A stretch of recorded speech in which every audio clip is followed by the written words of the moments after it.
Chapter 1. The Boy Who Lived. Mr. and Mrs. Dursley of number 4 Privet Drive were proud to say that they were perfectly normal, thank you very much.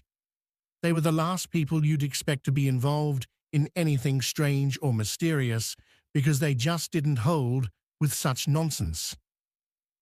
Mr. Dursley was the director of a firm called Grunnings, which made drills. He was a big, beefy man with hardly any neck, although he did have a very large moustache. Mrs. Dursley was thin and blonde, and had nearly twice the usual amount of neck, which came in very useful as she spent so much of her time craning over garden fences, spying on the neighbors.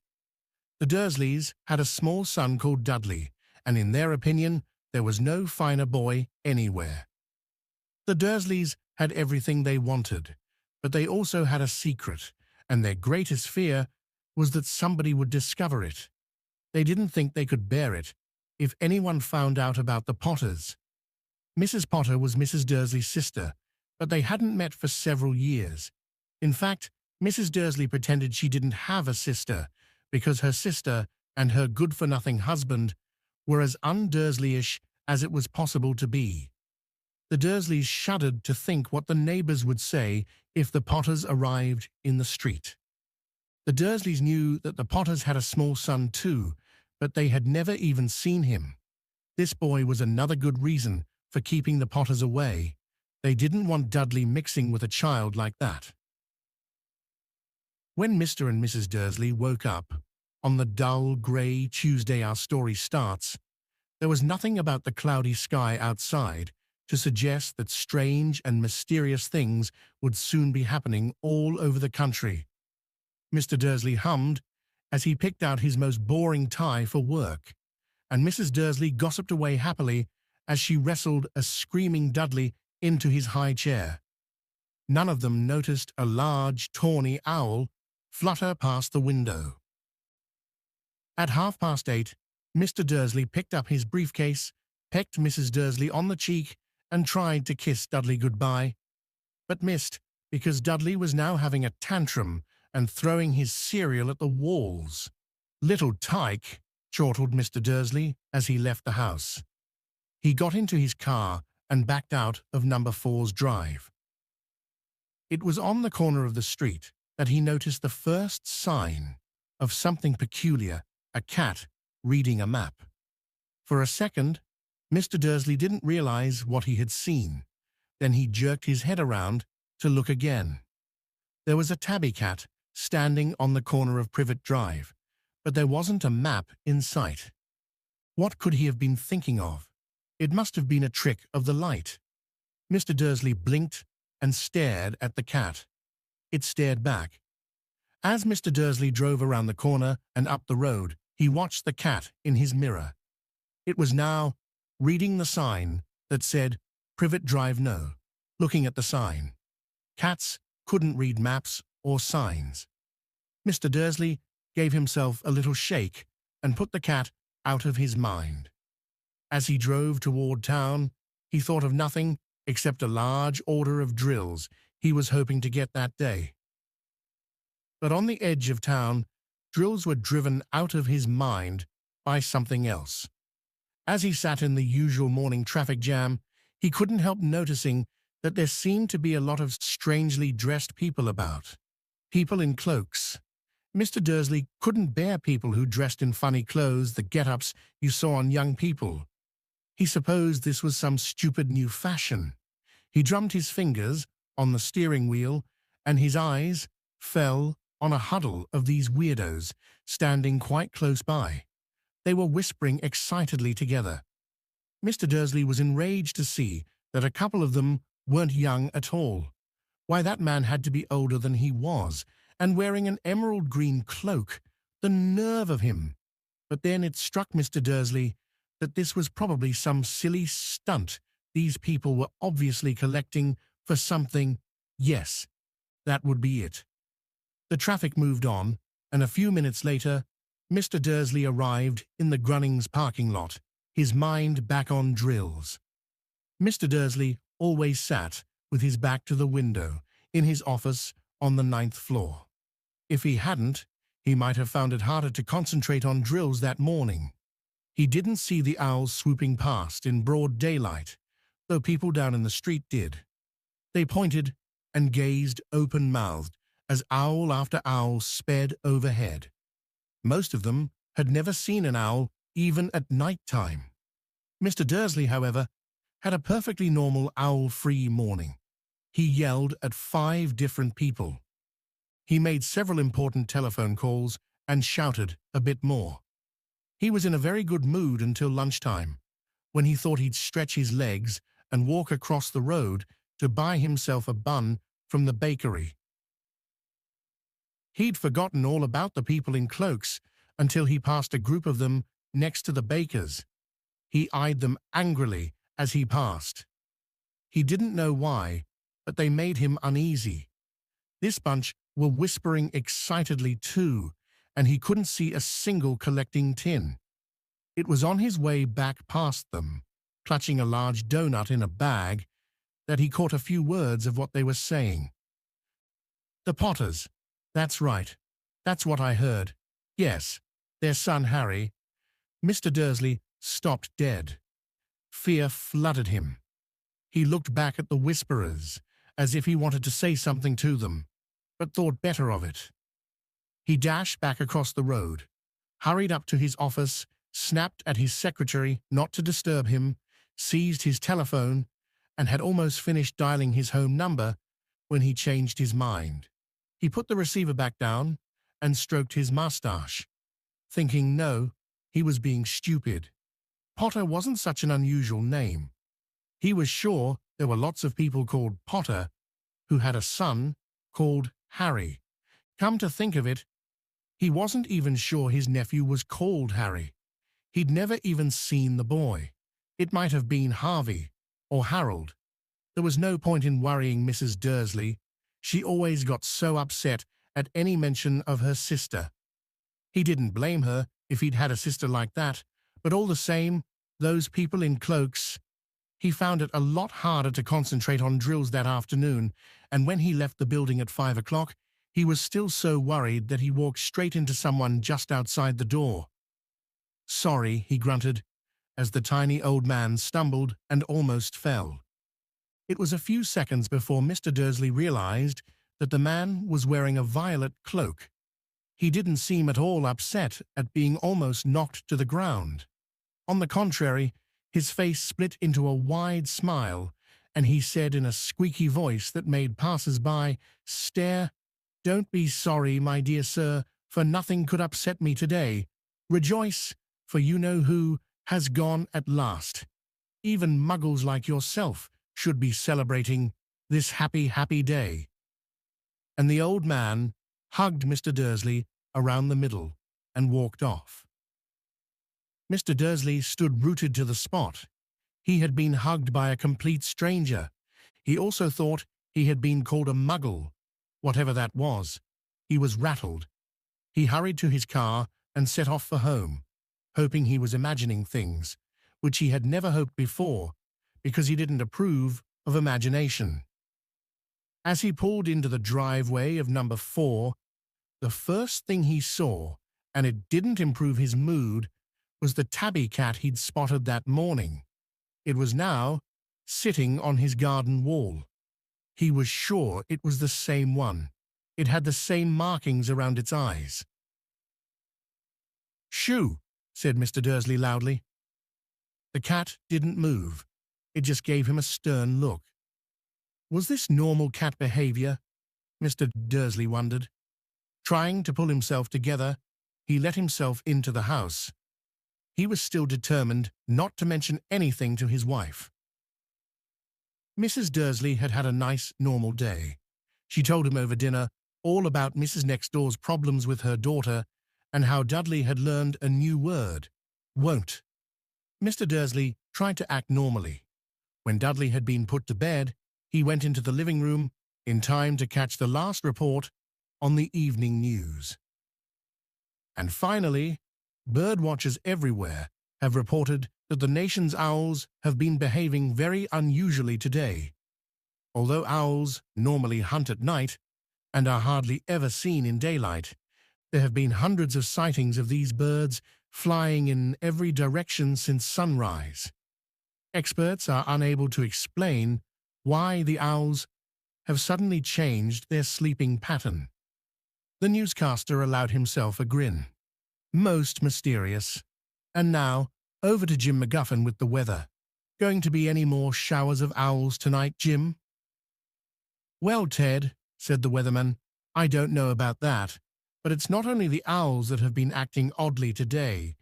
Viewers as far apart as Kent, Yorkshire, and Dundee have been phoning in to tell me that instead of the rain I promised yesterday, they've had a downpour of shooting stars. Perhaps people have been celebrating bonfire night early. It's not until next week, folks, but I can promise a wet night tonight.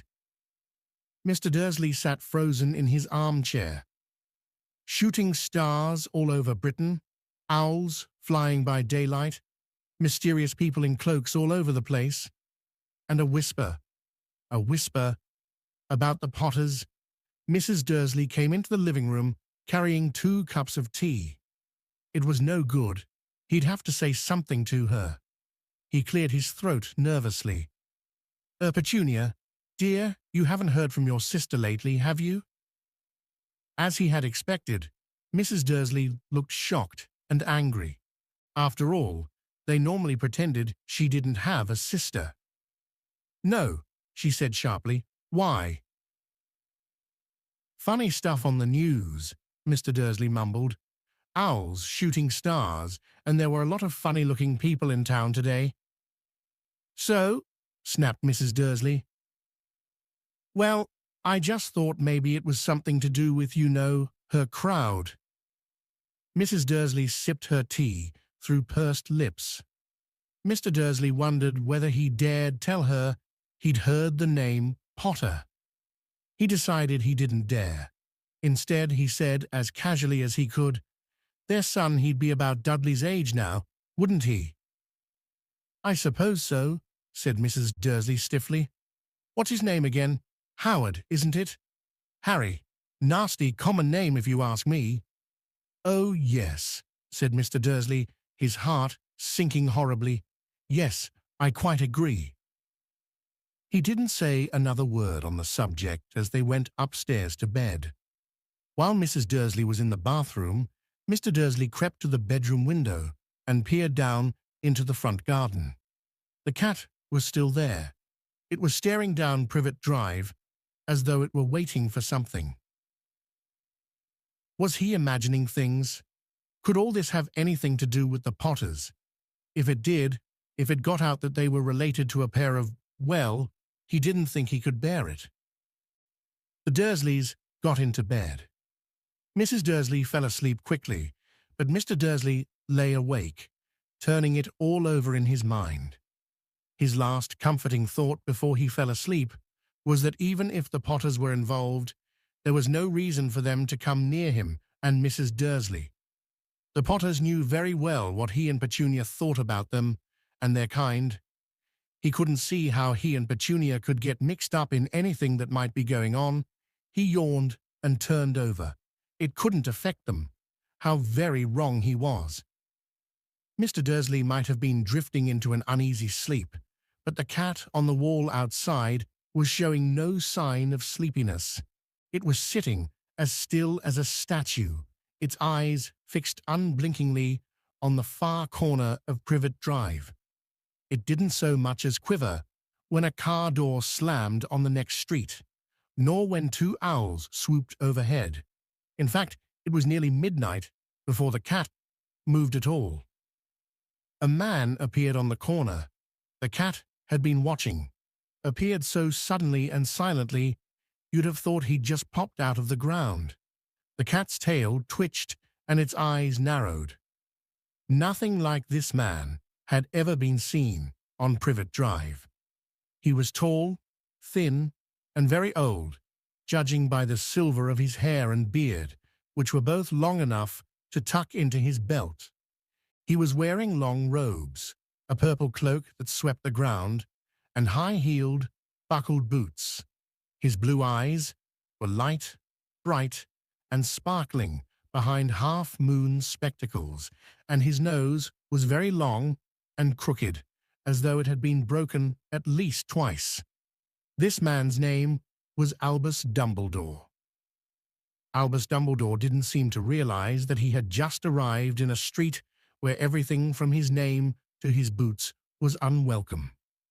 He was busy rummaging in his cloak, looking for something, but he did seem to realize he was being watched, because he looked up suddenly at the cat, which was still staring at him from the other end of the street. For some reason, the sight of the cat seemed to amuse him. He chuckled and muttered, "I should have known." He found what he was looking for in his inside pocket. It seemed to be a silver cigarette lighter. He flicked it open, held it up in the air, and clicked it. The nearest street lamp went out with a little pop. He clicked it again. The next lamp flickered into darkness. 12 times he clicked the put-outer, until the only lights left on the whole street were 2 tiny pinpricks in the distance, which were the eyes of the cat watching him. If anyone looked out of their window now, even beady-eyed Mrs. Dursley, they wouldn't be able to see anything that was happening down on the pavement. Dumbledore slipped the put-outer back inside his cloak and set off down the street toward number 4, where he sat down on the wall next to the cat.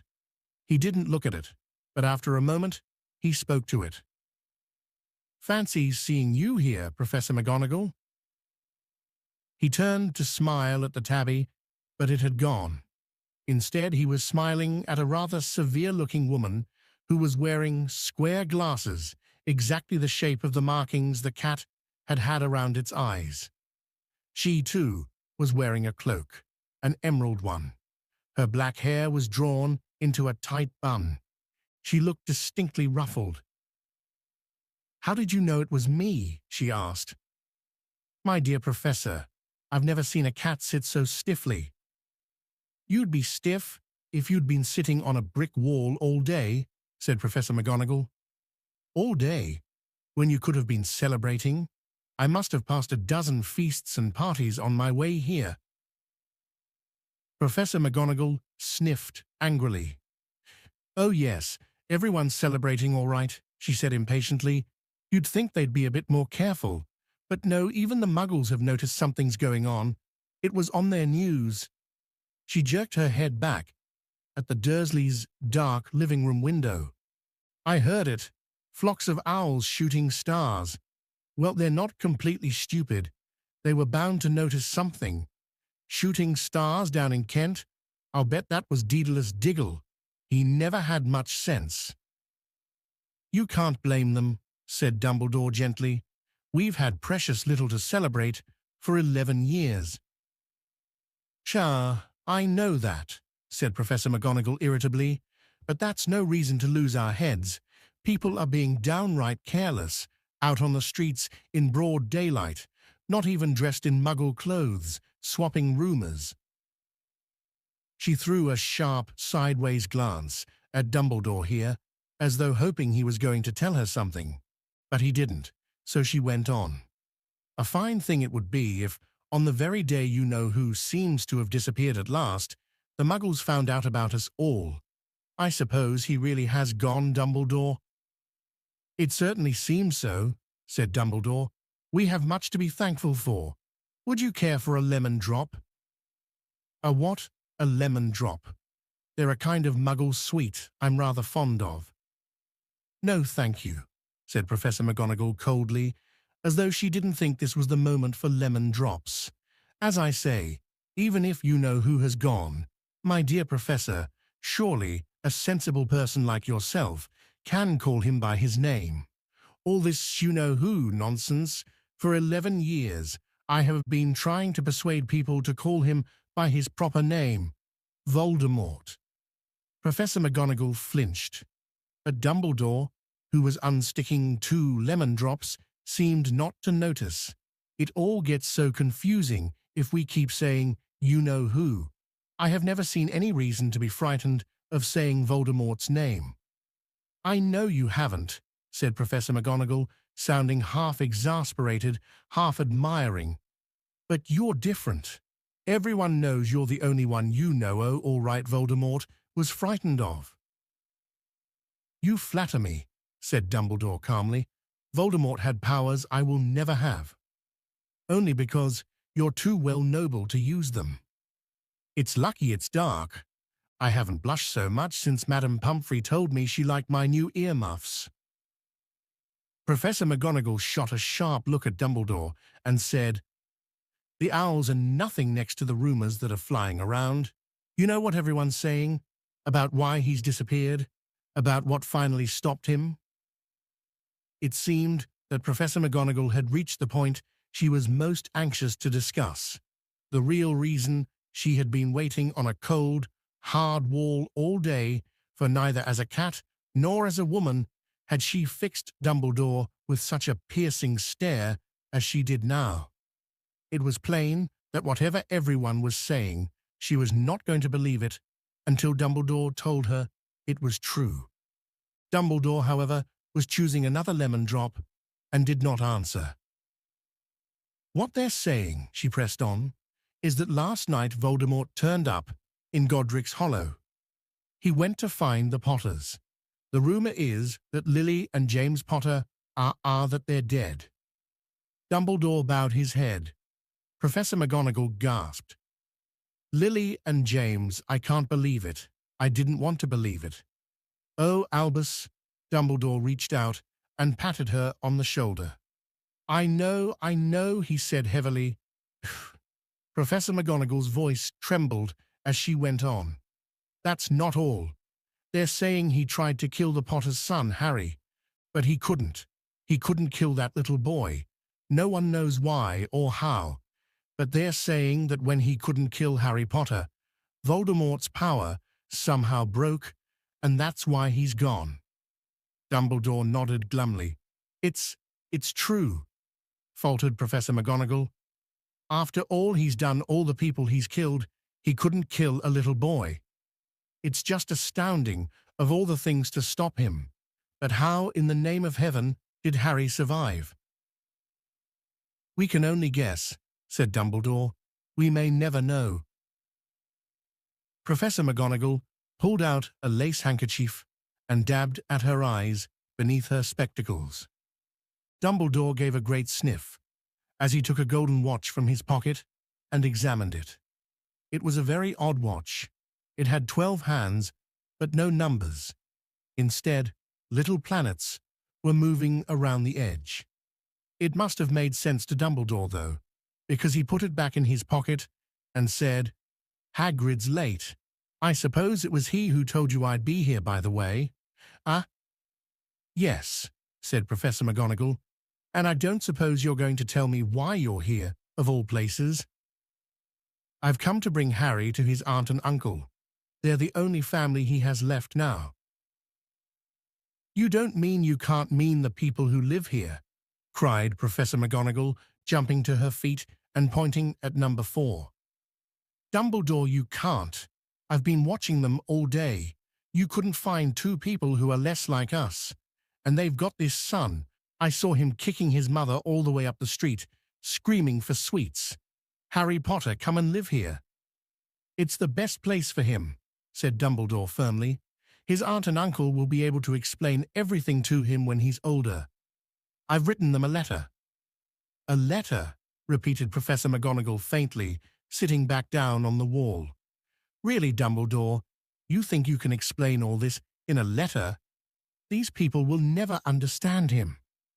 He'll be famous, a legend.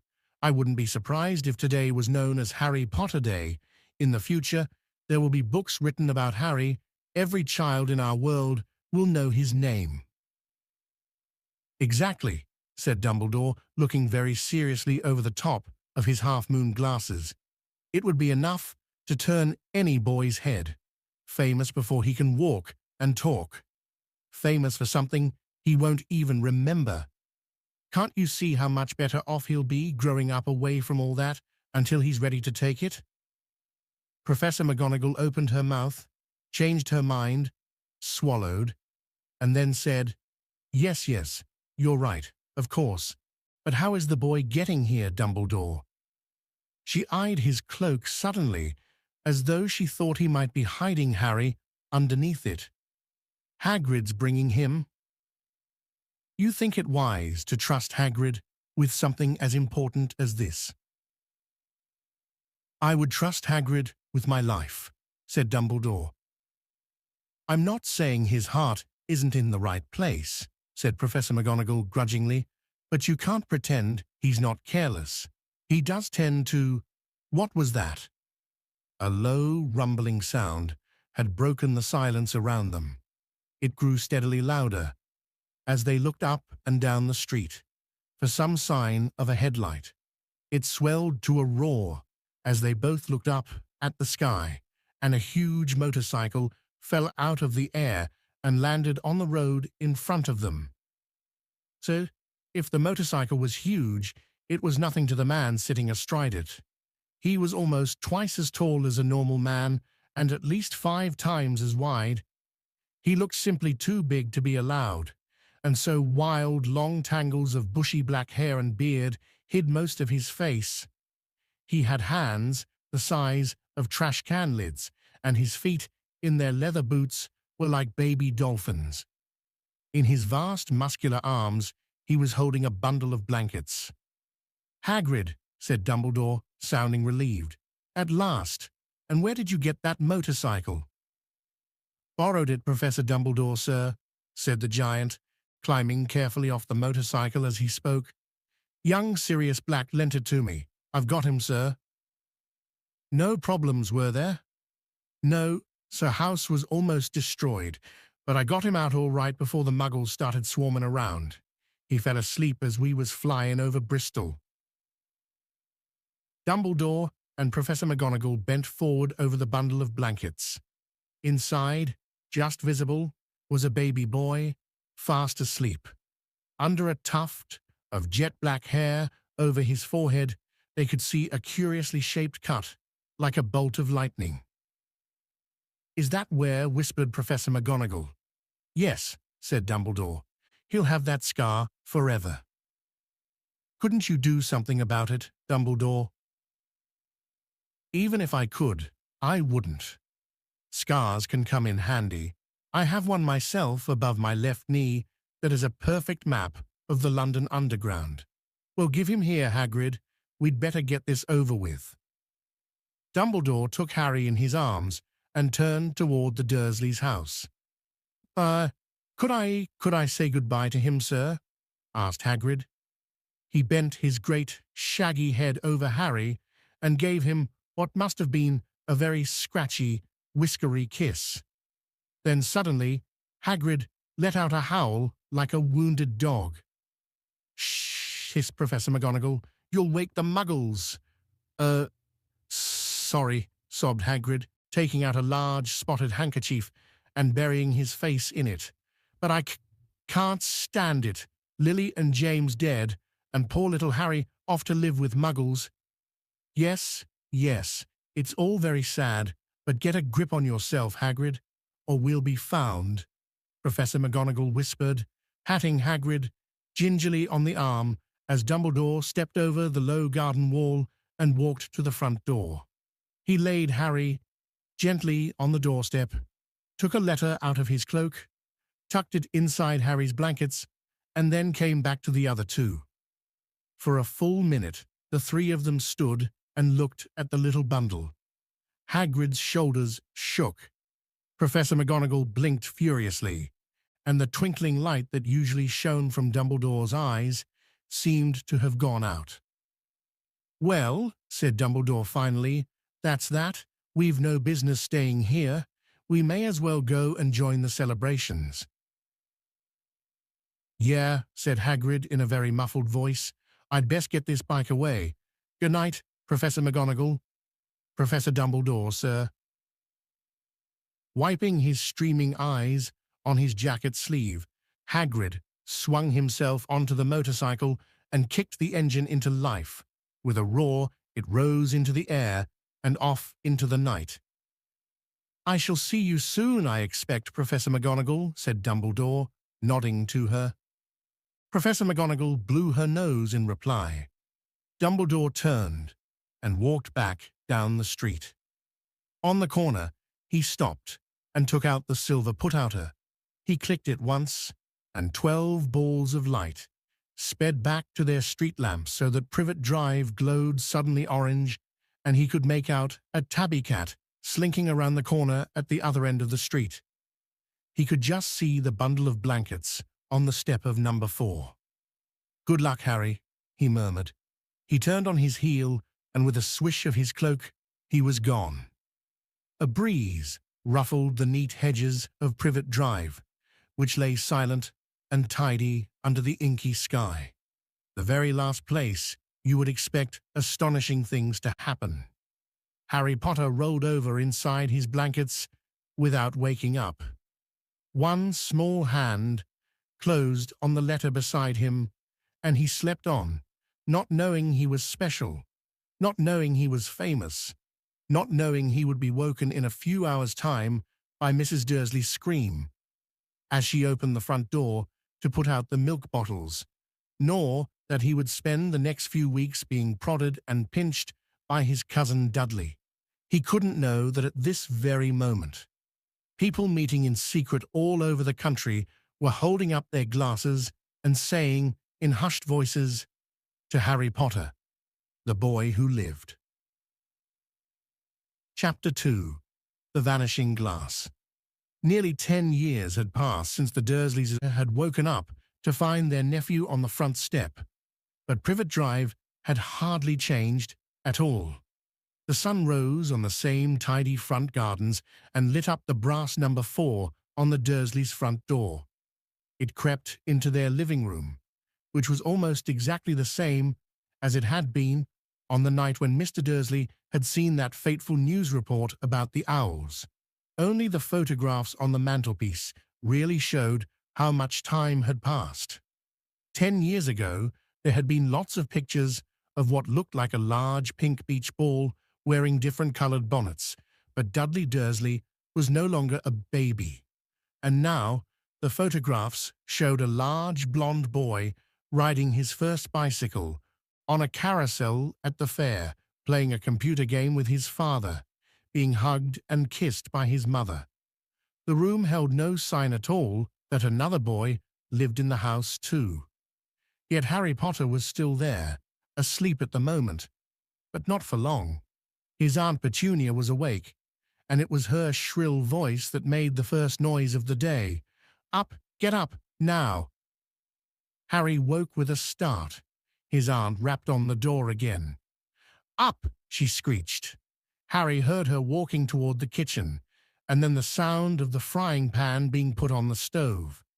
He rolled onto his back and tried to remember the dream he had been having. It had been a good one. There had been a flying motorcycle in it. He had a funny feeling he'd had the same dream before. His aunt was back outside the door. "Are you up yet?" she demanded. "Nearly," said Harry. "Well, get a move on. I want you to look after the bacon. And don't you dare let it burn. I want everything perfect on Dudley's birthday." Harry groaned. "What did you say?" His aunt snapped through the door. "Nothing, nothing. Dudley's birthday, how could he have forgotten?" Harry got slowly out of bed and started looking for socks. He found a pair under his bed, and after pulling a spider off one of them, put them on. Harry was used to spiders, because the cupboard under the stairs was full of them, and that was where he slept. When he was dressed, he went down the hall into the kitchen. The table was almost hidden beneath all Dudley's birthday presents. It looked as though Dudley had gotten the new computer he wanted, not to mention the second television and the racing bike. Exactly why Dudley wanted a racing bike was a mystery to Harry, as Dudley was very fat and hated exercise unless, of course, it involved punching somebody. Dudley's favorite punching bag was Harry, but he couldn't often catch him. Harry didn't look it, but he was very fast. Perhaps it had something to do with living in a dark cupboard, but Harry had always been small and skinny for his age, he looked even smaller and skinnier than he really was, because all he had to wear were old clothes of Dudley's, and Dudley was about 4 times bigger than he was. Harry had a thin face, knobbly knees, black hair, and bright green eyes. He wore round glasses held together with a lot of Scotch tape because of all the times Dudley had punched him on the nose. The only thing Harry liked about his own appearance was a very thin scar on his forehead that was shaped like a bolt of lightning. He had had it as long as he could remember, and the first question he could ever remember asking his Aunt Petunia was how he had gotten it. "In the car crash when your parents died," she had said, "and don't ask questions." Don't ask questions, that was the first rule for a quiet life with the Dursleys. Uncle Vernon entered the kitchen as Harry was turning over the bacon. "Comb your hair," he barked, by way of a morning greeting. About once a week, Uncle Vernon looked over the top of his newspaper and shouted that Harry needed a haircut. Harry must have had more haircuts than the rest of the boys in his class put together, but it made no difference. His hair simply grew that way all over the place. Harry was frying eggs by the time Dudley arrived in the kitchen with his mother. Dudley looked a lot like Uncle Vernon. He had a large pink face, not much neck, small watery blue eyes, and thick blonde hair that lay smoothly on his thick, fat head. Aunt Petunia often said that Dudley looked like a baby angel. Harry often said that Dudley looked like a pig in a wig. Harry put the plates of egg and bacon on the table, which was difficult as there wasn't much room. Dudley, meanwhile, was counting his presents. His face fell. 36, he said, looking up at his mother and father. "That's 2 less than last year." "Darling, you haven't counted Auntie Marge's present, see? It's here, under this big one from Mummy and Daddy." "All right, 37 then," said Dudley, going red in the face. Harry, who could see a huge Dudley tantrum coming on, began wolfing down his bacon as fast as possible in case Dudley turned the table over. Aunt Petunia obviously scented danger too, because she said quickly, "And we'll buy you another 2 presents while we're out today. How's that, Popkin? 2 more presents. Is that all right?" Dudley thought for a moment. It looked like hard work. Finally, he said slowly, "So I'll have 30, 39 sweetums," said Aunt Petunia. "Oh." Dudley sat down heavily and grabbed the nearest parcel. "All right then." Uncle Vernon chuckled. "Little Tyke wants his money's worth, just like his father. Atta boy, Dudley." He ruffled Dudley's hair. At that moment, the telephone rang, and Aunt Petunia went to answer it, while Harry and Uncle Vernon watched Dudley unwrap the racing bike, a video camera, a remote-control airplane, 16 new computer games, and a VCR. He was ripping the paper off a gold wristwatch when Aunt Petunia came back from the telephone looking both angry and worried. "Bad news, Vernon," she said. "Mrs. Figg's broken her leg. She can't take him." She jerked her head in Harry's direction. Dudley's mouth fell open in horror, but Harry's heart gave a leap. Every year on Dudley's birthday, his parents took him and a friend out for the day, to adventure parks, hamburger restaurants, or the movies. Every year, Harry was left behind with Mrs. Figg, a mad old lady who lived 2 streets away. Harry hated it there. The whole house smelled of cabbage and misses. Figg made him look at photographs of all the cats she'd ever owned. "Now what?" said Aunt Petunia, looking furiously at Harry as though he'd planned this. Harry knew he ought to feel sorry that Mrs. Figg had broken her leg, but it wasn't easy when he reminded himself it would be a whole year before he had to look at Tibbles, Snowy, Mr. Paws, and Tufty again. "We could phone Marge," Uncle Vernon suggested. "Don't be silly, Vernon. She hates the boy." The Dursleys often spoke about Harry like this, as though he wasn't there, or rather, as though he was something very nasty that couldn't understand them, like a slug. What about what's her name, your friend Yvonne? On vacation in Mallorca, snapped Aunt Petunia. You could just leave me here, Harry put in hopefully. He'd be able to watch what he wanted on television for a change, and maybe even have a go on Dudley's computer. Aunt Petunia looked as though she'd just swallowed a lemon. And come back and find the house in ruins, she snarled. I won't blow up the house, said Harry, but they weren't listening. I suppose we could take him to the zoo, said Aunt Petunia slowly, and leave him in the car. That car's new. He's not sitting in it alone. Dudley began to cry loudly. In fact, he wasn't really crying. It had been years since he'd really cried, but he knew that if he screwed up his face and wailed, his mother would give him anything he wanted. Dinky Duddydums, don't cry. Mummy won't let him spoil your special day, she cried, flinging her arms around him. I don't want him to come, Dudley yelled between huge pretend sobs. He always spoils everything. He shot Harry a nasty grin through the gap in his mother's arms. Just then, the doorbell rang. Oh, good Lord, they're here, said Aunt Petunia frantically, and a moment later, Dudley's best friend, Piers Polkiss, walked in with his mother. Piers was a scrawny boy, with a face like a rat. He was usually the one who held people's arms behind their backs while Dudley hit them. Dudley stopped pretending to cry at once. Half an hour later, Harry, who couldn't believe his luck, was sitting in the back of the Dursleys' car with Piers and Dudley on the way to the zoo for the first time in his life. His aunt and uncle hadn't been able to think of anything else to do with him, but before they'd left, Uncle Vernon had taken Harry aside. I'm warning you, he had said, putting his large purple face right up close to Harry's. I'm warning you now, boy. Any funny business, anything at all, and you'll be in that cupboard from now until Christmas. I'm not going to do anything, said Harry honestly, but Uncle Vernon didn't believe him. No one ever did. The problem was, strange things often happened around Harry, and it was just no good telling the Dursleys he didn't make them happen.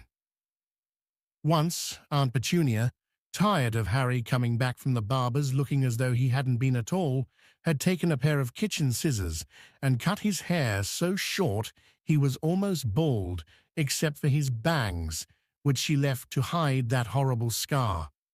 Dudley had laughed himself silly at Harry, who spent a sleepless night imagining school the next day, where he was already laughed at for his baggy clothes and taped glasses. Next morning, however, he had gotten up to find his hair exactly as it had been before Aunt Petunia had sheared it off. He had been given a week in his cupboard for this, even though he had tried to explain that he couldn't explain how it had grown back so quickly. Another time, Aunt Petunia had been trying to force him into a revolting old sweater of Dudley's, brown with orange puffballs. The harder she tried to pull it over his head, the smaller it seemed to become, until finally it might have fitted a hand puppet, but certainly wouldn't fit Harry. Aunt Petunia had decided it must have shrunk in the wash, and to his great relief, Harry wasn't punished. On the other hand, he'd gotten into terrible trouble for being found on the roof of the school kitchens. Dudley's gang had been chasing him as usual when, as much to Harry's surprise as anyone else's, there he was, sitting on the chimney. The Dursleys had received a very angry letter from Harry's headmistress telling them Harry had been climbing school buildings. But all he'd tried to do, as he shouted at Uncle Vernon through the locked door of his cupboard, was jump behind the big trash cans outside the kitchen doors. Harry supposed that the wind must have caught him in mid-jump. But today, Nothing was going to go wrong. It was even worth being with Dudley and Piers to be spending the day somewhere that wasn't school, his cupboard, or Mrs. Figg's cabbage-smelling living room. While he drove, Uncle Vernon complained to Aunt Petunia. He liked to complain about things. People at work, Harry the council, Harry the bank, and Harry were just a few of his favorite subjects. This morning, it was motorcycles. Roaring along like maniacs, the young hoodlums, he said, as a motorcycle overtook them.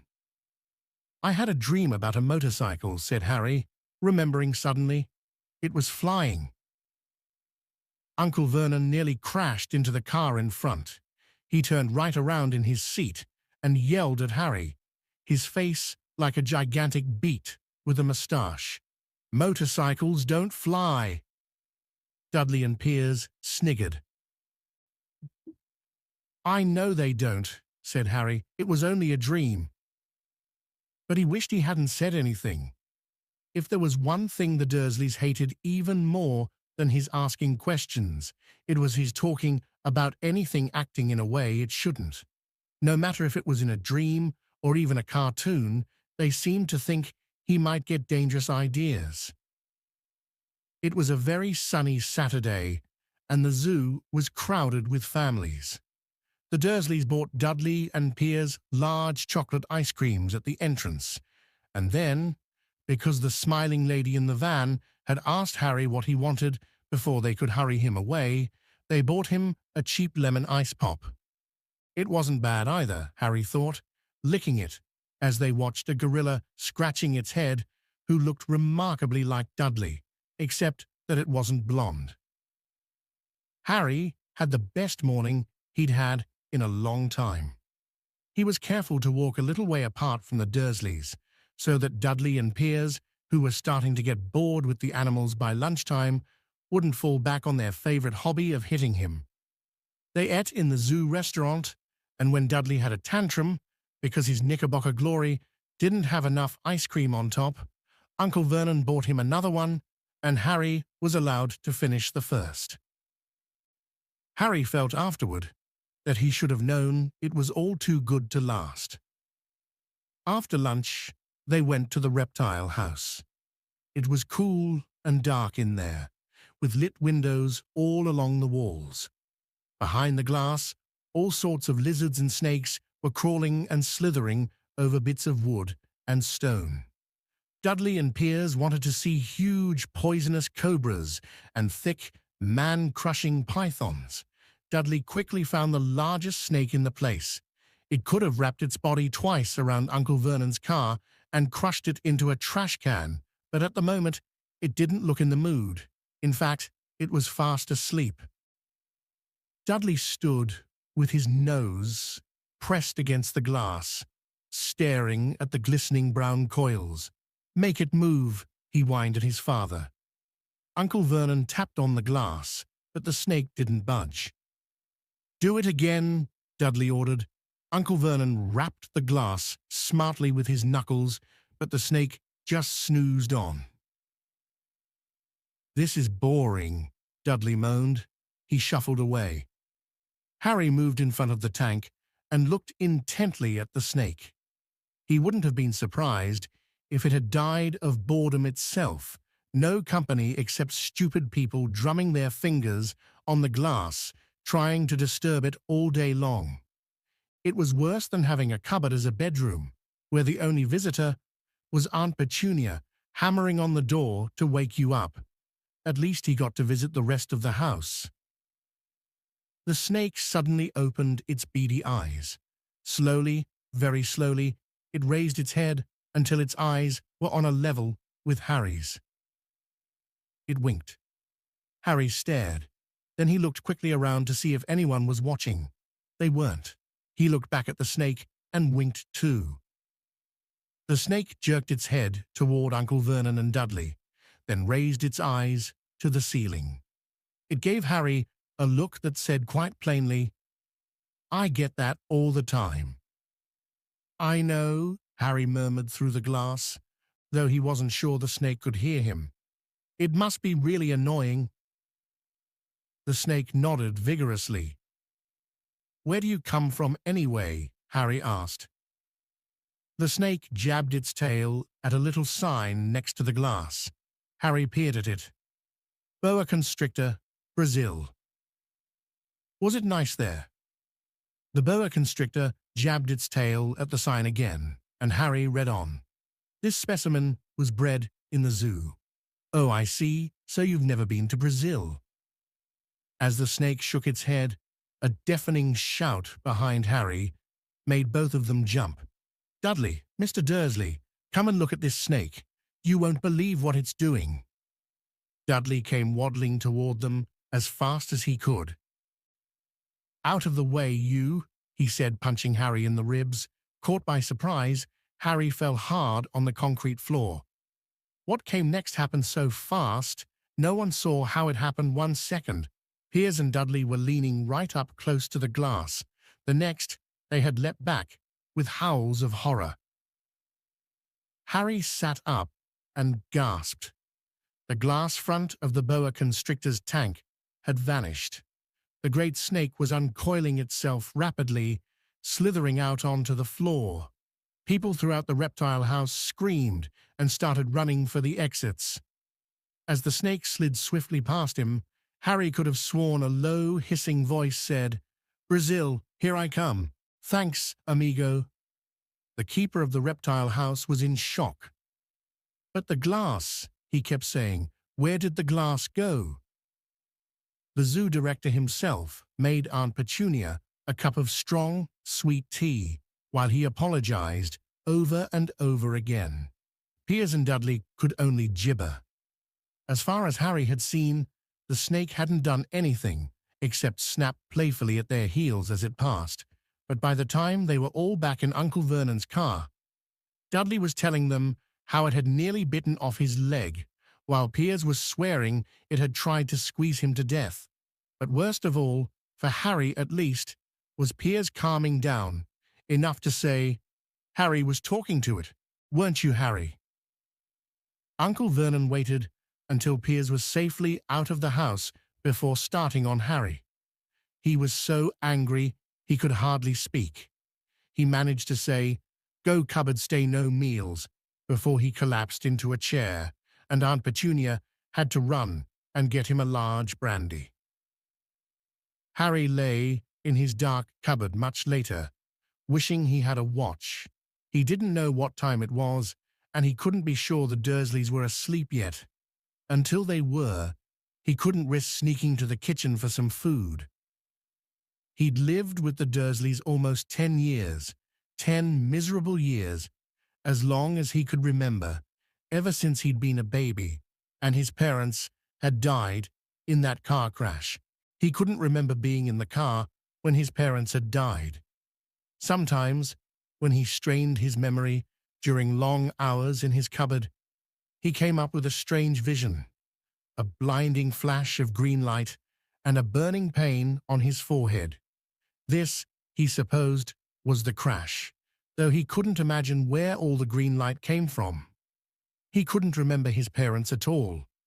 His aunt and uncle never spoke about them, and of course he was forbidden to ask questions. There were no photographs of them in the house.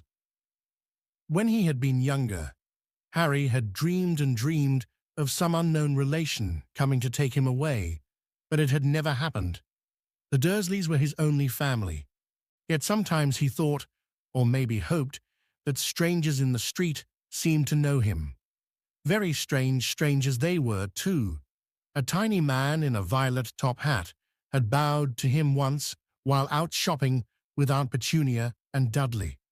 After asking Harry furiously if he knew the man, Aunt Petunia had rushed them out of the shop without buying anything. A wild-looking old woman, dressed all in green, had waved merrily at him once on a bus. A bald man, in a very long purple coat, had actually shaken his hand in the street the other day and then walked away without a word. The weirdest thing about all these people was the way they seemed to vanish the second Harry tried to get a closer look. At school, Harry had no one. Everybody knew that Dudley's gang hated that odd Harry Potter in his baggy old clothes and broken glasses, and nobody liked to disagree with Dudley's gang. Chapter 3. The Letters from No One. The escape of the Brazilian boa constrictor earned Harry his longest ever punishment. By the time he was allowed out of his cupboard again, the summer holidays had started, and Dudley had already broken his new video camera, crashed his remote control airplane, and, first time out on his racing bike, knocked down old Mrs. Fig as she crossed Privet Drive on her crutches. Harry was glad school was over, but there was no escaping Dudley's gang, who visited the house every single day. Piers, Dennis, Malcolm, and Gordon were all big and stupid, but as Dudley was the biggest and stupidest of the lot, he was the leader. The rest of them were all quite happy to join in Dudley's favorite sport, Harry hunting. This was why Harry spent as much time as possible out of the house, wandering around and thinking about the end of the holidays, where he could see a tiny ray of hope. When September came, he would be going off to secondary school, and for the first time in his life, he wouldn't be with Dudley. Dudley had been accepted at Uncle Vernon's old private school, Smeltings. Piers Pocus was going there too. Harry, on the other hand, was going to Stonewall High, the local public school. Dudley thought this was very funny. They stuff people's heads down the toilet the first day at Stonewall, he told Harry. Want to come upstairs and practice? No thanks, said Harry. The poor toilets never had anything as horrible as your head down it. It might be sick. Then he ran, before Dudley could work out what he'd said. One day in July, Aunt Petunia took Dudley to London to buy his Smeltings uniform, leaving Harry at Mrs. Fig's. Mrs. Fig wasn't as bad as usual. It turned out she'd broken her leg tripping over one of her cats, and she didn't seem quite as fond of them as before. She let Harry watch television and gave him a bit of chocolate cake that tasted as though she'd had it for several years. That evening, Dudley paraded around the living room for the family in his brand-new uniform. Smeltings boys wore maroon tailcoats, orange knickerbockers, and flat straw hats called boaters. They also carried knobbly sticks, used for hitting each other while the teachers weren't looking. This was supposed to be good training for later life. As he looked at Dudley in his new knickerbockers, Uncle Vernon said, gruffly, that it was the proudest moment of his life. Aunt Petunia burst into tears and said she couldn't believe it was her Ickle Dudleykins. He looked so handsome and grown up. Harry didn't trust himself to speak. He thought two of his ribs might already have cracked from trying not to laugh. There was a horrible smell in the kitchen the next morning when Harry went in for breakfast. It seemed to be coming from a large metal tub in the sink. He went to have a look. The tub was full of what looked like dirty rags swimming in grey water. "What's this?" he asked Aunt Petunia. Her lips tightened, as they always did if he dared to ask a question. "Your new school uniform," she said. Harry looked in the bowl again. "Oh," he said, "I didn't realize it had to be so wet." "Don't be stupid," snapped Aunt Petunia. "I'm dyeing some of Dudley's old things grey for you. It'll look just like everyone else's when I've finished." Harry seriously doubted this, but thought it best not to argue. He sat down at the table and tried not to think about how he was going to look on his first day at Stonewall High, like he was wearing bits of old elephant skin, probably. Dudley and Uncle Vernon came in, both with wrinkled noses because of the smell from Harry's new uniform. Uncle Vernon opened his newspaper as usual, and Dudley banged his smelting stick, which he carried everywhere, on the table. They heard the click of the mail slot and flop of letters on the doormat. "Get the mail, Dudley," said Uncle Vernon from behind his paper. "Make Harry get it." Get the mail, Harry. Make Dudley get it. Poke him with your smelting stick, Dudley. Harry dodged the smelting stick and went to get the mail. 3 things lay on the doormat. A postcard from Uncle Vernon's sister Marge, who was vacationing on the Isle of Wight, a brown envelope that looked like a bill, and a letter for Harry. Harry picked it up and stared at it, his heart twanging like a giant elastic band. No one ever, in his whole life, had written to him. Who would? He had no friends, no other relatives. He didn't belong to the library, so he'd never even got rude notes asking for books back. Yet here it was, a letter addressed so plainly there could be no mistake. Mr. H. Potter, the cupboard under the stairs, 4 Privet Drive, Little Whinging, Surrey.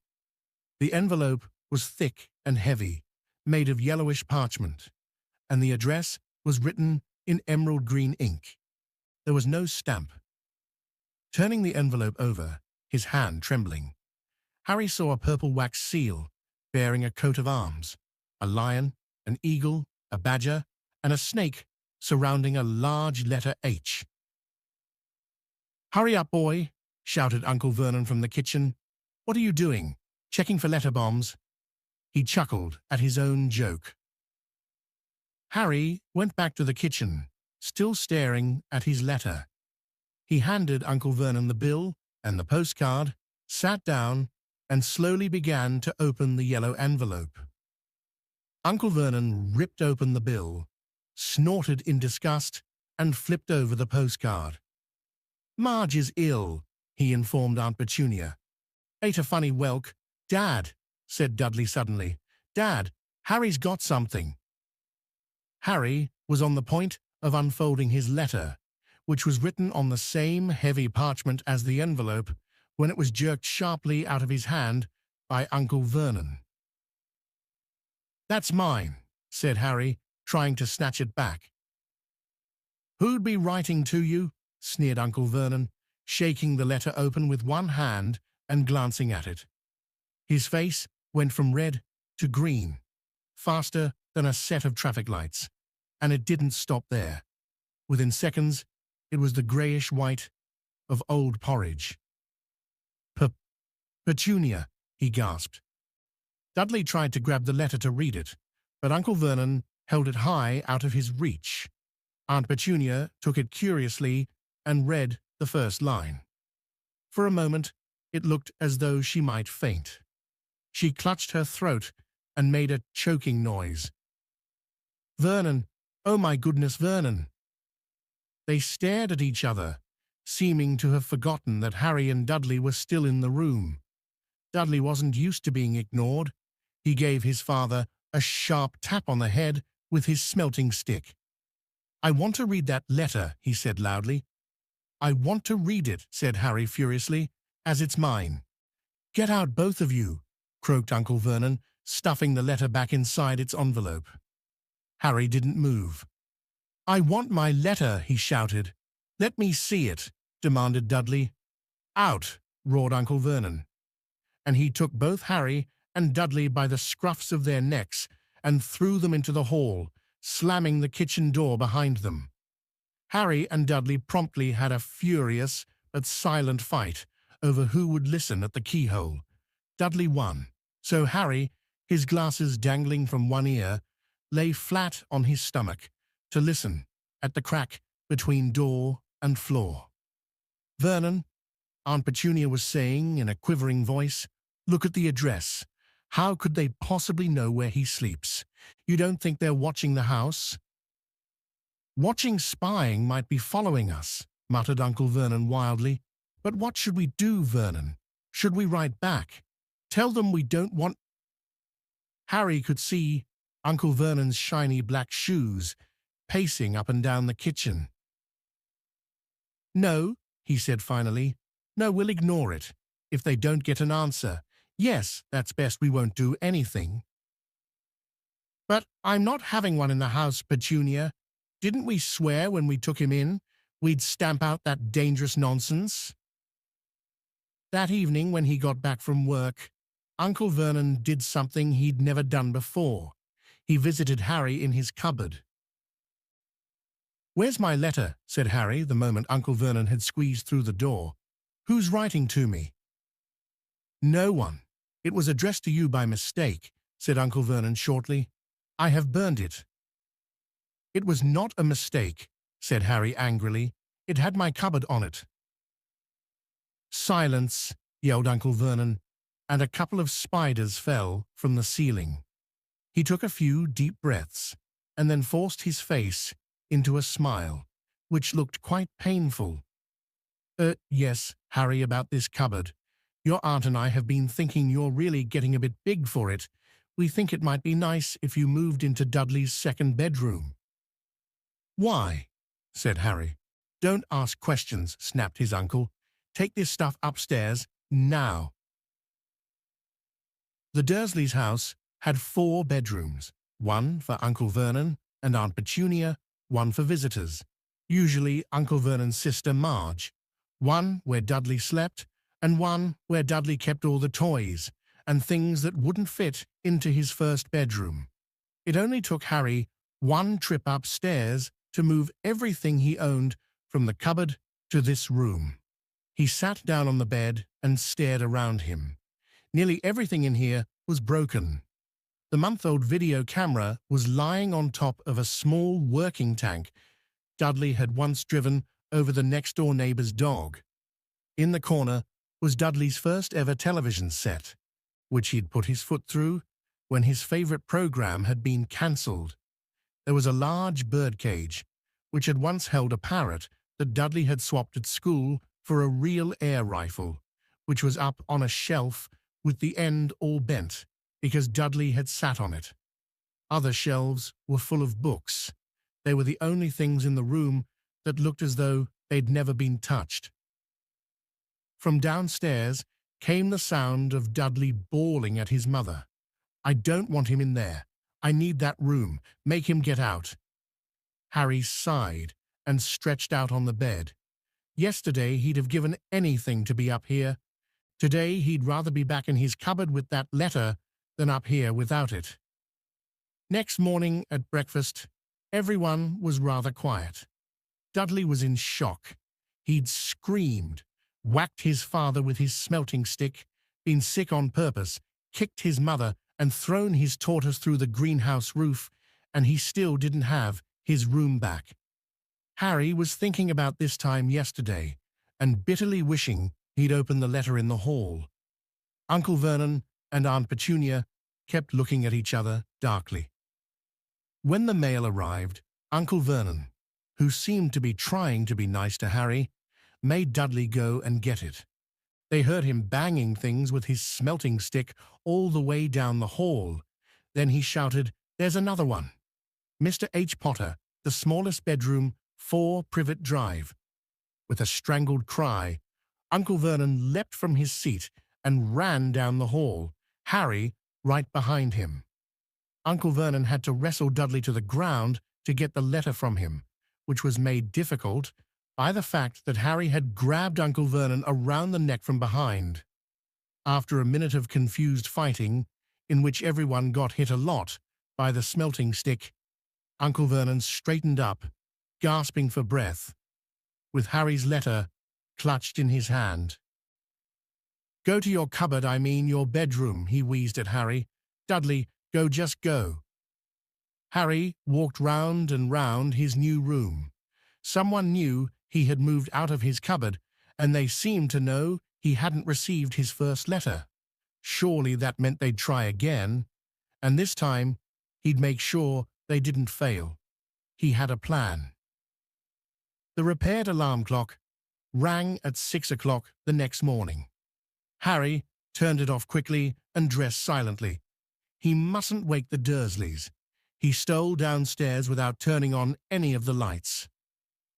He was going to wait for the postman on the corner of Privet Drive and get the letters for number 4 first.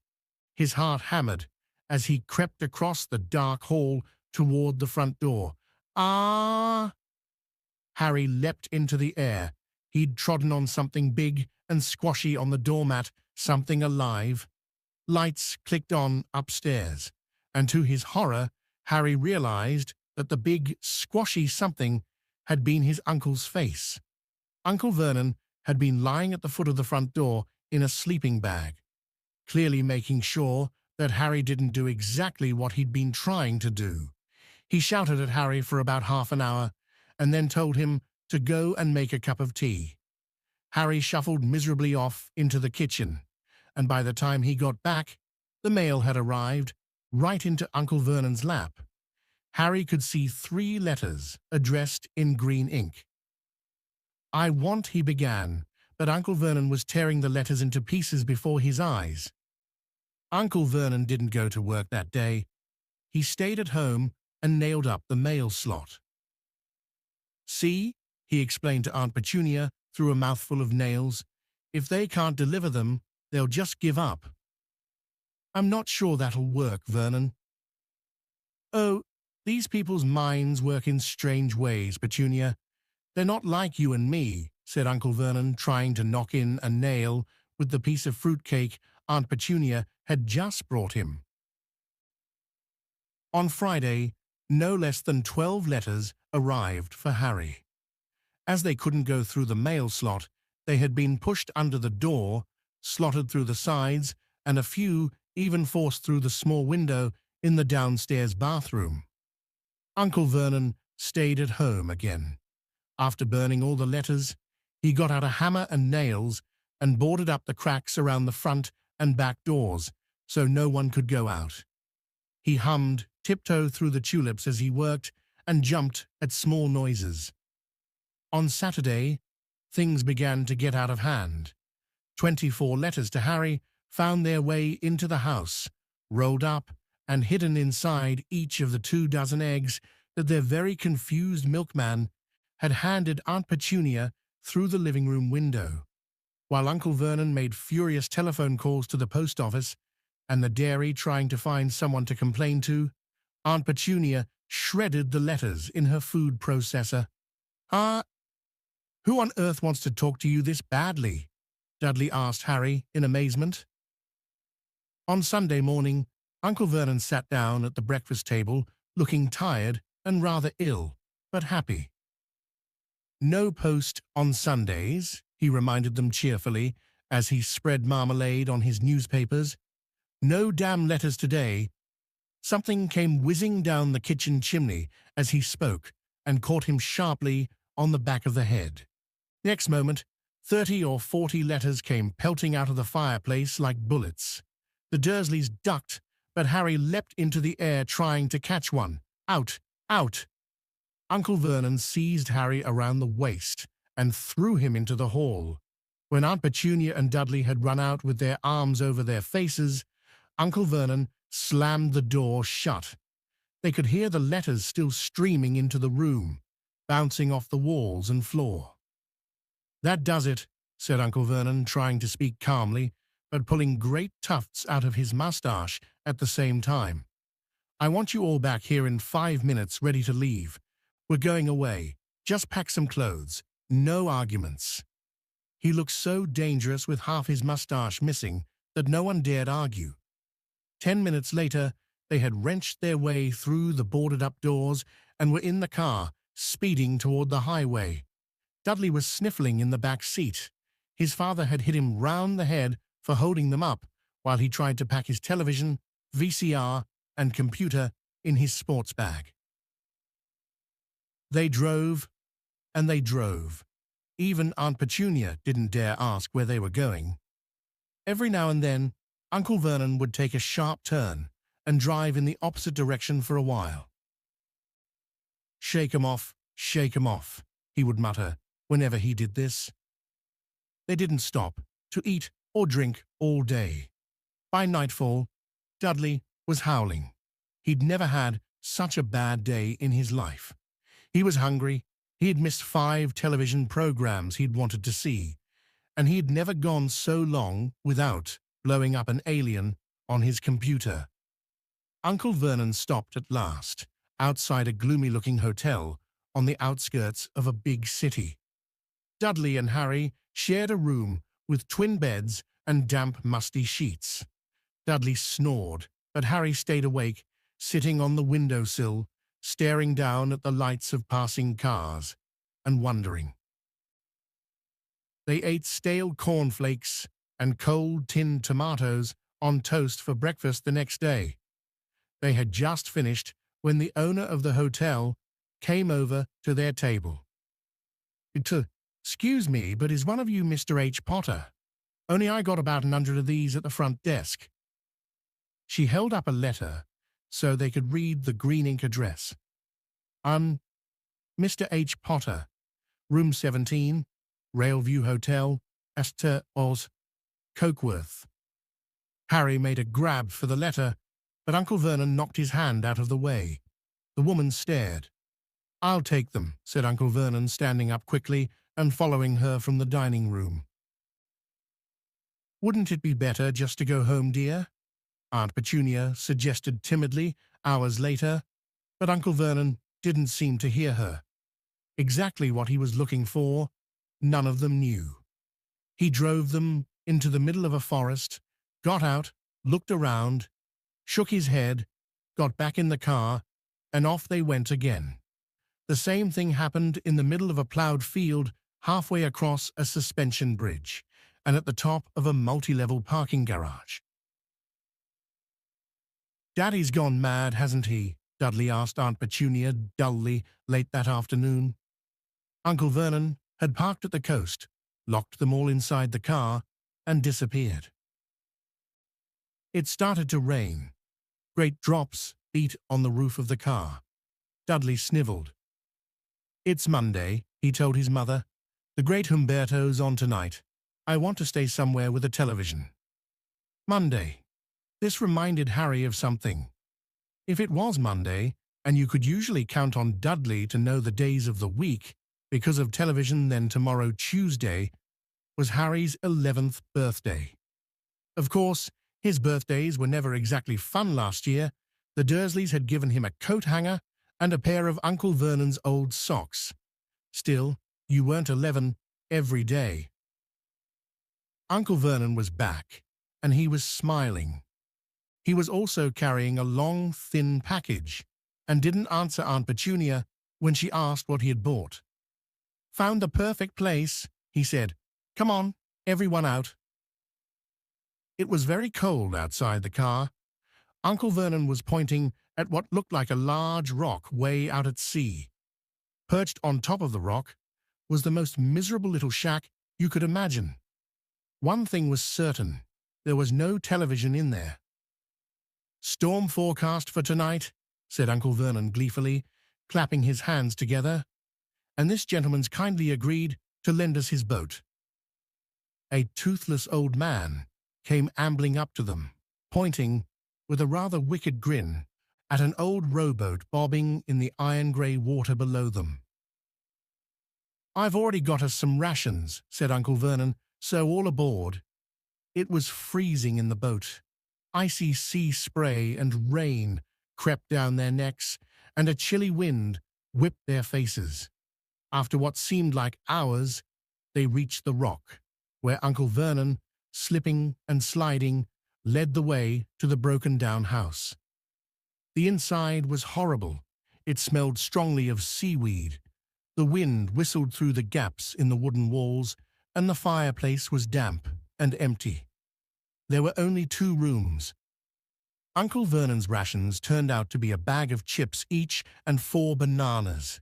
He tried to start a fire, but the empty chip bags just smoked and shriveled up. Could do with some of those letters now, eh?" he said cheerfully. He was in a very good mood. Obviously, he thought nobody stood a chance of reaching them here in a storm to deliver mail. Harry privately agreed, though the thought didn't cheer him up at all. As night fell, the promised storm blew up around them.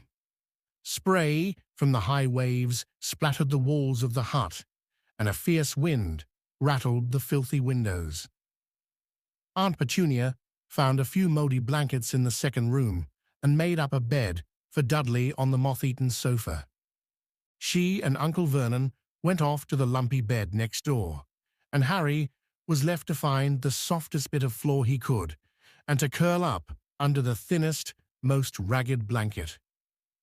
The storm raged more and more ferociously as the night went on. Harry couldn't sleep.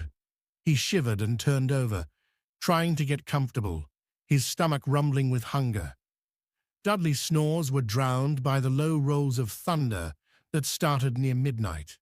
The lighted dial of Dudley's watch, which was dangling over the edge of the sofa on his fat wrist, told Harry he'd be 11 in 10 minutes' time.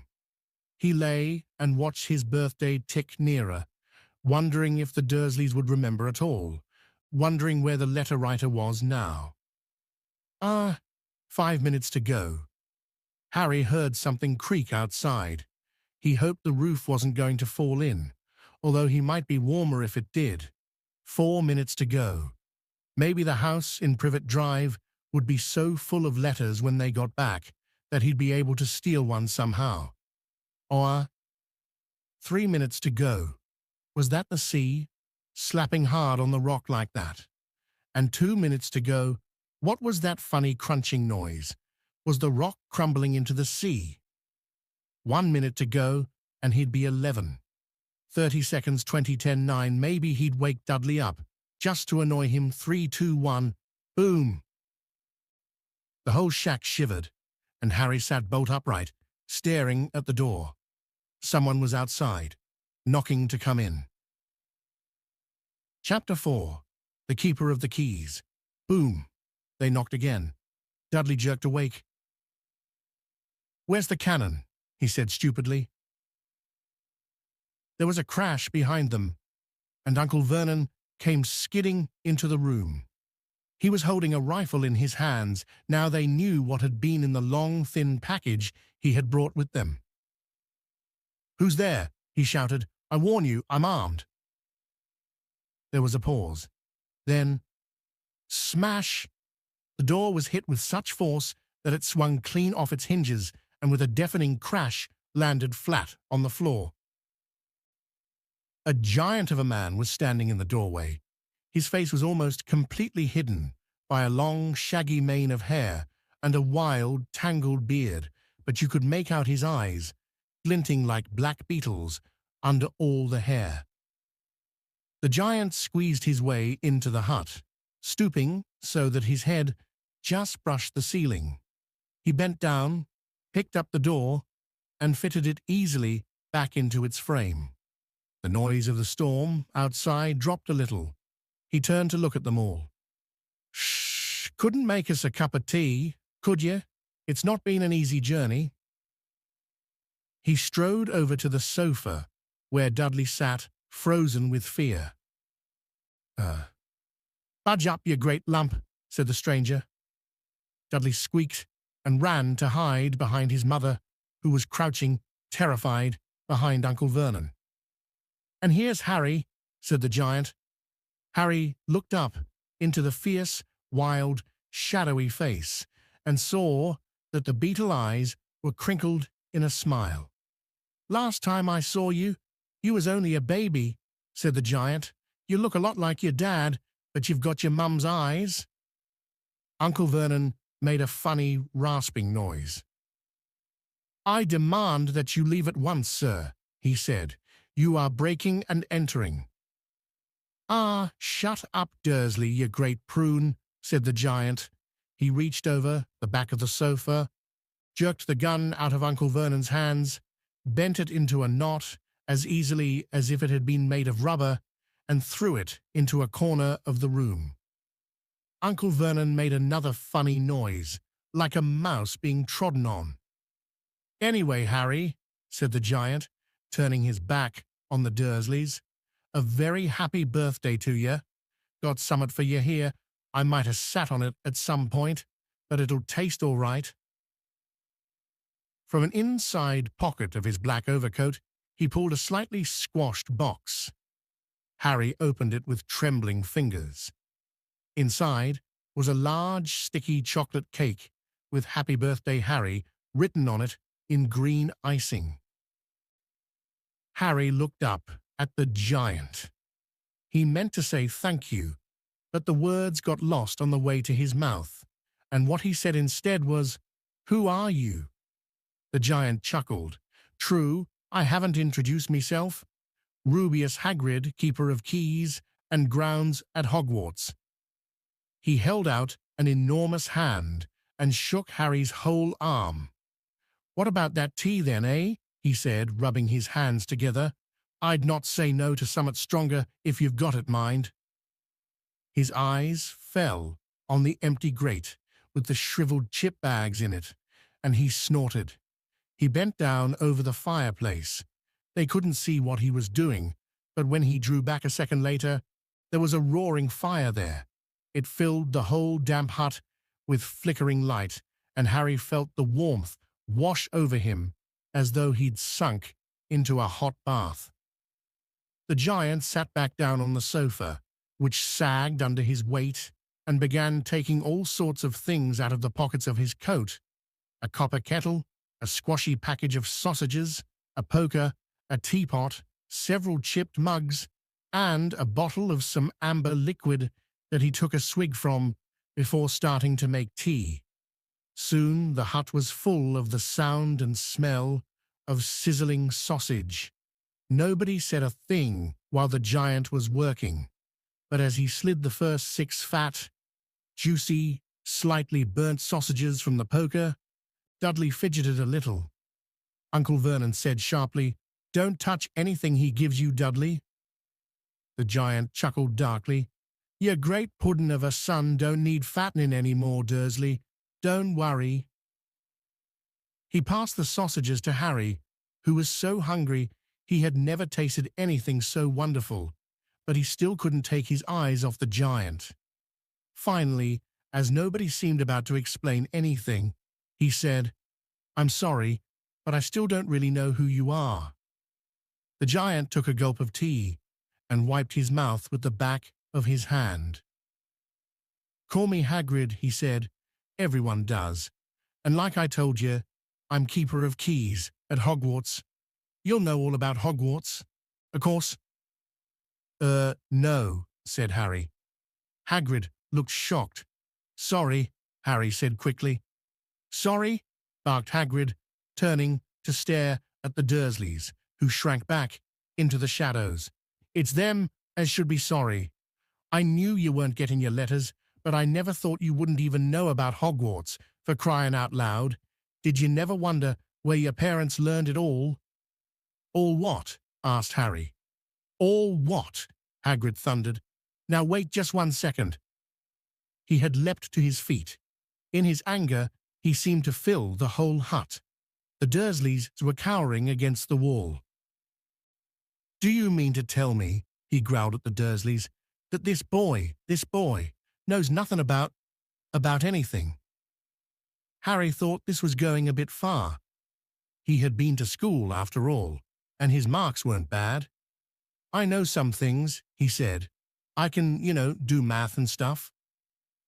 But Hagrid simply waved his hand and said, "About our world, I mean. Your world.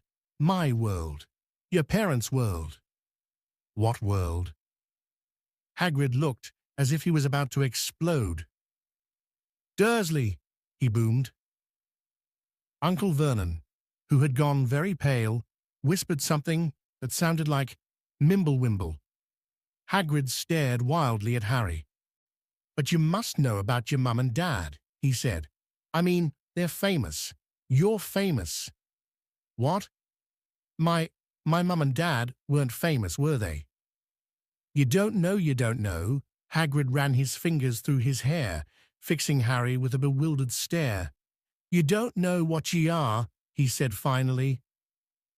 Uncle Vernon suddenly found his voice. "Stop," he commanded. "Stop right there, sir. I forbid you to tell the boy anything." A braver man than Vernon Dursley would have quailed under the furious look Hagrid now gave him. When Hagrid spoke, his every syllable trembled with rage. "You never told him? Never told him what was in the letter Dumbledore left for him? I was there. I saw Dumbledore leave it, Dursley, and you've kept it from him all these years." Kept what from me? Said Harry eagerly. Stop! I forbid you! Yelled Uncle Vernon in panic. Aunt Petunia gave a gasp of horror. Ah, go boil your heads, both of you, said Hagrid. Harry, you're a wizard. There was silence inside the hut. Only the sea and the whistling wind could be heard. So, I'm a what? Gasped Harry. A wizard, of course, said Hagrid, sitting back down on the sofa, which groaned and sank even lower. And a thumping good 'un, I'd say, once you've been trained up a bit. With a mum and dad like yours, what else would you be? And I reckon it's about time you read your letter. Harry stretched out his hand at last to take the yellowish envelope, addressed in emerald green, to Mr. H. Potter, the floor, hut on the rock, the sea. He pulled out the letter and read, Hogwarts School of Witchcraft and Wizardry. Headmaster, Albus Dumbledore. Order of Merlin, First Class, Grand Source. CHI, Warlock. Supreme Mugwump, International Confed. Of Wizards. Dear Mr. Potter, we are pleased to inform you that you have been accepted at Hogwarts School of Witchcraft and Wizardry. Please find enclosed a list of all necessary books and equipment. Term begins on September 1st. We await your owl by no later than July 31st. Yours sincerely, Minerva McGonagall, 3rd Deputy Headmistress. Questions exploded inside Harry's head like fireworks, and he couldn't decide which to ask first. After a few minutes, he stammered, What does it mean they await my owl? Galloping Gorgons, that reminds me, said Hagrid, clapping a hand to his forehead with enough force to knock over a cart horse. And from yet another pocket inside his overcoat, he pulled an owl, a real, live, rather ruffled-looking owl, a long quill, and a roll of parchment. With his tongue between his teeth, he scribbled a note that Harry could read upside down. Dear Professor Dumbledore, given Harry his letter, taking him to buy his things tomorrow. Weather's horrible. Hope you're well. Hagrid.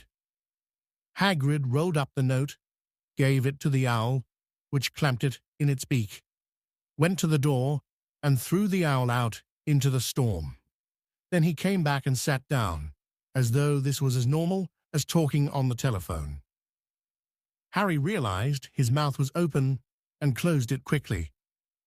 Sure. Where was I? Said Hagrid. But at that moment Uncle Vernon, still ashen-faced but looking very angry, moved into the firelight. He's not going, he said. Hagrid grunted. I'd like to see a great muggle like you stop him, he said. A what? Said Harry, interested. A muggle, said Hagrid. It's what we call non-magic folk like them. And it's your bad luck you grew up in a family of the biggest muggles I ever laid eyes on. We swore when we took him in we'd put a stop to that rubbish, said Uncle Vernon. Swore we'd stamp it out of him. Wizard indeed. You knew, said Harry. You knew I'm a wizard? Knew? Shrieked Aunt Petunia suddenly. Knew, of course we knew. How could you not be, my dratted sister being what she was? Oh, she got a letter just like that, and disappeared off to that school, and came home every vacation with her pockets full of frog spawn, turning teacups into rats. I was the only one who saw her for what she was, a freak. But for my mother and father, oh no, it was Lily this and Lily that. They were proud of having a witch in the family. She stopped to draw a deep breath and then went ranting on. It seemed she had been wanting to say all this for years. Then she met that Potter at school, and they left and got married and had you, and of course I knew you'd be just the same, just as strange, just as abnormal, and then, if you please, she went and got herself blown up, and we got landed with you. Harry had gone very white. As soon as he found his voice, he said, Blown up? You told me they died in a car crash. Car crash, roared Hagrid, jumping up so angrily that the Dursleys scuttled back to their corner. How could a car crash kill Lily and James Potter? It's an outrage, a scandal. Harry Potter not knowing his own story when every kid in our world knows his name. But why? What happened? Harry asked urgently. The anger faded from Hagrid's face. He looked suddenly anxious. I never expected this, he said in a low, worried voice. I had no idea, when Dumbledore told me there might be trouble getting hold of you, how much you didn't know. Ah, Harry, I don't know if I'm the right person to tell you, but someone's got a you can't go off to Hogwarts not knowing. He threw a dirty look at the Dursleys. Well, it's best you know as much as I can tell you, mind. I can't tell you everything. It's a great mystery, parts of it, eh? He sat down, stared into the fire for a few seconds, and then said, It begins, I suppose, with a person called, but it's incredible you don't know his name. Everyone in our world knows. Who? Well, I don't like saying the name if I can help it. No one does. Why not? Gulping gargoyles, Harry. People are still scared. Blimey, this is difficult. See, there was this wizard who went bad as you could go. Worse than worse. His name was... Hagrid gulped, but no words came out. Could you write it down? Harry suggested. Nah, can't spell it. All right, Voldemort. Hagrid shuddered. Don't make me say it again. Anyway, this wizard, about 20 years ago now, started looking for followers. Got 'em too. Some were afraid. Some just wanted a bit of his power, 'cause he was getting himself power all right. Dark days, Harry. Didn't know who to trust. Didn't dare get friendly with strange wizards or witches. Terrible things happened. He was taken over. Course, some stood up to him and he killed 'em. Horribly. One of the only safe places left was Hogwarts. Reckon Dumbledore's the only one you know who was afraid of. Didn't dare try taking the school, not just then anyway. Now your mum and dad were as good a witch and wizard as I ever knew. Head boy and girl at Hogwarts in their day. Suppose the mystery is why you know who never tried to get 'em on his side before probably knew they were too close to Dumbledore to want anything to do with the dark side. Maybe he thought he could persuade 'em, maybe he just wanted 'em out of the way. All anyone knows is he turned up in the village where you was all living on Halloween 10 years ago. You was just a year old. He came to your house and Hagrid suddenly pulled out a very dirty, spotted handkerchief and blew his nose with a sound like a foghorn. Sorry, he said, but it's that sad. Knew your mum and dad, and nicer people you couldn't find anyway. You know who killed 'em.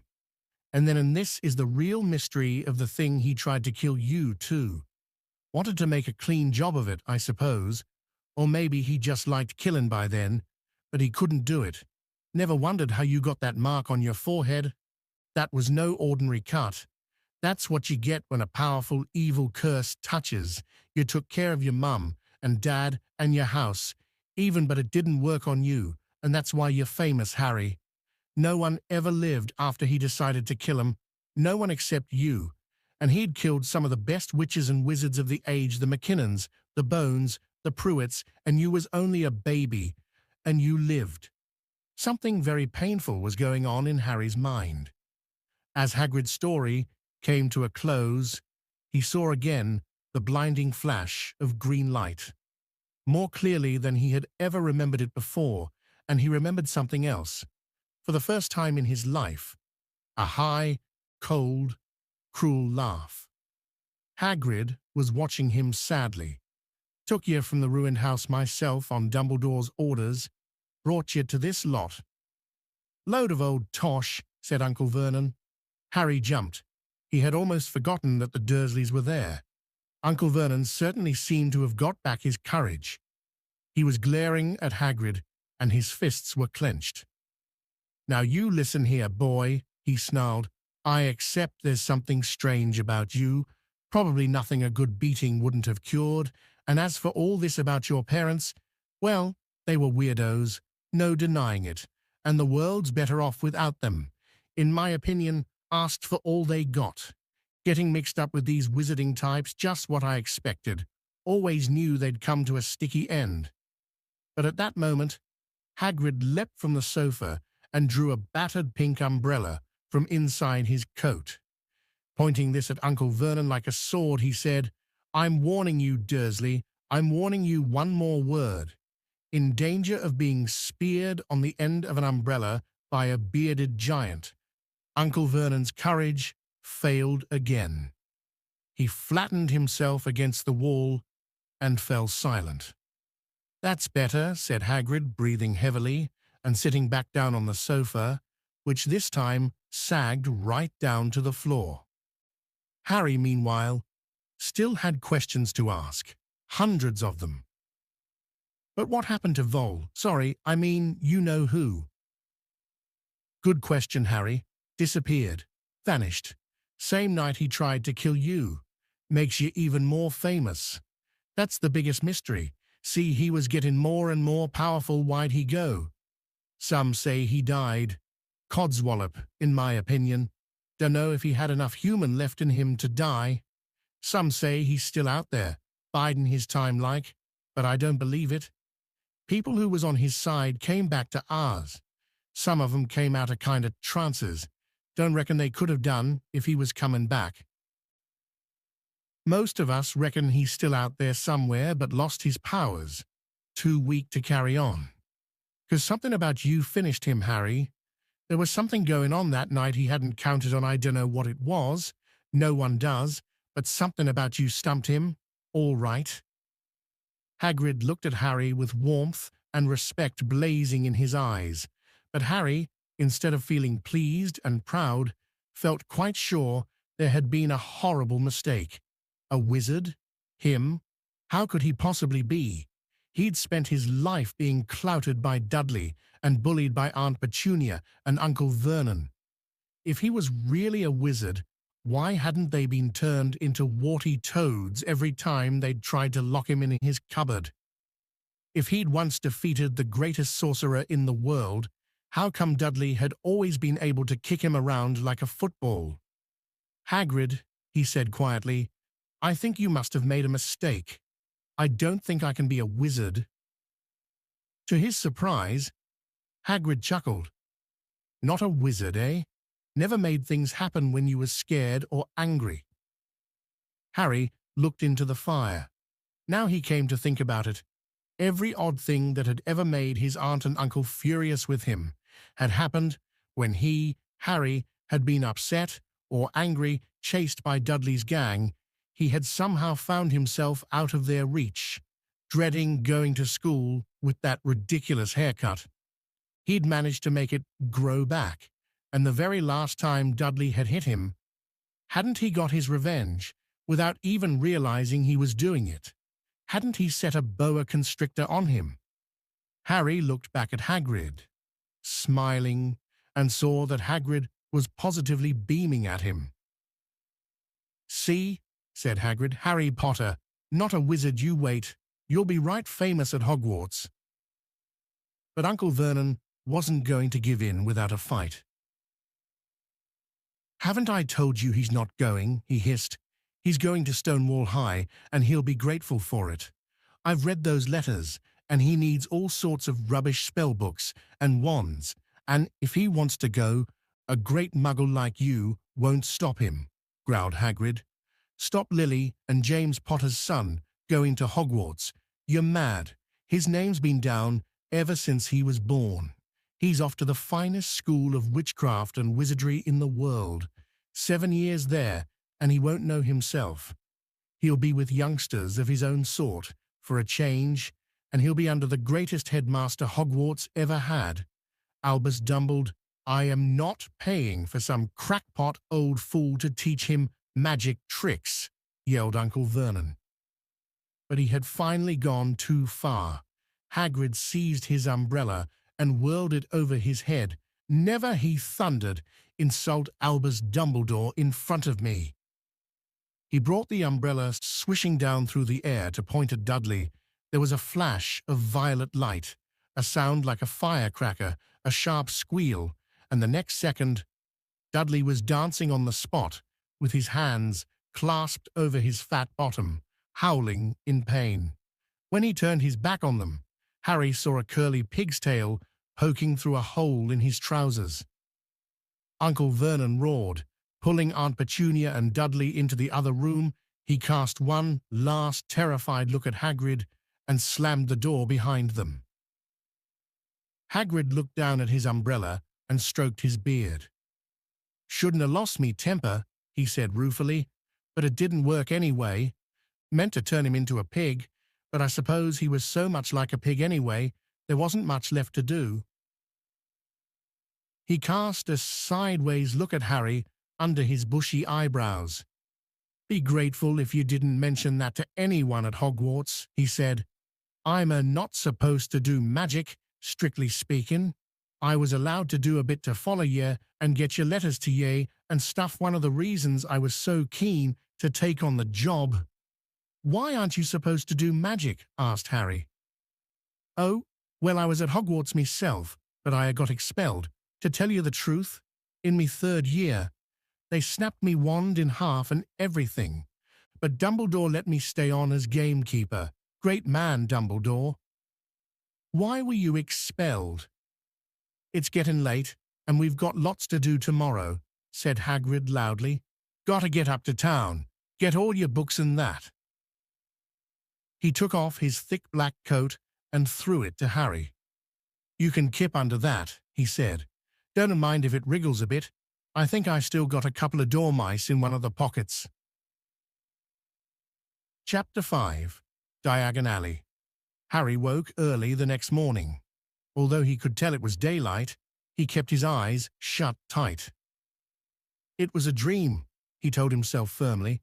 "I dreamed a giant called Hagrid came to tell me I was going to a school for wizards. When I open my eyes, I'll be at home in my cupboard." There was suddenly a loud tapping noise. "And there's Aunt Petunia knocking on the door," Harry thought, his heart sinking. But he still didn't open his eyes. It had been such a good dream. Tap, tap, tap. "All right," Harry mumbled. "I'm getting up." He sat up, and Hagrid's heavy coat fell off him. The hut was full of sunlight. The storm was over. Hagrid himself was asleep on the collapsed sofa, and there was an owl rapping its claw on the window, a newspaper held in its beak. Harry scrambled to his feet, so happy he felt as though a large balloon was swelling inside him. He went straight to the window and jerked it open. The owl swooped in and dropped the newspaper on top of Hagrid, who didn't wake up. The owl then fluttered onto the floor and began to attack Hagrid's coat. "Don't do that."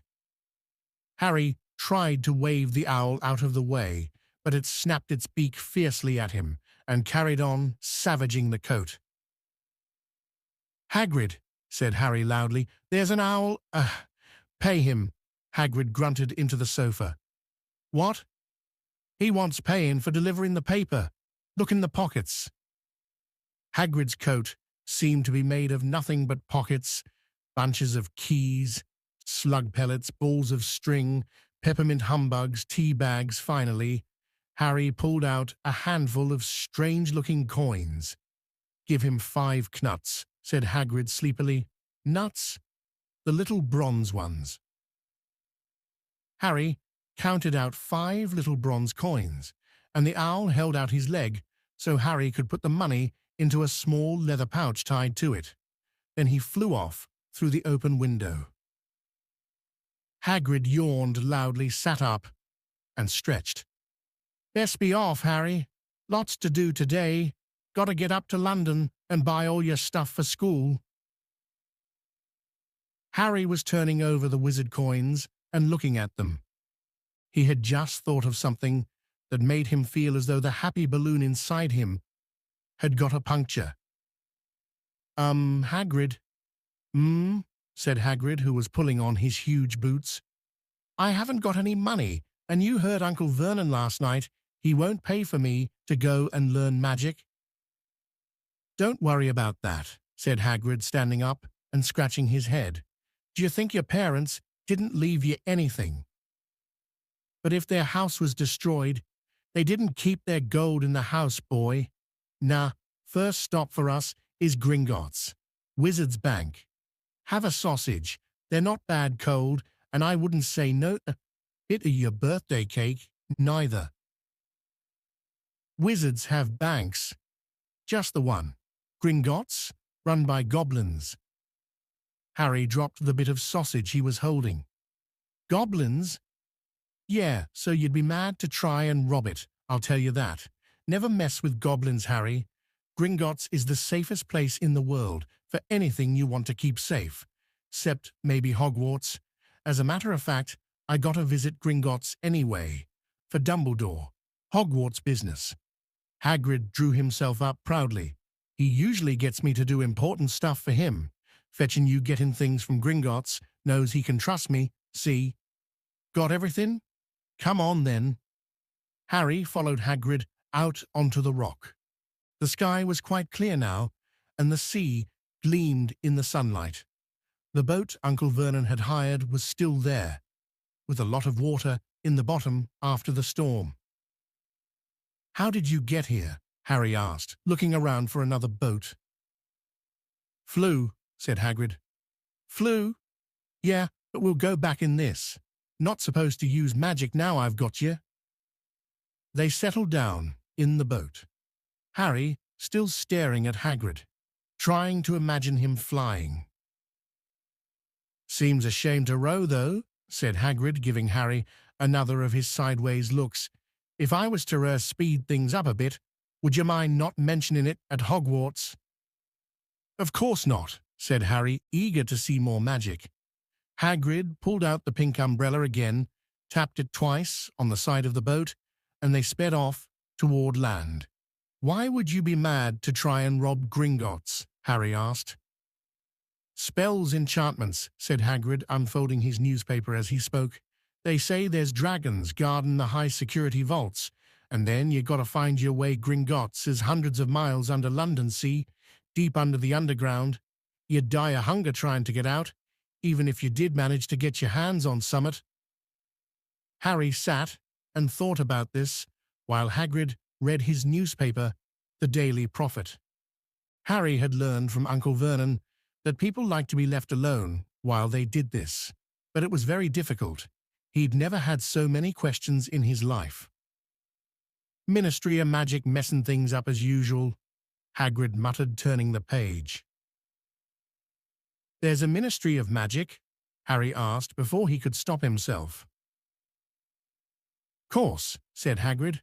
"They wanted Dumbledore for minister, of course, but he'd never leave Hogwarts, so old Cornelius Fudge got the job. Bungler, if ever there was one. So he pelts Dumbledore with owls every morning, asking for advice." "What does a Ministry of Magic do?" "Well, their main job is to keep it from the muggles that there's still witches and wizards up and down the country." "Why? Why? Blimey, Harry, everyone be wanting magic solutions to their problems. Nah, we're best left alone." At this moment, the boat bumped gently into the harbour wall. Hagrid folded up his newspaper, and they clambered up the stone steps onto the street. Passers-by stared a lot at Hagrid as they walked through the little town to the station. Harry couldn't blame them.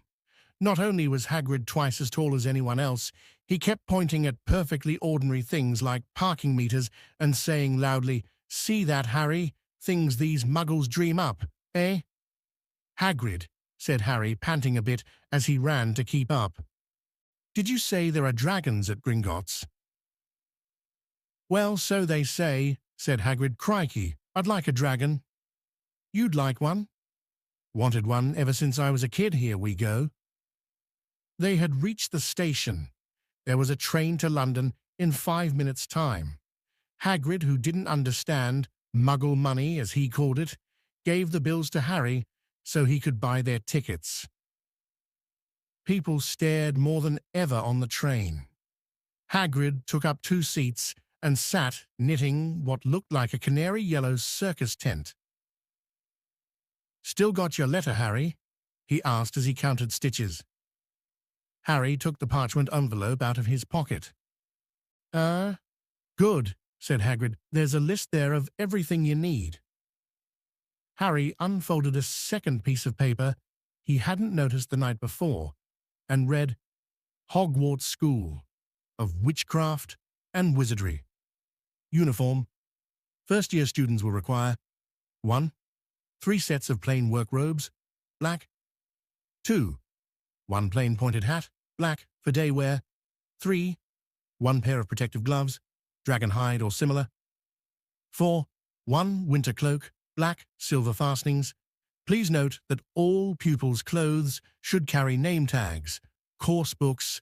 All students should have a copy of each of the following: The Standard Book of Spells, Grade 1 by Miranda Goshawk, A History of Magic by Bathilda Bagshot, Magical Theory by Adalbert Waffling, A Beginner's Guide to Transfiguration by Emmerich Switch, 1000 Magical Herbs and Fungi by Phillida Spore, Magical Drafts and Potions by Arsenius Jigger, Fantastic Beasts and Where to Find Them by Newt Scamander, The Dark Forces, A Guide to Self-Protection by Quentin Trimble.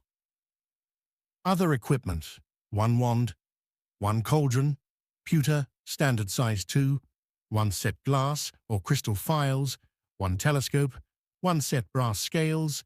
Students may also bring an owl, or a cat, or a toad. Parents are reminded that first years are not allowed their own broomsticks. "Can we buy all this in London?" Harry wondered aloud. "If you know where to go," said Hagrid. Harry had never been to London before. Although Hagrid seemed to know where he was going, he was obviously not used to getting there in an ordinary way. He got stuck in the ticket barrier on the Underground and complained loudly that the seats were too small and the trains too slow. "I don't know how the Muggles manage without magic," he said, as they climbed a broken-down escalator that led up to a bustling road lined with shops. Hagrid was so huge that he parted the crowd easily. All Harry had to do was keep close behind him.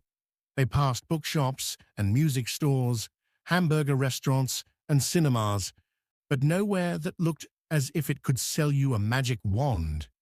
This was just an ordinary street, full of ordinary people. Could there really be piles of wizard gold buried miles beneath them?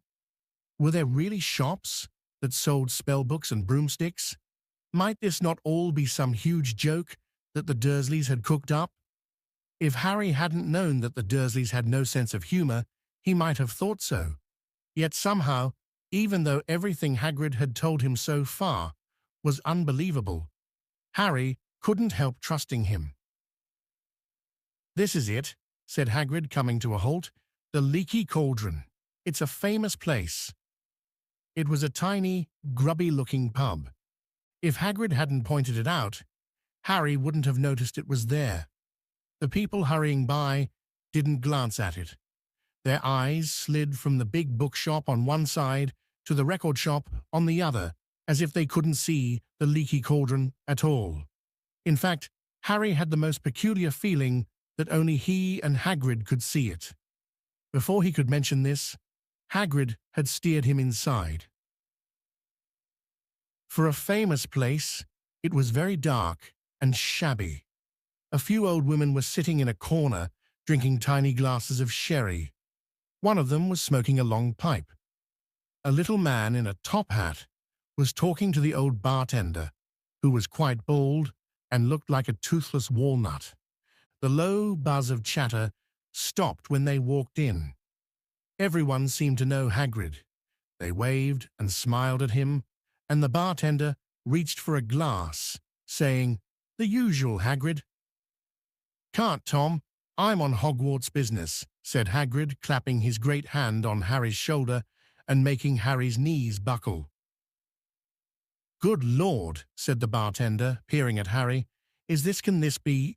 The leaky cauldron had suddenly gone completely still and silent. Dear, bless my soul, whispered the old bartender. Harry Potter, what an honor. He hurried out from behind the bar, rushed toward Harry, and seized his hand, tears in his eyes. Welcome back, Mr. Potter. Welcome back. Harry didn't know what to say. Everyone was looking at him. The old woman with the pipe was puffing on it without realizing it had gone out. Hagrid was beaming. Then there was a great scraping of chairs, and the next moment, Harry found himself shaking hands with everyone in the leaky cauldron. Doris Crockford, Mr. Potter, can't believe I'm meeting you at last. So proud, Mr. Potter. I'm just so proud. Always wanted to shake your hand. I'm all of a flutter. Delighted, Mr. Potter. Just can't tell you. Diggle's the name. Daedalus Diggle. I've seen you before, said Harry, as Daedalus Diggle's top hat fell off in his excitement. You bowed to me once in a shop. He remembers, cried Daedalus Diggle, looking around at everyone. Did you hear that? He remembers me. Harry shook hands again and again. Doris Crockford kept coming back for more. A pale young man made his way forward very nervously. One of his eyes was twitching.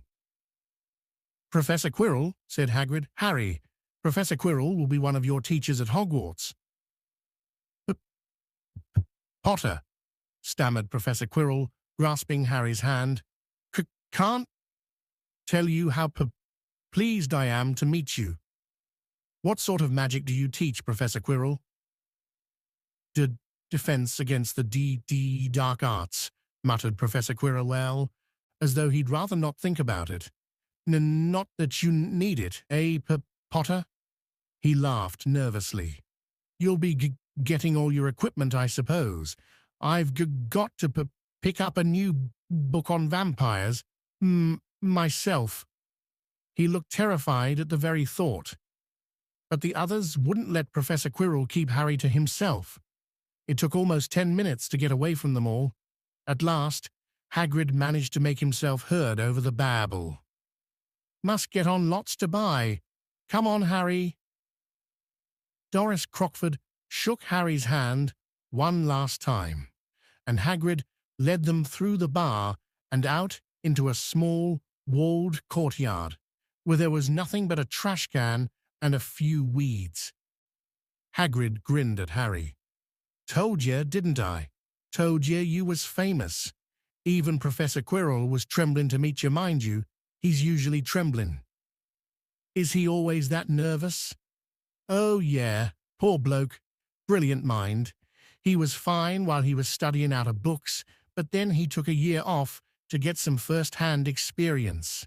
They say he met vampires in the Black Forest, and there was a nasty bit of trouble with a hag, never been the same since.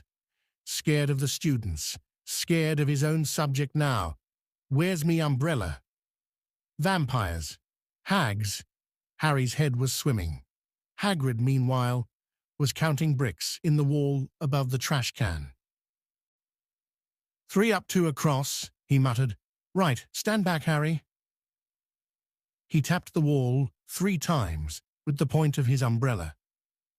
The brick he had touched quivered. It wriggled in the middle. A small hole appeared. It grew wider and wider. A second later, they were facing an archway large enough even for Hagrid. An archway onto a cobbled street that twisted and turned out of sight. Welcome, said Hagrid, to Diagon Alley. He grinned at Harry's amazement. They stepped through the archway. Harry looked quickly over his shoulder and saw the archway shrink instantly back into solid wall. The sun shone brightly on a stack of cauldrons outside the nearest shop. Cauldrons all sizes. Copper, brass, pewter, silver. Self-stirring, collapsible, said a sign hanging over them. Yeah, you'll be needing one, said Hagrid, but we gotta get your money first. Harry wished he had about 8 more eyes. He turned his head in every direction as they walked up the street, trying to look at everything at once. The shops, the things outside them, the people doing their shopping. A plump woman outside an apothecary was shaking her head as they passed, saying, "Dragon liver, 16 sickles an ounce. They're mad." A low, soft hooting came from a dark shop with a sign saying, "Elop's Owl Emporium, Tawny, Screech, Barn, Brown, and Snowy." Several boys of about Harry's age had their noses pressed against a window with broomsticks in it. "Look," Harry heard one of them say, "the new Nimbus 2000 fastest ever." There were shops selling robes, shops selling telescopes, and strange silver instruments Harry had never seen before, windows stacked with barrels of bat spleens and eel's eyes, tottering piles of spellbooks, quills, and rolls of parchment, potion bottles, globes of the moon. "Gringotts," said Hagrid. They had reached a snowy white building that towered over the other little shops. Standing beside its burnished bronze doors, wearing a uniform of scarlet and gold, was, "Yeah, that's a goblin," said Hagrid quietly as they walked up the white stone steps toward him. The goblin was about a head shorter than Harry. He had a swarthy, clever face, a pointed beard, and Harry noticed very long fingers and feet. He bowed as they walked inside. Now they were facing a second pair of doors, silver this time, with words engraved upon them. "Enter, stranger, but take heed of what awaits the sin of greed. For those who take, but do not earn, must pay most dearly in their turn. So if you seek beneath our floors a treasure that was never yours, thief, you have been warned. Beware of finding more than treasure there." "Like I said, you'd be mad to try and rob it," said Hagrid. A pair of goblins bowed them through the silver doors, and they were in a vast marble hall. About 100 more goblins were sitting on high stools behind a long counter, scribbling in large ledgers, weighing coins in brass scales, examining precious stones through eyeglasses. There were too many doors to count leading off the hall, and yet more goblins were showing people in and out of these. Hagrid and Harry made for the counter. "Morning," said Hagrid to a free goblin. "We've come to take some money out of Mr. Harry Potter's safe." "You have his key, sir." "Got it here somewhere," said Hagrid, and he started emptying his pockets onto the counter, scattering a handful of mouldy dog biscuits over the goblin's book of numbers. The goblin wrinkled his nose. Harry watched the goblin on their right, weighing a pile of rubies as big as glowing coals. "Got it," said Hagrid at last, holding up a tiny golden key. The goblin looked at it closely. "That seems to be in order. And I've also got a letter here from Professor Dumbledore," said Hagrid importantly, throwing out his chest. "It's about the you-know-what in Vault 713. The goblin read the letter carefully. "Very well," he said, handing it back to Hagrid.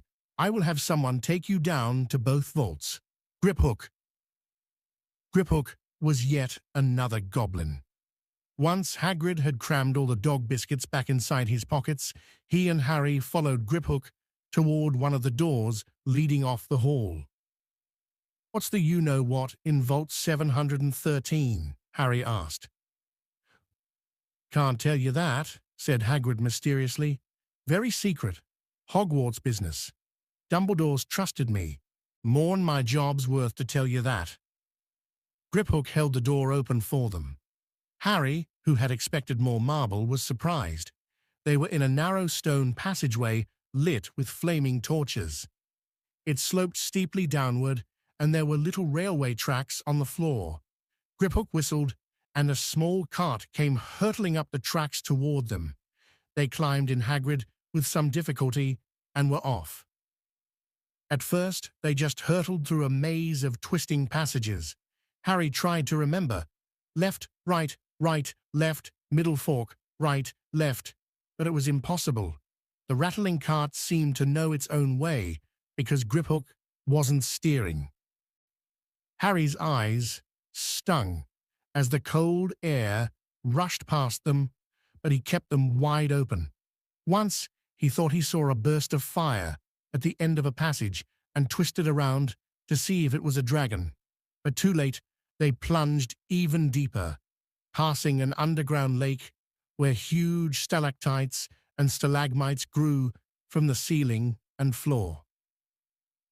"I never know," Harry called to Hagrid over the noise of the cart. "What's the difference between a stalagmite and a stalactite?" "Stalagmites got a minute," said Hagrid. "And don't ask me questions just now. I think I'm going to be sick." He did look very green, and when the cart stopped at last beside a small door in the passage wall, Hagrid got out and had to lean against the wall to stop his knees from trembling. No, Griphook unlocked the door. A lot of green smoke came billowing out, and as it cleared, Harry gasped. Inside were mounds of gold coins, columns of silver, heaps of little bronze nuts. "All yours," smiled Hagrid. "All Harry's." It was incredible. The Dursleys couldn't have known about this, or they'd have had it from him faster than blinking. How often had they complained how much Harry cost them to keep? And all the time, there had been a small fortune belonging to him, buried deep under London. Hagrid helped Harry pile some of it into a bag. "The gold ones are galleons," he explained. 17 silver sickles to a galleon and 29 knuts to a sickle. It's easy enough." "Right, that should be enough for a couple of terms. We'll keep the rest safe for you." He turned to Griphook. "Vault 713 now, please, and can we go more slowly?" "One speed only," said Griphook. They were going even deeper now and gathering speed. The air became colder and colder as they hurtled round tight corners. They went rattling over an underground ravine, and Harry leaned over the side to try to see what was down at the dark bottom, but Hagrid groaned and pulled him back by the scruff of his neck. Vault 713 had no keyhole. "Stand back," said Griphook importantly. He stroked the door gently with one of his long fingers, and it simply melted away. "If anyone but a Gringotts goblin tried that, they'd be sucked through the door and trapped in there," said Griphook. "How often do you check to see if anyone's inside?" Harry asked. "About once every 10 years, said Griphook with a rather nasty grin. Something really extraordinary had to be inside this top security vault, Harry was sure, and he leaned forward eagerly, expecting to see fabulous jewels at the very least, but at first he thought it was empty. Then he noticed a grubby little package wrapped up in brown paper lying on the floor. Hagrid picked it up and tucked it deep inside his coat. Harry longed to know what it was, but knew better than to ask. "Come on, back in this infernal cart, and don't talk to me on the way back. It's best if I keep me mouth shut," said Hagrid. One wild cart ride later, they stood blinking in the sunlight outside Gringotts. Harry didn't know where to run first, now that he had a bag full of money. He didn't have to know how many galleons there were to a pound to know that he was holding more money than he'd had in his whole life, more money than even Dudley had ever had.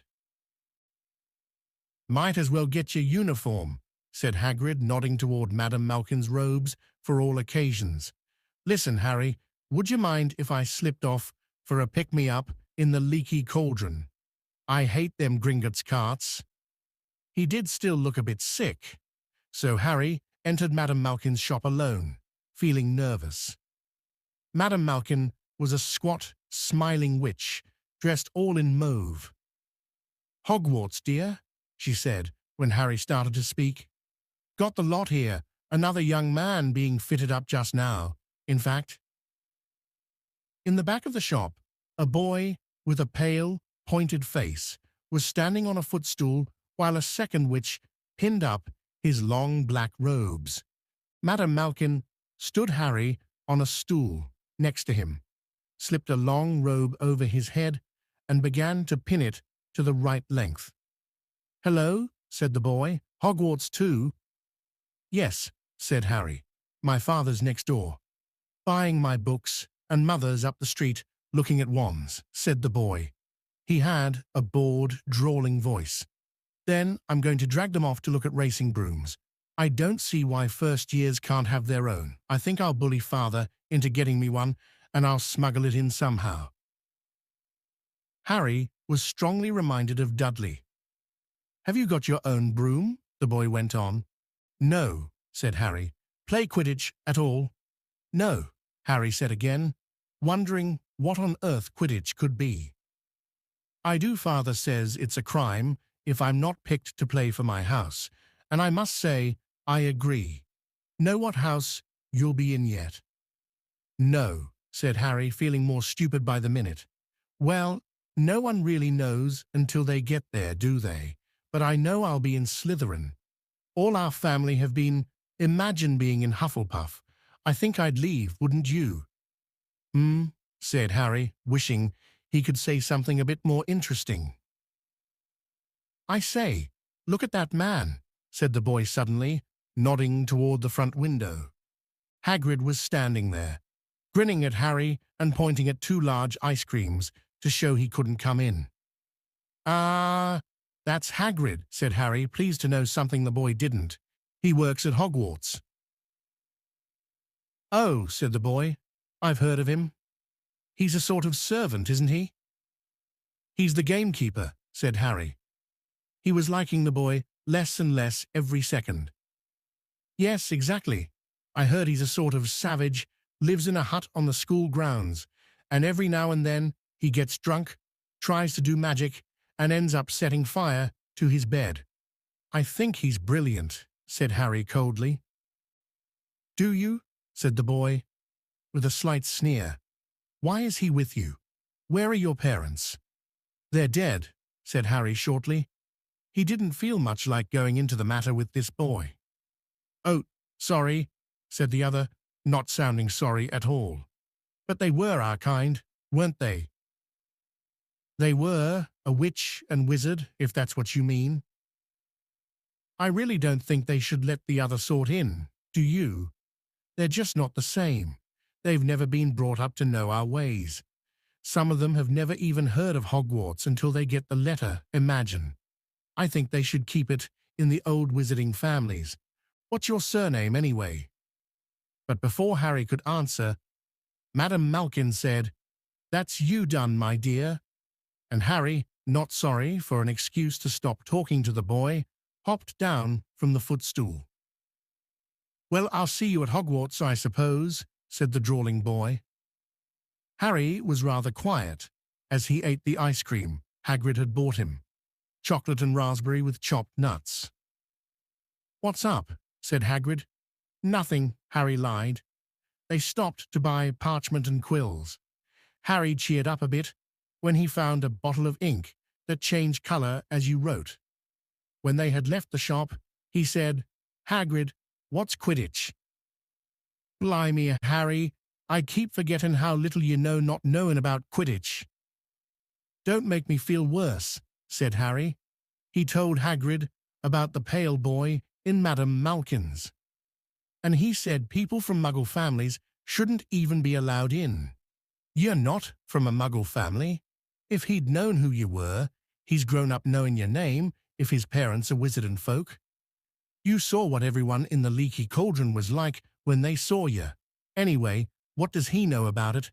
Some of the best I ever saw were the only ones with magic in 'em in a long line of muggles. Look at your mum. Look what she had for a sister." So what is Quidditch?" "It's our sport. Wizard sport. It's like soccer in the Muggle world. Everyone follows Quidditch played up in the air on broomsticks, and there's 4 balls, sorta hard to explain the rules." "And what are Slytherin and Hufflepuff?" "Schoolhouses. There's 4. Everyone says Hufflepuff are a lot of duffers, but I bet I'm in Hufflepuff," said Harry gloomily. Better Hufflepuff than Slytherin, said Hagrid darkly. There's not a single witch or wizard who went bad who wasn't in Slytherin. You know who was one. You know who was at Hogwarts? Years and years ago, said Hagrid. They bought Harry's school books in a shop called Flourish and Blots, where the shelves were stacked to the ceiling with books as large as paving stones, bound in leather. Books the size of postage stamps in covers of silk. Books full of peculiar symbols, and a few books with nothing in them at all. Even Dudley, who never read anything, would have been wild to get his hands on some of these.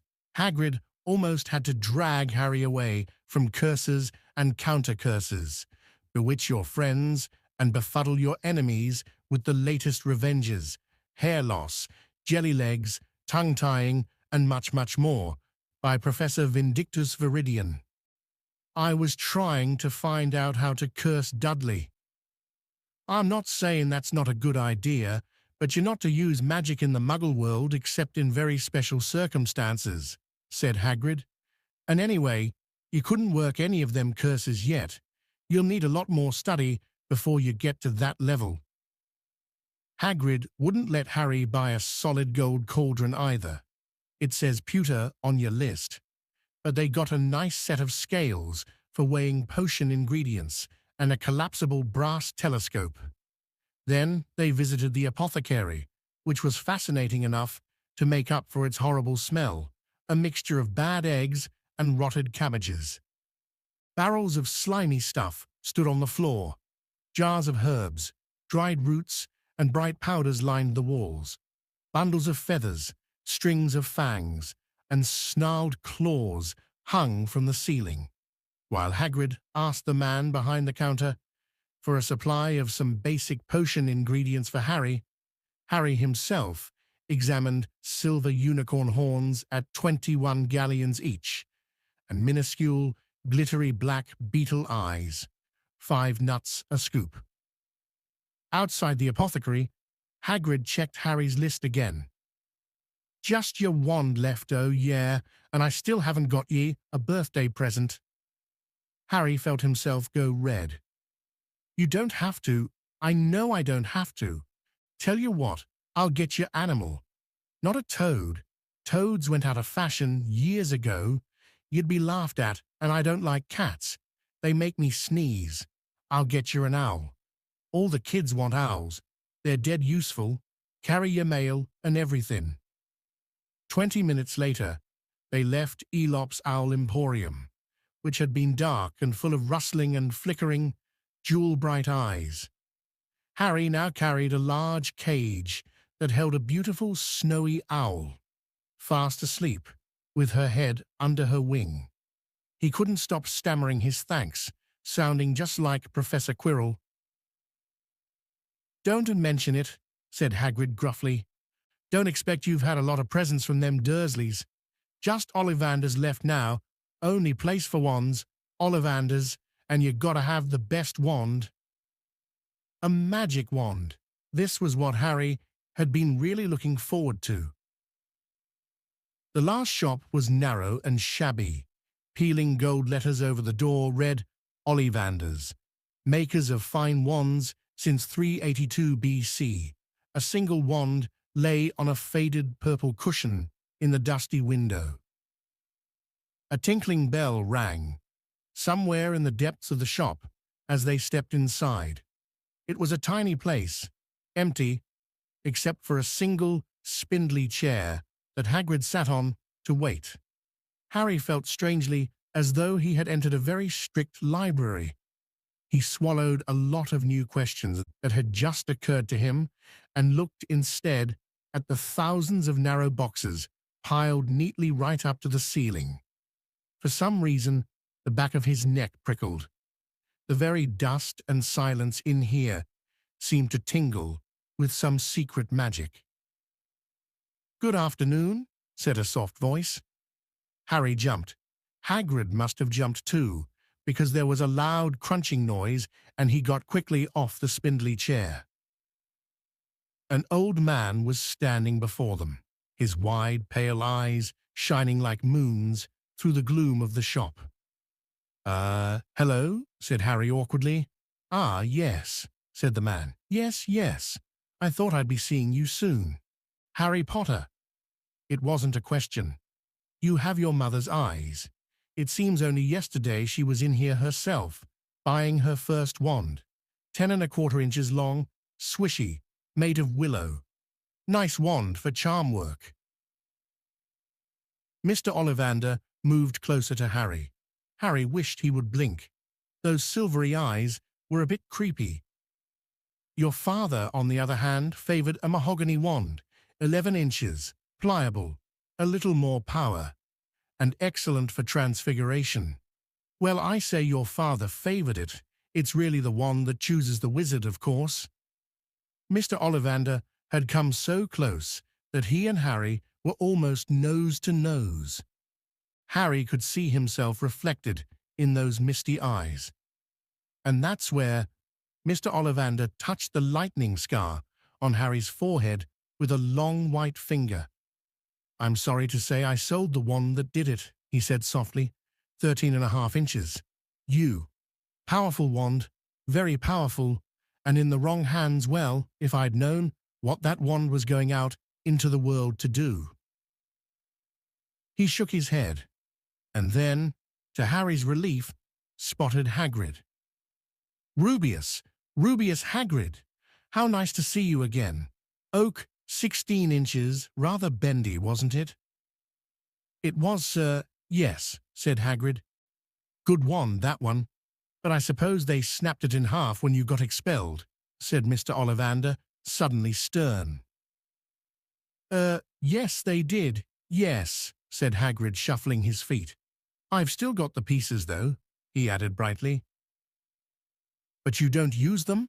said Mr. Ollivander sharply. "Oh, no, sir," said Hagrid quickly. Harry noticed he gripped his pink umbrella very tightly as he spoke. Said Mr. Ollivander, giving Hagrid a piercing look. "Well, now, Mr. Potter, let me see."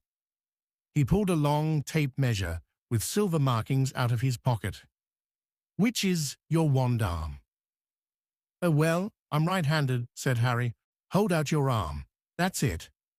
He measured Harry from shoulder to finger, then wrist to elbow, shoulder to floor, knee to armpit, and round his head. As he measured, he said, "Every Ollivander wand has a core of a powerful magical substance, Mr. Potter. We use unicorn hairs, phoenix tail feathers, and the heartstrings of dragons. No two Ollivander wands are the same, just as no two unicorns, dragons, or phoenixes are quite the same. And of course, you will never get such good results with another wizard's wand." Harry suddenly realized that the tape measure, which was measuring between his nostrils, was doing this on its own. Mr. Ollivander was flitting around the shelves, taking down boxes. "That will do," he said, and the tape measure crumpled into a heap on the floor. "Right then, Mr. Potter, try this one. Beechwood and dragon heartstring. 9 inches, nice and flexible. Just take it and give it a wave." Harry took the wand and, feeling foolish, waved it around a bit, but Mr. Ollivander snatched it out of his hand almost at once. "Maple and phoenix feather, 7 inches. Quite whippy. Try." Harry tried, but he had hardly raised the wand when it, too, was snatched back by Mr. Ollivander. "No, no here. Ebony and unicorn hair, 8½ inches, springy. Go on, try it out." Harry tried and tried. He had no idea what Mr. Ollivander was waiting for. The pile of tried wands was mounting higher and higher on the spindly chair, but the more wands Mr. Ollivander pulled from the shelves, the happier he seemed to become. "Tricky customer, eh? Not to worry. We'll find the perfect match here somewhere, I wonder. Now, yes, why not unusual combination? Holly and phoenix feather, 11 inches, nice and supple." Harry took the wand. He felt a sudden warmth in his fingers. He raised the wand above his head, brought it swishing down through the dusty air, and a stream of red and gold sparks shot from the end like a firework, throwing dancing spots of light onto the walls. Hagrid whooped and clapped, and Mr. Ollivander cried, "Oh, bravo! Yes, indeed! Oh, very good! Well, well, well! How curious! How very curious!" He put Harry's wand back into its box and wrapped it in brown paper, still muttering, "Curious, curious." "Sorry," said Harry, "but what's curious?" Mr. Ollivander fixed Harry with his pale stare. "I remember every wand I've ever sold, Mr. Potter, every single wand. It so happens that the phoenix whose tail feather is in your wand gave another feather just one other. It is very curious indeed that you should be destined for this wand, when its brother its brother gave you that scar." Harry swallowed. "Yes, 13.5 inches. Curious indeed how these things happen. The wand chooses the wizard, remember? I think we must expect great things from you, Mr. Potter. After all, he who must not be named did great things terrible, yes, but great." Harry shivered. He wasn't sure he liked Mr. Ollivander too much. He paid 7 gold galleons for his wand, and Mr. Ollivander bowed them from his shop. The late afternoon sun hung low in the sky as Harry and Hagrid made their way back down Diagon Alley, back through the wall, back through the leaky cauldron, now empty. Harry didn't speak at all as they walked down the road. He didn't even notice how much people were gawking at them on the underground, laden as they were, with all their funny-shaped packages, with the snowy owl asleep in its cage on Harry's lap. Up another escalator, out into Paddington Station. Harry only realized where they were when Hagrid tapped him on the shoulder. "Got time for a bite to eat before your train leaves," he said. He bought Harry a hamburger, and they sat down on plastic seats to eat them. Harry kept looking around. Everything looked so strange somehow.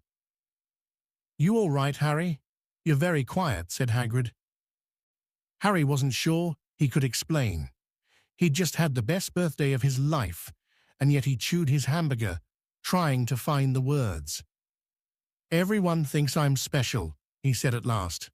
"All those people in the leaky cauldron, Professor Quirrell, Mr. Ollivander, but I don't know anything about magic at all. How can they expect great things?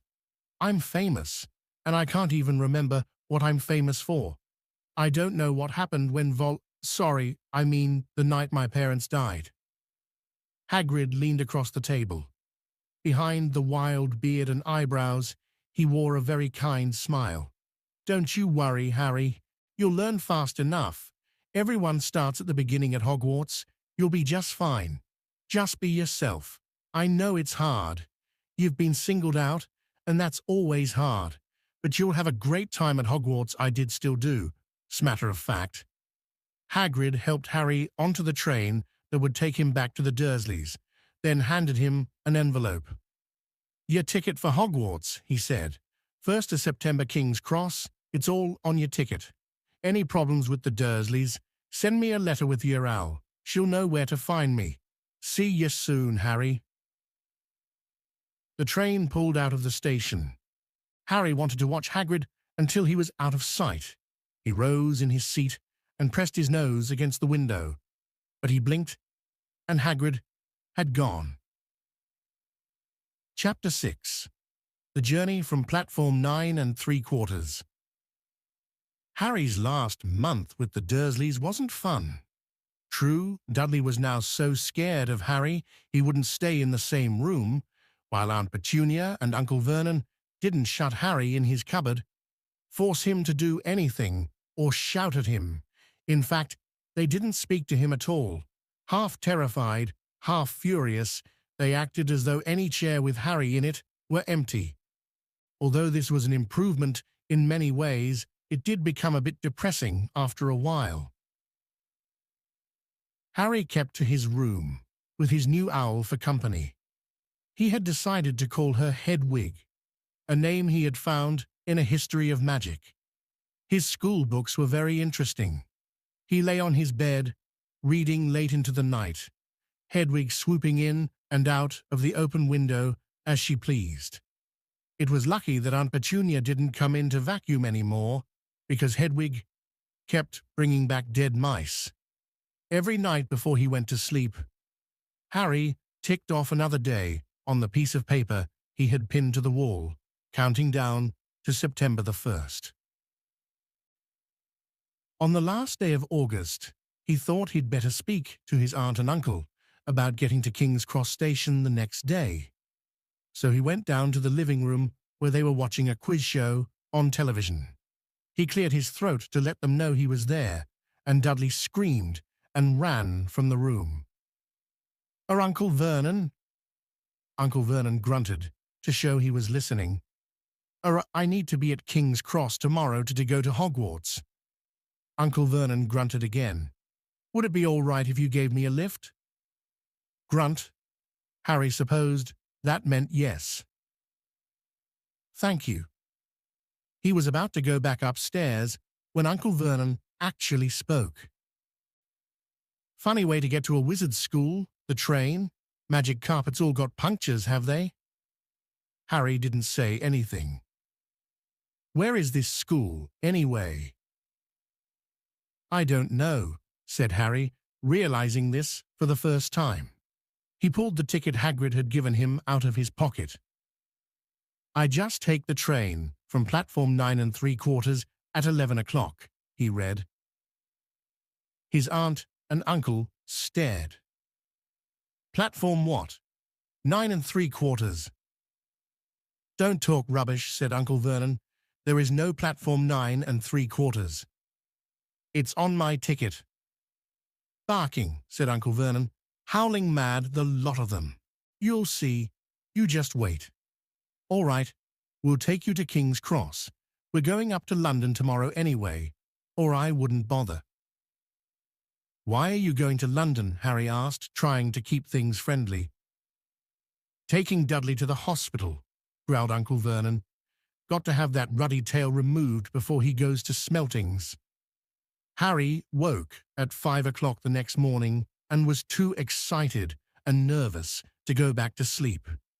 He got up and pulled on his jeans because he didn't want to walk into the station. In his wizard's robes, he'd change on the train.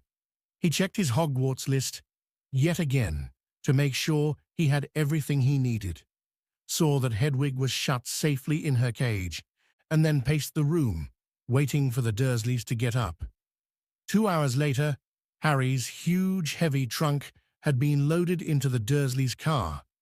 Aunt Petunia had talked Dudley into sitting next to Harry, and they had set off. They reached King's Cross at 10:30. Uncle Vernon dumped Harry's trunk onto a cart and wheeled it into the station for him. Harry thought this was strangely kind until Uncle Vernon stopped dead, facing the platforms with a nasty grin on his face. "Well, there you are, boy. Platform 9, platform 10. Your platform should be somewhere in the middle, but they don't seem to have built it yet, do they?" He was quite right, and of course, there was a big plastic number 9 over one platform and a big plastic number 10 over the one next to it, and in the middle, nothing at all. "Have a good term," said Uncle Vernon, with an even nastier smile. He left without another word. Harry turned and saw the Dursleys drive away.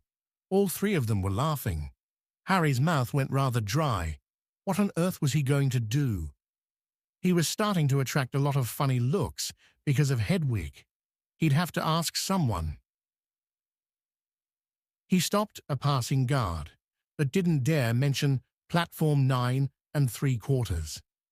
The guard had never heard of Hogwarts, and when Harry couldn't even tell him what part of the country it was in, he started to get annoyed, as though Harry was being stupid on purpose. Getting desperate, Harry asked for the train that left at 11 o'clock, but the guard said there wasn't one. In the end, the guard strode away, muttering about time wasters. Harry was now trying hard not to panic. According to the large clock over the arrivals board, he had 10 minutes left to get on the train to Hogwarts, and he had no idea how to do it. He was stranded in the middle of a station, with a trunk he could hardly lift, a pocket full of wizard money, and a large owl. Hagrid must have forgotten to tell him something you had to do, like tapping the third brick on the left to get into Diagon Alley. He wondered if he should get out his wand and start tapping the ticket inspector's stand between platforms 9 and 10. At that moment, a group of people passed just behind him, and he caught a few words of what they were saying. "Packed with muggles, of course." Harry swung round. The speaker was a plump woman who was talking to 4 boys, all with flaming red hair. Each of them was pushing a trunk, like Harry's, in front of him, and they had an owl. Heart hammering, Harry pushed his cart after them. They stopped, and so did he, just near enough to hear what they were saying. "Now what's the platform number?" said the boy's mother. 9 3/4, piped a small girl, also red-headed, who was holding her hand. "Mum, can't I go?" "You're not old enough, Ginny. Now be quiet." "All right, Percy, you go first." What looked like the oldest boy marched toward platforms 9 and 10. Harry watched, careful not to blink, in case he missed it, but just as the boy reached the dividing barrier between the 2 platforms, a large crowd of tourists came swarming in front of him, and by the time the last backpack had cleared away, the boy had vanished. "Fred, you next," the plump woman said. "I'm not Fred, I'm George," said the boy. "Honestly, woman, you call yourself our mother. Can't you tell I'm George?" "Sorry, George, dear." "Only joking. I am Fred," said the boy, and off he went. His twin called after him to hurry up, and he must have done so, because a second later he had gone. But how had he done it? Now the third brother was walking briskly toward the barrier. He was almost there, and then, quite suddenly, he wasn't anywhere. There was nothing else for it. "Excuse me," Harry said to the plump woman. "Hello, dear," she said. "First time at Hogwarts. Ron's new, too." She pointed at the last and youngest of her sons. He was tall, thin, and gangling, with freckles, big hands and feet, and a long nose. "Yes," said Harry. The thing is, I don't know how to get onto the platform," she said kindly, and Harry nodded. "Not to worry," she said. "All you have to do is walk straight at the barrier between platforms 9 and 10. Don't stop, and don't be scared. You'll crash into it. That's very important. Best do it at a bit of a run if you're nervous. Go on, go now before Ron." "Okay," said Harry. He pushed his trolley around and stared at the barrier. It looked very solid. He started to walk toward it. People jostled him on their way to platforms 9 and 10. Harry walked more quickly. He was going to smash right into that barrier, and then he'd be in trouble. Leaning forward on his cart, he broke into a heavy run. The barrier was coming nearer and nearer. He wouldn't be able to stop. The cart was out of control. He was a foot away. He closed his eyes, ready for the crash. It didn't come. He kept on running. He opened his eyes. A scarlet steam engine was waiting next to a platform packed with people. A sign overhead said, "Hogwarts Express, 11 o'clock. Harry looked behind him and saw a wrought iron archway where the barrier had been, with the words "Platform 9 and 3/4" on it. He had done it. Smoke from the engine drifted over the heads of the chattering crowd, while cats of every color wound here and there between their legs. Owls hooted to one another in a disgruntled sort of way over the babble and the scraping of heavy trunks. The first few carriages were already packed with students, some hanging out of the window to talk to their families, some fighting over seats. Harry pushed his cart off down the platform in search of an empty seat. He passed a round-faced boy who was saying, "Gran, I've lost my toad again."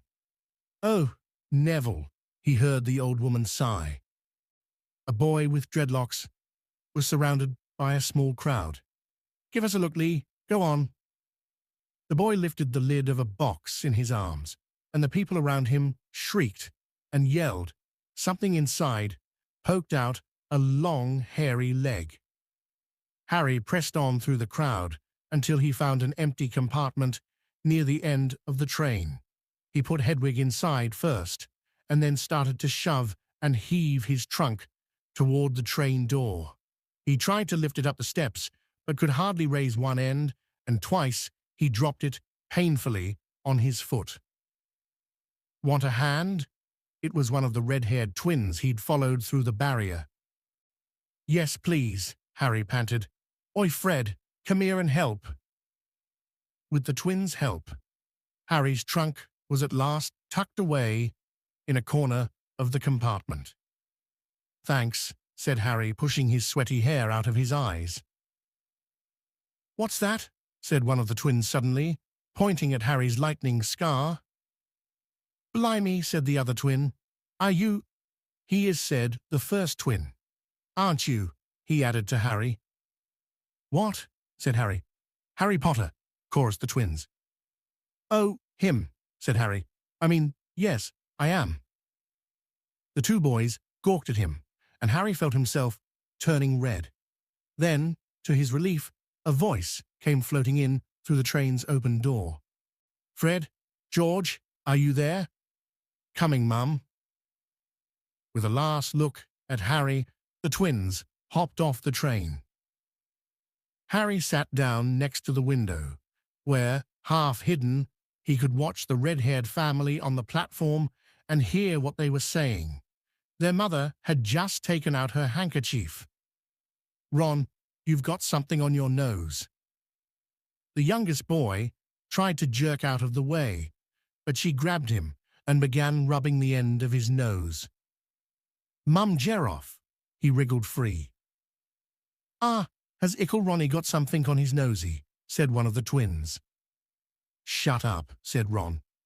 "Where's Percy?" said their mother. "He's coming now." The oldest boy came striding into sight. He had already changed into his billowing black Hogwarts robes, and Harry noticed a shiny red and gold badge on his chest with the letter P on it. "Can't stay long, Mother," he said. "I'm up front. The prefects have got 2 compartments to themselves." "Oh, are you a prefect, Percy?" said one of the twins, with an air of great surprise. "You should have said something. We had no idea." "Hang on, I think I remember him saying something about it," said the other twin. "Once, or twice, a minute, all summer." "Oh, shut up," said Percy the prefect. "How come Percy gets new robes anyway?" said one of the twins. "Because he's a prefect," said their mother fondly.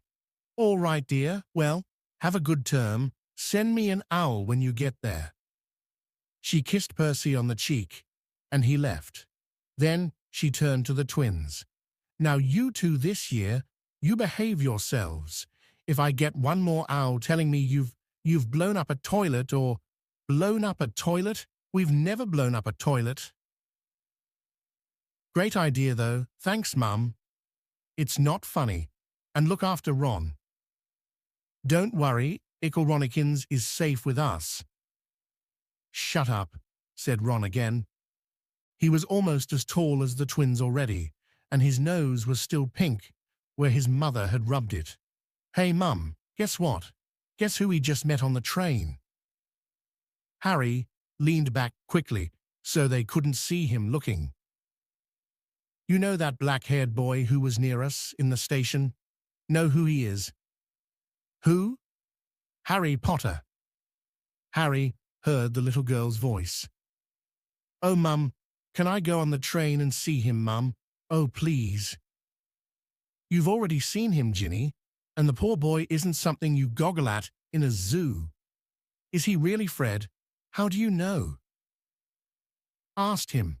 Saw his scar. It's really there like lightning. Poor dear, no wonder he was alone, I wondered. He was ever so polite when he asked how to get onto the platform. Never mind that. Do you think he remembers what you-know-who looks like? Their mother suddenly became very stern. I forbid you to ask him, Fred. No, don't you dare, as though he needs reminding of that on his first day at school. All right, keep your hair on. A whistle sounded. Hurry up, their mother said, and the three boys clambered onto the train. They leaned out of the window for her to kiss them goodbye, and their younger sister began to cry. Don't, Ginny, we'll send you loads of owls. We'll send you a Hogwarts toilet seat. George, only joking, Mum. The train began to move. Harry saw the boys' mother waving, and their sister, half laughing, half crying, running to keep up with the train until it gathered too much speed. Then she fell back and waved. Harry watched the girl and her mother disappear as the train rounded the corner. Houses flashed past the window. Harry felt a great leap of excitement. He didn't know what he was going to, but it had to be better than what he was leaving behind. The door of the compartment slid open, and the youngest red-headed boy came in. Anyone sitting there? He asked, pointing at the seat opposite Harry. Everywhere else is full. Harry shook his head, and the boy sat down. He glanced at Harry and then looked quickly out of the window, pretending he hadn't looked. Harry saw he still had a black mark on his nose. Hey, Ron. The twins were back. Listen, we're going down the middle of the train. Lee Jordan's got a giant tarantula down there. Right, mumbled Ron. Harry, said the other twin, did we introduce ourselves? Fred and George Weasley. And this is Ron, our brother. See you later, then. Bye, said Harry and Ron. The twins slid the compartment door shut behind them. Are you really Harry Potter? Ron blurted out. Harry nodded. Oh well, I thought it might be one of Fred and George's jokes, said Ron. And have you really got you-know? He pointed at Harry's forehead. Harry pulled back his bangs to show the lightning scar. Ron stared. So that's where you-know-who... Yes, said Harry, but I can't remember it. Nothing, said Ron eagerly. Well, I remember a lot of green light, but nothing else. Wow, said Ron. He sat and stared at Harry for a few moments. Then, as though he had suddenly realized what he was doing, he looked quickly out of the window again. Are all your family wizards? Asked Harry, who found Ron just as interesting as Ron found him. Yes, I think so, said Ron. I think Mum's got a second cousin who's an accountant, but we never talk about him. So you must know loads of magic already. The Weasleys were clearly one of those old wizarding families the pale boy in Diagon Alley had talked about. I heard you went to live with Muggles, said Ron. What are they like? Horrible, well, not all of them. My aunt and uncle and cousin are, though. Wish I'd had 3 wizard brothers. 5, said Ron. For some reason, he was looking gloomy. I'm the 6th in our family to go to Hogwarts. You could say I've got a lot to live up to. Bill and Charlie have already left. Bill was head boy, and Charlie was captain of Quidditch. Now Percy's a prefect. Fred and George mess around a lot, but they still get really good marks, and everyone thinks they're really funny. Everyone expects me to do as well as the others, but if I do, it's no big deal because they did it first. You never get anything new either, with 5 brothers. I've got Bill's old robes, Charlie's old wand, and Percy's old rat. Ron reached inside his jacket and pulled out a fat grey rat. which was asleep. His name's Scabbers, and he's useless. He hardly ever wakes up. Percy got an owl from my dad for being made a prefect, but they couldn't I got Scabbers instead. Ron's ears went pink. He seemed to think he'd said too much, because he went back to staring out of the window. Harry didn't think there was anything wrong with not being able to afford an owl. After all, he'd never had any money in his life until a month ago. And he told Ron so, all about having to wear Dudley's old clothes and never getting proper birthday presents. This seemed to cheer Ron up. To say, and until Hagrid told me, I didn't know anything about being a wizard or about my parents or Voldemort. Ron gasped. What? Said Harry. You said you know whose name, said Ron, sounding both shocked and impressed. I'd have thought you of all people. I'm not trying to be brave or anything, saying the name, said Harry. I just never knew you shouldn't. See what I mean? I've got loads to learn. I bet, he added, voicing for the first time something that had been worrying him a lot lately. I bet I'm the worst in the class. You won't be. There's loads of people who come from Muggle families, and they learn quick enough. While they had been talking, the train had carried them out of London.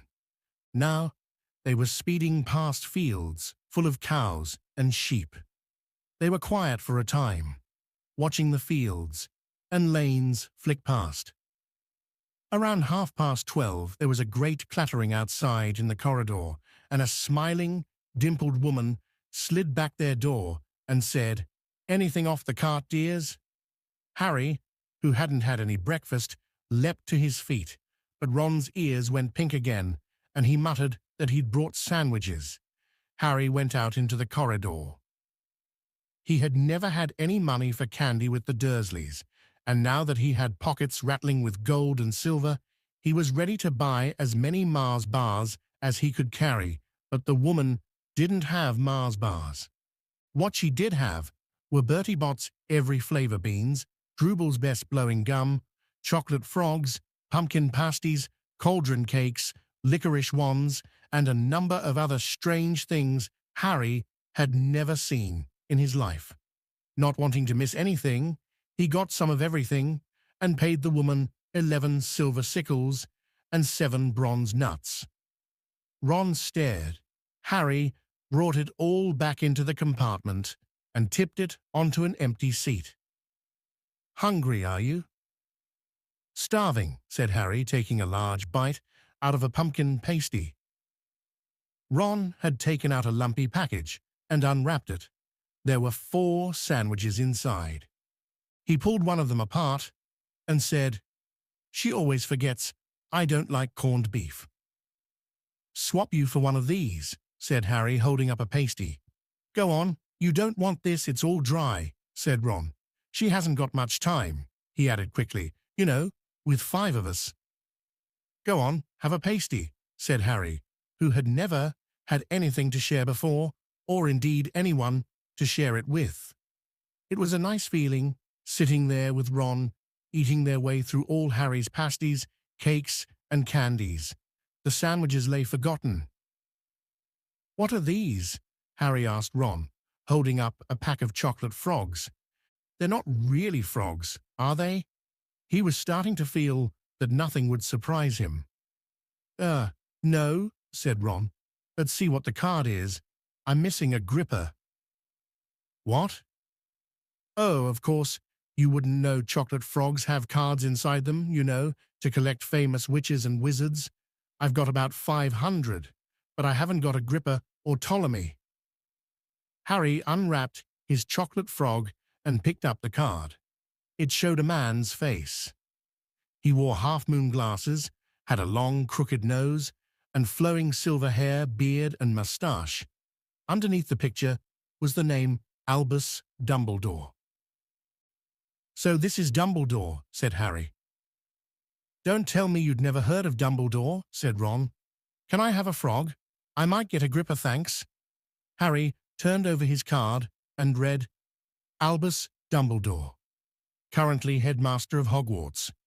Considered by many the greatest wizard of modern times, Dumbledore is particularly famous for his defeat of the dark wizard Grindelwald in 1945, for the discovery of the 12 uses of dragon's blood, and his work on alchemy with his partner, Nicholas Flamel. Professor Dumbledore enjoys chamber music and 10-pin bowling. Harry turned the card back over and saw, to his astonishment, that Dumbledore's face had disappeared. "He's gone." "Well, you can't expect him to hang around all day," said Ron. "He'll be back. No, I've got Morgana again, and I've got about 6 of her. Do you want it? You can start collecting." Ron's eyes strayed to the pile of chocolate frogs waiting to be unwrapped. "Help yourself," said Harry, "but in, the Muggle world, people just stay put in photos." "Do they? What? They don't move at all?" Ron sounded amazed. "Weird." Harry stared as Dumbledore sidled back into the picture on his card and gave him a small smile. Ron was more interested in eating the frogs than looking at the famous witches and wizards cards, but Harry couldn't keep his eyes off them. Soon he had not only Dumbledore and Morgana, but Hengist of Woodcroft, Alberic Grunion, Circe, Paracelsus, and Merlin. He finally tore his eyes away from the druidess Cleodna, who was scratching her nose, to open a bag of Bertie Bott's every flavor beans. "You want to be careful with those," Ron warned Harry. "When they say every flavor, they mean every flavor you know. You get all the ordinary ones, like chocolate and peppermint and marmalade, but then you can get spinach and liver and tripe. George reckons he had a booger-flavored one once." Ron picked up a green bean, looked at it carefully, and bit into a corner. "Blasey, sprouts." They had a good time eating the every flavor beans. Harry got toast, coconut, baked bean, strawberry, curry, grass, coffee, sardine, and was even brave enough to nibble the end off a funny grey one Ron wouldn't touch, which turned out to be pepper. The countryside, now flying past the window, was becoming wilder. The neat fields had gone. Now there were woods, twisting rivers, and dark green hills. There was a knock on the door of their compartment, and the round-faced boy Harry had passed on platform 9 3/4 came in. He looked tearful. "Sorry," he said, "but have you seen a toad at all?" When they shook their heads, he wailed, "I've lost him. He keeps getting away from me." "He'll turn up," said Harry. "Yes," said the boy, miserably. "Well, if you see him, he left." "Don't know why he's so bothered," said Ron. "If I'd brought a toad, I'd lose it as quick as I could. Mind you, I brought Scabbers, so I can't talk." The rat was still snoozing on Ron's lap. "He might have died, and you wouldn't know the difference," said Ron in disgust. "I tried to turn him yellow yesterday to make him more interesting, but the spell didn't work. I'll show you, look." He rummaged around in his trunk and pulled out a very battered-looking wand. It was chipped in places, and something white was glinting at the end. "Sir, unicorn hairs nearly poking out." Anyway, he had just raised his wand when the compartment door slid open again. The toadless boy was back, but this time he had a girl with him. She was already wearing her new Hogwarts robes. "Has anyone seen a toad? Neville's lost one," she said.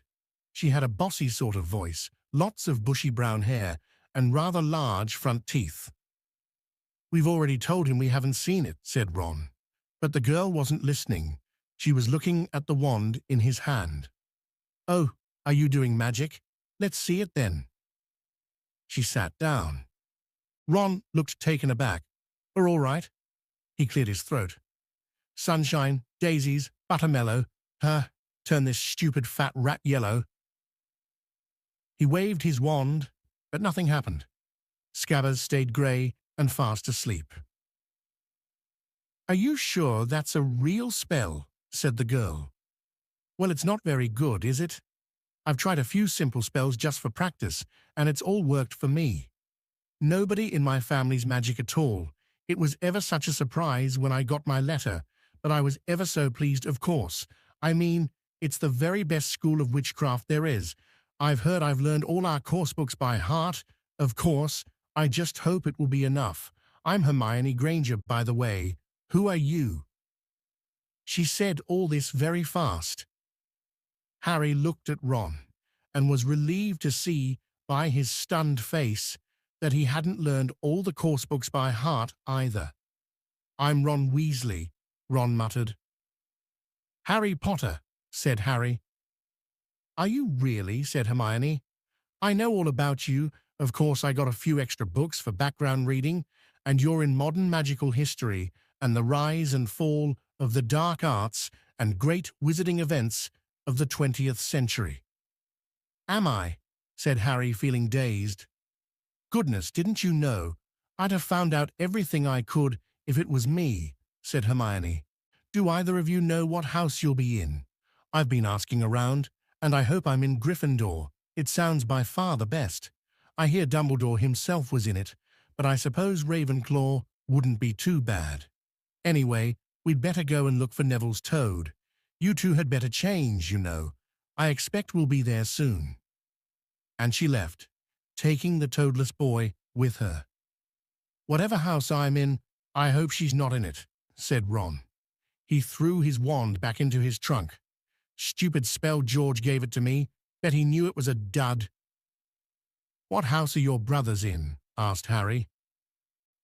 Gryffindor, said Ron. Gloom seemed to be settling on him again. Mum and Dad were in it too.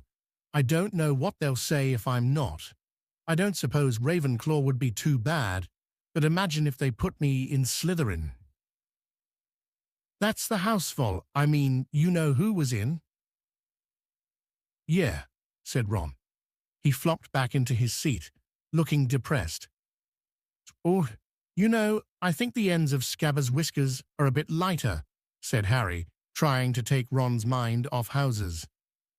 So what do your oldest brothers do now that they've left anyway? Harry was wondering what a wizard did once he'd finished school. Charlie's in Romania studying dragons, and Bill's in Africa doing something for Gringotts, said Ron. Did you hear about Gringotts? It's been all over the Daily Prophet, but I don't suppose you get that with the muggles someone tried to rob a high-security vault. Harry stared. Really? What happened to them? Nothing. That's why it's such big news. They haven't been caught. My dad says it must have been a powerful dark wizard to get round Gringotts, but they don't think they took anything. That's what's odd. Course, everyone gets scared when something like this happens, in case you know who's behind it. Harry turned this news over in his mind. He was starting to get a prickle of fear every time you know who was mentioned. He supposed this was all part of entering the magical world, but it had been a lot more comfortable saying Voldemort without worrying. What's your Quidditch team? Ron asked. I don't know any, Harry confessed. What? Ron looked dumbfounded. Oh, you wait. It's the best game in the world. And he was off, explaining all about the 4 balls and the positions of the 7 players, describing famous games he'd been to with his brothers and the broomstick he'd like to get if he had the money.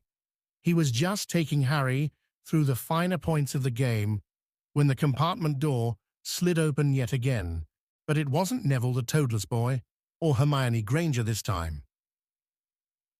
3 boys entered, and Harry recognized the middle one at once.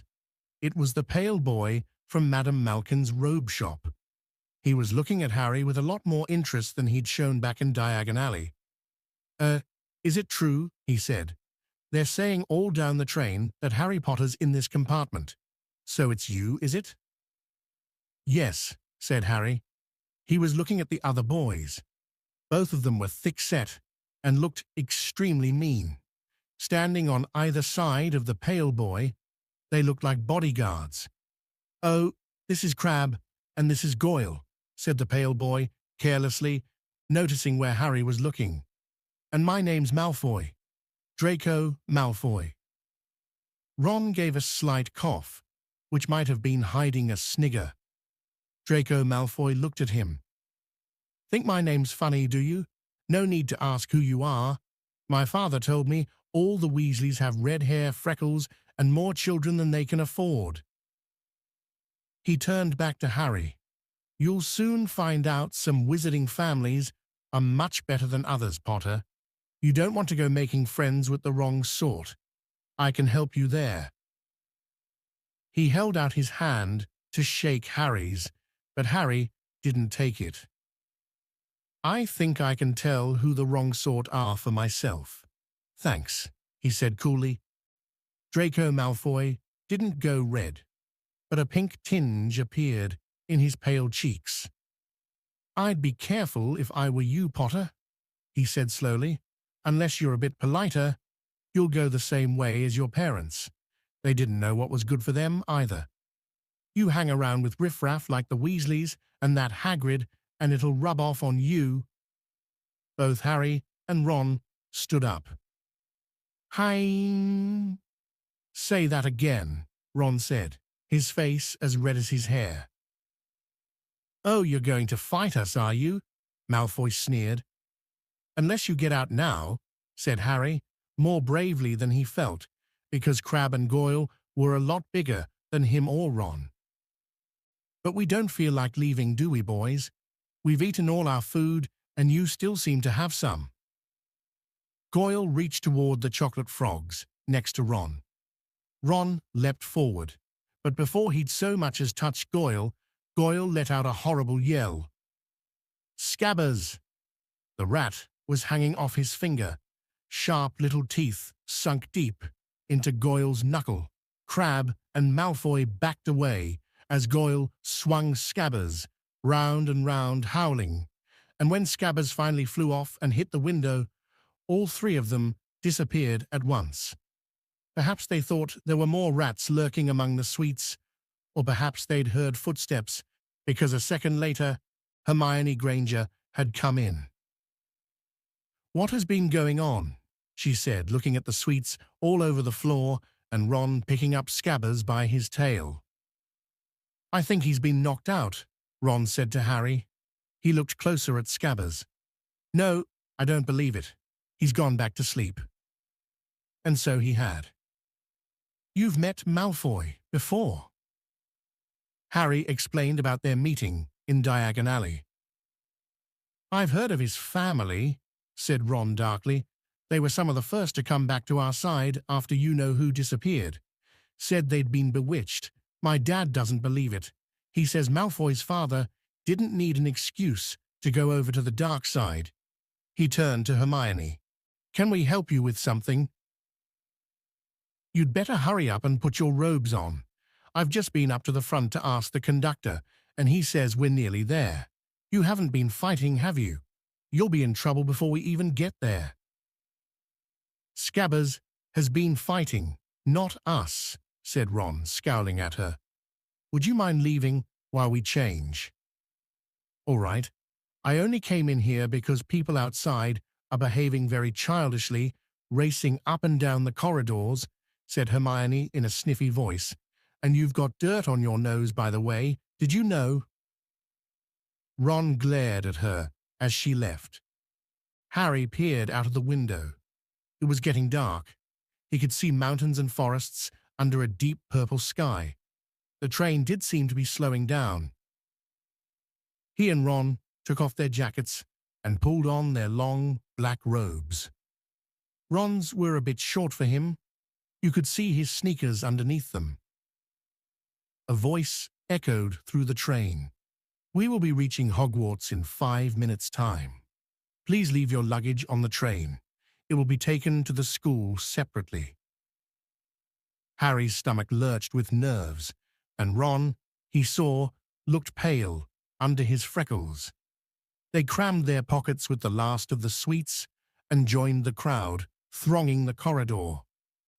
The train slowed right down and finally stopped. People pushed their way toward the door and out onto a tiny, dark platform. Harry shivered in the cold night air. Then a lamp came bobbing over the heads of the students, and Harry heard a familiar voice. First years over here. All right there, Harry." Hagrid's big, hairy face beamed over the sea of heads. "Come on, follow me. Any more first years? Mind your step now. First years follow me." Slipping and stumbling, they followed Hagrid down what seemed to be a steep, narrow path. It was so dark on either side of them that Harry thought there must be thick trees there. Nobody spoke much. Neville, the boy who kept losing his toad, sniffed once or twice. "You'll get your first sight of Hogwarts in a sec," Hagrid called over his shoulder. "Just round this bend here." There was a loud "ooh." The narrow path had opened suddenly onto the edge of a great black lake. Perched atop a high mountain on the other side, its windows sparkling in the starry sky, was a vast castle with many turrets and towers. "No more than 4 to a boat," Hagrid called, pointing to a fleet of little boats sitting in the water by the shore. Harry and Ron were followed into their boat by Neville and Hermione. "Everyone in," shouted Hagrid, who had a boat to himself. "Right then, forward." And the fleet of little boats moved off all at once, gliding across the lake, which was as smooth as glass. Everyone was silent, staring up at the great castle overhead. It towered over them as they sailed nearer and nearer to the cliff on which it stood. "Heads down," yelled Hagrid as the first boats reached the cliff. They all bent their heads, and the little boats carried them through a curtain of ivy that hid a wide opening in the cliff face. They were carried along a dark tunnel, which seemed to be taking them right underneath the castle until they reached a kind of underground harbor, where they clambered out onto rocks and pebbles. "Oi, you there! Is this your toad?" said Hagrid, who was checking the boats as people climbed out of them. Trevor!" cried Neville blissfully, holding out his hands. Then they clambered up a passageway in the rock after Hagrid's lamp, coming out at last onto smooth, damp grass, right in the shadow of the castle.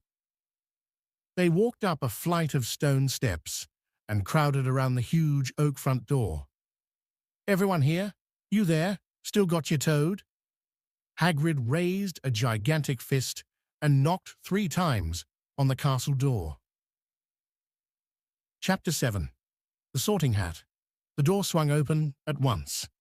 A tall, black-haired witch in emerald-green robes stood there. She had a very stern face, and Harry's first thought was that this was not someone to cross. "The first years, Professor McGonagall," said Hagrid. "Thank you, Hagrid. I will take them from here." She pulled the door wide. The entrance hall was so big you could have fit the whole of the Dursleys' house in it. The stone walls were lit with flaming torches, like the ones at Gringotts. The ceiling was too high to make out, and a magnificent marble staircase facing them led to the upper floors. They followed Professor McGonagall across the flagged stone floor. Harry could hear the drone of hundreds of voices from a doorway to the right. The rest of the school must already be here. But Professor McGonagall showed the first years into a small, empty chamber off the hall. They crowded in, standing rather closer together than they would usually have done, peering about nervously. "Welcome to Hogwarts," said Professor McGonagall. "The start of term banquet will begin shortly, but before you take your seats in the Great Hall, you will be sorted into your houses. The sorting is a very important ceremony, because while you are here, your house will be something like your family within Hogwarts. You will have classes with the rest of your house, sleep in your house dormitory, and spend free time in your house common room. The 4 houses are called Gryffindor, Hufflepuff, Ravenclaw, and Slytherin. Each house has its own noble history, and each has produced outstanding witches and wizards. While you are at Hogwarts, your triumphs will earn your house points, while any rule breaking will lose house points. At the end of the year, the house with the most points is awarded the House Cup, a great honor. I hope each of you will be a credit to whichever house becomes yours. The sorting ceremony will take place in a few minutes in front of the rest of the school. I suggest you all smarten yourselves up as much as you can while you are waiting. Her eyes lingered for a moment on Neville's cloak, which was fastened under his left ear, and on Ron's smudged nose. Harry nervously tried to flatten his hair. "I shall return when we are ready for you," said Professor McGonagall. "Please wait quietly." She left the chamber. Harry swallowed. "How exactly do they sort us into houses?" he asked Ron. "Some sort of test, I think. Fred said it hurts a lot, but I think he was joking." Harry's heart gave a horrible jolt. A test? In front of the whole school? But he didn't know any magic yet. What on earth would he have to do? He hadn't expected something like this the moment they arrived. He looked around anxiously and saw that everyone else looked terrified too. No one was talking much except Hermione Granger, who was whispering very fast about all the spells she'd learned and wondering which one she'd need. Harry tried hard not to listen to her. He'd never been more nervous. Never, not even when he'd had to take a school report home to the Dursleys, saying that he had somehow turned his teacher's wig blue. He kept his eyes fixed on the door. Any second now, Professor McGonagall would come back and lead him to his doom. Then something happened that made him jump about a foot in the air. Several people behind him screamed. "What the—" he gasped. So did the people around him. About 20 ghosts had just streamed through the back wall.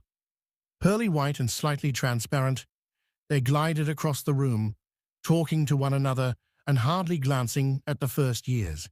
They seemed to be arguing.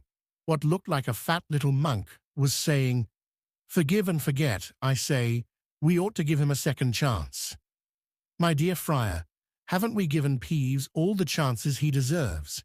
He gives us all a bad name, and you know, he's not really even a ghost, I say. What are you all doing here?" A ghost wearing a ruff and tights had suddenly noticed the first years. Nobody answered. "New students," said the fat friar, smiling around at them. "About to be sorted, I suppose?" A few people nodded mutely.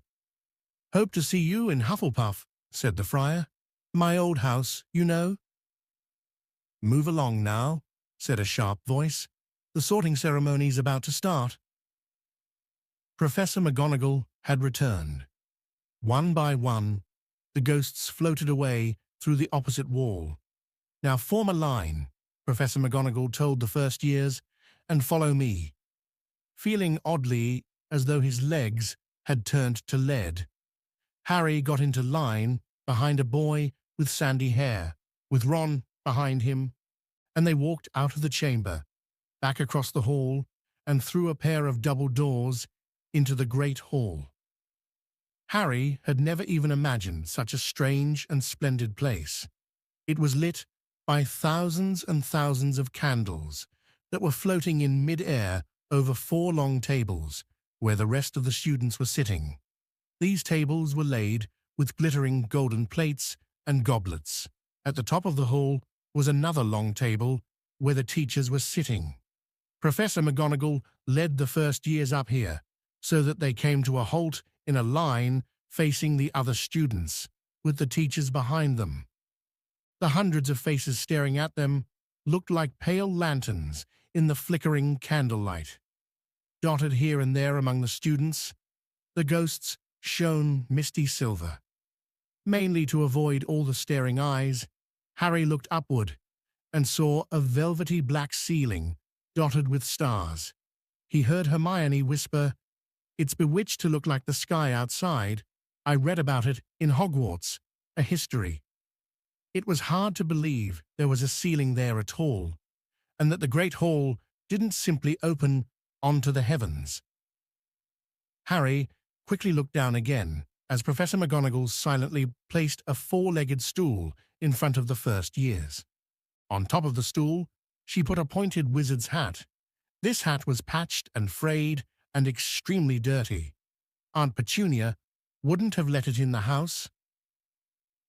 Maybe they had to try and get a rabbit out of it, Harry thought wildly. That seemed the sort of thing. Noticing that everyone in the hall was now staring at the hat, he stared at it too. For a few seconds, there was complete silence. Then the hat twitched. A rip near the brim opened wide like a mouth, and the hat began to sing. "Oh, you may not think I'm pretty, but don't judge on what you see. I'll eat myself if you can find a smarter hat than me. You can keep your bowlers black, so your top hat's sleek and tall. For I'm the Hogwarts sorting hat, and I can cap them all. There's nothing hidden in your head the sorting hat can't see. So try me on, and I will tell you where you ought to be. You might belong in Gryffindor, where dwell the brave at heart. Their daring, nerve, and chivalry set Gryffindors apart. You might belong in Hufflepuff, where they are just and loyal. Those patient Hufflepuffs are true and unafraid of toil. Or yet in wise old Ravenclaw, if you've a ready mind, where those of wit and learning will always find their kind. Or perhaps in Slytherin, you'll make your real friends. Those cunning folk use any means to achieve their ends. So put me on, don't be afraid, and don't get in a flap. You're in safe hands, though I have none, for I'm a thinking cap." The whole hall burst into applause as the hat finished its song. It bowed to each of the four tables and then became quite still again. "So we've just got to try on the hat," Ron whispered to Harry. "I'll kill Fred. He was going on about wrestling a troll." Harry smiled weakly. Yes, trying on the hat was a lot better than having to do a spell, but he did wish they could have tried it on without everyone watching. The hat seemed to be asking rather a lot. Harry didn't feel brave or quick-witted or any of it at the moment. If only the hat had mentioned a house for people who felt a bit queasy, that would have been the one for him. Professor McGonagall now stepped forward, holding a long roll of parchment. "When I call your name, you will put on the hat and sit on the stool to be sorted," she said. "Abbott, Hannah." A pink-faced girl with blonde pigtails stumbled out of line, put on the hat, which fell right down over her eyes, and sat down. A moment's pause. "Hufflepuff," shouted the hat.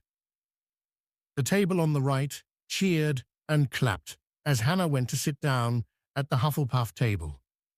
Harry saw the ghost of the fat friar waving merrily at her. "Bones, Susan." "Hufflepuff," shouted the hat again, and Susan scuttled off to sit next to Hannah. "Boot, Terry, Ravenclaw." The table, second from the left, clapped this time. Several Ravenclaws stood up to shake hands with Terry as he joined them. Brocklehurst Mandy went to Ravenclaw too, but Brown Lavender became the first new Gryffindor, and the table on the far left exploded with cheers. Harry could see Ron's twin brothers catcalling. Bulstrode Millicent then became a Slytherin. Perhaps it was Harry's imagination, after all he'd heard about Slytherin, but he thought they looked like an unpleasant lot. He was starting to feel definitely sick now. He remembered being picked for teams during gym at his old school. He had always been last to be chosen, not because he was no good, but because no one wanted Dudley to think they liked him. "Finch, Fletchley, Justin, she, Hufflepuff." Sometimes Harry noticed the hat shouted out the house at once, but at others it took a little while to decide. Finnegan Seamus, the sandy-haired boy next to Harry in the line, sat on the stool for almost a whole minute before the hat declared him a Gryffindor. Granger, Hermione almost ran to the stool and jammed the hat eagerly on her head. "Gryffindor!" shouted the hat. Ron groaned. A horrible thought struck Harry, as horrible thoughts always do when you're very nervous. What if he wasn't chosen at all? What if he just sat there with the hat over his eyes for ages until Professor McGonagall jerked it off his head and said there had obviously been a mistake and he'd better get back on the train? When Neville Longbottom, the boy who kept losing his toad, was called, he fell over on his way to the stool. The hat took a long time to decide with Neville. When it finally shouted, "Gryffindor," Neville ran off, still wearing it, and had to jog back amid gales of laughter to give it to McDougal Morag. Malfoy swaggered forward when his name was called and got his wish at once. The hat had barely touched his head when it screamed, "Slytherin!" Malfoy went to join his friends Crabbe and Goyle, looking pleased with himself. There weren't many people left now. Moon. Not. Parkinson. Then a pair of twin girls. Patil and Patil, then Perks Sally-Ann, and then, at last, Potter Harry. As Harry stepped forward, whispers suddenly broke out like little hissing fires all over the hall. "Potter," did she say? "The Harry Potter." The last thing Harry saw before the hat dropped over his eyes was the hall full of people craning to get a good look at him. Next second, he was looking at the black inside of the hat. He waited. Said a small voice in his ear. "Difficult, very difficult. Plenty of courage, I see. Not a bad mind either. There's talent, oh my goodness. Yes, and a nice thirst to prove yourself. Now that's interesting. So where shall I put you?" Harry gripped the edges of the stool and thought, "Not Slytherin, not Slytherin." "Not Slytherin, eh?" said the small voice. "Are you sure? You could be great, you know. It's all here in your head, and Slytherin will help you on the way to greatness. No doubt about that, no? Well, if you're sure, better be Gryffindor." Harry heard the hat shout the last word to the whole hall. He took off the hat and walked shakily toward the Gryffindor table. He was so relieved to have been chosen and not put in Slytherin, he hardly noticed that he was getting the loudest cheer yet. Percy the prefect got up and shook his hand vigorously, while the Weasley twins yelled, "We got Potter! We got Potter!" Harry sat down opposite the ghost in the ruff he'd seen earlier. The ghost patted his arm, giving Harry the sudden horrible feeling he'd just plunged it into a bucket of ice-cold water. He could see the high table properly now. At the end, nearest him, sat Hagrid, who caught his eye and gave him the thumbs up. Harry grinned back. And there, in the center of the high table, in a large gold chair, sat Albus Dumbledore. Harry recognized him at once from the card he'd gotten out of the Chocolate Frog on the train. Dumbledore's silver hair was the only thing in the whole hall that shone as brightly as the ghost's. Harry spotted Professor Quirrell, too, the nervous young man from the leaky cauldron. He was looking very peculiar in a large purple turban. No, and now there were only 4 people left to be sorted.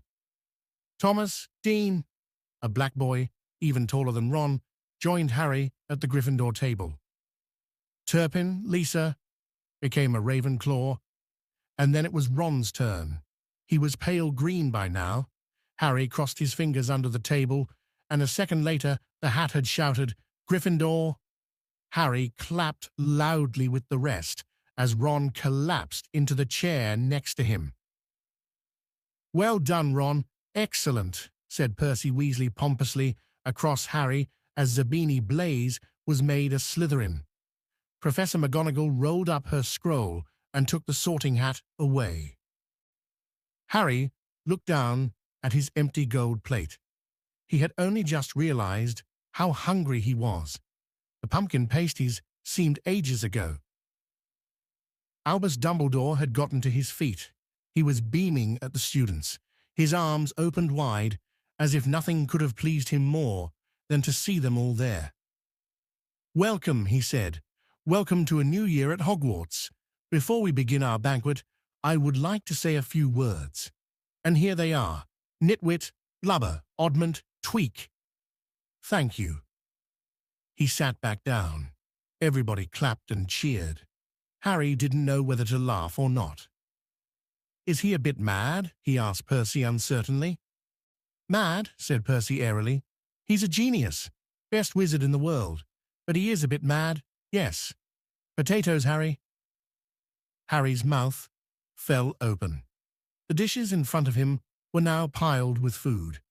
He had never seen so many things he liked to eat on one table: roast beef, roast chicken, pork chops and lamb chops, sausages, bacon and steak, boiled potatoes, roast potatoes, fries, Yorkshire pudding, peas, carrots, gravy, ketchup, and for some strange reason, peppermint humbugs. The Dursleys had never exactly starved Harry, but he'd never been allowed to eat as much as he liked. Dudley had always taken anything that Harry really wanted, even if it made him sick. Harry piled his plate with a bit of everything except the peppermints and began to eat. It was all delicious. "That does look good," said the ghost in the ruff, sadly, watching Harry cut up his steak. "Can't you—" "I haven't eaten for nearly 500 years, said the ghost. "I don't need to, of course, but one does miss it. I don't think I've introduced myself. Sir Nicholas de Mimsy Porpington, at your service, resident ghost of Gryffindor Tower." "I know who you are," said Ron suddenly. "My brothers told me about you. You're nearly headless Nick." "I would prefer you to call me Sir Nicholas de Mimsy," the ghost began stiffly, but sandy-haired Seamus Finnegan interrupted. "Nearly headless? How can you be nearly headless?" Sir Nicholas looked extremely miffed, as if their little chat wasn't going at all the way he wanted. "Like this," he said irritably. He seized his left ear and pulled. His whole head swung off his neck and fell onto his shoulder as if it was on a hinge. Someone had obviously tried to behead him, but not done it properly. Looking pleased at the stunned looks on their faces, nearly headless Nick flipped his head back onto his neck, coughed, and said, "So, new Gryffindors, I hope you're going to help us win the house championship this year. Gryffindors have never gone so long without winning. Slytherins have got the cup 6 years in a row. The bloody Baron's becoming almost unbearable. He's the Slytherin ghost." Harry looked over at the Slytherin table and saw a horrible ghost sitting there, with blank staring eyes, a gaunt face, and robes stained with silver blood. He was right next to Malfoy, who, Harry was pleased to see, didn't look too pleased with the seating arrangements. "How did he get covered in blood?" asked Seamus with great interest. "I've never asked," said nearly headless Nick delicately. When everyone had eaten as much as they could, the remains of the food faded from the plates, leaving them sparkling clean as before. A moment later the desserts appeared. Blocks of ice cream in every flavor you could think of, apple pies, treacle tarts, chocolate eclairs, and jam donuts, trifle, strawberries, jello, rice pudding. As Harry helped himself to a treacle tart, the talk turned to their families. "I'm half and half," said Seamus. "Me dad's a muggle. Mum didn't tell him she was a witch till after they were married. Bit of a nasty shock for him." The others laughed. "What about you, Neville?" said Ron. "Well, my gran brought me up, and she's a witch," said Neville, "but the family thought I was all muggle for ages. My great-uncle Algy kept trying to catch me off my guard and force some magic out of me. He pushed me off the end of Blackpool Pier once. I nearly drowned. But nothing happened until I was 8. Great Uncle Algy came round for dinner, and he was hanging me out of an upstairs window by the ankles when my great auntie Enid offered him a meringue and he accidentally let go. But I bounced all the way down the garden and into the road. They were all really pleased. Gran was crying. She was so happy. And you should have seen their faces when I got in here. They thought I might not be magic enough to come. You see, Great Uncle Algy was so pleased he bought me my toad. On Harry's other side, Percy, Weasley and Hermione were talking about lessons. I do hope they start right away. There's so much to learn. I'm particularly interested in transfiguration, turning something into something else. Of course, it's supposed to be very difficult.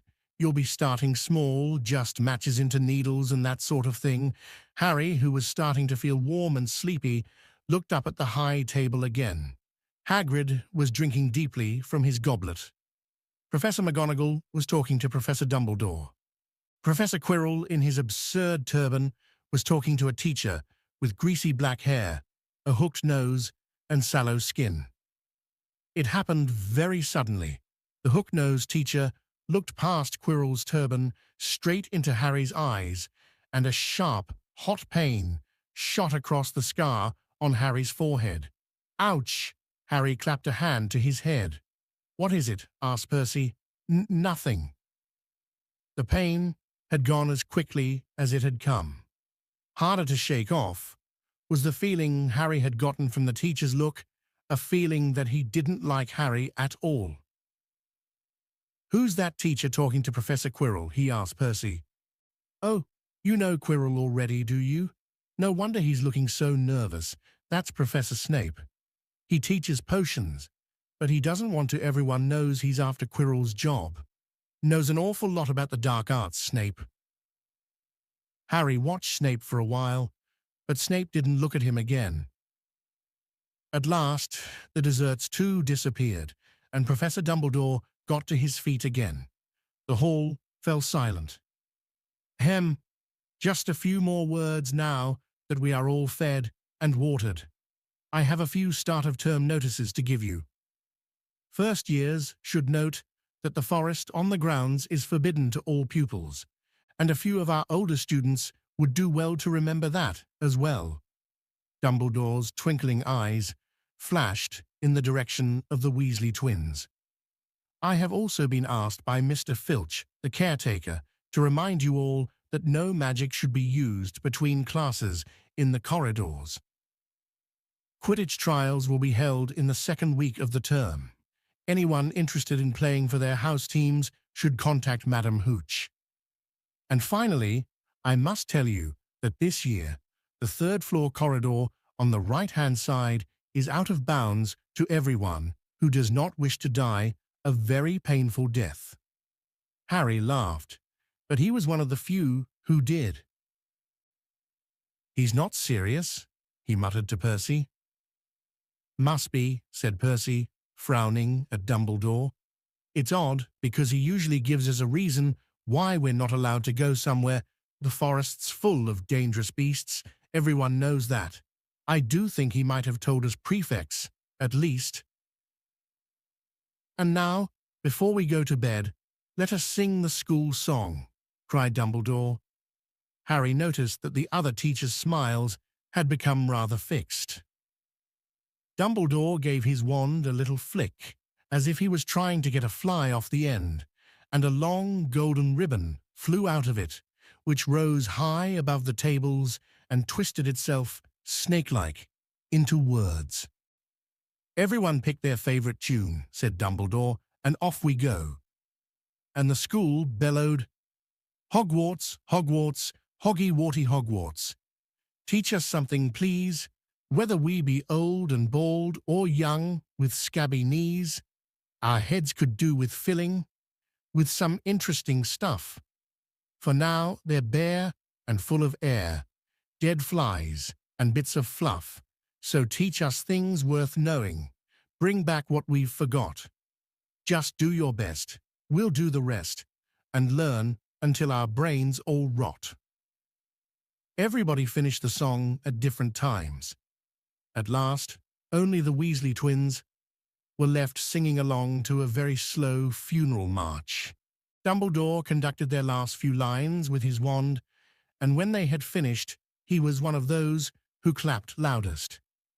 "Ah, music," he said, wiping his eyes, "a magic beyond all we do here. And now, bedtime. Off you trot."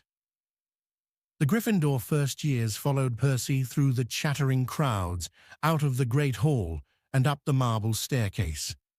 Harry's legs were like lead again, but only because he was so tired and full of food. He was too sleepy even to be surprised that the people in the portraits along the corridors whispered and pointed as they passed, or that twice Percy led them through doorways hidden behind sliding panels and hanging tapestries.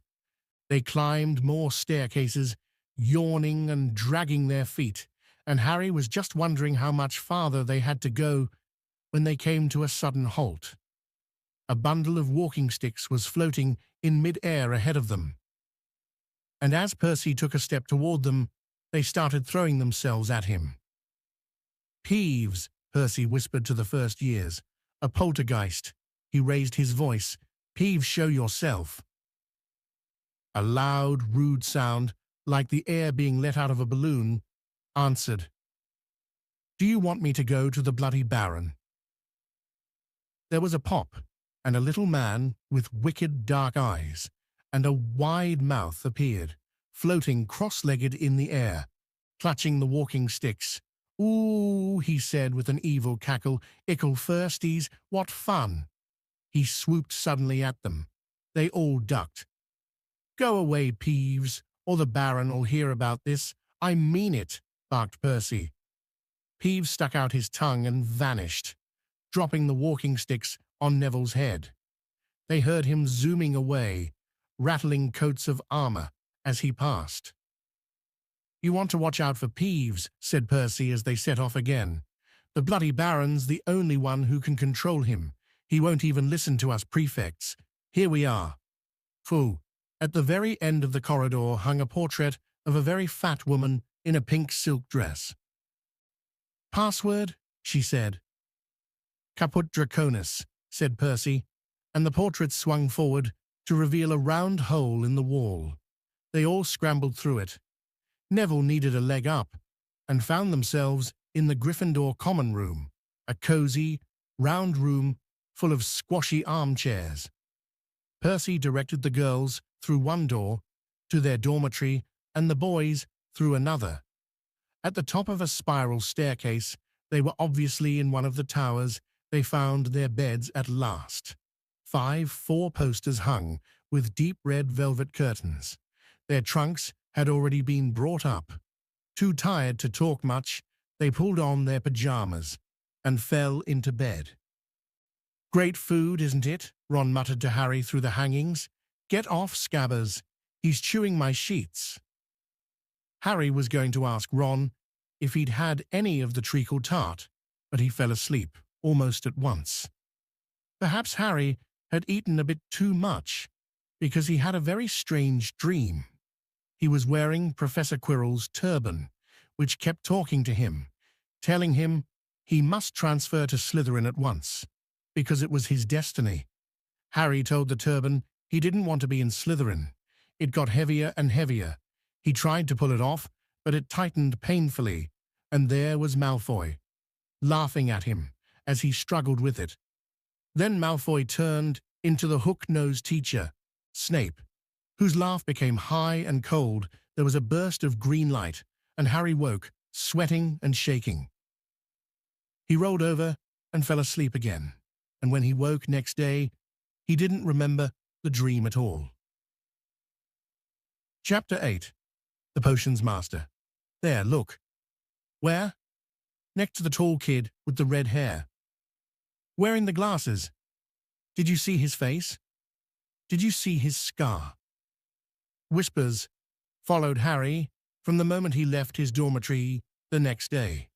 People lining up outside classrooms stood on tiptoe to get a look at him, or doubled back to pass him in the corridors again, staring. Harry wished they wouldn't, because he was trying to concentrate on finding his way to classes. There were 142 staircases at Hogwarts, wide, sweeping ones, narrow, rickety ones, some that led somewhere different on a Friday, some with a vanishing step halfway up that you had to remember to jump. Then there were doors that wouldn't open unless you asked politely or tickled them in exactly the right place, and doors that weren't really doors at all, but solid walls just pretending. It was also very hard to remember where anything was, because it all seemed to move around a lot. The people in the portraits kept going to visit each other, and Harry was sure the coats of armor could walk. The ghosts didn't help either. It was always a nasty shock when one of them glided suddenly through a door you were trying to open. Nearly Headless Nick was always happy to point new Gryffindors in the right direction, but Peeves the Poltergeist was worth 2 locked doors and a trick staircase if you met him when you were late for class. He would drop wastepaper baskets on your head, pull rugs from under your feet, pelt you with bits of chalk, or sneak up behind you, invisible, grab your nose, and screech, "Got your conch!" Even worse than Peeves, and if that was possible, was the caretaker, Argus Filch. Harry and Ron managed to get on the wrong side of him on their very first morning. Filch found them trying to force their way through a door that unluckily turned out to be the entrance to the out-of-bounds corridor on the 3rd floor.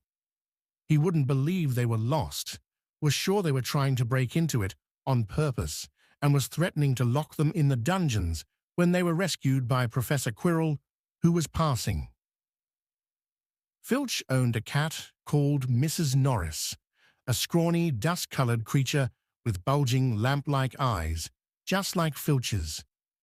She patrolled the corridors alone, break a rule in front of her, put just one toe out of line, and she'd whisk off for Filch, who'd appear, wheezing 2 seconds later. Filch knew the secret passageways of the school better than anyone, except perhaps the Weasley twins, and could pop up as suddenly as any of the ghosts. The students all hated him, and it was the dearest ambition of many to give Mrs. Norris a good kick. And then, once you had managed to find them, there were the classes themselves. There was a lot more to magic, as Harry quickly found out, than waving your wand and saying a few funny words. They had to study the night skies through their telescopes every Wednesday at midnight and learn the names of different stars and the movements of the planets. 3 times a week, they went out to the greenhouses behind the castle to study herbology with a dumpy little witch called Professor Sprout, where they learned how to take care of all the strange plants and fungi, and found out what they were used for. Easily the most boring class was History of Magic, which was the only one taught by a ghost. Professor Binns had been very old indeed when he had fallen asleep in front of the staff room fire and got up next morning to teach, leaving his body behind him. Binns droned on and on while they scribbled down names and dates and got Emmerich the Evil and Uric the Oddball mixed up. Professor Flitwick, the charms teacher, was a tiny little wizard who had to stand on a pile of books to see over his desk. At the start of their first class, he took the roll call, and when he reached Harry's name, he gave an excited squeak and toppled out of sight.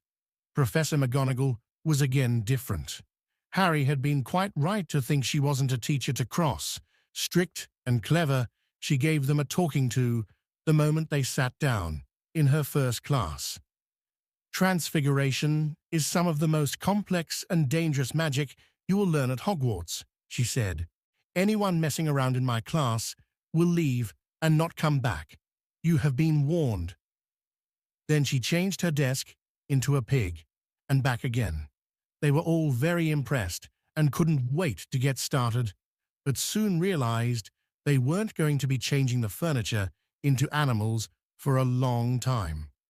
After taking a lot of complicated notes, they were each given a match and started trying to turn it into a needle. By the end of the lesson, Only Hermione Granger had made any difference to her match. Professor McGonagall showed the class how it had gone all silver and pointy and gave Hermione a rare smile. The class everyone had really been looking forward to was Defense Against the Dark Arts, but Quirrell's lessons turned out to be a bit of a joke. His classroom smelled strongly of garlic, which everyone said was to ward off a vampire he'd met in Romania and was afraid would be coming back to get him one of these days. His turban, he told them, had been given to him by an African prince as a thank you for getting rid of a troublesome zombie, but they weren't sure they believed this story. For one thing, when Seamus Finnegan asked eagerly to hear how Quirrell had fought off the zombie, Quirrell went pink and started talking about the weather. For another, they had noticed that a funny smell hung around the turban, and the Weasley twins insisted that it was stuffed full of garlic as well, so that Quirrell was protected wherever he went. Harry was very relieved to find out that he wasn't miles behind everyone else. Lots of people had come from Muggle families, and like him, hadn't had any idea that they were witches and wizards. There was so much to learn that even people like Ron didn't have much of a head start. Friday was an important day for Harry and Ron. They finally managed to find their way down to the Great Hall for breakfast without getting lost once. "What have we got today?" Harry asked Ron as he poured sugar on his porridge. "Double potions with the Slytherins," said Ron. "Snape's head of Slytherin House. They say he always favors them. We'll be able to see if it's true." "Wish McGonagall favored us," said Harry. Professor McGonagall was head of Gryffindor House, but it hadn't stopped her from giving them a huge pile of homework the day before. Just then, the mail arrived. Harry had gotten used to this by now, but it had given him a bit of a shock on the first morning, when about 100 owls had suddenly streamed into the Great Hall during breakfast, circling the tables until they saw their owners, and dropping letters and packages onto their laps. Hedwig hadn't brought Harry anything so far. She sometimes flew in to nibble his ear and have a bit of toast before going off to sleep in the owlery with the other school owls. This morning, however, she fluttered down between the marmalade and the sugar bowl and dropped a note onto Harry's plate. Harry tore it open at once. It said, in a very untidy scrawl, "Dear Harry, I know you get Friday afternoons off, so would you like to come and have a cup of tea with me around 3? I want to hear all about your first week. Send us an answer back with Hedwig." Hagrid. Harry borrowed Ron's quill, scribbled, "Yes, please, see you later" on the back of the note, and sent Hedwig off again. It was lucky that Harry had tea with Hagrid to look forward to, because the potions lesson turned out to be the worst thing that had happened to him so far. At the start of term banquet, Harry had gotten the idea that Professor Snape disliked him. By the end of the first potions lesson, he knew he'd been wrong.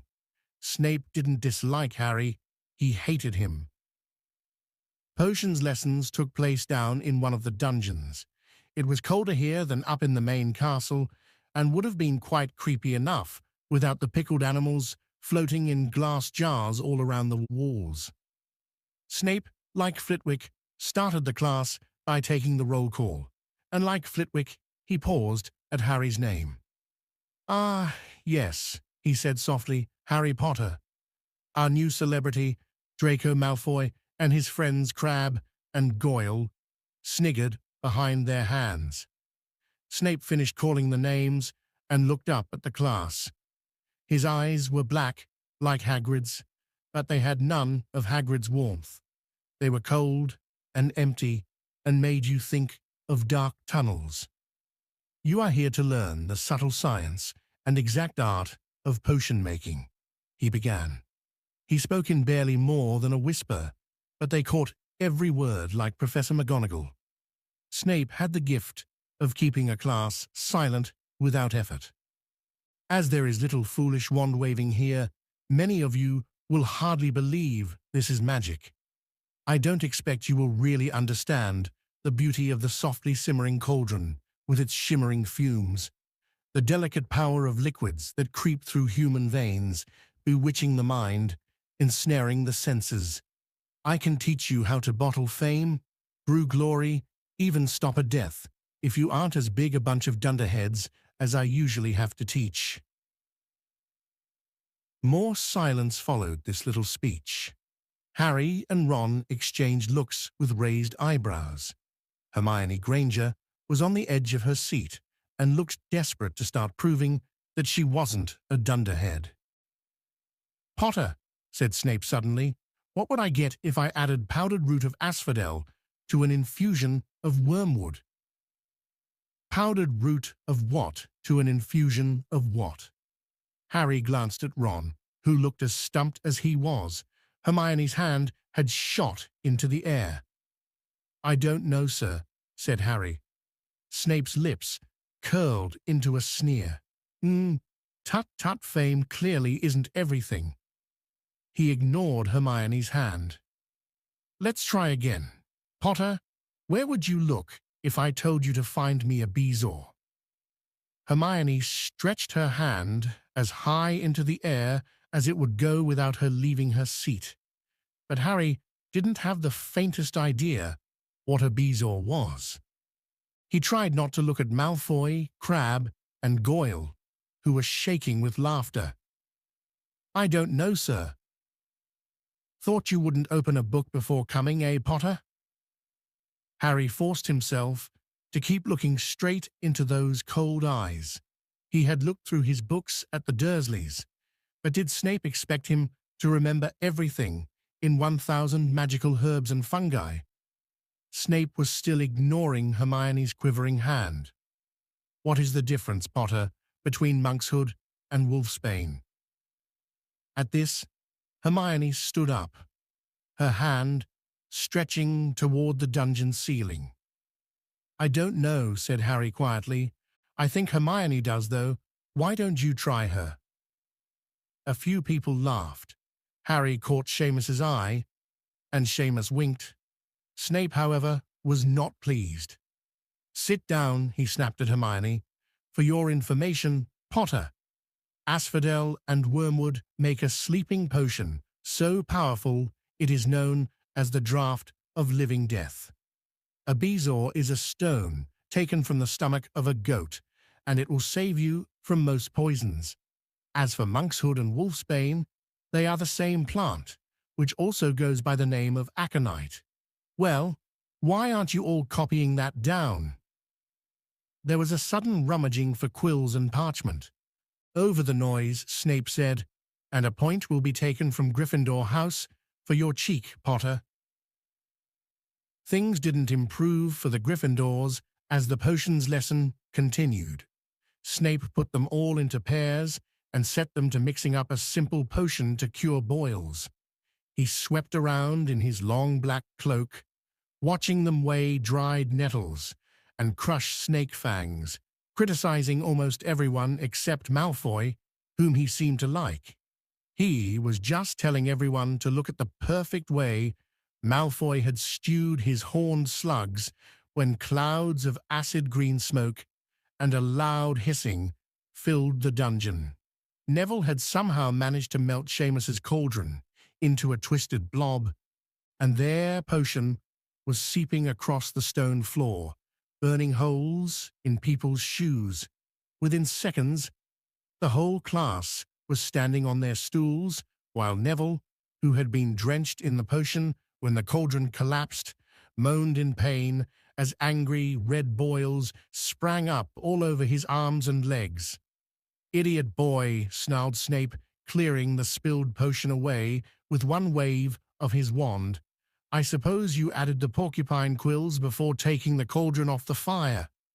Neville whimpered as boils started to pop up all over his nose.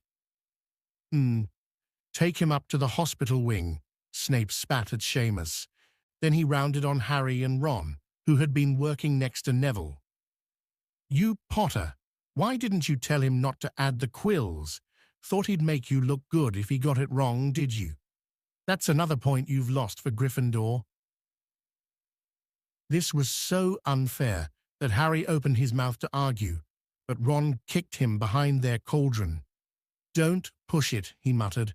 "I've heard Snape can turn very nasty." As they climbed the steps out of the dungeon an hour later, Harry's mind was racing, and his spirits were low. He'd lost 2 points for Gryffindor in his very first week. Why did Snape hate him so much? "Cheer up," said Ron. "Snape's always taking points off Fred and George. Can I come and meet Hagrid with you?" At 5 to 3, they left the castle and made their way across the grounds.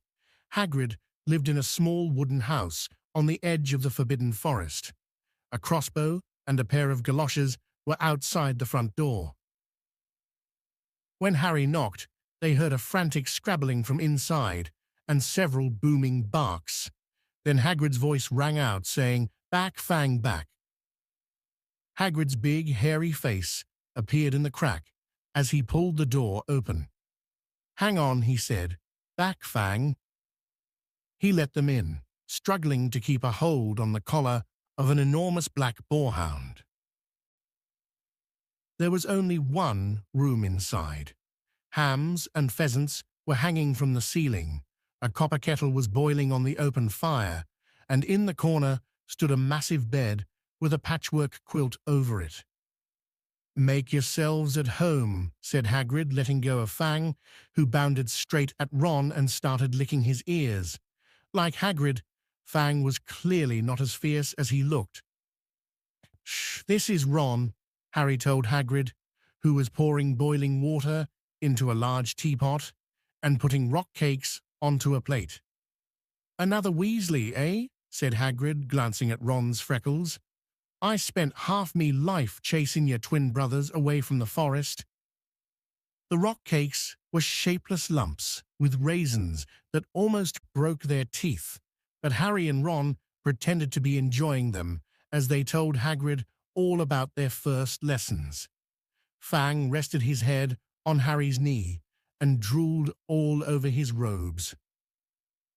Harry and Ron were delighted to hear Hagrid call Filch that old git. "And as for that cat, Mrs. Norris, I'd like to introduce her to Fang sometime. Do you know, every time I go up to the school, she follows me everywhere. Can't get rid of her, Filch puts her up to it." Harry told Hagrid about Snape's lesson. Hagrid, like Ron, told Harry not to worry about it, that Snape liked hardly any of the students. "But he seemed to really hate me." "Rubbish," said Hagrid. "Why should he?" Yet Harry couldn't help thinking that Hagrid didn't quite meet his eyes when he said that. "How's your brother Charlie?" Hagrid asked Ron. "I liked him a lot. Great with animals." Harry wondered if Hagrid had changed the subject on purpose. While Ron told Hagrid all about Charlie's work with dragons, Harry picked up a piece of paper that was lying on the table under the tea cozy. It was a cutting from the Daily Prophet. Gringotts break-in latest. Investigations continue into the break-in at Gringotts on the 31st of July, widely believed to be the work of dark wizards or witches unknown. Gringotts goblins today insisted that nothing had been taken. The vault that was searched had in fact been emptied the same day. "But we're not telling you what was in there, so keep your noses out if you know what's good for you," said a Gringotts spokesgoblin this afternoon. Harry remembered Ron telling him on the train that someone had tried to rob Gringotts, but Ron hadn't mentioned the date. "Hagrid," said Harry, "that Gringotts break-in happened on my birthday. It might have been happening while we were there." There was no doubt about it. Hagrid definitely didn't meet Harry's eyes this time. He grunted and offered him another rock cake. Harry read the story again. The vault that was searched had in fact been emptied earlier that same day. Hagrid had emptied Vault 713, if you could call it emptying, taking out that grubby little package. Had that been what the thieves were looking for? As Harry and Ron walked back to the castle for dinner, their pockets weighed down with rock cakes they'd been too polite to refuse, Harry thought that none of the lessons he'd had so far had given him as much to think about as tea with Hagrid. Had Hagrid collected that package just in time? Where was it now? And did Hagrid know something about Snape that he didn't want to tell Harry? Chapter 9. The Midnight Duel. Harry had never believed he would meet a boy he hated more than Dudley, but that was before he met Draco Malfoy. Still, first-year Gryffindors only had potions with the Slytherins, so they didn't have to put up with Malfoy much. Or at least, they didn't until they spotted a notice pinned up in the Gryffindor common room that made them all groan. Flying lessons would be starting on Thursday, and Gryffindor and Slytherin would be learning together. "Typical," said Harry darkly. "Just what I always wanted, to make a fool of myself on a broomstick in front of Malfoy." He had been looking forward to learning to fly more than anything else. "You don't know that you'll make a fool of yourself," said Ron reasonably. "Anyway, I know Malfoy's always going on about how good he is at Quidditch, but I bet that's all talk." Malfoy certainly did talk about flying a lot. He complained loudly about first years never getting on the house Quidditch teams and told long, boastful stories that always seemed to end with him narrowly escaping muggles in helicopters. He wasn't the only one, though. The way Seamus Finnegan told it, he'd spent most of his childhood zooming around the countryside on his broomstick. Even Ron would tell anyone who'd listen about the time he'd almost hit a hang glider on Charlie's old broom. Everyone from wizarding families talked about Quidditch constantly. Ron had already had a big argument with Dean Thomas, who shared their dormitory, about soccer. Ron couldn't see what was exciting about a game with only one ball where no one was allowed to fly. Harry had caught Ron prodding Dean's poster of West Ham soccer team, trying to make the players move. Neville had never been on a broomstick in his life because his grandmother had never let him near one. Privately, Harry felt she'd had good reason, because Neville managed to have an extraordinary number of accidents, even with both feet on the ground. Hermione Granger was almost as nervous about flying as Neville was. This was something you couldn't learn by heart out of a book, not that she hadn't tried. At breakfast on Thursday, she bored them all stupid with flying tips she'd gotten out of a library book called Quidditch Through the Ages. Neville was hanging on to her every word, desperate for anything that might help him hang on to his broomstick later, but everybody else was very pleased when Hermione's lecture was interrupted by the arrival of the mail. Harry hadn't had a single letter since Hagrid's note, something that Malfoy had been quick to notice, of course. Malfoy's eagle owl was always bringing him packages of sweets from home, which he opened gloatingly at the Slytherin table. A barn owl brought Neville a small package from his grandmother. He opened it excitedly and showed them a glass ball the size of a large marble, which seemed to be full of white smoke. "It's a remembrall," he explained. "Gran knows I forget things. This tells you if there's something you've forgotten to do. Look, you hold it tight like this, and if it turns red, oh." His face fell because the remembrall had suddenly glowed scarlet. "You've forgotten something." Neville was trying to remember what he'd forgotten when Draco Malfoy, who was passing the Gryffindor table, snatched the remembrall out of his hand. Harry and Ron jumped to their feet. They were half hoping for a reason to fight Malfoy, but Professor McGonagall, who could spot trouble quicker than any teacher in the school, was there in a flash. "What's going on?"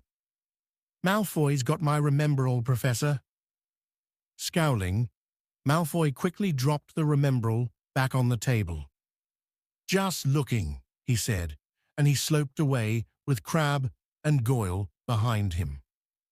At 3:30 that afternoon, Harry, Ron, and the other Gryffindors hurried down the front steps onto the grounds for their first flying lesson. It was a clear, breezy day, and the grass rippled under their feet as they marched down the sloping lawns toward a smooth, flat lawn on the opposite side of the grounds to the Forbidden Forest, whose trees were swaying darkly in the distance. The Slytherins were already there, and so were 20 broomsticks lying in neat lines on the ground. Harry had heard Fred and George Weasley complain about the school brooms, saying that some of them started to vibrate if you flew too high or always flew slightly to the left. Their teacher, Madame Hooch, arrived. She had short grey hair and yellow eyes like a hawk. "Well, what are you all waiting for?" she barked. "Everyone stand by a broomstick. Come on, hurry up." Harry glanced down at his broom. It was old, and some of the twigs stuck out at odd angles.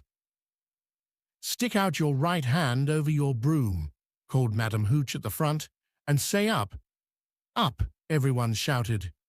Harry's broom jumped into his hand at once, but it was one of the few that did.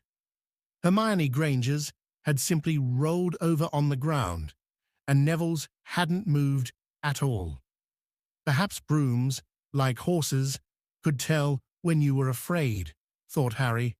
There was a quaver in Neville's voice that said only too clearly that he wanted to keep his feet on the ground. Madame Hooch then showed them how to mount their brooms without sliding off the end, and walked up and down the rows, correcting their grips. Harry and Ron were delighted when she told Malfoy he'd been doing it wrong for years. "Now when I blow my whistle, you kick off from the ground hard," said Madame Hooch. "Keep your broom steady, rise a few feet, and then come straight back down by leaning forward slightly. On my whistle 3-2, but Neville, nervous and jumpy and frightened of being left on the ground, pushed off hard before the whistle had touched Madame Hooch's lips.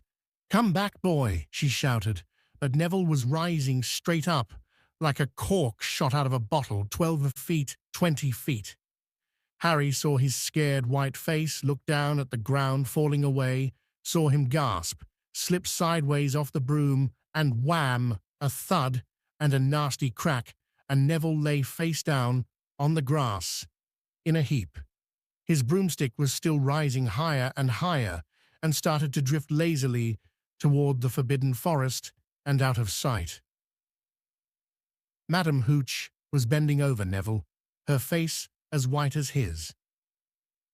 "Broken wrist," Harry heard her mutter. "Come on, boy, it's all right. Up you get." She turned to the rest of the class. "None of you is to move while I take this boy to the hospital wing. You leave those brooms where they are, or you'll be out of Hogwarts before you can say Quidditch." "Come on, dear." Neville, his face tear-streaked, clutching his wrist, hobbled off with Madame Hooch, who had her arm around him. No sooner were they out of earshot than Malfoy burst into laughter. "Did you see his face, the great lump?" The other Slytherins joined in. "Shut up, Malfoy," snapped Parvati Patil. "Ooh, sticking up for Longbottom," said Pansy Parkinson, a hard-faced Slytherin girl. "Never thought you'd like fat little crybabies, Parvati." "Look," said Malfoy, darting forward and snatching something out of the grass. "It's that stupid thing Longbottom's Gran sent him." The remembrall glittered in the sun as he held it up. "Give that here, Malfoy," said Harry quietly. Everyone stopped talking to watch. Malfoy smiled nastily. "I think I'll leave it somewhere for Longbottom to find. How about up a tree?" "Give it here," Harry yelled, but Malfoy had leapt onto his broomstick and taken off. He hadn't been lying. He could fly well. Hovering level with the topmost branches of an oak, he called, "Come and get it, Potter." Harry grabbed his broom. "No," shouted Hermione Granger. "Madam Hooch told us not to move. You'll get us all into trouble." Harry ignored her. Blood was pounding in his ears. He mounted the broom and kicked hard against the ground, and up he soared. Air rushed through his hair, and his robes whipped out behind him, and in a rush of fierce joy, he realized he'd found something he could do without being taught. This was easy. This was wonderful. He pulled his broomstick up a little to take it even higher, and heard screams and gasps of girls back on the ground and an admiring whoop from Ron. He turned his broomstick sharply to face Malfoy in midair. Malfoy looked stunned. "Give it here," Harry called, "or I'll knock you off that broom." "Oh yeah?" said Malfoy, trying to sneer, but looking worried. Harry knew, somehow, what to do. He leaned forward and grasped the broom tightly in both hands, and it shot toward Malfoy like a javelin. Malfoy only just got out of the way in time. Harry made a sharp about-face and held the broom steady. A few people below were clapping. "No Crab and Goyle up here to save your neck, Malfoy," Harry called. The same thought seemed to have struck Malfoy. "Catch it if you can, then," he shouted, and he threw the glass ball high into the air and streaked back toward the ground. Harry saw, as though in slow motion, the ball rise up in the air and then start to fall. He leaned forward and pointed his broom handle down. Next second he was gathering speed in a steep dive, racing the ball. Wind whistled in his ears, mingled with the screams of people watching. He stretched out his hand a foot. From the ground he caught it, just in time to pull his broom straight, and he toppled gently onto the grass with the rememberall clutched safely in his fist. Harry Potter! His heart sank faster than he'd just dived. Professor McGonagall was running toward them. He got to his feet, trembling. Never in all my time at Hogwarts. Professor McGonagall was almost speechless with shock, and her glasses flashed furiously. "How dare you might have broken your neck?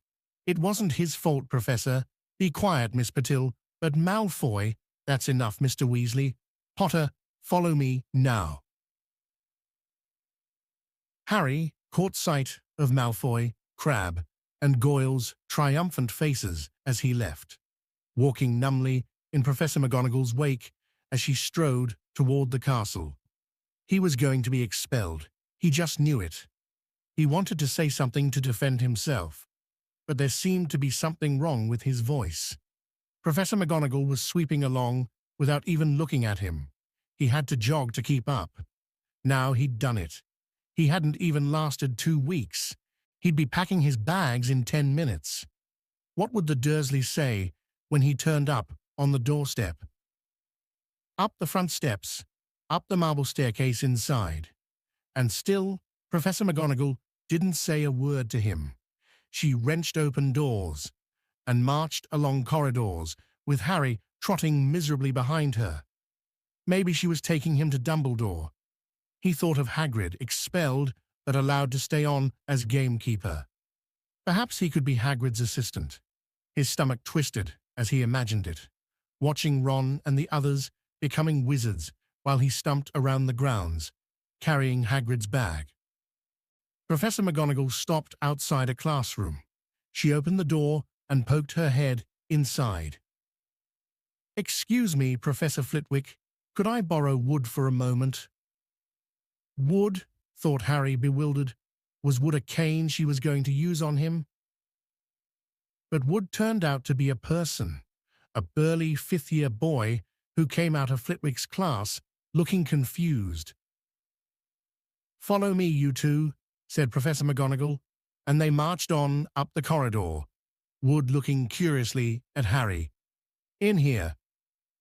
Professor McGonagall pointed them into a classroom that was empty except for Peeves, who was busy writing rude words on the blackboard. "Out, Peeves," she barked. Peeves threw the chalk into a bin, which clanged loudly, and he swooped out, cursing. Professor McGonagall slammed the door behind him and turned to face the two boys. "Potter, this is Oliver Wood. Wood, I've found you a seeker." Wood's expression changed from puzzlement to delight. "Are you serious, Professor?" "Absolutely," said Professor McGonagall crisply. "The boy's a natural. I've never seen anything like it. Was that your first time on a broomstick, Potter?" Harry nodded silently. He didn't have a clue what was going on, but he didn't seem to be being expelled, and some of the feeling started coming back to his legs. "He caught that thing in his hand after a 50-foot dive," Professor McGonagall told Wood. "Didn't even scratch himself. Charlie Weasley couldn't have done it." Wood was now looking as though all his dreams had come true at once. "Ever seen a game of Quidditch, Potter?" he asked excitedly. "Wood's captain of the Gryffindor team," Professor McGonagall explained. He's just the build for a seeker too," said Wood, now walking around Harry and staring at him. "Light speedy, we'll have to get him a decent broom. Professor a Nimbus 2000 or a Clean Sweep 7, I'd say." "I shall speak to Professor Dumbledore and see if we can't bend the first-year rule. Heaven knows we need a better team than last year. Flattened in that last match by Slytherin, I couldn't look Severus Snape in the face for weeks." Professor McGonagall peered sternly over her glasses at Harry. "I want to hear you're training hard, Potter, or I may change my mind about punishing you." And she suddenly smiled.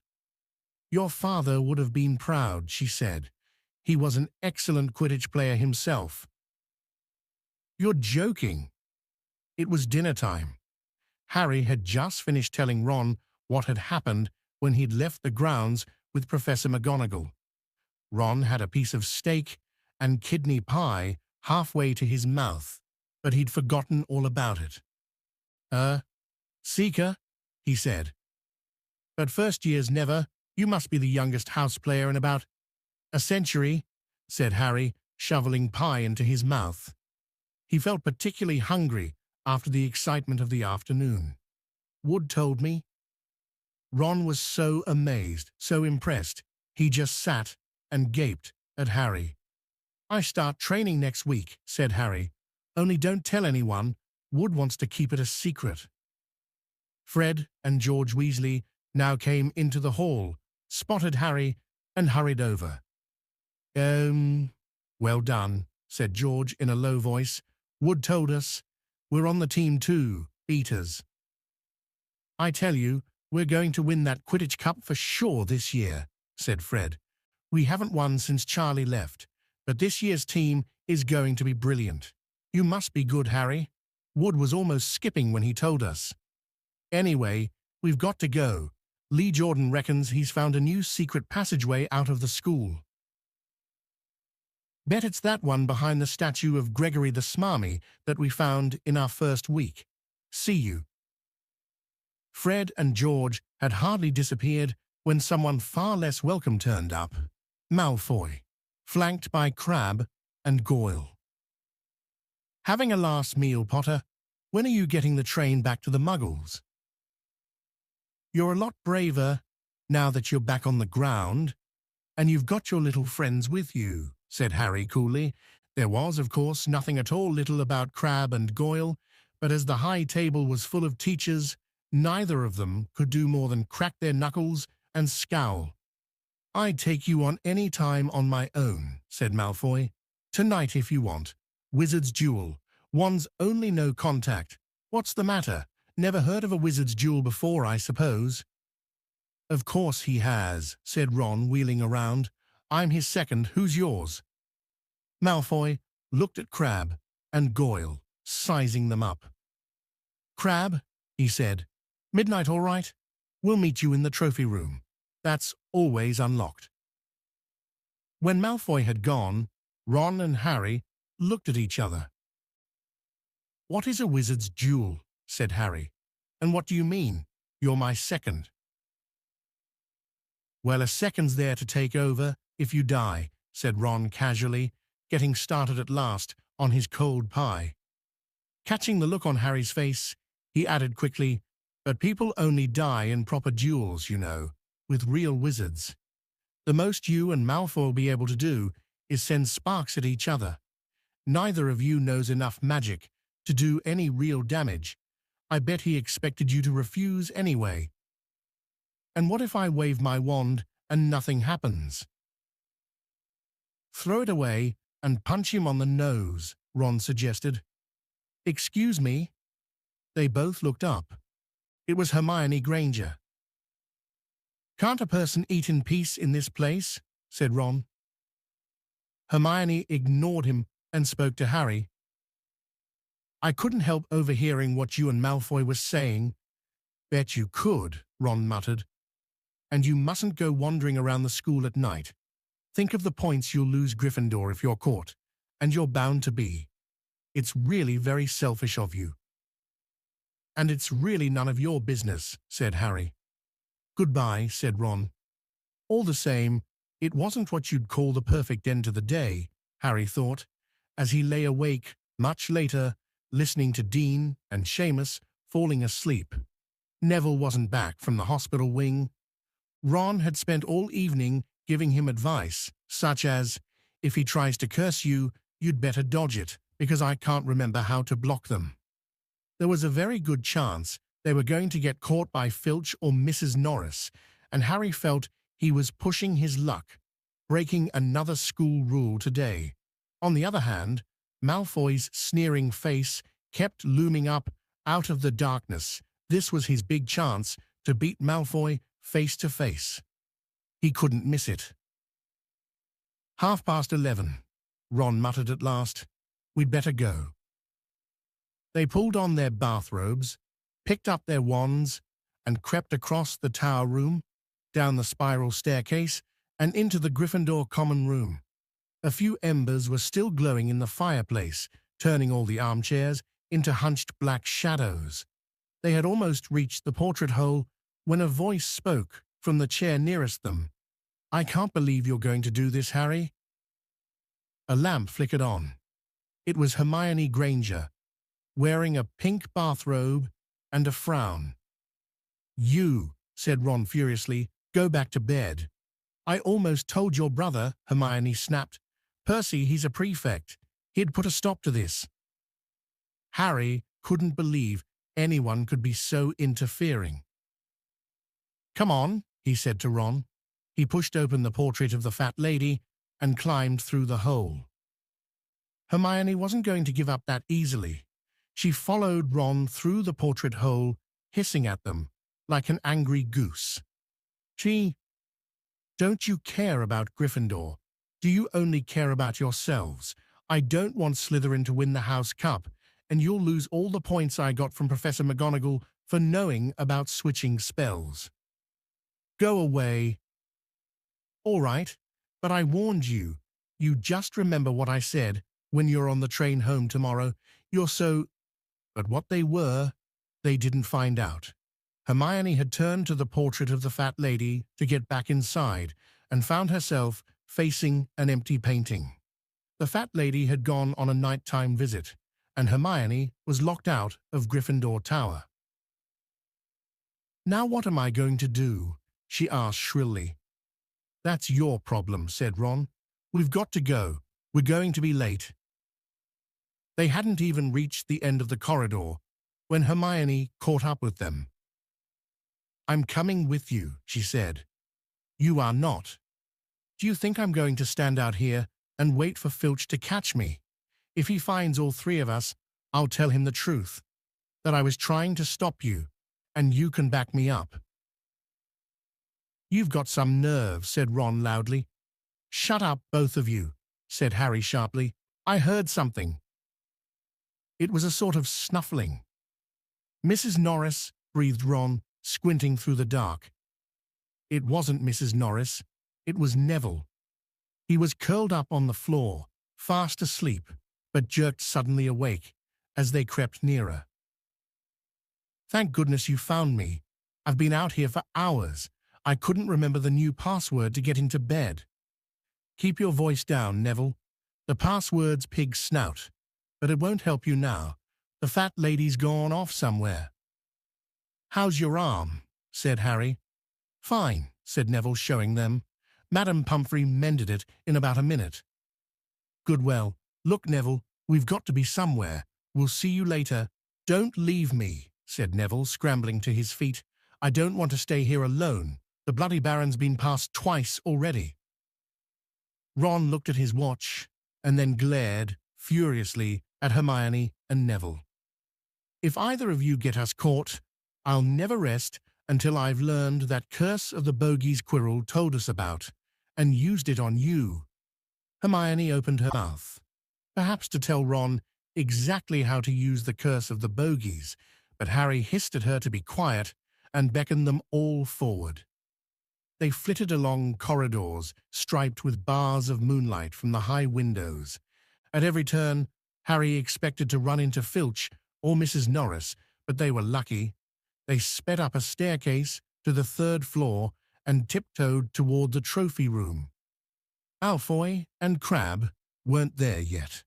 The crystal trophy cases glimmered where the moonlight caught them. Cups, shields, plates, and statues winked silver and gold in the darkness. They edged along the walls, keeping their eyes on the doors at either end of the room. Harry took out his wand, in case Malfoy leapt in, and started at once. The minutes crept by. "He's late. Maybe he's chickened out," Ron whispered. Then a noise in the next room made them jump. Harry had only just raised his wand when they heard someone speak, and it wasn't Malfoy. "Sniff around, my sweet. They might be lurking in a corner." It was Filch speaking to Mrs. Norris.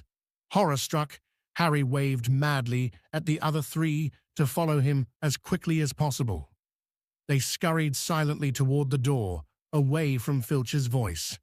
Neville's robes had barely whipped round the corner when they heard Filch enter the trophy room. "They're in here somewhere," they heard him mutter. "Probably hiding." "This way," Harry mouthed to the others, and petrified, they began to creep down a long gallery full of suits of armor. They could hear Filch getting nearer. Neville suddenly let out a frightened squeak and broke into a run. He tripped, grabbed Ron around the waist, and the pair of them toppled right into a suit of armor. The clanging and crashing were enough to wake the whole castle. "Run!" Harry yelled, and the 4 of them sprinted down the gallery, not looking back to see whether Filch was following.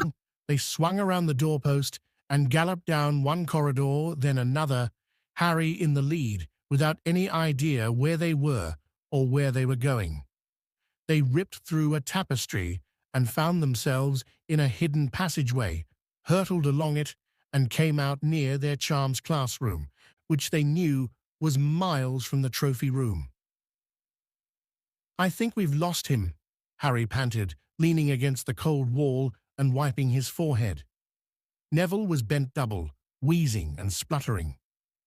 "I told you," Hermione gasped, clutching at the stitch in her chest. "I told you."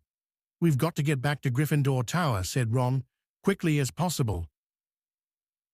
"Malfoy tricked you," Hermione said to Harry. "You realize that, don't you? He was never going to meet you. Filch knew someone was going to be in the trophy room. Malfoy must have tipped him off." Harry thought she was probably right, but he wasn't going to tell her that. "Let's go." It wasn't going to be that simple.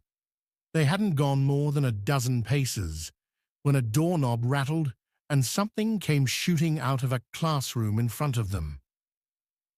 It was Peeves. He caught sight of them and gave a squeal of delight. "Shut up, Peeves, please, you'll get us thrown out." Peeves cackled. "Wandering around at midnight? Ickle firsties. Tut, tut, tut. Naughty, naughty, you'll get caughty." "Not if you don't give us away, Peeves, please."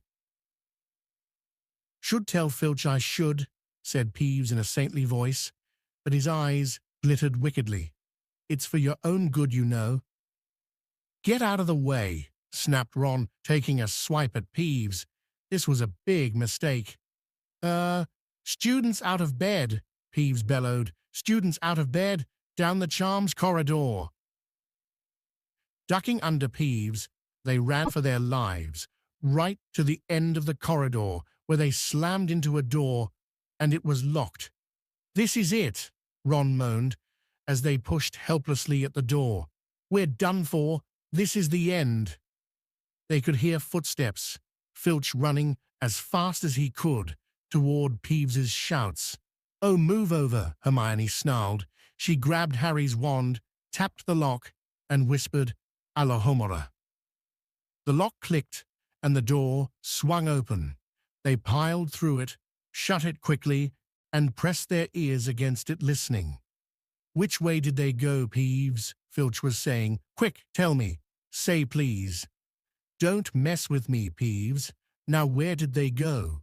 Shan't say nothing if you don't say please, said Peeves in his annoying sing-song voice. All right, please. Nothing, ha-ha. Told you I wouldn't say nothing if you didn't say please, ha-ha-ha. And they heard the sound of Peeves whooshing away and Filch cursing in rage. He thinks this door is locked, Harry whispered. I think we'll be okay. Get off, Neville. For Neville had been tugging on the sleeve of Harry's bathrobe for the last minute. What? Harry turned around and saw, quite clearly, what? For a moment, he was sure he'd walked into a nightmare. This was too much, on top of everything that had happened so far. Shoo, they weren't in a room as he had supposed. They were in a corridor, the forbidden corridor on the 3rd floor. And now, they knew why it was forbidden. They were looking straight into the eyes of a monstrous dog, a dog that filled the whole space between ceiling and floor.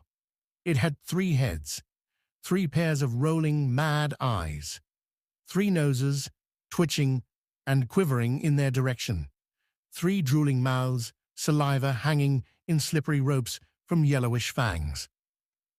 It was standing quite still, all 6 eyes staring at them, and Harry knew that the only reason they weren't already dead was that their sudden appearance had taken it by surprise. But it was quickly getting over that.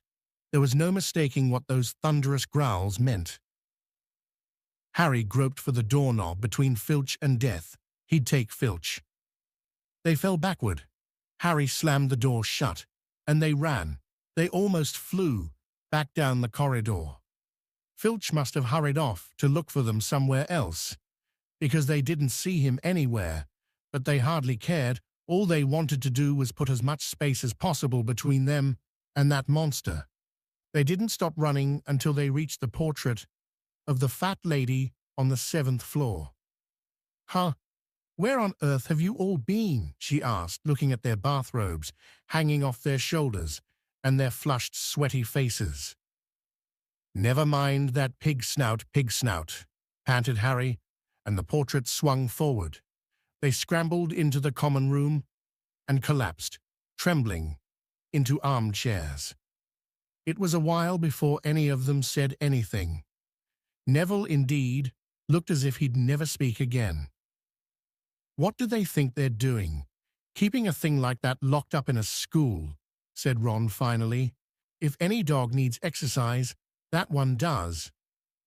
Hermione had got both her breath and her bad temper back again. You don't use your eyes, any of you, do you? She snapped. Didn't you see what it was standing on? The floor, Harry suggested. I wasn't looking at its feet.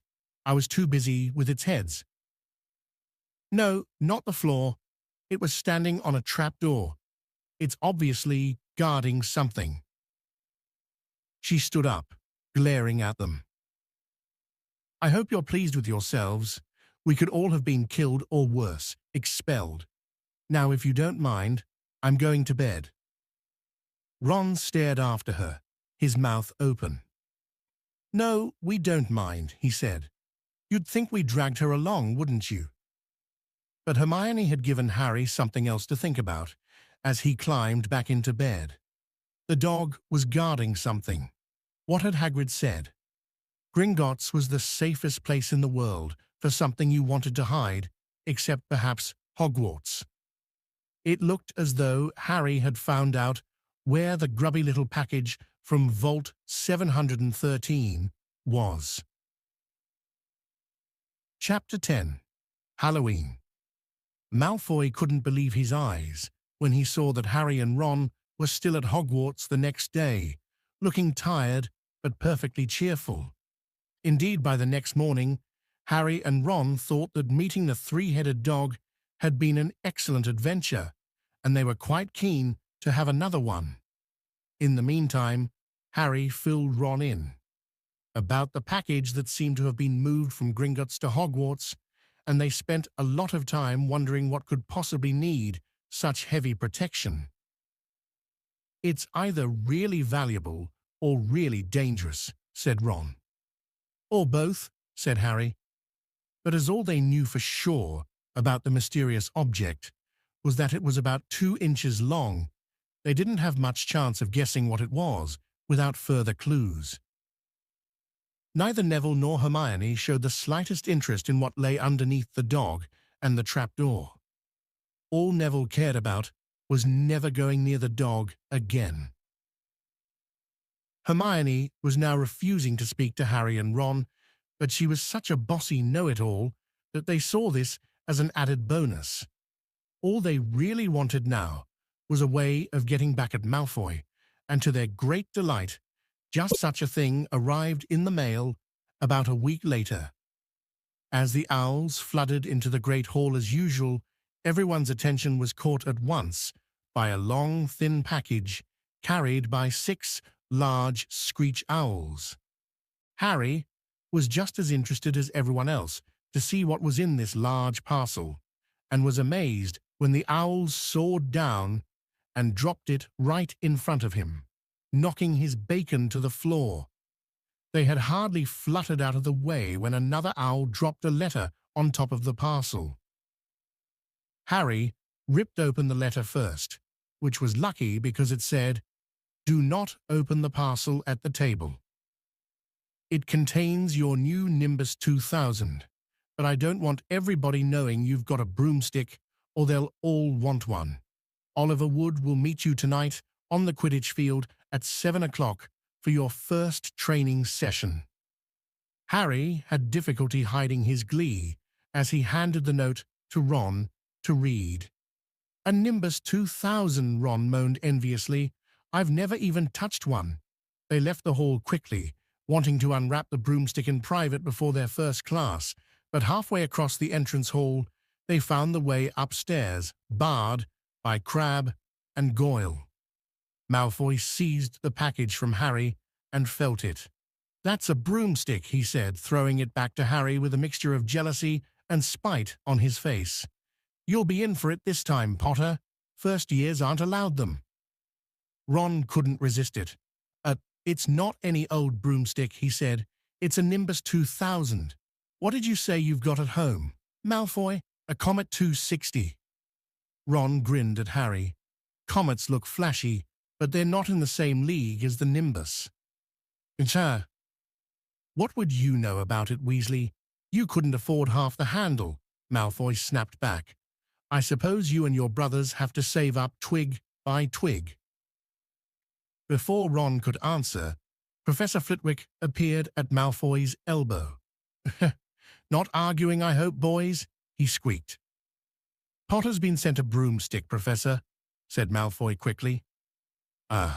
Yes, that's right," said Professor Flitwick, beaming at Harry. "Professor McGonagall told me all about the special circumstances, Potter. And what model is it?" "A Nimbus 2000, sir," said Harry, fighting not to laugh at the look of horror on Malfoy's face. "And it's really thanks to Malfoy here that I've got it," he added. Harry and Ron headed upstairs, smothering their laughter at Malfoy's obvious rage and confusion. "Well, it's true," Harry chortled as they reached the top of the marble staircase. If he hadn't stolen Neville's Rememberall, I wouldn't be on the team. So I suppose you think that's a reward for breaking rules? Came an angry voice from just behind them. Hermione was stomping up the stairs, looking disapprovingly at the package in Harry's hand. I thought you weren't speaking to us, said Harry. Yes, don't stop now, said Ron. It's doing us so much good. Hermione marched away with her nose in the air. Harry had a lot of trouble keeping his mind on his lessons that day. It kept wandering up to the dormitory, where his new broomstick was lying under his bed, or straying off to the Quidditch field, where he'd be learning to play that night. He bolted his dinner that evening without noticing what he was eating, and then rushed upstairs with Ron to unwrap the Nimbus 2000 at last. Wow, Ron sighed, as the broomstick rolled onto Harry's bedspread. Even Harry, who knew nothing about the different brooms, thought it looked wonderful. Sleek and shiny, with a mahogany handle, it had a long tail of neat, straight twigs, and Nimbus 2000 written in gold near the top. As 7 o'clock drew nearer, Harry left the castle and set off in the dusk toward the Quidditch field. He'd never been inside the stadium before. Hundreds of seats were raised in stands around the field so that the spectators were high enough to see what was going on. At either end of the field were 3 golden poles with hoops on the end. They reminded Harry of the little plastic sticks Muggle children blew bubbles through, except that they were 50 feet high. Too eager to fly again, to wait for wood, Harry mounted his broomstick and kicked off from the ground. What a feeling! He swooped in and out of the goalposts and then sped up and down the field. The Nimbus 2000 turned wherever he wanted at his lightest touch. Hey, Potter, come down. Oliver Wood had arrived. He was carrying a large wooden crate under his arm.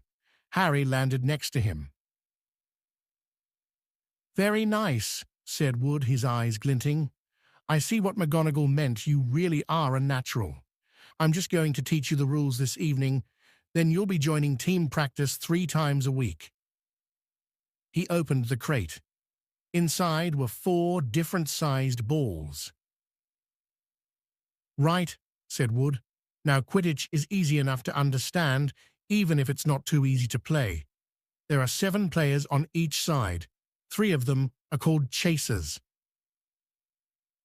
3 chasers, Harry repeated, as Wood took out a bright red ball about the size of a soccer ball. This ball's called the quaffle, said Wood. The chasers throw the quaffle to each other and try and get it through one of the hoops to score a goal. 10 points every time the quaffle goes through one of the hoops. Follow me. The chasers throw the quaffle and put it through the hoops to score, Harry recited. So that's sort of like basketball on broomsticks with 6 hoops, isn't it? What's basketball? Said Wood curiously. Never mind, said Harry quickly. Now, there's another player on each side who's called the keeper. I'm keeper for Gryffindor. I have to fly around our hoops and stop the other team from scoring. 3 chasers, 1 keeper, said Harry, who was determined to remember it all. And they play with the quaffle. Okay, got that. So what are they for? He pointed at the 3 balls left inside the box. I'll show you now, said Wood. Take this. He handed Harry a small club, a bit like a short baseball bat. I'm going to show you what the bludgers do, Wood said. These 2 are the bludgers. He showed Harry 2 identical balls, jet black and slightly smaller than the red quaffle. Harry noticed that they seemed to be straining to escape the straps holding them inside the box.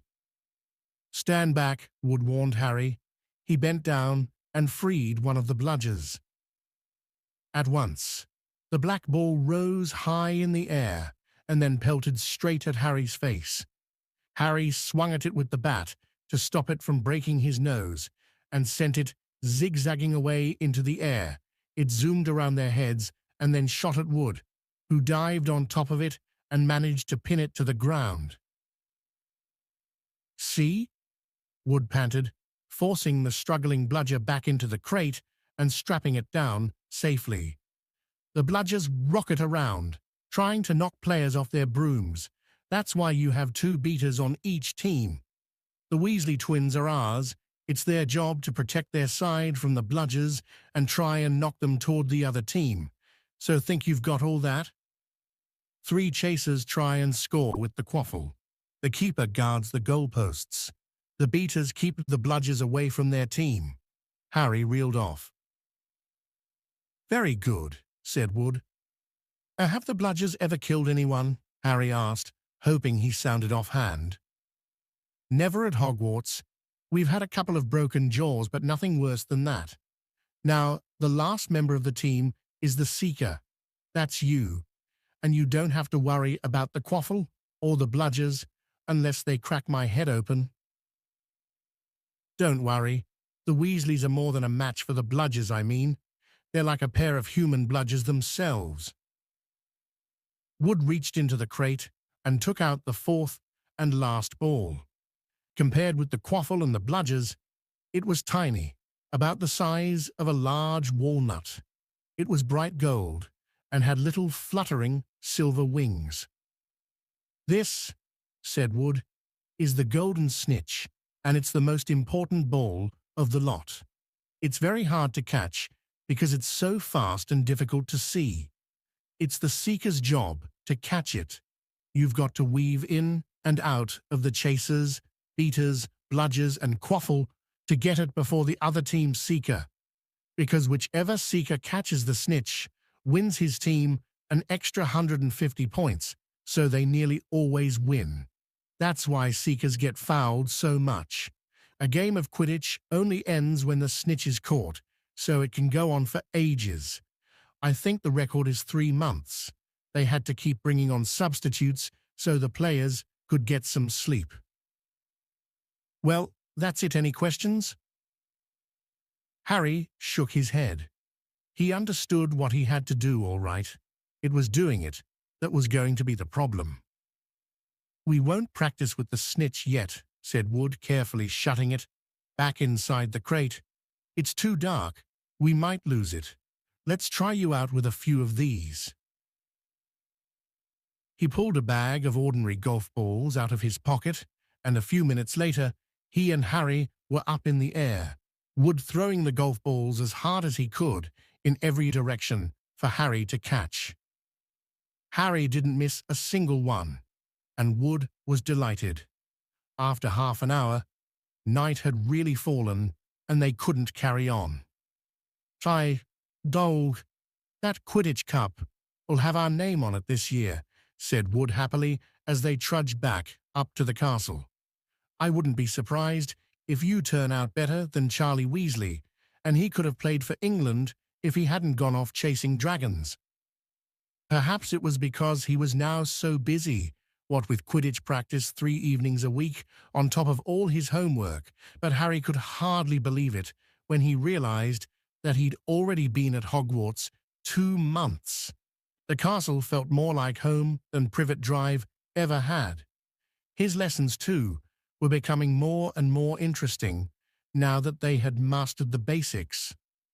On Halloween morning, they woke to the delicious smell of baking pumpkin wafting through the corridors.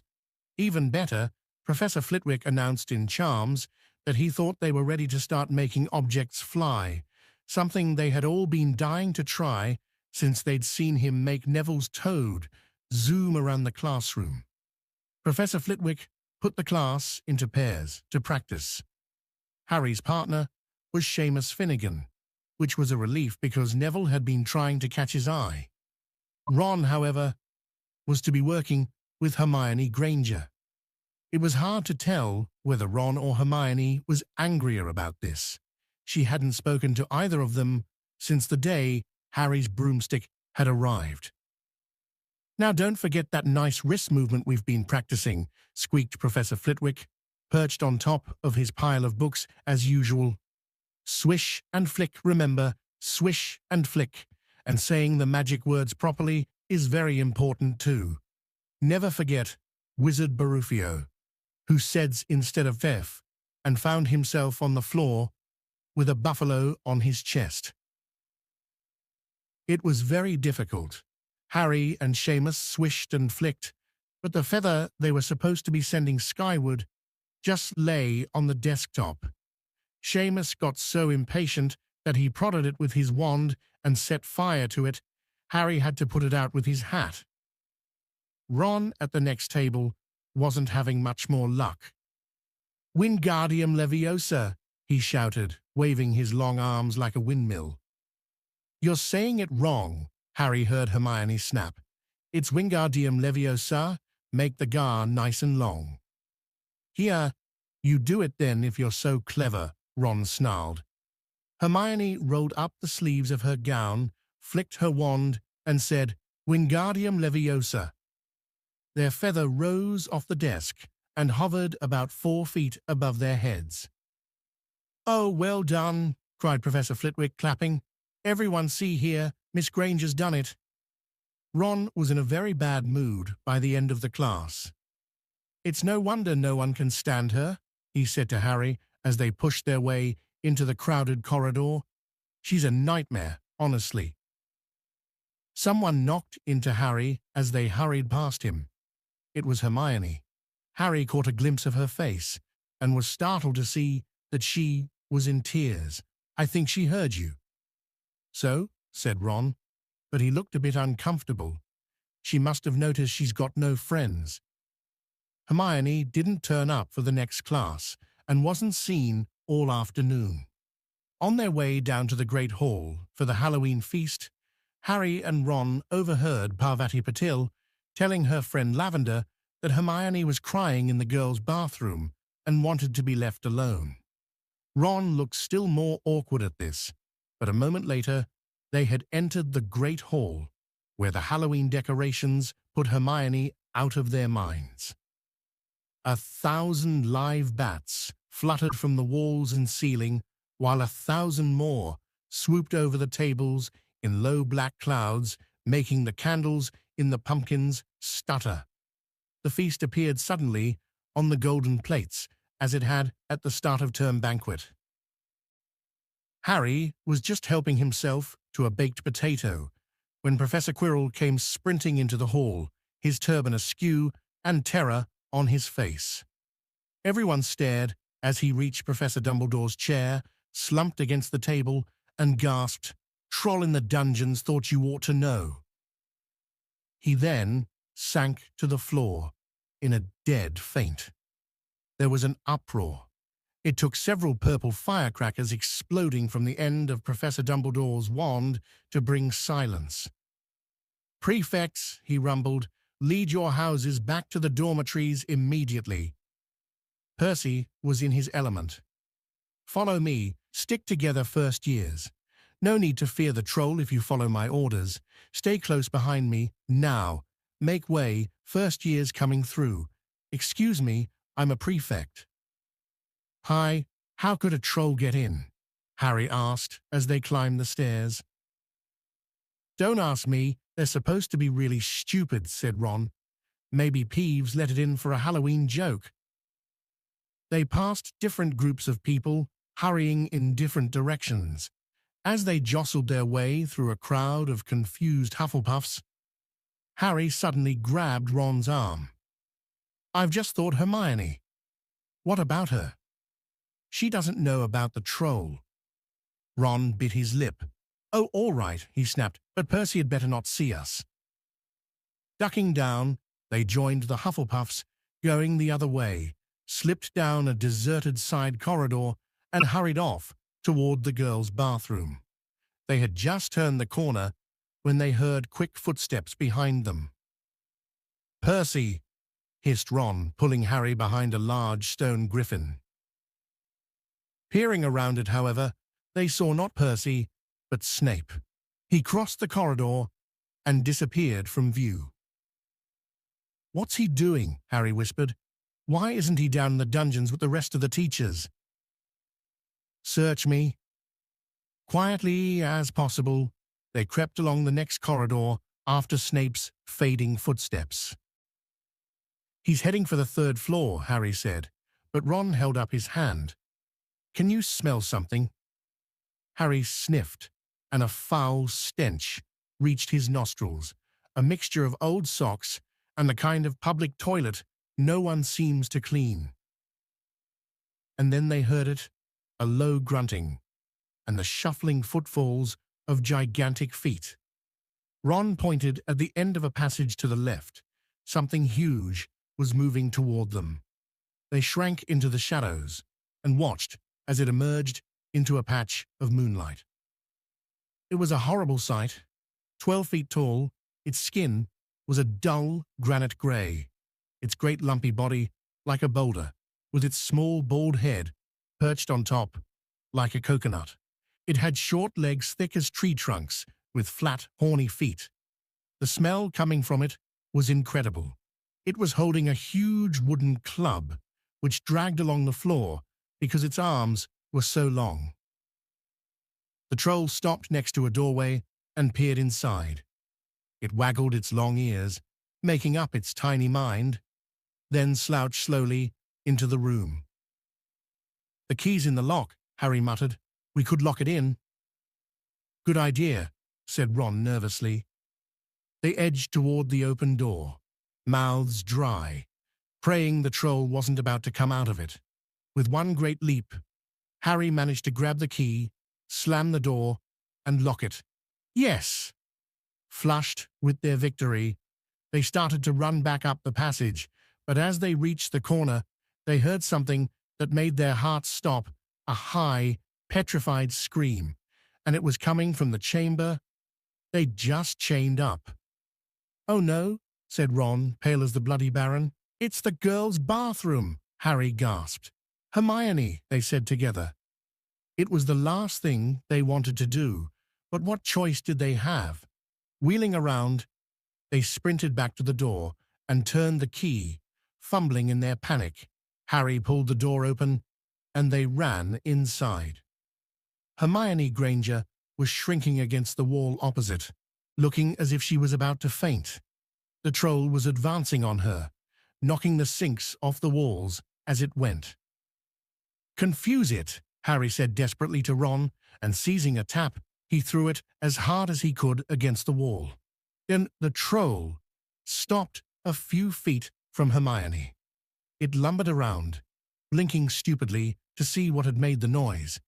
Its mean little eyes saw Harry. It hesitated, then made for him instead, lifting its club as it went. "Oi, pea-brain!" yelled Ron from the other side of the chamber, and he threw a metal pipe at it. The troll didn't even seem to notice the pipe hitting its shoulder, but it heard the yell and paused again, turning its ugly snout toward Ron instead, giving Harry time to run around it. "Come on, run, run!" Harry yelled at Hermione, trying to pull her toward the door, but she couldn't move. She was still flat against the wall, her mouth open with terror. The shouting and the echoes seemed to be driving the troll berserk. It roared again and started toward Ron, who was nearest and had no way to escape. Harry then did something that was both very brave and very stupid. He took a great running jump and managed to fasten his arms around the troll's neck from behind. The troll couldn't feel Harry hanging there, but even a troll will notice if you stick a long bit of wood up its nose, and Harry's wand had still been in his hand when he jumped. It had gone straight up one of the troll's nostrils. Howling with pain, the troll twisted and flailed its club, with Harry clinging on for dear life.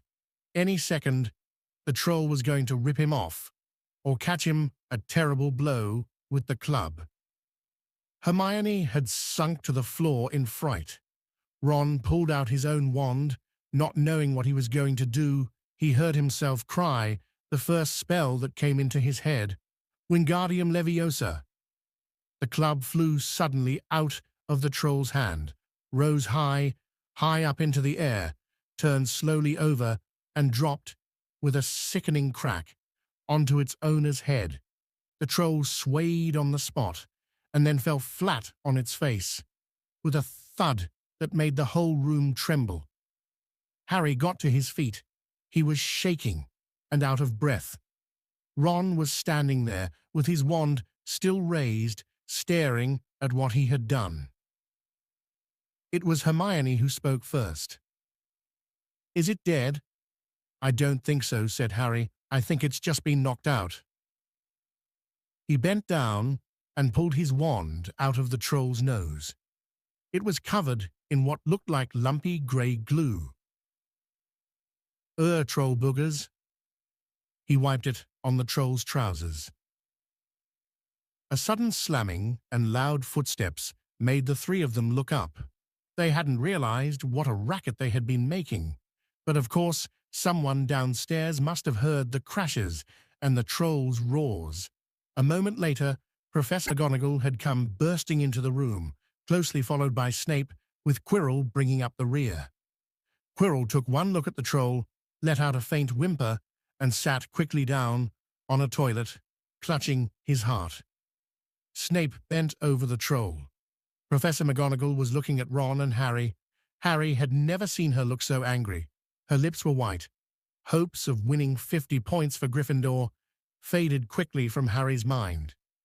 "Sir, what on earth were you thinking of?" said Professor McGonagall with cold fury in her voice. Harry looked at Ron, who was still standing with his wand in the air. "You're lucky you weren't killed. Why aren't you in your dormitory?" Snape gave Harry a swift, piercing look. Harry looked at the floor. He wished Ron would put his wand down. Then a small voice came out of the shadows. "Please, Professor McGonagall, they were looking for me. Miss Granger." Hermione had managed to get to her feet at last. "I went looking for the troll because I thought I could deal with it on my own, you know, because I've read all about them." Ron dropped his wand. Hermione Granger telling a downright lie to a teacher? "If they hadn't found me, I'd be dead now." Harry stuck his wand up its nose, and Ron knocked it out with its own club. They didn't have time to come and fetch anyone. It was about to finish me off when they arrived. Harry and Ron tried to look as though this story wasn't new to them. "Well, in that case," said Professor McGonagall, staring at the three of them. "Miss Granger, you foolish girl, how could you think of tackling a mountain troll on your own?" Hermione hung her head. Harry was speechless. Hermione was the last person to do anything against the rules, and here she was, pretending she had to get them out of trouble. It was as if Snape had started handing out sweets. "Miss Granger, 5 points will be taken from Gryffindor for this," said Professor McGonagall. "I'm very disappointed in you. If you're not hurt at all, you'd better get off to Gryffindor Tower. Students are finishing the feast in their houses." Hermione left. Professor McGonagall turned to Harry and Ron. "Well, I still say you were lucky, but not many first years could have taken on a full-grown mountain troll. You each win Gryffindor 5 points. Professor Dumbledore will be informed of this. You may go." They hurried out of the chamber and didn't speak at all until they had climbed 2 floors up. It was a relief to be away from the smell of the troll, quite apart from anything else. "We should have gotten more than 10 points, Ron grumbled. 5, you mean, once she's taken off Hermione's." "Good of her to get us out of trouble like that," Ron admitted. "Mind you, we did save her." "She might not have needed saving if we hadn't locked the thing in with her," Harry reminded him. They had reached the portrait of the fat lady. "Pig snout," they said, and entered. The common room was packed and noisy. Everyone was eating the food that had been sent up. Hermione, however, stood alone by the door, waiting for them. There was a very embarrassed pause. Then, none of them looking at each other, they all said thanks and hurried off to get plates. But from that moment on, Hermione Granger became their friend. There are some things you can't share without ending up liking each other, and knocking out a 12-foot mountain troll is one of them. Chapter 11. Quidditch. As they entered November, the weather turned very cold. The mountains around the school became icy grey, and the lake like chilled steel. Every morning, the ground was covered in frost. Hagrid could be seen from the upstairs windows, defrosting broomsticks on the Quidditch field, bundled up in a long moleskin overcoat, rabbit fur gloves, and enormous beaverskin boots. The Quidditch season had begun. On Saturday, Harry would be playing in his first match after weeks of training. Gryffindor versus Slytherin. If Gryffindor won, they would move up into second place in the House Championship. Hardly anyone had seen Harry play, because Wood had decided that as their secret weapon, Harry should be kept, well, secret. But the news that he was playing Seeker had leaked out somehow, and Harry didn't know which was worse, people telling him he'd be brilliant, or people telling him they'd be running around underneath him, holding a mattress. It was really lucky that Harry now had Hermione as a friend. He didn't know how he'd have gotten through all his homework without her, what with all the last-minute Quidditch practice Wood was making them do. She had also lent him Quidditch Through the Ages, which turned out to be a very interesting read. Harry learned that there were 700 ways of committing a Quidditch foul, and that all of them had happened during a World Cup match in 1473, that Seekers were usually the smallest and fastest players, and that most serious Quidditch accidents seemed to happen to them, that although people rarely died playing Quidditch, referees had been known to vanish and turn up months later in the Sahara Desert. Hermione had become a bit more relaxed about breaking rules since Harry and Ron had saved her from the mountain troll, and she was much nicer for it. The day before Harry's first Quidditch match, the three of them were out in the freezing courtyard during break, and she had conjured them up a bright blue fire that could be carried around in a jam jar. They were standing with their backs to it, getting warm, when Snape crossed the yard. Harry noticed at once that Snape was limping. Harry, Ron, and Hermione moved closer together to block the fire from view. They were sure it wouldn't be allowed. Unfortunately, something about their guilty faces caught Snape's eye. He limped over. He hadn't seen the fire, but he seemed to be looking for a reason to tell them off anyway. "What's that you've got there, Potter?" It was Quidditch Through the Ages. Harry showed him. "Library books are not to be taken outside the school," said Snape. "Give it to me. 5 points from Gryffindor."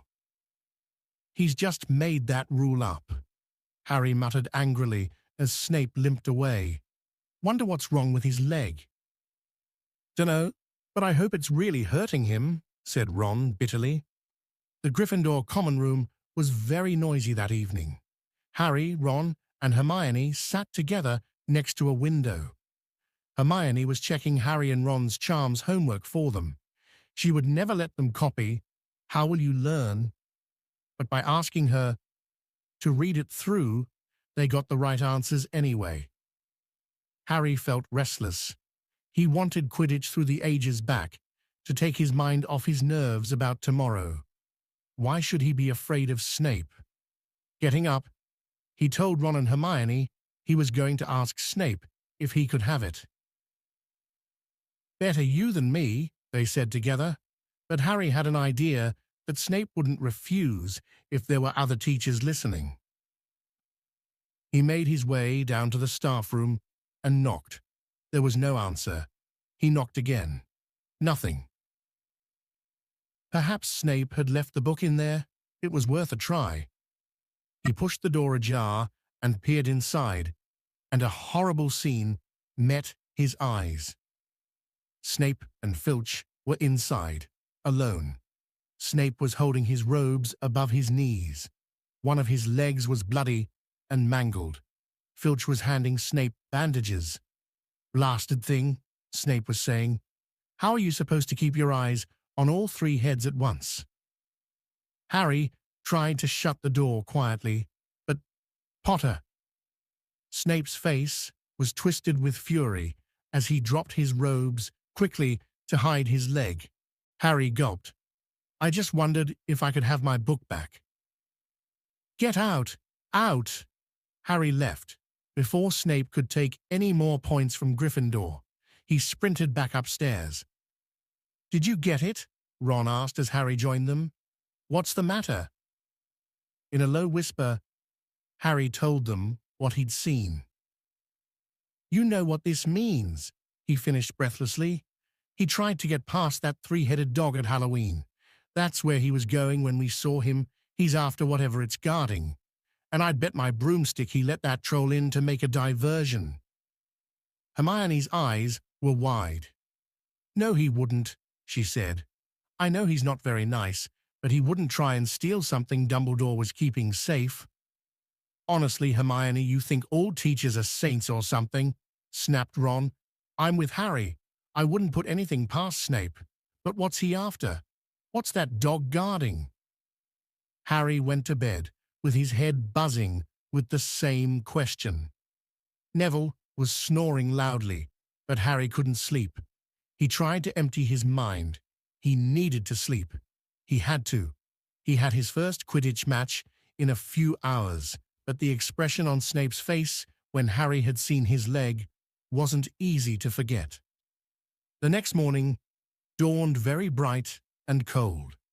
The Great Hall was full of the delicious smell of fried sausages and the cheerful chatter of everyone looking forward to a good Quidditch match. "You've got to eat some breakfast." "I don't want anything." "Just a bit of toast," wheedled Hermione. "I'm not hungry." Harry felt terrible. In an hour's time, he'd be walking onto the field. "Harry, you need your strength," said Seamus Finnegan. "Seekers are always the ones who get clobbered by the other team." "Thanks, Seamus," said Harry, watching Seamus pile ketchup on his sausages. By 11 o'clock, the whole school seemed to be out in the stands around the Quidditch pitch. Many students had binoculars. The seats might be raised high in the air, but it was still difficult to see what was going on sometimes. Ron and Hermione joined Neville, Seamus, and Dean, the West Ham fan, up in the top row. As a surprise for Harry, they had painted a large banner on one of the sheets Scabbers had ruined. It said Potter for president, and Dean, who was good at drawing, had done a large Gryffindor lion underneath. Then Hermione had performed a tricky little charm, so that the paint flashed different colors. Meanwhile, in the locker room, Harry and the rest of the team were changing into their scarlet Quidditch robes. Slytherin would be playing in green. Wood cleared his throat for silence. "Okay, men," he said. "And women," said Chaser Angelina Johnson. "And women," Wood agreed. "This is it." "The big one," said Fred Weasley. "The one we've all been waiting for," said George. "We know Oliver's speech by heart," Fred told Harry. "We were on the team last year." "Shut up, you two," said Wood. "This is the best team Gryffindor's had in years. We're going to win. I know it." He glared at them all, as if to say, "Or else." "Right, it's time. Good luck, all of you." Harry followed Fred and George out of the locker room, and hoping his knees weren't going to give way, walked onto the field to loud cheers. Madam Hooch was refereeing. She stood in the middle of the field, waiting for the two teams, her broom in her hand. "Now, I want a nice fair game, all of you," she said, once they were all gathered around her. Harry noticed that she seemed to be speaking particularly to the Slytherin captain Marcus Flint, a fifth year. Harry thought Flint looked as if he had some troll blood in him. Out of the corner of his eye, he saw the fluttering banner high above, flashing Potter for president over the crowd. His heart skipped. He felt braver. "Mount your brooms, please." Harry clambered onto his Nimbus 2000. Madame Hooch gave a loud blast on her silver whistle. 15 brooms rose up, high, high into the air. They were off. And the quaffle is taken immediately by Angelina Johnson of Gryffindor. What an excellent chaser that girl is, and rather attractive too. Jordan. Sorry, Professor. The Weasley twins' friend, Lee Jordan, was doing the commentary for the match, closely watched by Professor McGonagall. And she's really belting along up there. A neat pass to Alicia Spinett, a good find of Oliver Woods. Last year, only a reserve, back to Johnson. And no, the Slytherins have taken the quaffle. Slytherin captain, Marcus Flint, gains the quaffle, and off he goes, Flint flying like an eagle up there. He's going to Skino. Stopped by an excellent move by Gryffindor keeper Wood, and the Gryffindors take the quaffle. That's chaser Katie Bell of Gryffindor there. Nice dive around Flint, off up the field, and ouch, that must have hurt.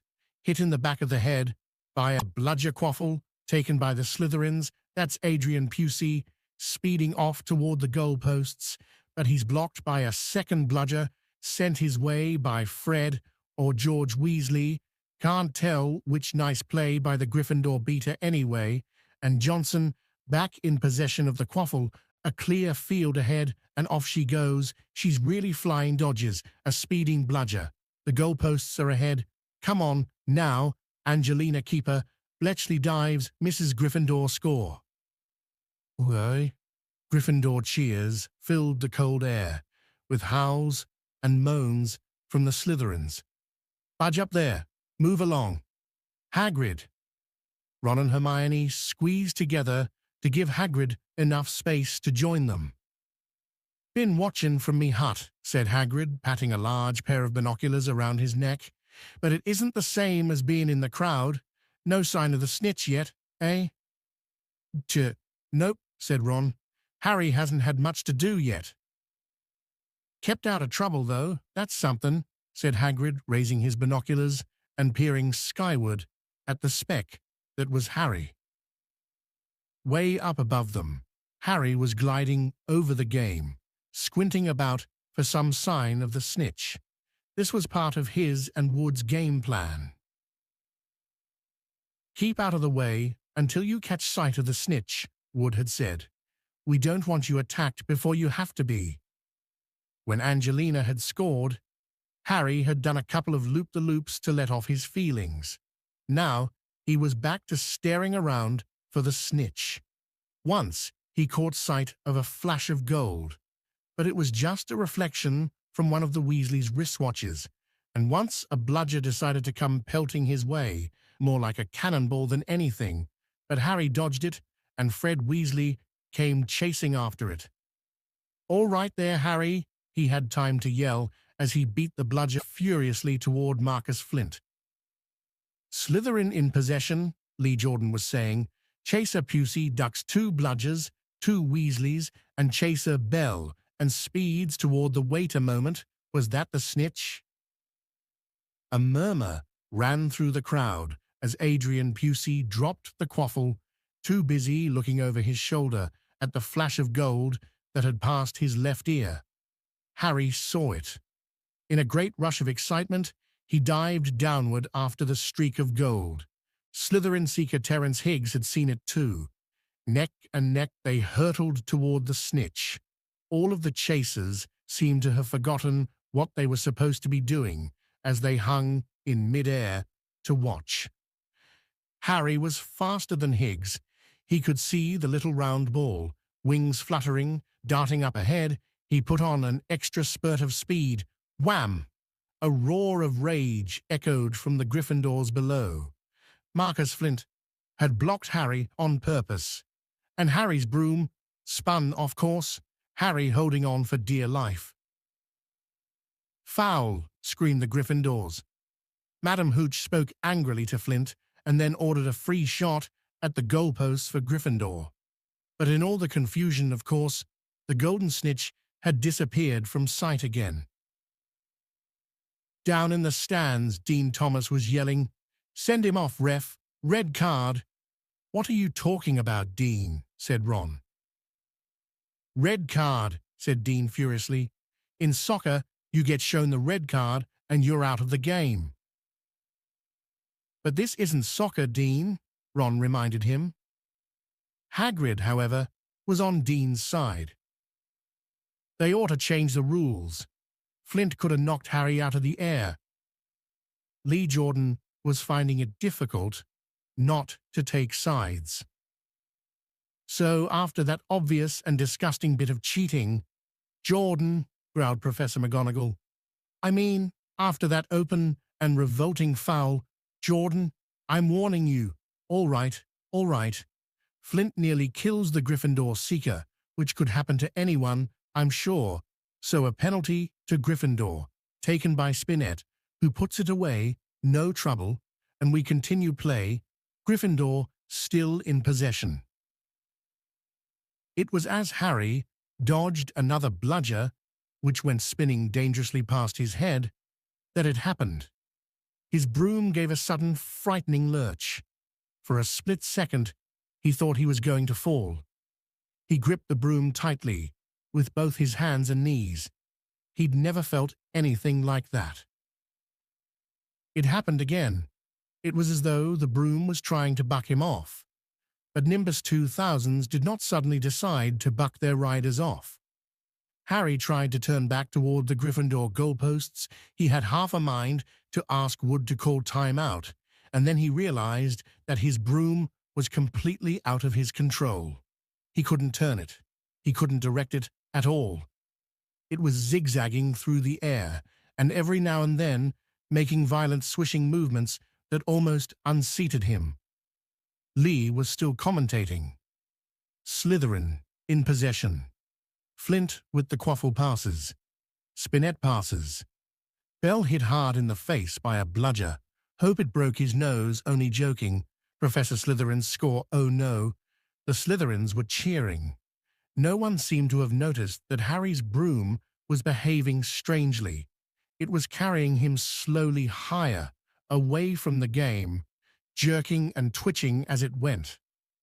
"Dunno what Harry thinks he's doing," Hagrid mumbled. He stared through his binoculars. "If I didn't know better, I'd say he'd lost control of his broom, but he can't have." Suddenly, people were pointing up at Harry all over the stands.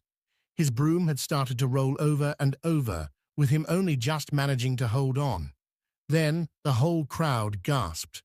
Harry's broom had given a wild jerk, and Harry swung off it.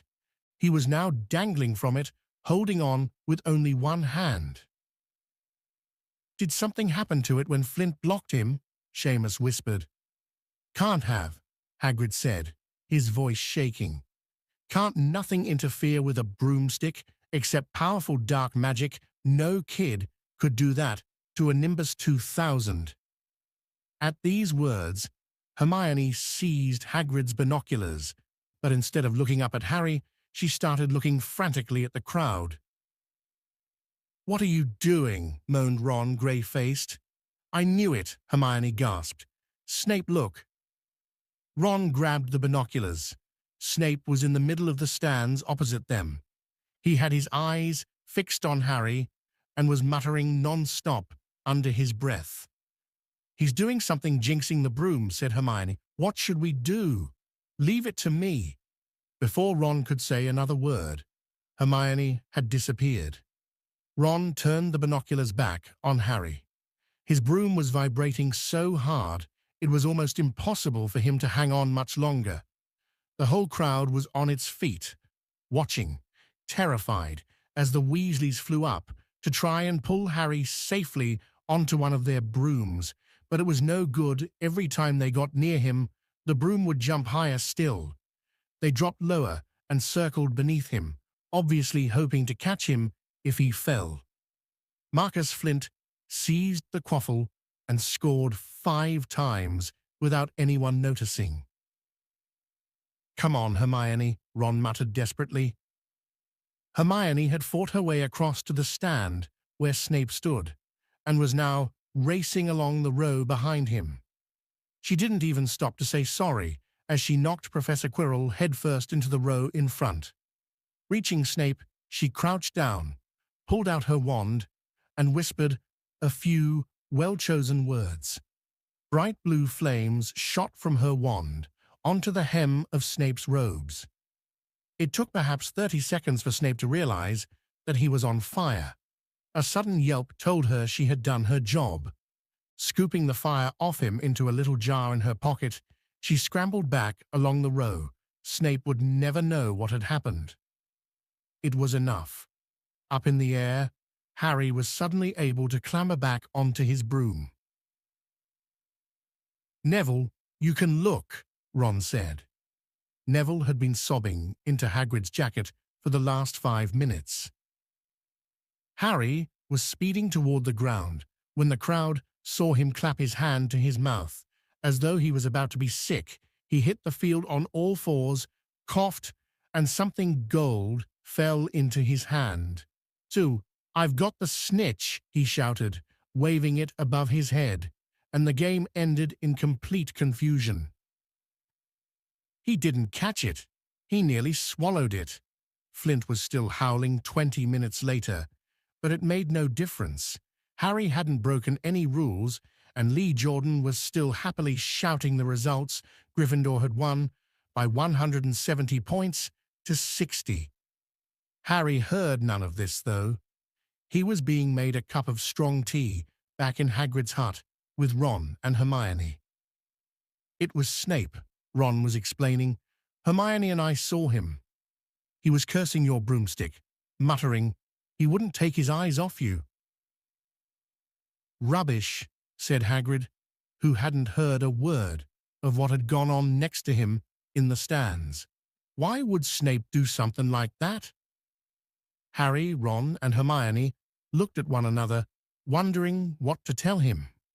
Harry decided on the truth. "I found out something about him," he told Hagrid. "He tried to get past that three-headed dog on Halloween. It bit him. We think he was trying to steal whatever it's guarding." Hagrid dropped the teapot. "How do you know about Fluffy?" he said. "Fluffy? Yeah, he's mine. Bought him off a Greek chappie I met in the pub. Last year I lent him to Dumbledore to guard the—" "Yes," said Harry eagerly. "Now, don't ask me any more," said Hagrid gruffly. "That's top secret, that is. But Snape's trying to steal it." "Rubbish," said Hagrid again. "Snape's a Hogwarts teacher. He'd do nothing of the sort." "So why did he just try and kill Harry?" cried Hermione. The afternoon's events certainly seemed to have changed her mind about Snape. "I know a jinx when I see one, Hagrid. I've read all about them. You've got to keep eye contact, and Snape wasn't blinking at all. I saw him." "I'm telling you, you're wrong," said Hagrid hotly. "I don't know why Harry's broom acted like that, but Snape wouldn't try and kill a student. Now listen to me. All three of you, you're meddling in things that don't concern you. It's dangerous. You forget that dog, and you forget what it's guarding. That's between Professor Dumbledore and Nicholas Flamel." "Aha," said Harry. "So there's someone called Nicholas Flamel involved, is there?" Hagrid looked furious with himself. Chapter 12. The Mirror of Reise. Christmas was coming.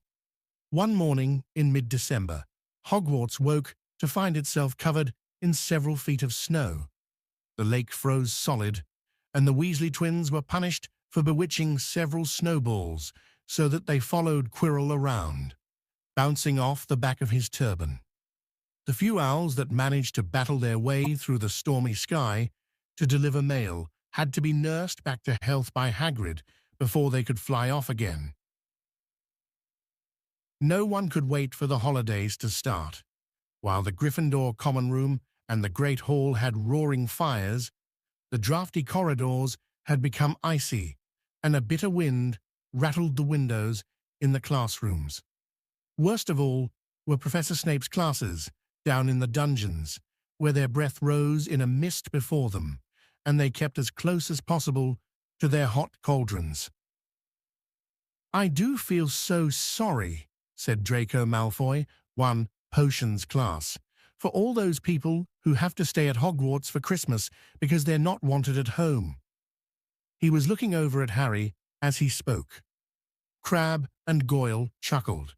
Harry, who was measuring out powdered spine of lionfish, ignored them. Malfoy had been even more unpleasant than usual since the Quidditch match. Disgusted that the Slytherins had lost, he had tried to get everyone laughing at how a wide-mouthed tree frog would be replacing Harry as Seeker next. Then he'd realized that nobody found this funny because they were all so impressed at the way Harry had managed to stay on his bucking broomstick. So Malfoy, jealous and angry, had gone back to taunting Harry about having no proper family. It was true that Harry wasn't going back to Privet Drive for Christmas. Professor McGonagall had come around the week before, making a list of students who would be staying for the holidays, and Harry had signed up at once. He didn't feel sorry for himself at all. This would probably be the best Christmas he'd ever had.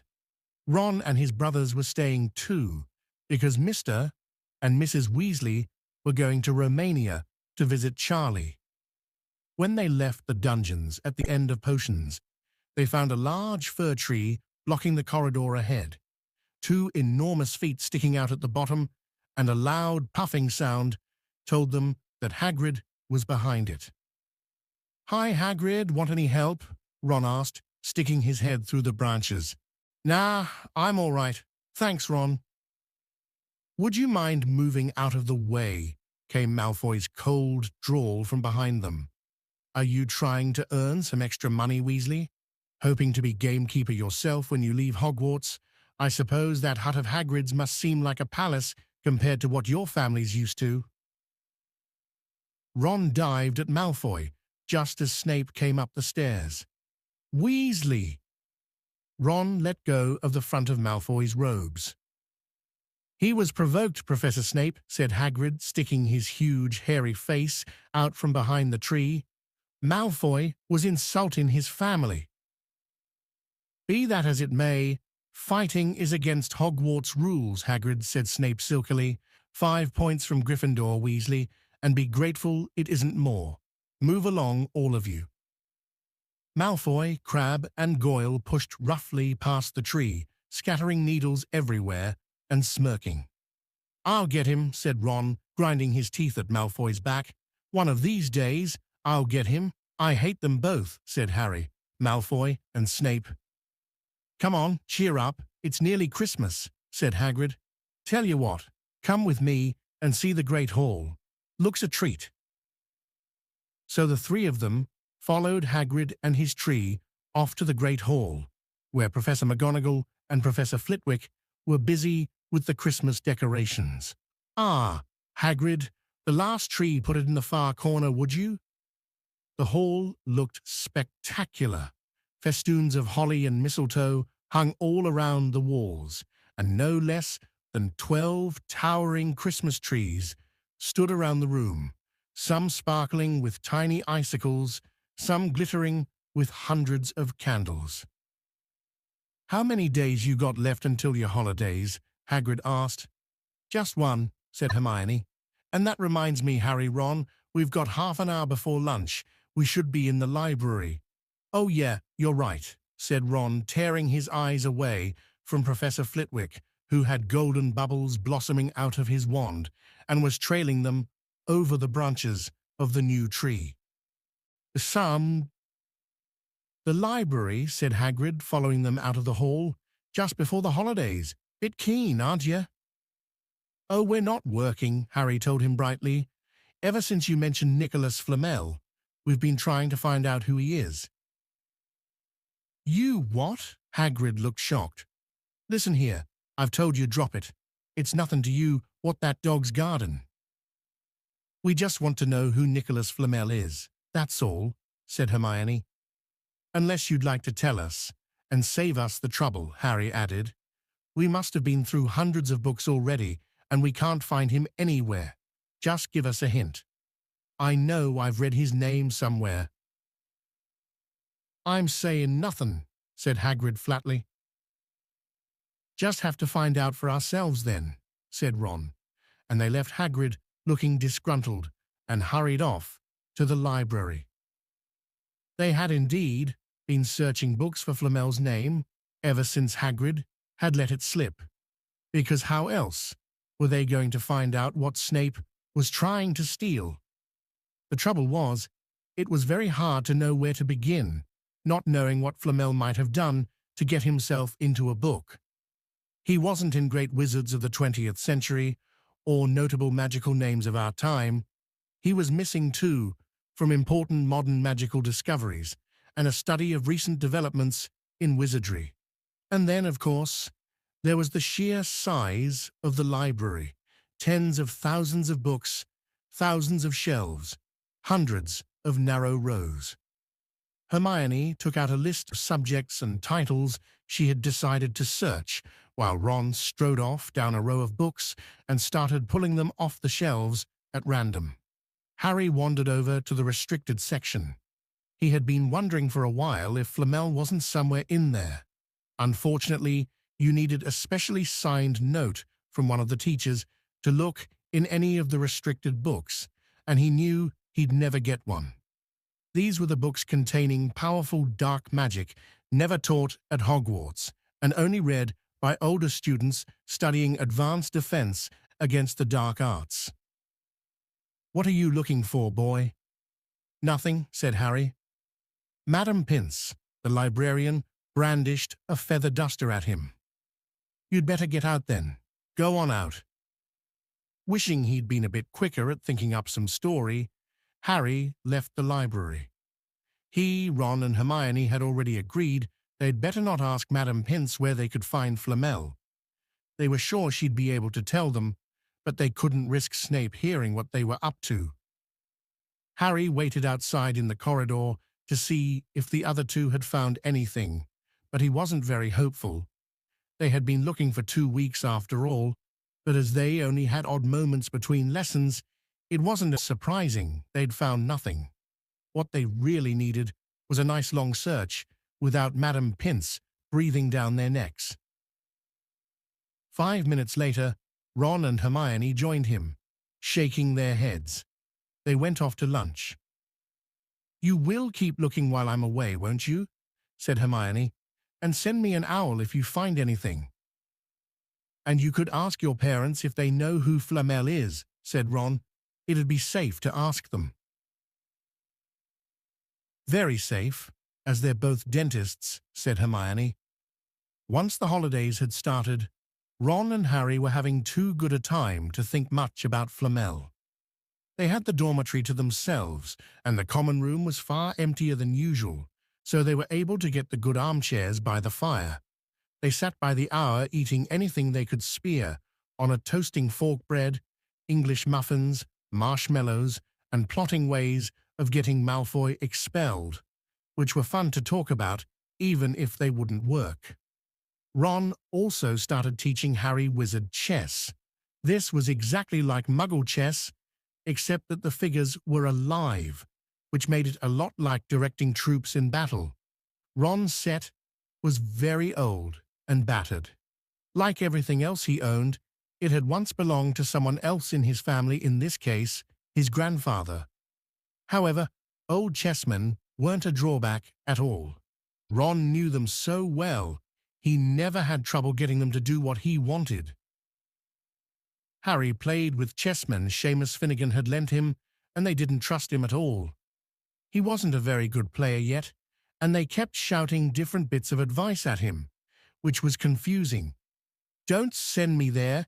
Can't you see his knight? Send him. We can afford to lose him."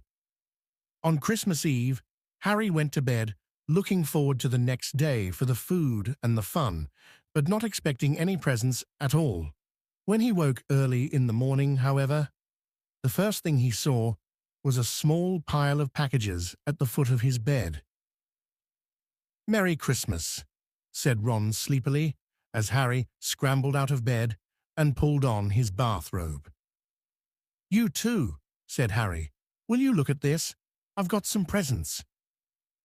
"What did you expect, turnips?" said Ron, turning to his own pile, which was a lot bigger than Harry's. Harry picked up the top parcel. It was wrapped in thick brown paper, and scrawled across it was "To Harry from Hagrid." Inside was a roughly cut wooden flute. Hagrid had obviously whittled it himself. Harry blew it. It sounded a bit like an owl. A second, very small parcel contained a note. "We received your message and enclose your Christmas present. From Uncle Vernon and Aunt Petunia." Taped to the note was a 50-pence piece. "That's friendly," said Harry. Ron was fascinated by the 50-pence. "Weird," he said. "What a shape. This is money." "You can keep it," said Harry, laughing at how pleased Ron was.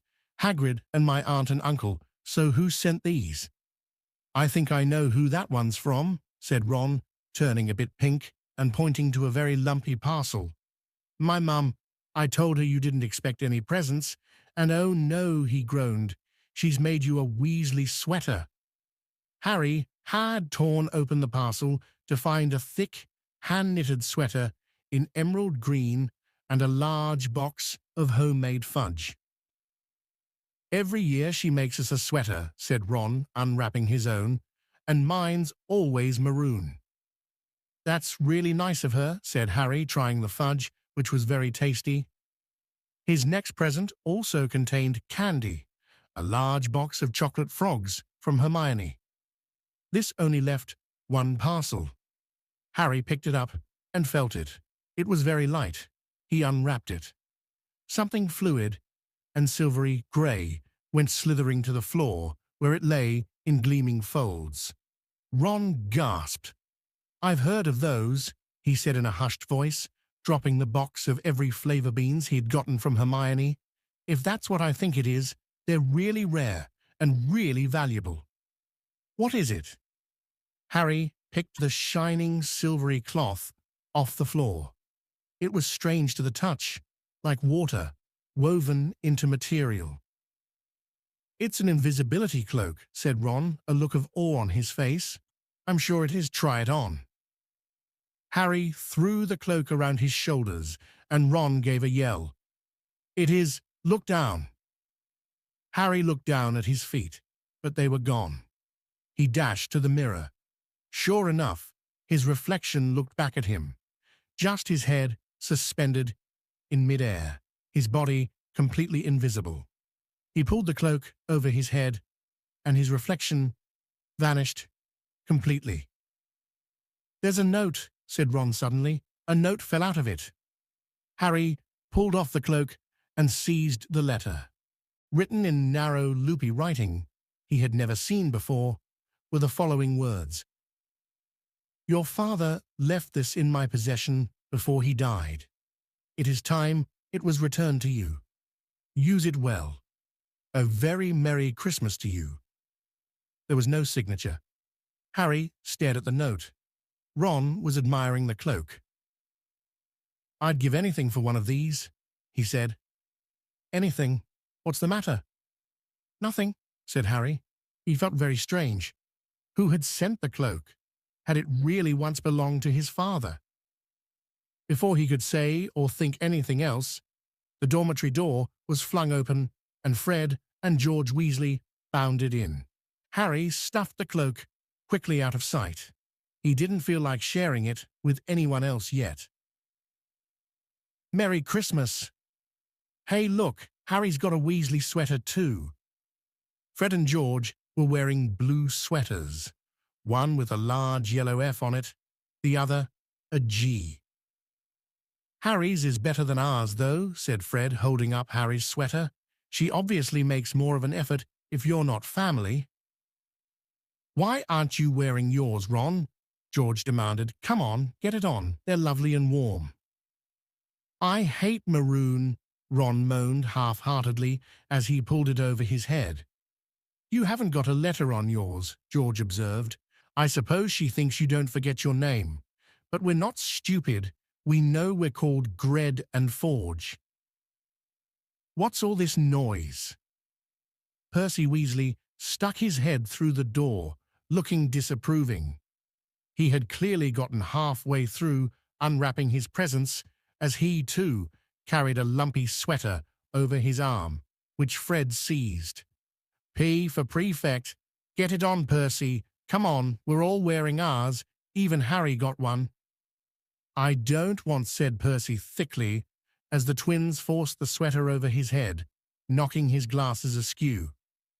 And you're not sitting with the prefects today either, said George. Christmas is a time for family. They frog-marched Percy from the room, his arms pinned to his side by his sweater. Harry had never, in all his life, had such a Christmas dinner. 100 fat, roast turkeys, mountains of roast and boiled potatoes, platters of chipolatas, tureens of buttered peas, silver boats of thick, rich gravy and cranberry sauce, and stacks of wizard crackers every few feet along the table. These fantastic party favors were nothing like the feeble muggle ones the Dursleys usually bought, with their little plastic toys and their flimsy paper hats inside. Harry pulled a wizard cracker with Fred, and it didn't just bang, it went off with a blast like a cannon and engulfed them all in a cloud of blue smoke, while from the inside exploded a rear admiral's hat and several live white mice. Up at the high table, Dumbledore had swapped his pointed wizard's hat for a flowered bonnet and was chuckling merrily at a joke Professor Flitwick had just read him. Flaming Christmas puddings followed the turkey. Percy nearly broke his teeth on a silver sickle embedded in his slice. Harry watched Hagrid, getting redder and redder in the face as he called for more wine, finally kissing Professor McGonagall on the cheek, who, to Harry's amazement, giggled and blushed, her top hat lopsided. When Harry finally left the table, he was laden down with a stack of things out of the crackers, including a pack of non-explodable, luminous balloons, a grow-your-own-warts kit, and his own new wizard chess set. The white mice had disappeared, and Harry had a nasty feeling they were going to end up as Mrs. Norris's Christmas dinner. Harry and the Weasleys spent a happy afternoon having a furious snowball fight on the grounds. Then, cold, wet, and gasping for breath, they returned to the fire in the Gryffindor common room, where Harry broke in his new chess set by losing spectacularly to Ron. He suspected he wouldn't have lost so badly if Percy hadn't tried to help him so much. After a meal of turkey sandwiches, crumpets, trifle, and Christmas cake, everyone felt too full and sleepy to do much before bed except sit and watch Percy chase Fred and George all over Gryffindor Tower because they'd stolen his prefect badge. Huzzah! It had been Harry's best Christmas day ever. Yet something had been nagging at the back of his mind all day. Not until he climbed into bed was he free to think about it. The invisibility cloak and whoever had sent it. Ron, full of turkey and cake and with nothing mysterious to bother him, fell asleep almost as soon as he had drawn the curtains of his four-poster. Harry leaned over the side of his own bed and pulled the cloak out from under it. His father's. This had been his father's. He let the material flow over his hands, smoother than silk, light as air. Use it well, the note had said. He had to try it now.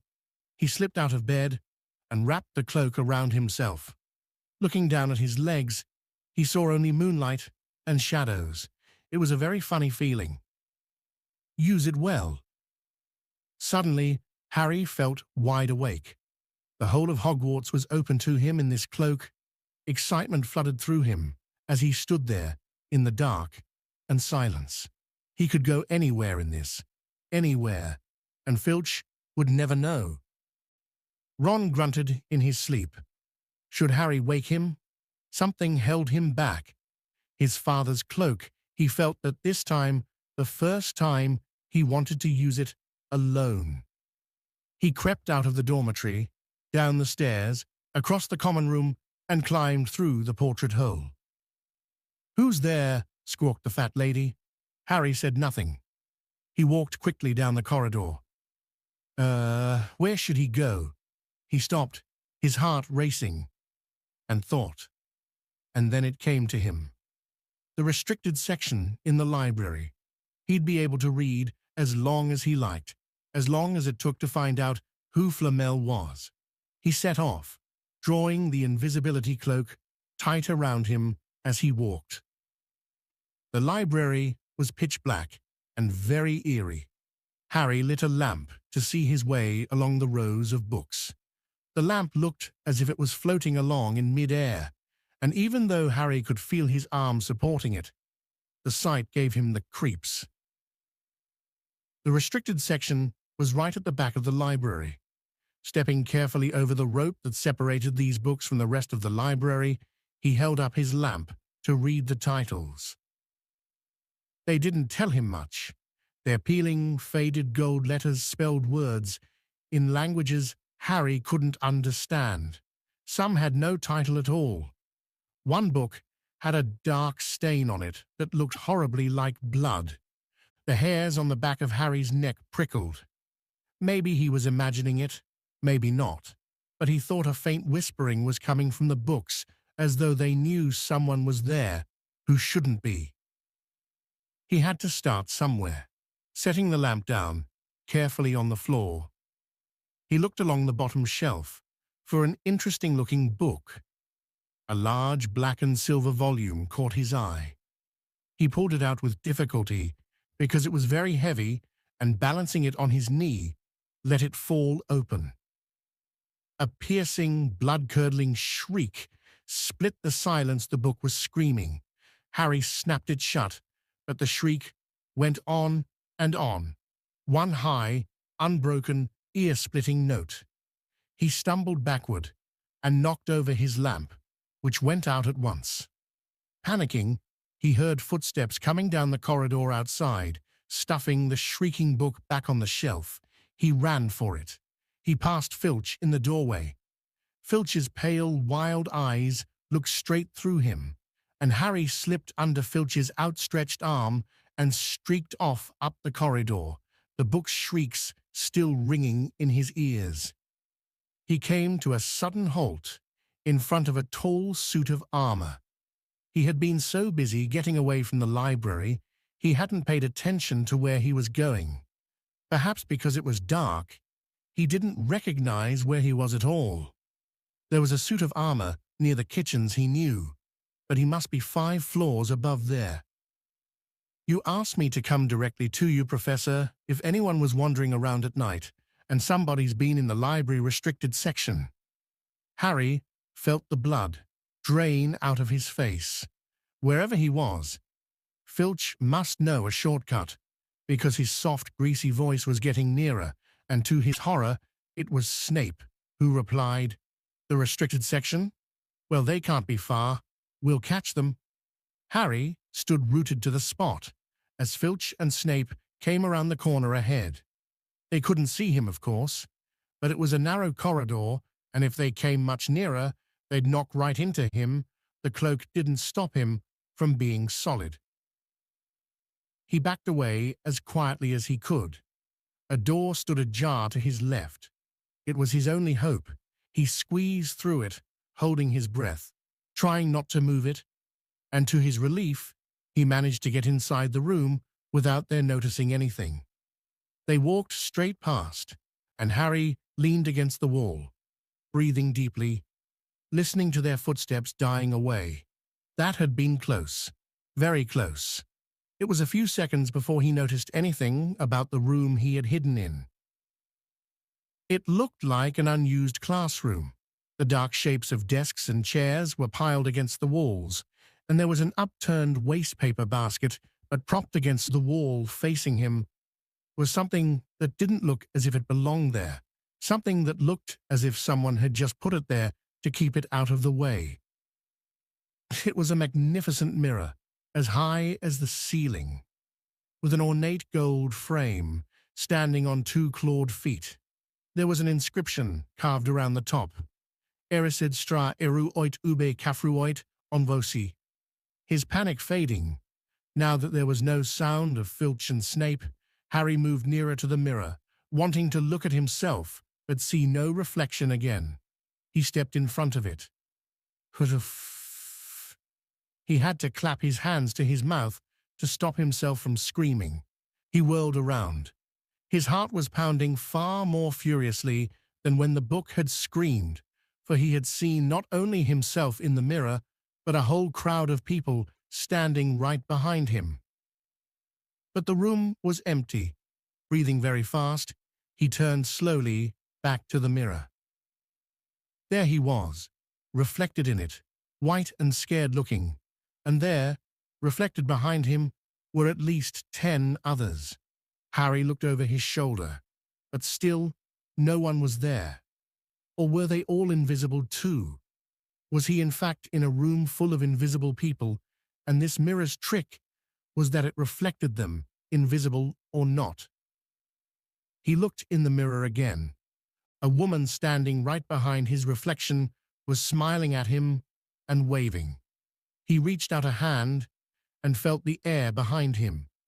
If she was really there, he'd touch her. Their reflections were so close together, but he felt only air. She and the others existed only in the mirror. She was a very pretty woman. She had dark red hair, and her eyes are just like mine, Harry thought, edging a little closer to the glass. Bright green, exactly the same shape, but then he noticed that she was crying, smiling, but crying at the same time. The tall, thin, black-haired man standing next to her put his arm around her. He wore glasses, and his hair was very untidy. It stuck up at the back, just as Harry's did. Harry was so close to the mirror now that his nose was nearly touching that of his reflection. "Mum," he whispered. "Dad?" They just looked at him, smiling, and slowly Harry looked into the faces of the other people in the mirror and saw other pairs of green eyes like his, other noses like his, even a little old man who looked as though he had Harry's knobbly knees. Harry was looking at his family for the first time in his life.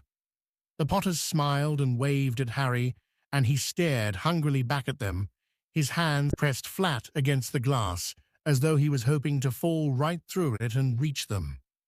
He had a powerful kind of ache inside him, half joy, half terrible sadness. How long he stood there, he didn't know. The reflections did not fade, and he looked and looked until a distant noise brought him back to his senses. He couldn't stay here. He had to find his way back to bed.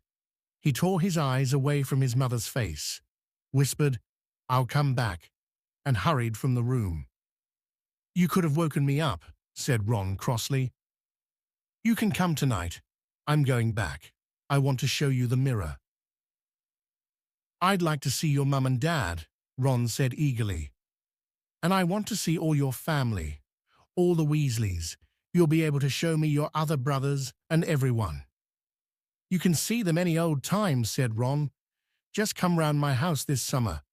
Anyway, maybe it only shows dead people. Shame about not finding Flamel, though. Have some bacon or something. Why aren't you eating anything?" Harry couldn't eat. He had seen his parents and would be seeing them again tonight. He had almost forgotten about Flamel. It didn't seem very important anymore. Who cared what the three-headed dog was guarding? What did it matter if Snape stole it? Really? "Are you all right?" said Ron. "You look odd." What Harry feared most was that he might not be able to find the mirror room again. With Ron covered in the cloak too, they had to walk much more slowly the next night. They tried retracing Harry's route from the library, wandering around the dark passageways for nearly an hour.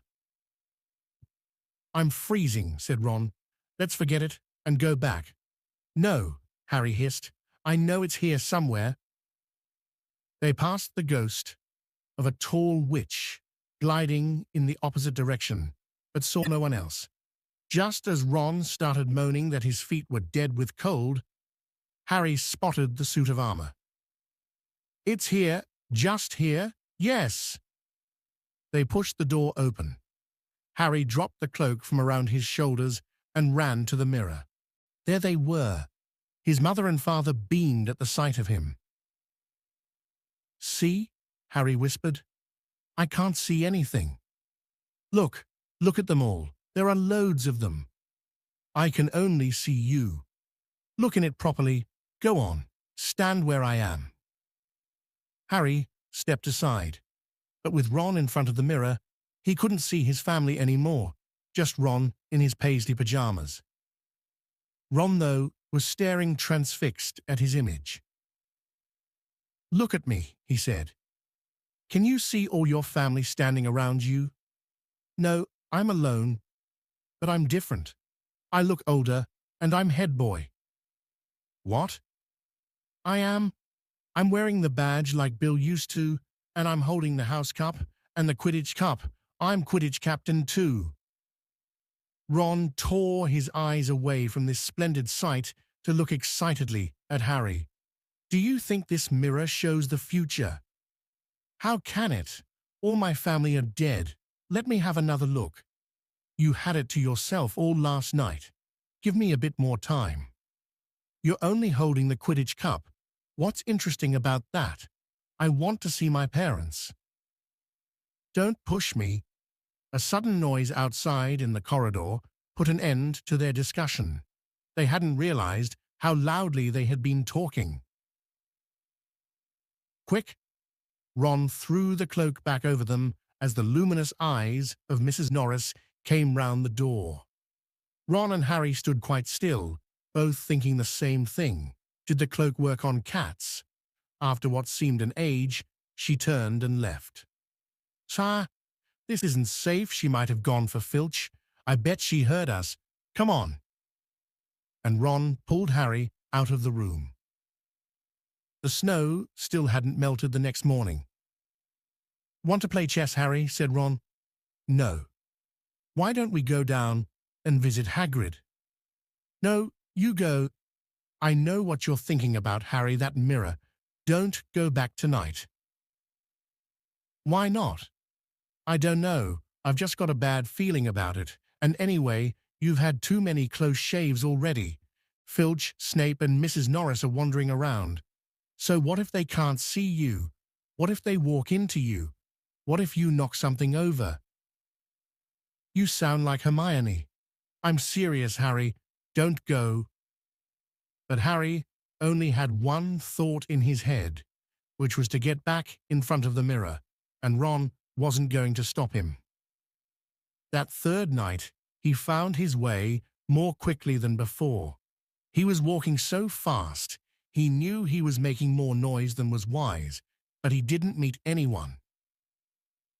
And there were his mother and father smiling at him again, and one of his grandfathers nodding happily. Harry sank down to sit on the floor in front of the mirror. There was nothing to stop him from staying here all night with his family. Nothing at all. Except... So back again, Harry. Harry felt as though his insides had turned to ice. He looked behind him. Sitting on one of the desks by the wall was none other than Albus Dumbledore. Harry must have walked straight past him, so desperate to get to the mirror he hadn't noticed him. I didn't see you, sir." "Strange how nearsighted being invisible can make you," said Dumbledore, and Harry was relieved to see that he was smiling. "So," said Dumbledore, slipping off the desk to sit on the floor with Harry, "you, like hundreds before you, have discovered the delights of the Mirror of Eris." "I didn't know it was called that, sir." "But I expect you've realized by now what it does." It shows me my family, and it showed your friend Ron himself as head boy." "How did you know I don't need a cloak to become invisible?" said Dumbledore gently. Now can you think what the mirror of Eris shows us all? Harry shook his head. Let me explain. The happiest man on earth would be able to use the mirror of Eris like a normal mirror. That is, he would look into it and see himself exactly as he is. Does that help? Harry thought. Then he said slowly, it shows us what we want, whatever we want. Yes and no, said Dumbledore quietly. It shows us nothing more or less than the deepest, most desperate desire of our hearts. You, who have never known your family, see them standing around you. Ronald Weasley, who has always been overshadowed by his brothers, sees himself standing alone, the best of all of them. However, this mirror will give us neither knowledge or truth. Men have wasted away before it, entranced by what they have seen, or been driven mad, not knowing if what it shows is real or even possible. And so, the mirror will be moved to a new home tomorrow, Harry, and I ask you not to go looking for it again. If you ever do run across it, you will now be prepared. It does not do to dwell on dreams and forget to live, remember that. Now, why don't you put that admirable cloak back on and get off to bed? Harry stood up. Sir Professor Dumbledore, can I ask you something? Obviously, you've just done so. Dumbledore smiled. You may ask me one more thing, however. What do you see when you look in the mirror? I see myself holding a pair of thick woolen socks. Harry stared. One can never have enough socks, said Dumbledore. Another Christmas has come and gone, and I didn't get a single pair. People will insist on giving me books. It was only when he was back in bed that it struck Harry that Dumbledore might not have been quite truthful. But then he thought, as he shoved Scabbers off his pillow, it had been quite a personal question. Chapter 13. Nicholas Flamel. Dumbledore had convinced Harry not to go looking for the mirror of Eris again, and for the rest of the Christmas holidays, the invisibility cloak stayed folded at the bottom of his trunk. Harry wished he could forget what he'd seen in the mirror as easily, but he couldn't. He started having nightmares. Over and over again, he dreamed about his parents disappearing in a flash of green light, while a high voice cackled with laughter. You see, Dumbledore was right. That mirror could drive you mad, said Ron, when Harry told him about these dreams. Hermione, who came back the day before term started, took a different view of things. She was torn between horror at the idea of Harry being out of bed, roaming the school 3 nights in a row, if Filch had caught you, and disappointment that he hadn't at least found out who Nicholas Flamel was. They had almost given up hope of ever finding Flamel in a library book, even though Harry was still sure he'd read the name somewhere. Once term had started, they were back to skimming through books for 10 minutes during their breaks. Harry had even less time than the other two, because Quidditch practice had started again. Wood was working the team harder than ever. Even the endless rain that had replaced the snow couldn't dampen his spirits. The Weasleys complained that Wood was becoming a fanatic, but Harry was on Wood's side. If they won their next match against Hufflepuff, they would overtake Slytherin in the House Championship for the first time in 7 years. Quite apart from wanting to win, Harry found that he had fewer nightmares when he was tired out after training. Then during one particularly wet and muddy practice session, Wood gave the team a bit of bad news. He'd just gotten very angry with the Weasleys, who kept dive-bombing each other and pretending to fall off their brooms. "Will you stop messing around?" he yelled. "That's exactly the sort of thing that'll lose us the match. Snape's refereeing this time, and he'll be looking for any excuse to knock points off Gryffindor." George Weasley really did fall off his broom at these words. "Snape's refereeing," he spluttered through a mouthful of mud. When's he ever refereed a Quidditch match? He's not going to be fair if we might overtake Slytherin. The rest of the team landed next to George to complain too. It's not my fault, said Wood. We've just got to make sure we play a clean game, so Snape hasn't got an excuse to pick on us. Which was all very well, thought Harry, but he had another reason for not wanting Snape near him while he was playing Quidditch. The rest of the team hung back to talk to one another as usual at the end of practice, but Harry headed straight back to the Gryffindor common room, where he found Ron and Hermione playing chess. Chess was the only thing Hermione ever lost at, something Harry and Ron thought was very good for her.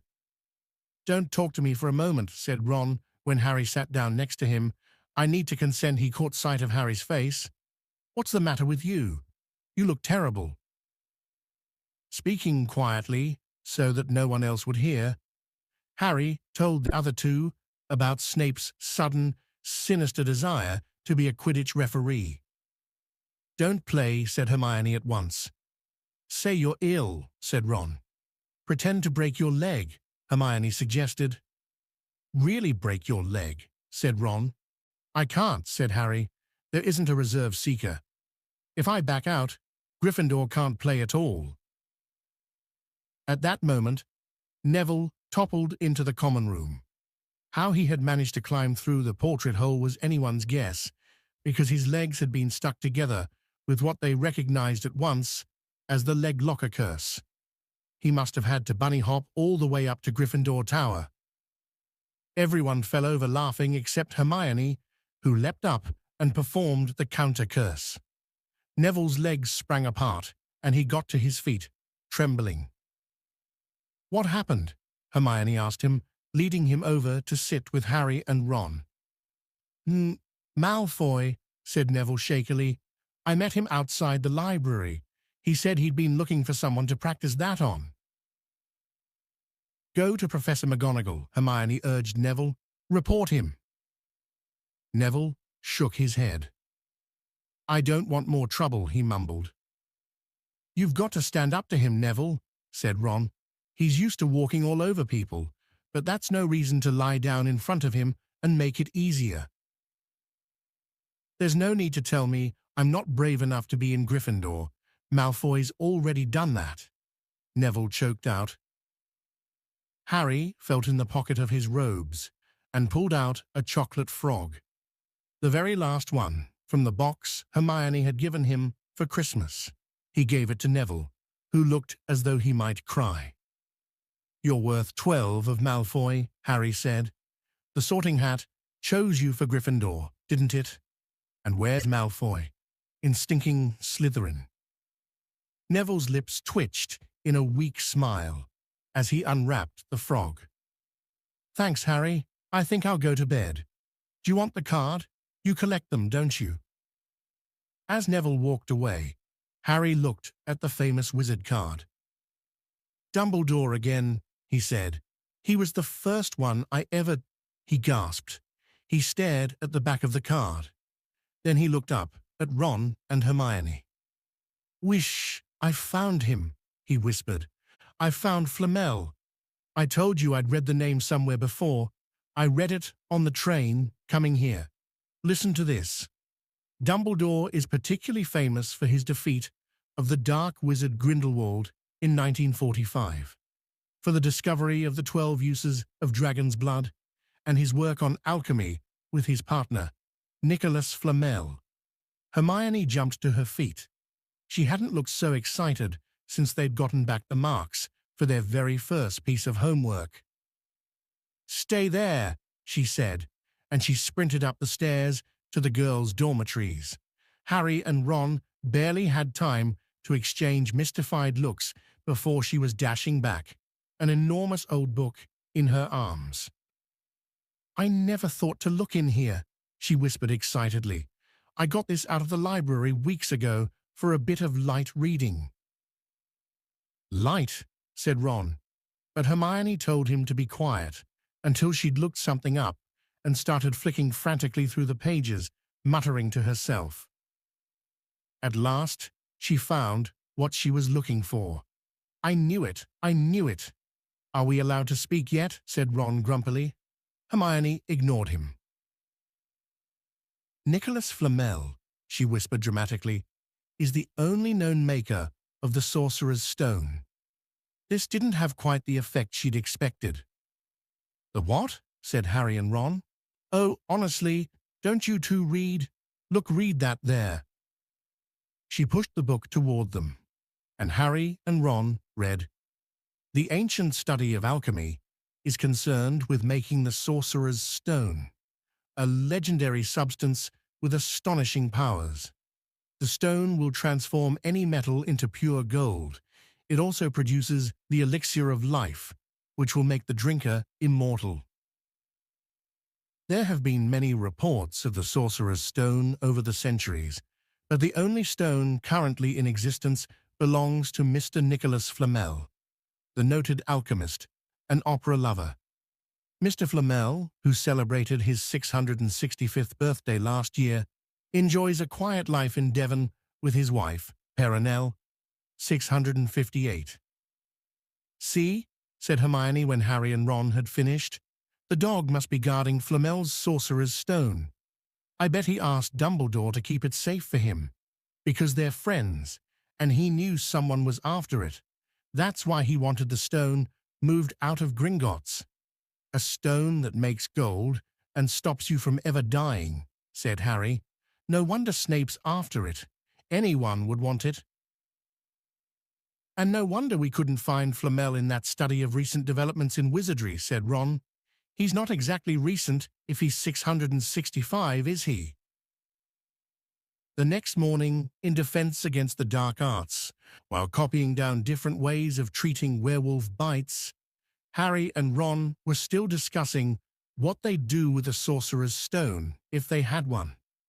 It wasn't until Ron said he'd buy his own Quidditch team that Harry remembered about Snape and the coming match. "I'm going to play," he told Ron and Hermione. "If I don't, all the Slytherins will think I'm just too scared to face Snape. I'll show them it'll really wipe the smiles off their faces if we win." "Just as long as we're not wiping you off the field," said Hermione. As the match drew nearer, however, Harry became more and more nervous. Whatever he told Ron and Hermione, the rest of the team wasn't too calm either. The idea of overtaking Slytherin in the House Championship was wonderful. No one had done it for 7 years, but would they be allowed to, with such a biased referee? Harry didn't know whether he was imagining it or not, but he seemed to keep running into Snape wherever he went. At times, he even wondered whether Snape was following him, trying to catch him on his own. Potions lessons were turning into a sort of weekly torture. Snape was so horrible to Harry. Could Snape possibly know they'd found out about the Sorcerer's Stone? Harry didn't see how he could, yet he sometimes had the horrible feeling that Snape could read minds. Harry knew, when they wished him good luck outside the locker rooms the next afternoon, that Ron and Hermione were wondering whether they'd ever see him alive again. This wasn't what you'd call comforting. Harry hardly heard a word of Wood's pep talk as he pulled on his Quidditch robes and picked up his Nimbus 2000. Ron and Hermione, meanwhile, had found a place in the stands next to Neville, who couldn't understand why they looked so grim and worried, or why they had both brought their wands to the match. Little did Harry know that Ron and Hermione had been secretly practicing the leg locker curse.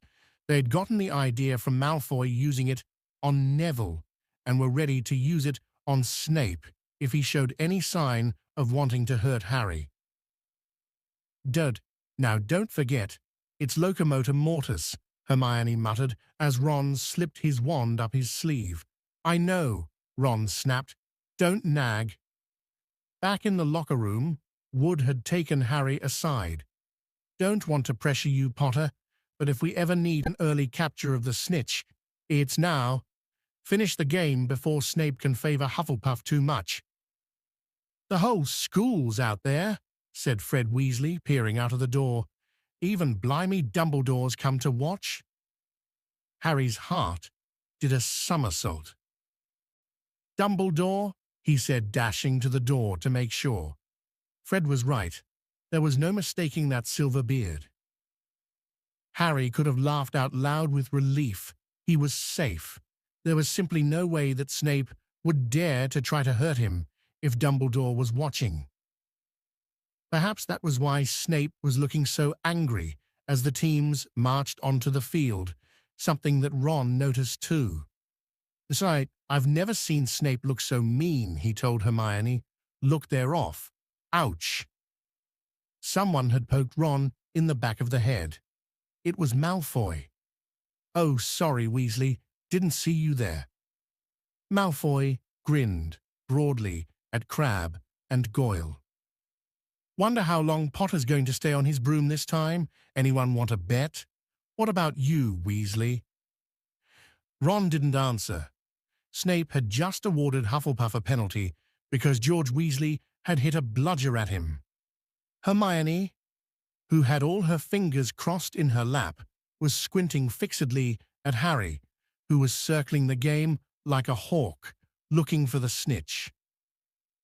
"You know how I think they choose people for the Gryffindor team," said Malfoy loudly a few minutes later as Snape awarded Hufflepuff another penalty for no reason at all.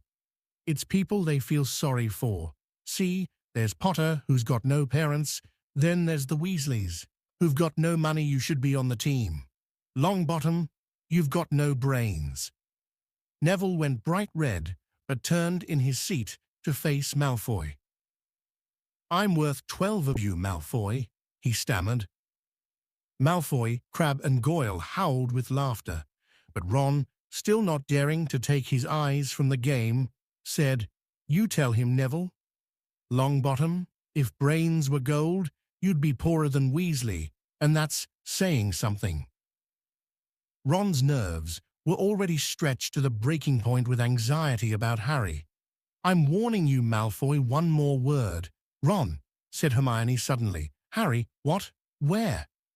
Harry had suddenly gone into a spectacular dive, which drew gasps and cheers from the crowd.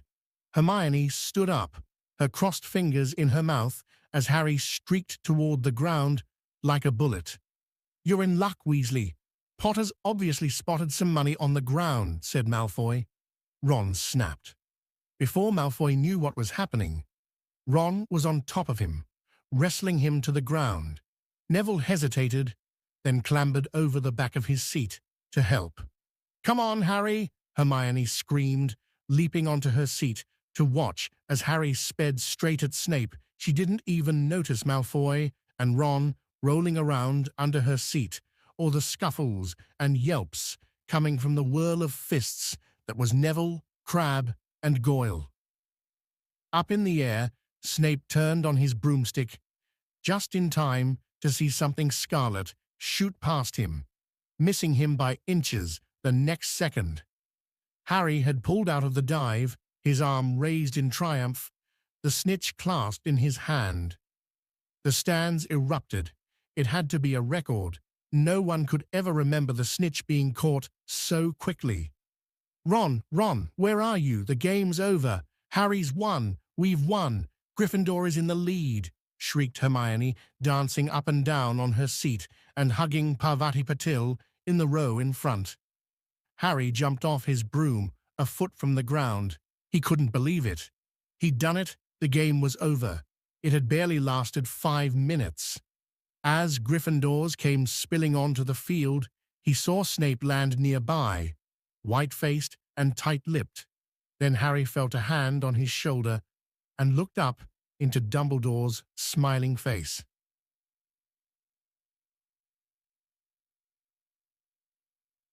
"Well done," said Dumbledore quietly so that only Harry could hear. "Nice to see you haven't been brooding about that mirror, been keeping busy. Excellent." Snape spat bitterly on the ground. Harry left the locker room alone some time later to take his Nimbus 2000 back to the broom shed. He couldn't ever remember feeling happier. He had really done something to be proud of, Now no one could say he was just a famous name anymore. The evening air had never smelled so sweet. He walked over the damp grass, reliving the last hour in his head, which was a happy blur. Gryffindors running to lift him onto their shoulders. Ron and Hermione in the distance, jumping up and down. Ron cheering through a heavy nosebleed. Harry had reached the shed. He leaned against the wooden door and looked up at Hogwarts, with its windows glowing red in the setting sun. Gryffindor in the lead. He'd done it. He'd shown Snape. And speaking of Snape, a hooded figure came swiftly down the front steps of the castle. Clearly not wanting to be seen, it walked as fast as possible toward the Forbidden Forest. Harry's victory faded from his mind as he watched. He recognized the figure's prowling walk, Snape sneaking into the forest while everyone else was at dinner. What was going on?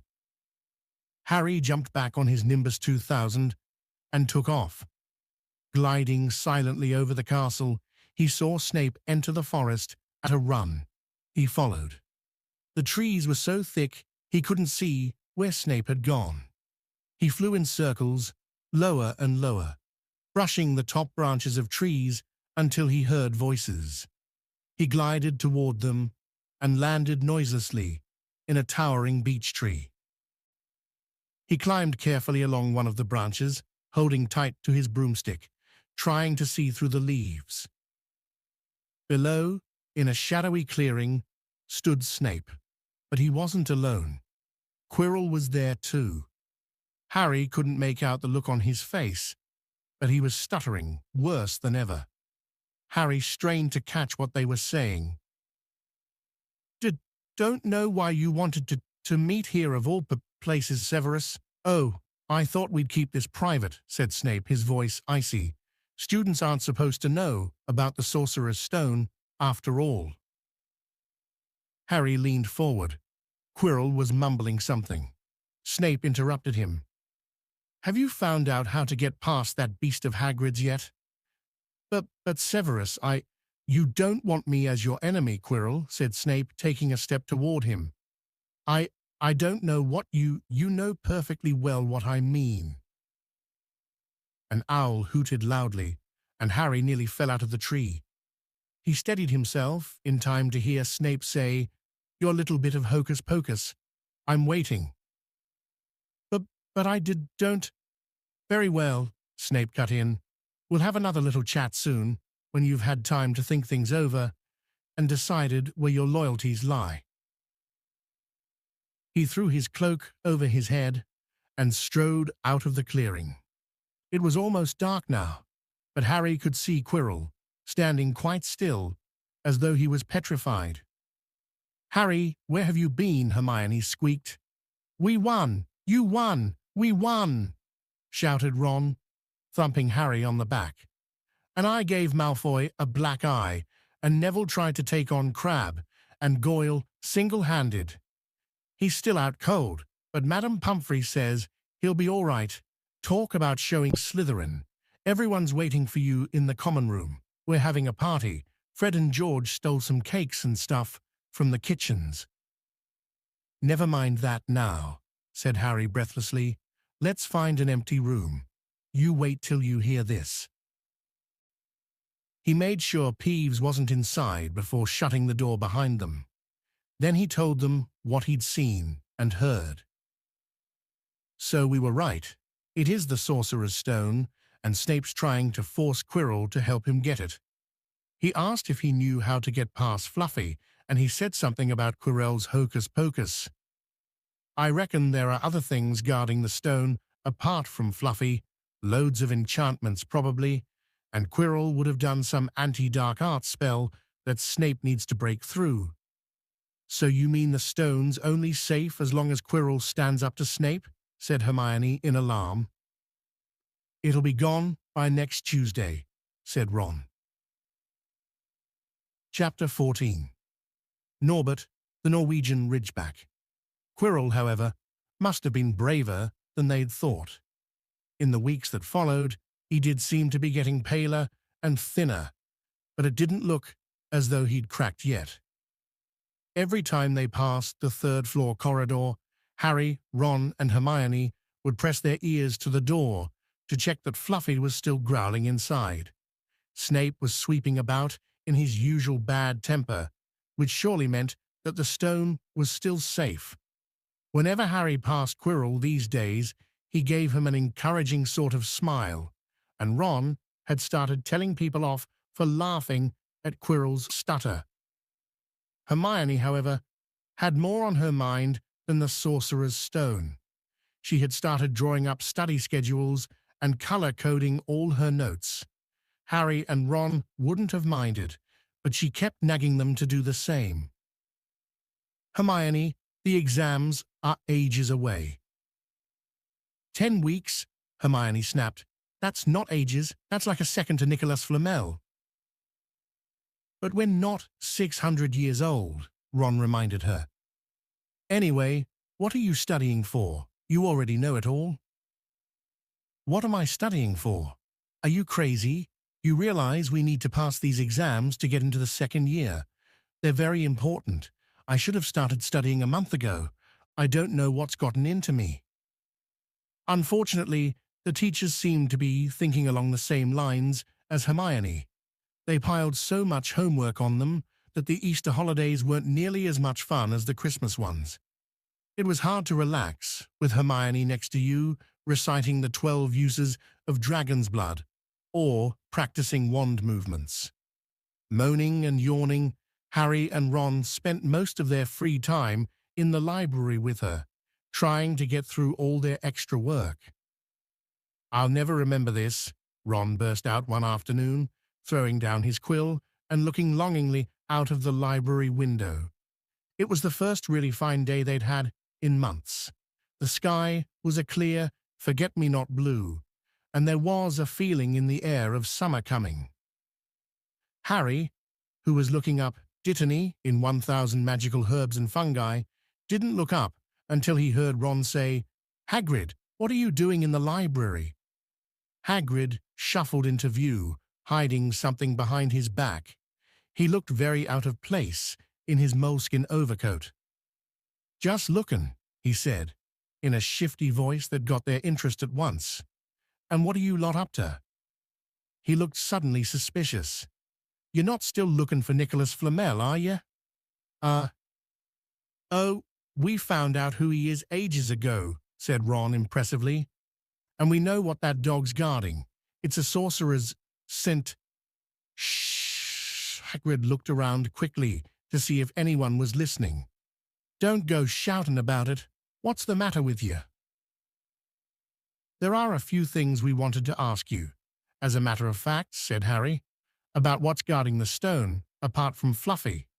"Shh," said Hagrid again. "Listen, come and see me later. I'm not promising I'll tell you anything, mind, but don't go rabbiting about it in here.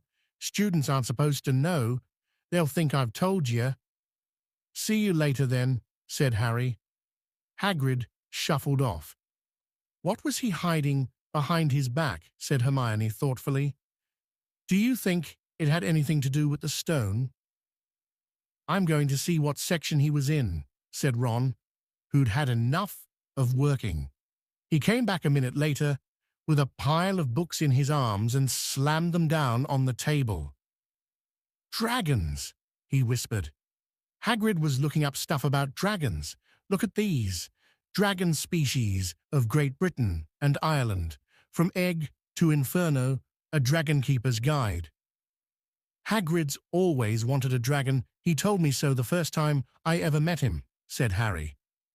"Chatting." "But it's against our laws," said Ron. "Dragon breeding was outlawed by the Warlocks Convention of 1709. Everyone knows that. It's hard to stop muggles from noticing us if we're keeping dragons in the back garden anyway. You can't tame dragons. It's dangerous. You should see the burns Charlie's got off wild ones in Romania." "But there aren't wild dragons in Britain," said Harry. "Of course there are," said Ron. "Common Welsh green and Hebridean blacks. The Ministry of Magic has a job hushing them up, I can tell you. Our kind have to keep putting spells on muggles who've spotted them to make them forget.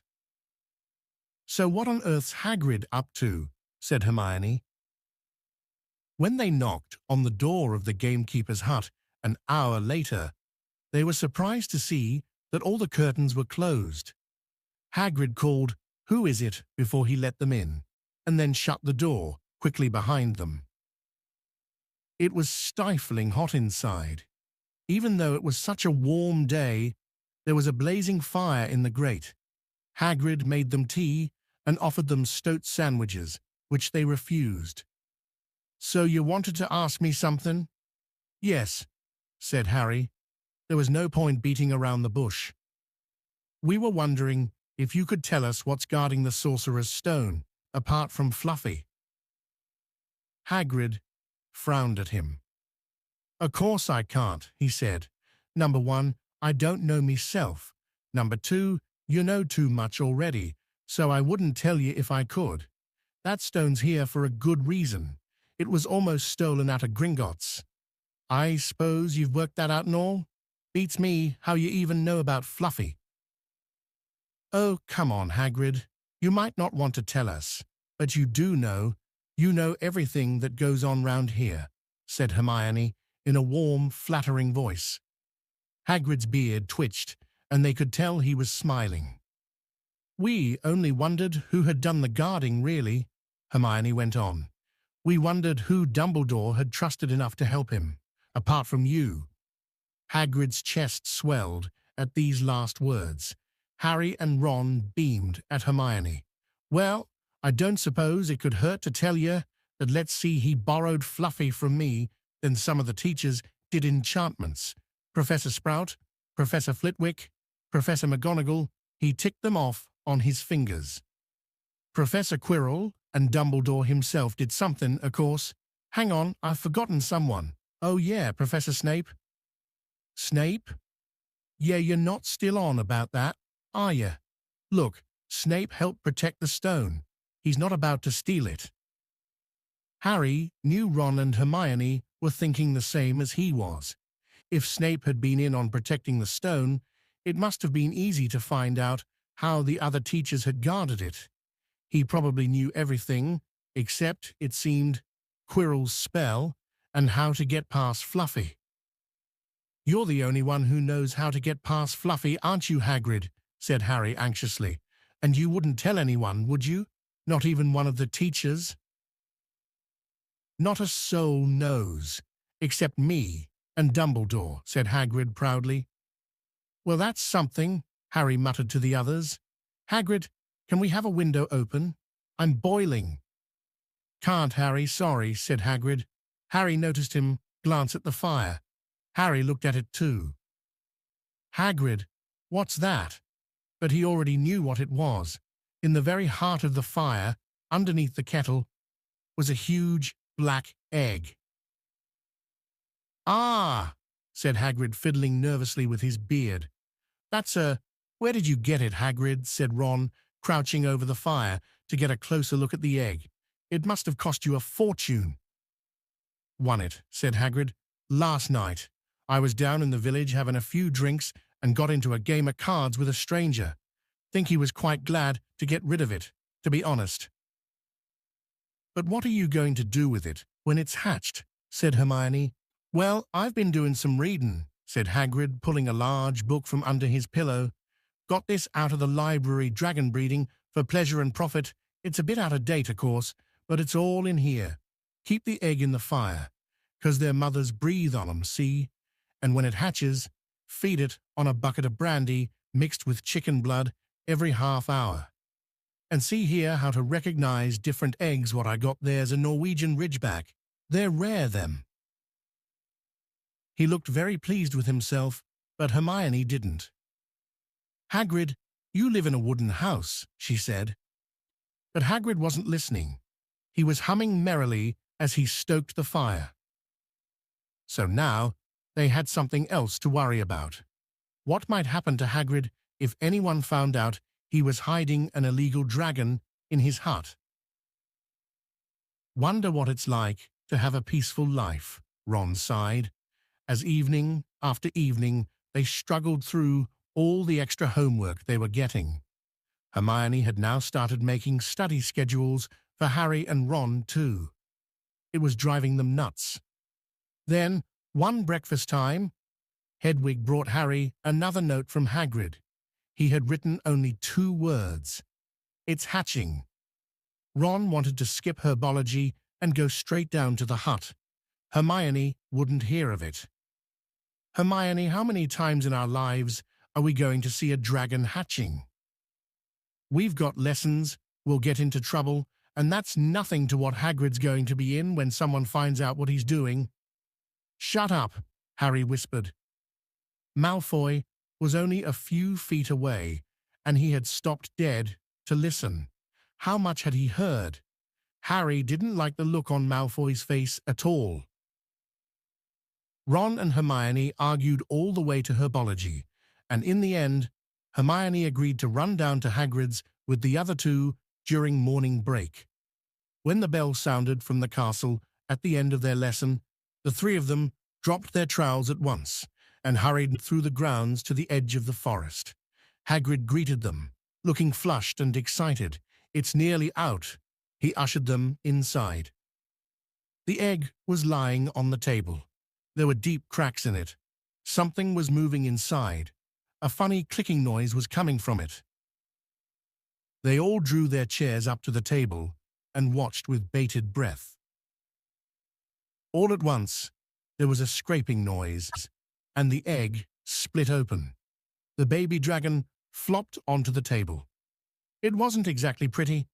Harry thought it looked like a crumpled black umbrella. Its spiny wings were huge compared to its skinny jet body. It had a long snout with wide nostrils, the stubs of horns and bulging orange eyes. It sneezed. A couple of sparks flew out of its snout. "Isn't he beautiful?" Hagrid murmured. He reached out a hand to stroke the dragon's head. It snapped at his fingers, showing pointed fangs. "Bless him, look, he knows his mummy," said Hagrid. "Hagrid," said Hermione, "how fast do Norwegian ridgebacks grow, exactly?" Hagrid was about to answer when the colour suddenly drained from his face. He leapt to his feet and ran to the window. "What's the matter?" "Someone was looking through the gap in the curtains. It's a kid. He's running back up to the school." Harry bolted to the door and looked out. Even at a distance, there was no mistaking him. Malfoy had seen the dragon. Something about the smile lurking on Malfoy's face during the next week made Harry, Ron, and Hermione very nervous. They spent most of their free time in Hagrid's darkened hut, trying to reason with him.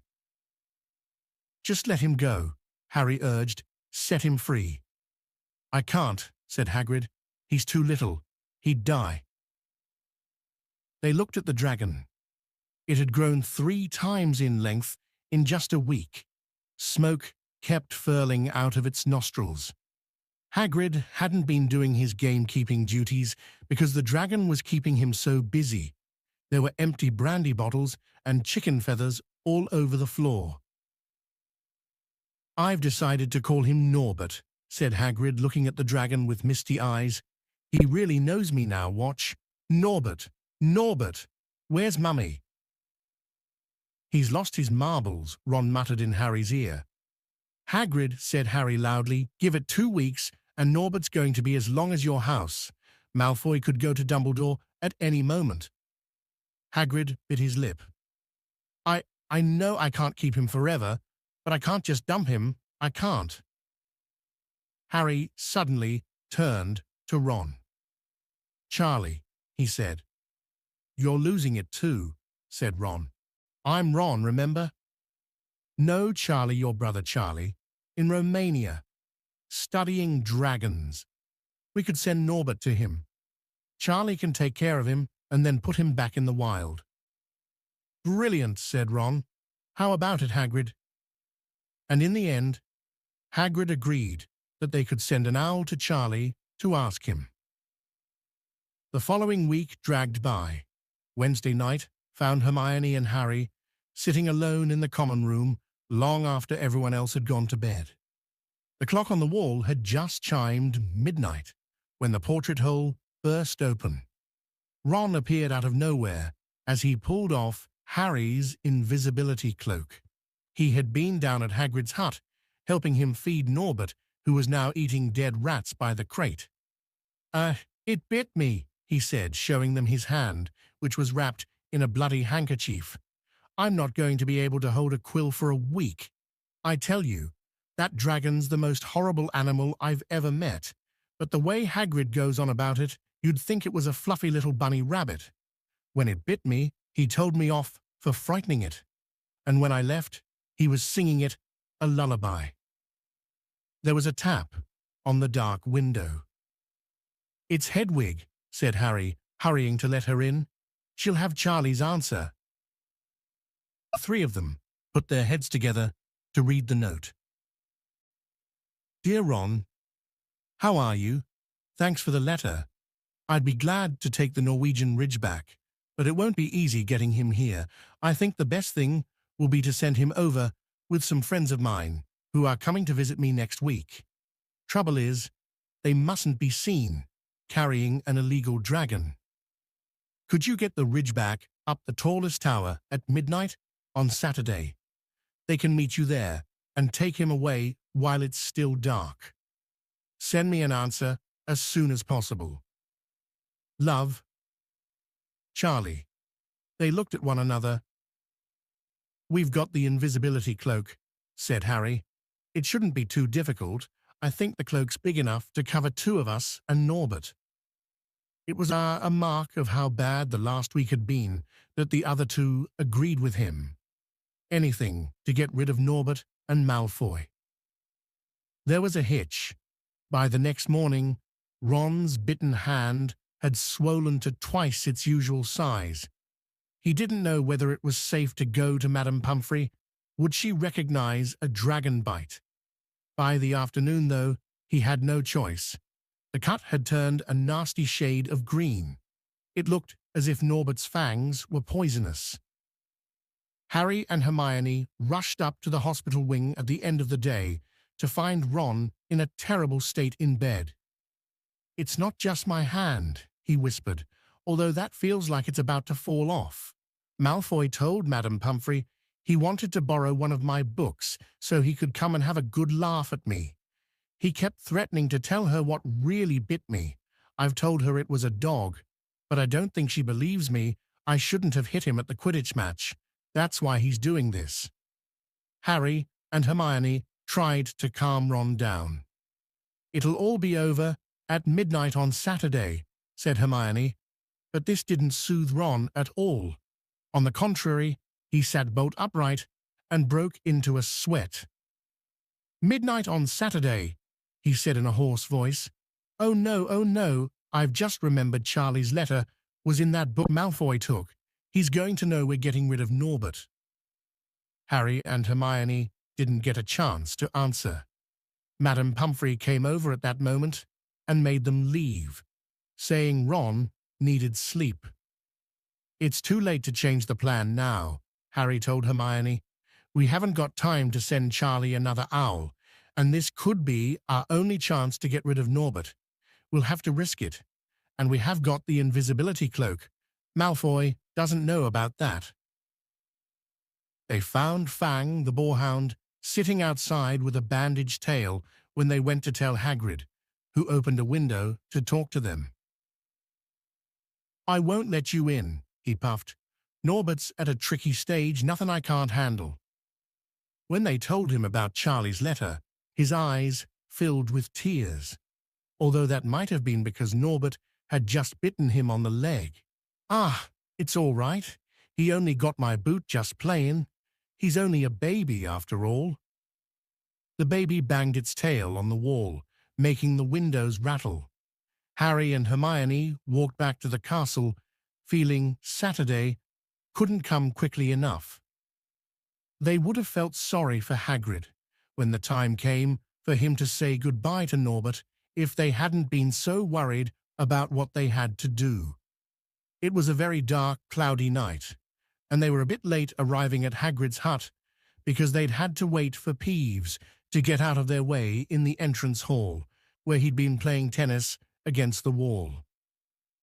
Hagrid had Norbert packed and ready in a large crate. "He's got lots of rats and some brandy for the journey," said Hagrid in a muffled voice, "and I've packed his teddy bear in case he gets lonely." From inside the crate came ripping noises that sounded to Harry as though the teddy was having his head torn off. "Bye-bye, Norbert," Hagrid sobbed, as Harry and Hermione covered the crate with the invisibility cloak and stepped underneath it themselves. "Mummy will never forget you." How they managed to get the crate back up to the castle, they never knew. Midnight ticked nearer as they heaved Norbert up the marble staircase in the entrance hall and along the dark corridors. Up another staircase, then another. Even one of Harry's shortcuts didn't make the work much easier. "Nearly there," Harry panted as they reached the corridor beneath the tallest tower. Then a sudden movement ahead of them made them almost drop the crate. Forgetting that they were already invisible, they shrank into the shadows, staring at the dark outlines of two people grappling with each other 10 feet away. A lamp flared. Professor McGonagall, in a tartan bathrobe and a hairnet, had Malfoy by the ear. "Detention," she shouted. "And 20 points from Slytherin. Wandering around in the middle of the night. How dare you, You don't understand, Professor. Harry Potter's coming. He's got a dragon." "What utter rubbish. How dare you tell such lies?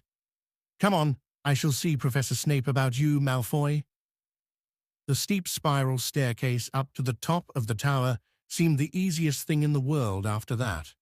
Not until they'd stepped out into the cold night air did they throw off the cloak, glad to be able to breathe properly again. Hermione did a sort of jig. "Malfoy's got detention. I could sing." "Don't," Harry advised her. Chuckling about Malfoy, they waited, Norbert thrashing about in his crate. About 10 minutes later, 4 broomsticks came swooping down out of the darkness. Charlie's friends were a cheery lot. They showed Harry and Hermione the harness they'd rigged up so they could suspend Norbert between them. They all helped buckle Norbert safely into it, and then Harry and Hermione shook hands with the others and thanked them very much. At last, Norbert was gone. They slipped back down the spiral staircase, their hearts as light as their hands, now that Norbert was off them. No more Dragon Malfoy in detention. What could spoil their happiness?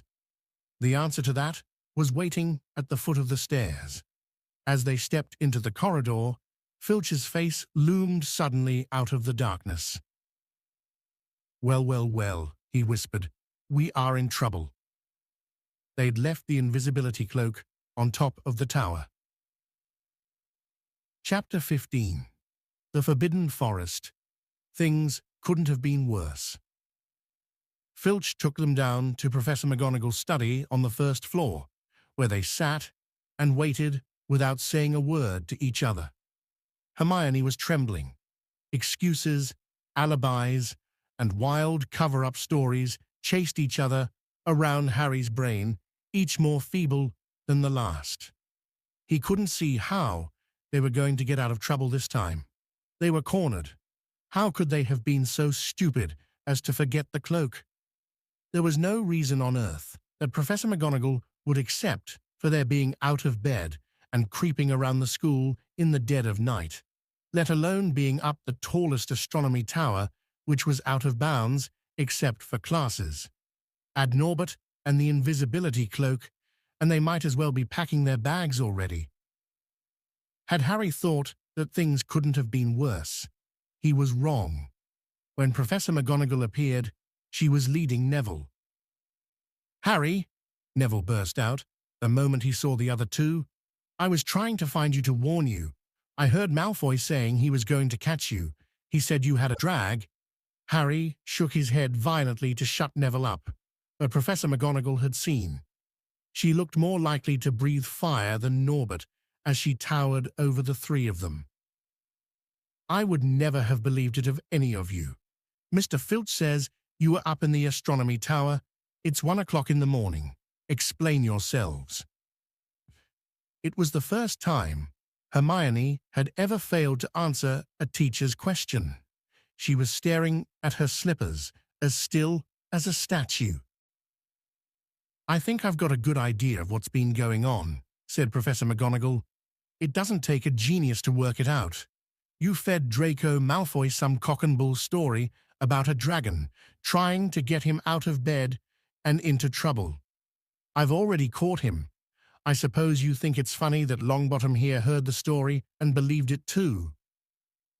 Harry caught Neville's eye and tried to tell him without words that this wasn't true, because Neville was looking stunned and hurt. Poor blundering Neville Harry knew what it must have cost him to try and find them in the dark, to warn them.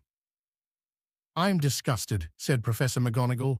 4 students out of bed in one night. I've never heard of such a thing before. You, Miss Granger, I thought you had more sense. As for you, Mr. Potter, I thought Gryffindor meant more to you than this. All 3 of you will receive detentions. Yes, you too, Mr. Longbottom. Nothing gives you the right to walk around school at night, especially these days. It's very dangerous, and 50 points will be taken from Gryffindor. 50? Harry gasped. They would lose the lead he'd won in the last Quidditch match. 50 points each, said Professor McGonagall, breathing heavily through her long, pointed nose. Professor, please, you can't. Don't tell me what I can and can't do, Potter. Now get back to bed, all of you. I've never been more ashamed of Gryffindor students. 150 points lost. That put Gryffindor in last place. In one night, they'd ruined any chance Gryffindor had had for the House Cup. Harry felt as though the bottom had dropped out of his stomach. How could they ever make up for this? Harry didn't sleep all night. He could hear Neville sobbing into his pillow for what seemed like hours. Harry couldn't think of anything to say to comfort him. He knew Neville, like himself, was dreading the dawn. What would happen when the rest of Gryffindor found out what they'd done? At first, Gryffindors, passing the giant hourglasses that recorded the house points the next day, thought there'd been a mistake. How could they suddenly have 150 points fewer than yesterday? And then the story started to spread. Harry Potter, the famous Harry Potter, their hero of 2 Quidditch matches, had lost them all those points, him and a couple of other stupid first years.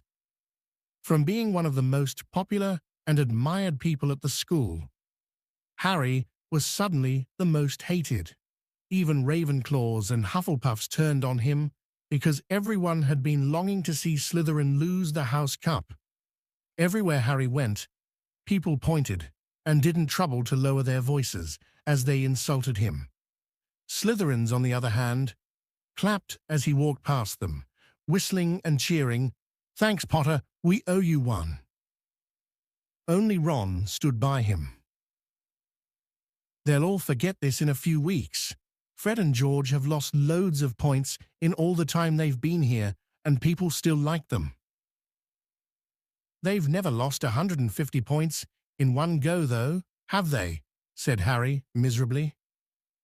Well, no, Ron admitted. It was a bit late to repair the damage, but Harry swore to himself not to meddle in things that weren't his business from now on. He'd had it with sneaking around and spying. He felt so ashamed of himself that he went to Wood and offered to resign from the Quidditch team. Resign? Wood thundered.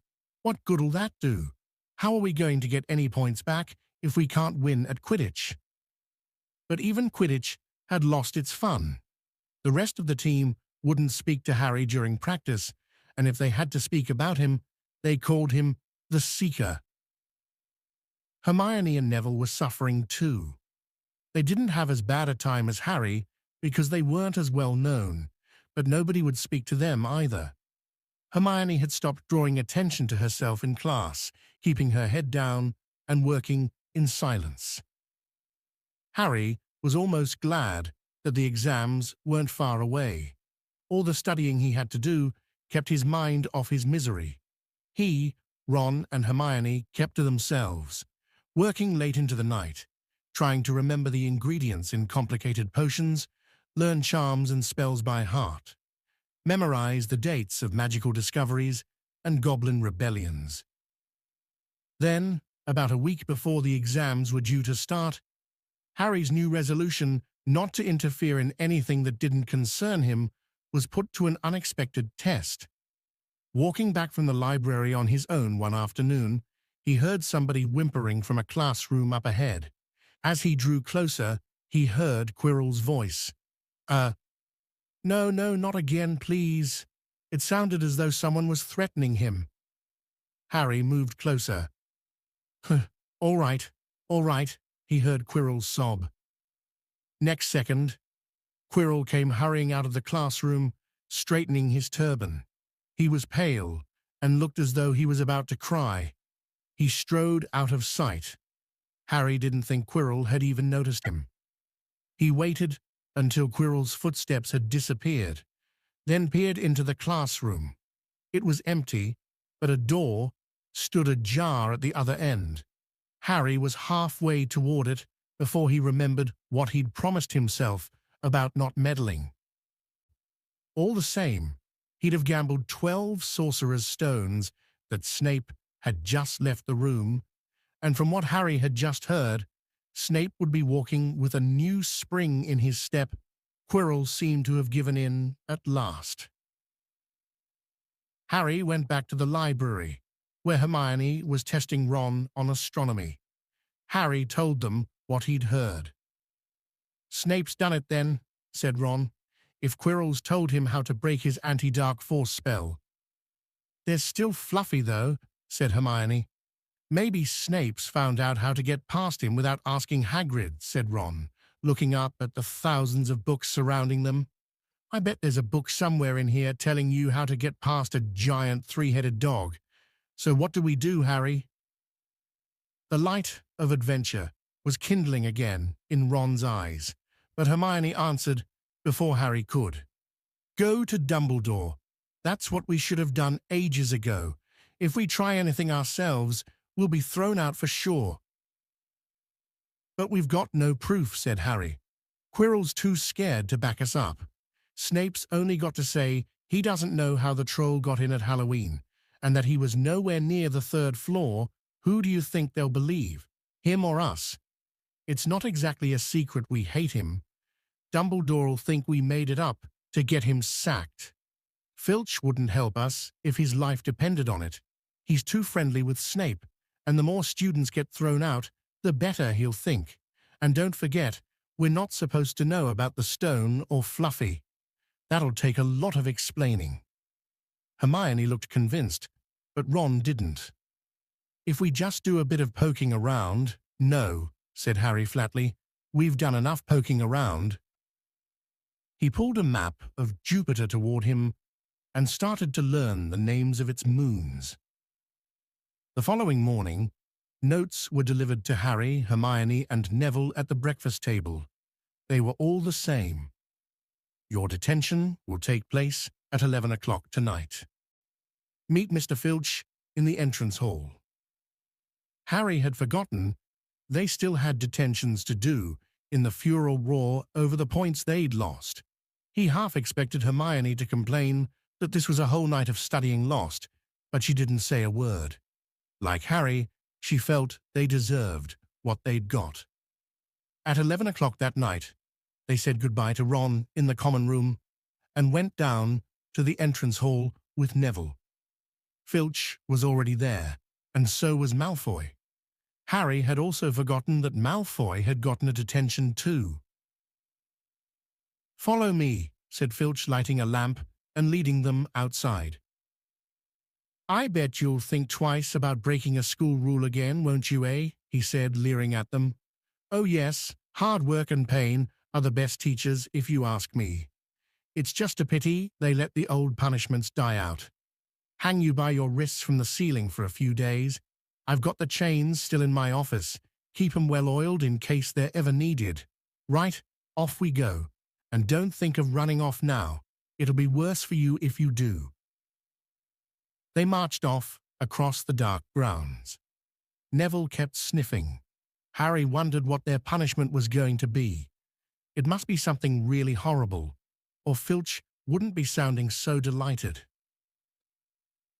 The moon was bright, but clouds scudding across it kept throwing them into darkness. Ahead, Harry could see the lighted windows of Hagrid's hut. Then they heard a distant shout. "Is that you, Filch? Hurry up. I want to get started." Harry's heart rose. If they were going to be working with Hagrid, it wouldn't be so bad.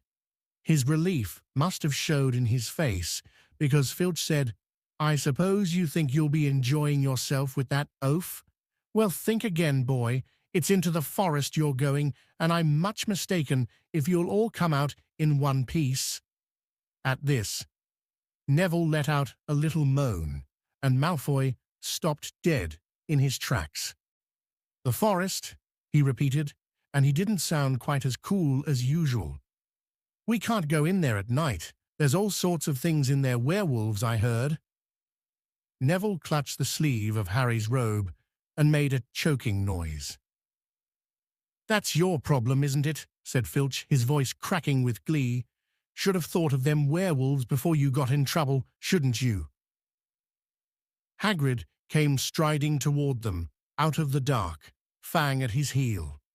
He was carrying his large crossbow, and a quiver of arrows hung over his shoulder. "About time," he said. "I've been waiting for half an hour already. All right, Harry, Hermione." "I shouldn't be too friendly to them, Hagrid," said Filch coldly. "They're here to be punished, after all." "That's why you're late, is it?" said Hagrid, frowning at Filch. "Been lecturing them, eh? It's not your place to do that.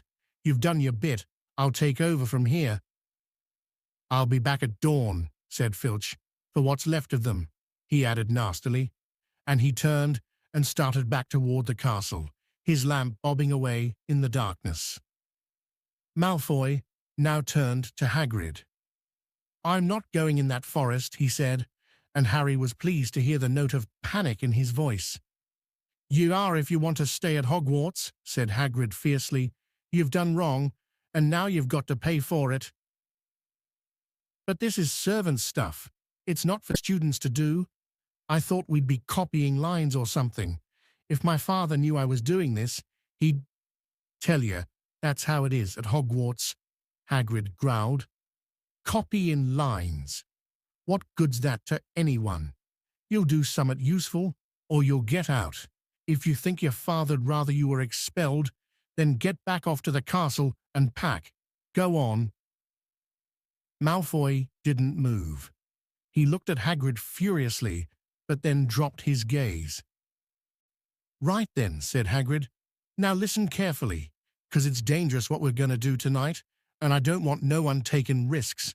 Follow me over here a moment." He led them to the very edge of the forest. Holding his lamp up high, he pointed down a narrow, winding earth track that disappeared into the thick black trees.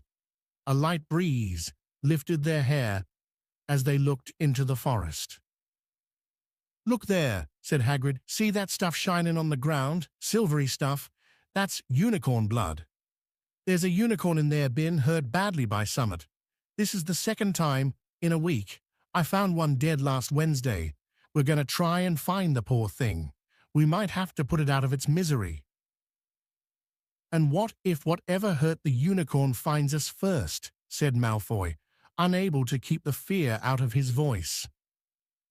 "There's nothing that lives in the forest that'll hurt you if you're with me or Fang," said Hagrid. "And keep to the path. Right now, we're going to split into 2 parties and follow the trail in different directions. There's blood all over the place. It must have been staggering around since last night at least." "I want Fang," said Malfoy quickly, looking at Fang's long teeth.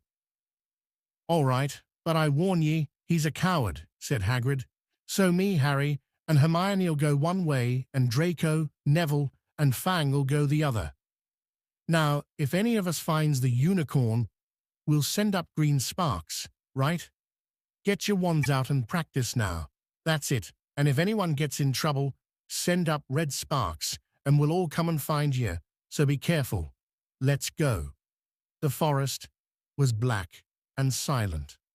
A little way into it, they reached a fork in the earth path, and Harry, Hermione, and Hagrid took the left path, while Malfoy, Neville, and Fang took the right. They walked in silence, their eyes on the ground.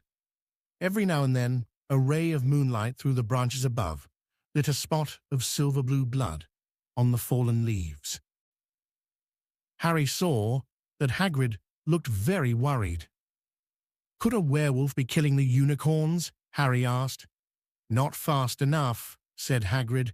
It's not easy to catch a unicorn. They're powerful magic creatures. I never knew one to be hurt before.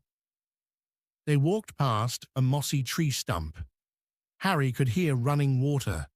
There must be a stream somewhere close by. There were still spots of unicorn blood here and there along the winding path. You all right, Hermione? Hagrid whispered. Don't worry, it can't have gone far if it's this badly hurt, and then we'll be able to get behind that tree. Hagrid seized Harry and Hermione and hoisted them off the path behind a towering oak. He pulled out an arrow and fitted it into his crossbow, raising it, ready to fire. The three of them listened. Something was slithering over dead leaves nearby. It sounded like a cloak trailing along the ground. Hagrid was squinting up the dark path, but after a few seconds, the sound faded away. I knew it, he murmured. There's something in here that shouldn't be. A werewolf? Harry suggested. That wasn't no werewolf, and it wasn't no unicorn neither, said Hagrid grimly. Right, follow me, but careful now. They walked more slowly, ears straining for the faintest sound. Suddenly, in a clearing ahead, something definitely moved. Who's there? Hagrid called. Show yourself, I'm armed. And into the clearing came, was it a man or a horse? To the waist, a man with red hair and beard, but below that was a horse's gleaming chestnut body with a long reddish tail. Harry and Hermione's jaws dropped. Oh, it's you, Ronan, said Hagrid in relief. How are you? He walked forward and shook the centaur's hand. Good evening to you, Hagrid, said Ronan. He had a deep, sorrowful voice. Were you going to shoot me? Can't be too careful, Ronan, said Hagrid, patting his crossbow. There's summat bad loose in this forest. This is Harry Potter and Hermione Granger, by the way, students up at the school. And this is Ronan, you two. He's a centaur. We'd noticed, said Hermione faintly. Good evening, said Ronan. Students, are you? And do you learn much up at the school? A bit, said Hermione timidly. A bit? Well, that's something. Ronan sighed. He flung back his head and stared at the sky. Mars is bright tonight. Yeah, said Hagrid, glancing up too. Listen, I'm glad we've run into ye, Ronan, 'cause there's a unicorn being hurt. You seen anything? Ronan didn't answer immediately. He stared unblinkingly upward, then sighed again. Always the innocent are the first victims, he said. So it has been for ages past, so it is now. Yeah, said Hagrid, but have you seen anything, Ronan? Anything unusual? Mars is bright tonight, Ronan repeated, while Hagrid watched him impatiently. Unusually bright. Yeah, but I was meaning anything unusual a bit nearer home, said Hagrid. So you haven't noticed anything strange? Yet again, Ronan took a while to answer. At last he said, The forest hides many secrets. A movement in the trees behind Ronan made Hagrid raise his bow again, but it was only a second centaur, black-haired and bodied and wilder looking than Ronan. "Hello, Bane," said Hagrid. "All right?" "Good evening, Hagrid. I hope you are well." "Well enough. Look, I've just been asking Ronan. You seen anything odd in here lately? There's a unicorn been injured. Would you know anything about it?" Bane walked over to stand next to Ronan. He looked skyward. "Mars is bright tonight," he said simply. "We've heard," said Hagrid grumpily. "Well, if either of you do see anything, let me know, won't you? We'll be off then." Harry and Hermione followed him out of the clearing, staring over their shoulders at Ronan and Bane until the trees blocked their view. "Never," said Hagrid irritably. "Try and get a straight answer out of a centaur. Ruddy stargazers, not interested in anything closer than the moon." "Are there many of them in here?" asked Hermione. Oh, a fair few. Keep themselves to themselves mostly, but they're good enough about turning up if ever I want a word. They're deep-minded, centaurs.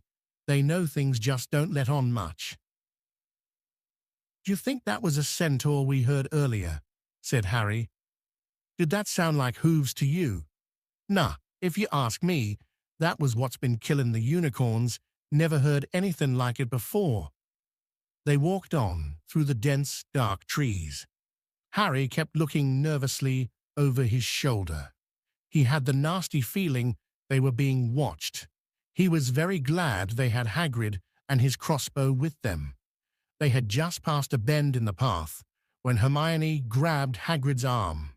"Hagrid, look, red sparks. The others are in trouble." "You two wait here," Hagrid shouted. "Stay on the path. I'll come back for you." They heard him crashing away through the undergrowth and stood looking at each other, very scared, until they couldn't hear anything but the rustling of leaves around them.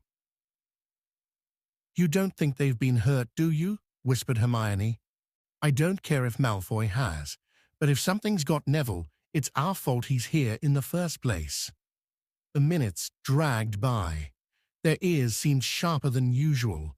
Harry's seemed to be picking up every sigh of the wind, every cracking twig. What was going on? Where were the others? At last, a great crunching noise announced Hagrid's return. Malfoy, Neville, and Fang were with him. Hagrid was fuming. Malfoy, it seemed, had sneaked up behind Neville and grabbed him as a joke. Neville had panicked and sent up the sparks. "We'll be lucky to catch anything now, with the racket you two were making." "Right, we're changing groups, Neville. You stay with me, and Hermione, Harry, you go with Fang and this idiot." "I'm sorry," Hagrid added in a whisper to Harry, "but he'll have a harder time frightening you, and we've got to get this done." So Harry set off into the heart of the forest with Malfoy and Fang. They walked for nearly half an hour, deeper and deeper into the forest, until the path became almost impossible to follow because the trees were so thick. Harry thought the blood seemed to be getting thicker.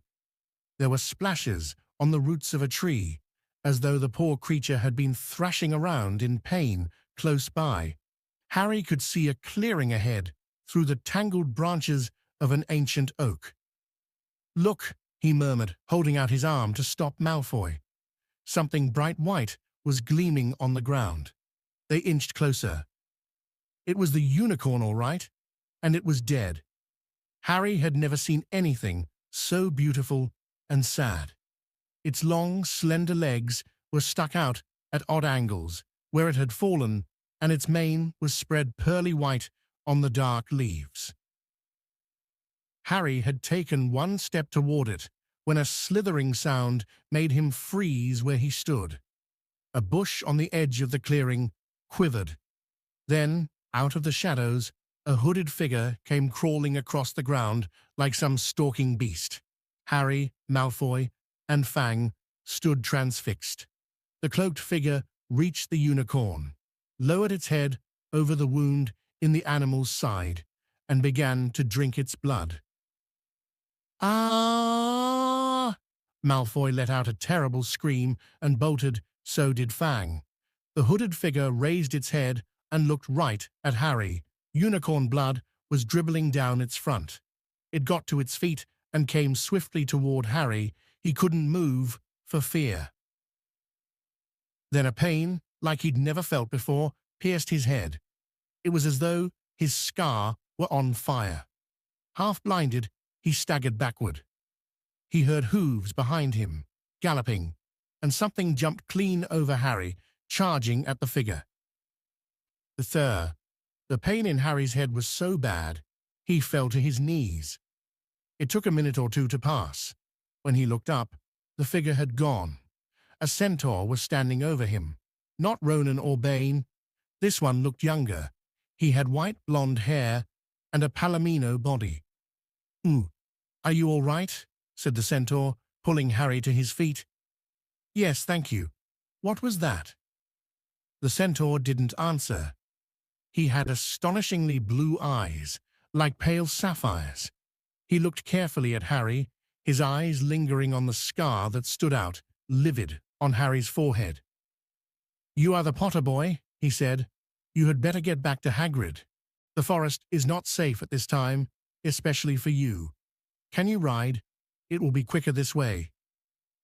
"My name is Firenze," he added, as he lowered himself onto his front legs so that Harry could clamber onto his back. There was suddenly a sound of more galloping from the other side of the clearing. Ronan and Bane came bursting through the trees, their flanks heaving and sweaty. "Firenze," Bane thundered, "what are you doing? You have a human on your back. Have you no shame? Are you a common mule?" "Do you realize who this is?" said Firenze. "This is the Potter boy. The quicker he leaves this forest, the better." "What have you been telling him?" growled Bane. "Remember, Firenze, we are sworn not to set ourselves against the heavens. Have we not read what is to come in the movements of the planets?" Ronan pawed the ground nervously. "I'm sure Firenze thought he was acting for the best," he said in his gloomy voice. Bane kicked his back legs in anger. "For the best? What is that to do with us? Centaurs are concerned with what has been foretold. It is not our business to run around like donkeys after stray humans in our forest." Firenze suddenly reared onto his hind legs in anger, so that Harry had to grab his shoulders to stay on. "Do you not see that unicorn?" Firenze bellowed at Bane. "Do you not understand why it was killed? Or have the planets not let you in on that secret? I set myself against what is lurking in this forest, Bane, yes, with humans alongside me, if I must." And Firenze whisked around. With Harry clutching on as best he could, they plunged off into the trees, leaving Ronan and Bane behind them. Harry didn't have a clue what was going on. "Why's Bane so angry?" he asked. "What was that thing you saved me from, anyway?" Firenze slowed to a walk, warned Harry to keep his head bowed in case of low-hanging branches, but did not answer Harry's question. They made their way through the trees in silence for so long that Harry thought Firenze didn't want to talk to him any more. They were passing through a particularly dense patch of trees, however, when Firenze suddenly stopped.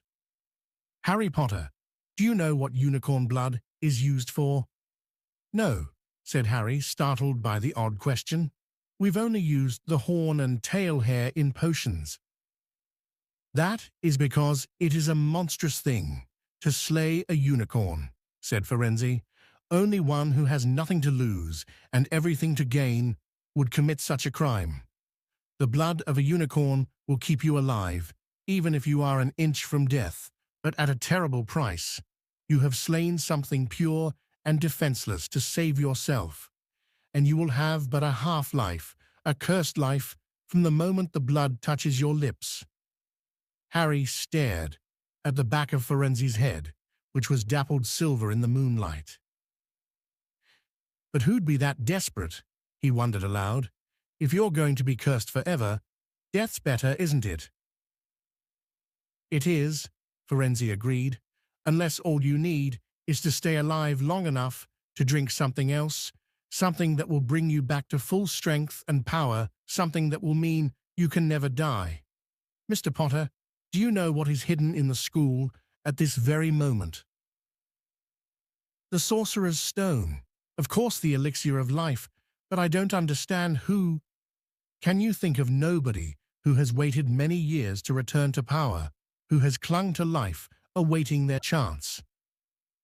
It was as though an iron fist had clenched suddenly around Harry's heart. Over the rustling of the trees, he seemed to hear once more what Hagrid had told him on the night they had met. Some say he died. Codswallop, in my opinion. Don't know if he had enough human left in him to die. Do you mean, Harry croaked, that was Harry, are you all right? Hermione was running toward them down the path, Hagrid puffing along behind her. I'm fine, said Harry, hardly knowing what he was saying. The unicorn's dead, Hagrid. It's in that clearing back there. This is where I leave you, Firenze murmured as Hagrid hurried off to examine the unicorn. You are safe now. Harry slid off his back. Good luck, Harry Potter, said Firenze. The planets have been read wrongly before now, even by centaurs. I hope this is one of those times. He turned and cantered back into the depths of the forest, leaving Harry shivering behind him. Ron had fallen asleep in the dark common room, waiting for them to return. He shouted something about Quidditch fouls when Harry roughly shook him awake. In a matter of seconds, though, he was wide-eyed as Harry began to tell him and Hermione what had happened in the forest. Harry couldn't sit down. He paced up and down in front of the fire. He was still shaking. Snape wants the stone for Voldemort, and Voldemort's waiting in the forest, and all this time we thought Snape just wanted to get rich. Stop saying the name, said Ron in a terrified whisper, as if he thought Voldemort could hear them. Harry wasn't listening. Firenze saved me, but he shouldn't have done so. Bane was furious. He was talking about interfering with what the planets say is going to happen. They must show that Voldemort's coming back. Bane thinks Firenze should have let Voldemort kill me. I suppose that's written in the stars as well. Will you stop saying the name? Ron hissed. So all I've got to wait for now is Snape to steal the stone, Harry went on feverishly. Then Voldemort will be able to come and finish me off. Well, I suppose Bane'll be happy. Hermione looked very frightened, but she had a word of comfort. Harry, everyone says Dumbledore's the only one you know who was ever afraid of. With Dumbledore around, you know who won't touch you. Anyway, who says the centaurs are right? It sounds like fortune-telling to me, and Professor McGonagall says that's a very imprecise branch of magic. The sky had turned light before they stopped talking. They went to bed exhausted, their throats sore. But the night's surprises weren't over.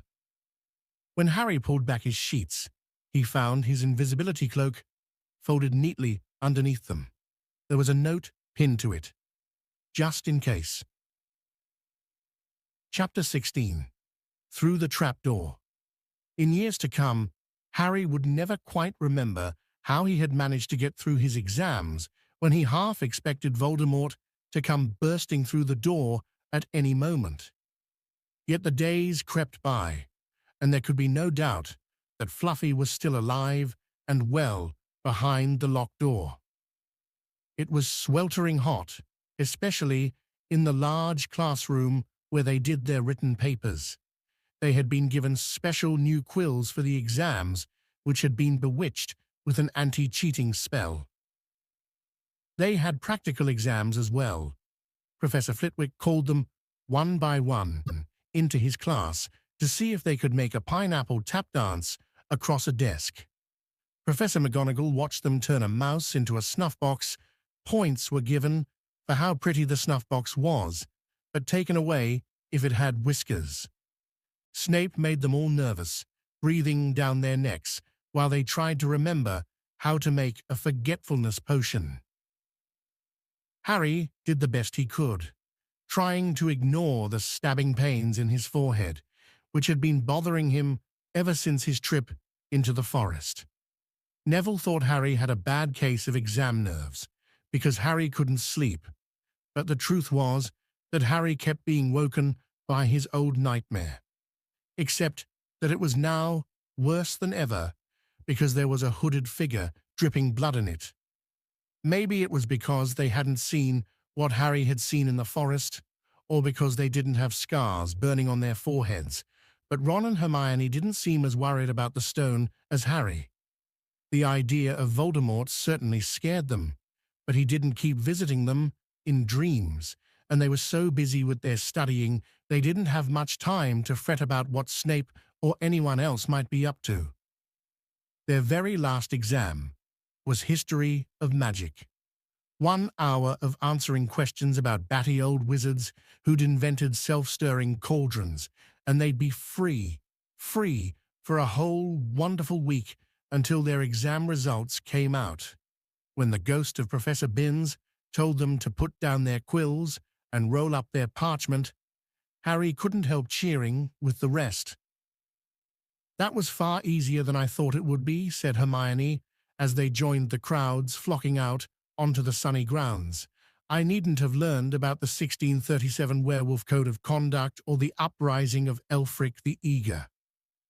Hermione always liked to go through their exam papers afterward, but Ron said this made him feel ill, so they wandered down to the lake and flopped under a tree. The Weasley twins and Lee Jordan were tickling the tentacles of a giant squid, which was basking in the warm shallows. "No more studying," Ron sighed happily, stretching out on the grass. "You could look more cheerful, Harry. We've got a week before we find out how badly we've done. There's no need to worry yet." Harry was rubbing his forehead.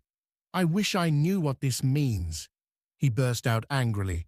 "My scar keeps hurting. It's happened before, but never as often as this." "Go to Madame Pomfrey," Hermione suggested. "I'm not ill," said Harry. "I think it's a warning. It means danger's coming." Ron couldn't get worked up. It was too hot. "Harry, relax.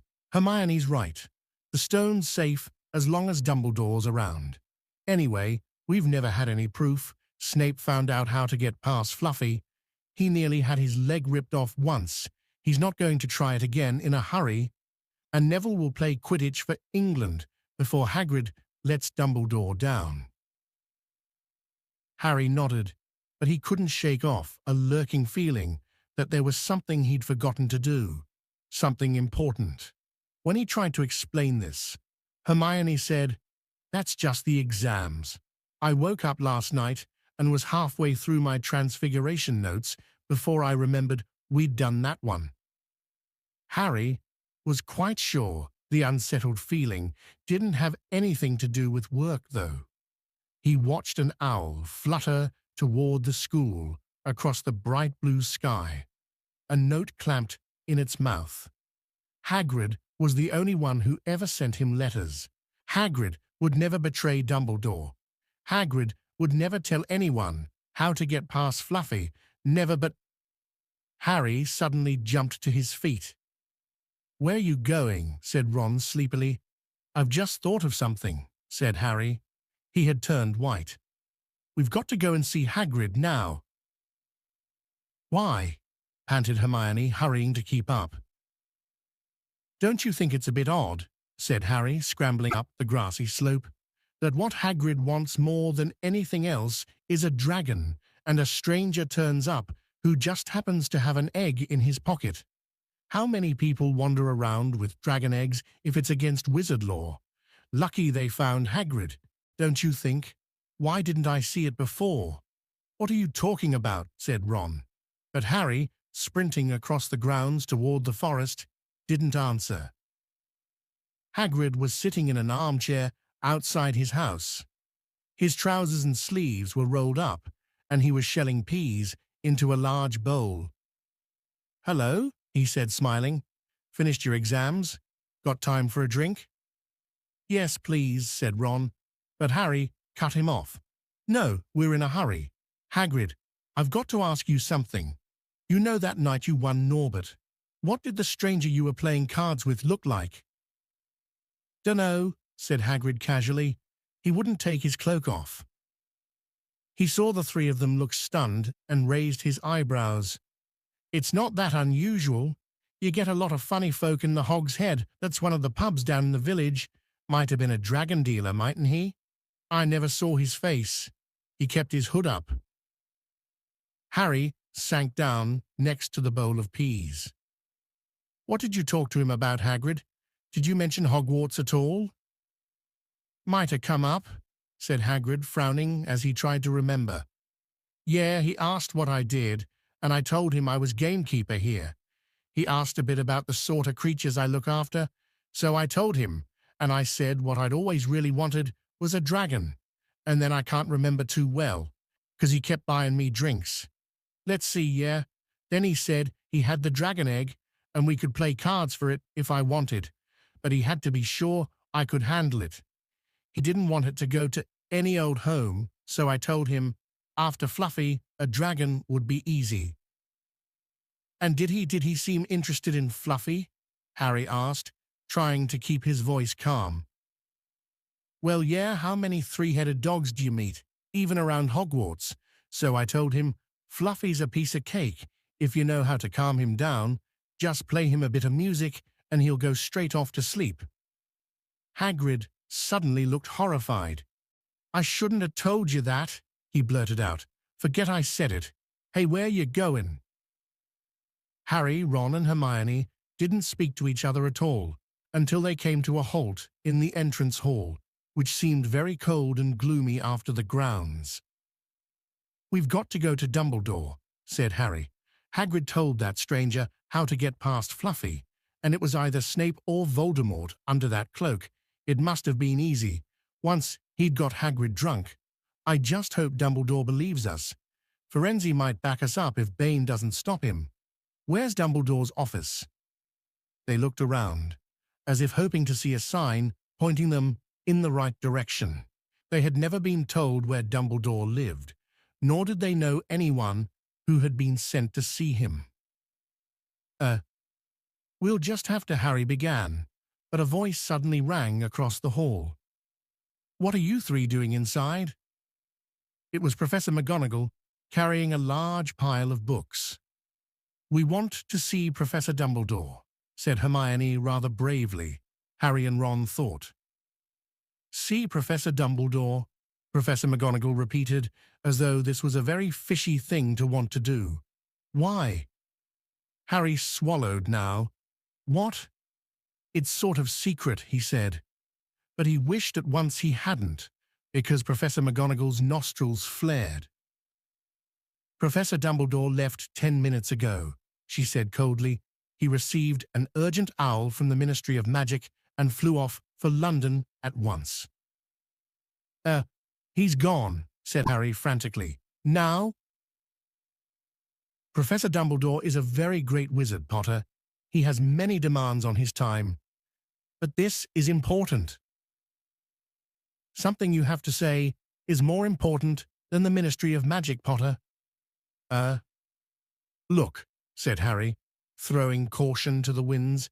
"Professor, it's about the Sorcerer's Stone." Whatever Professor McGonagall had expected, it wasn't that.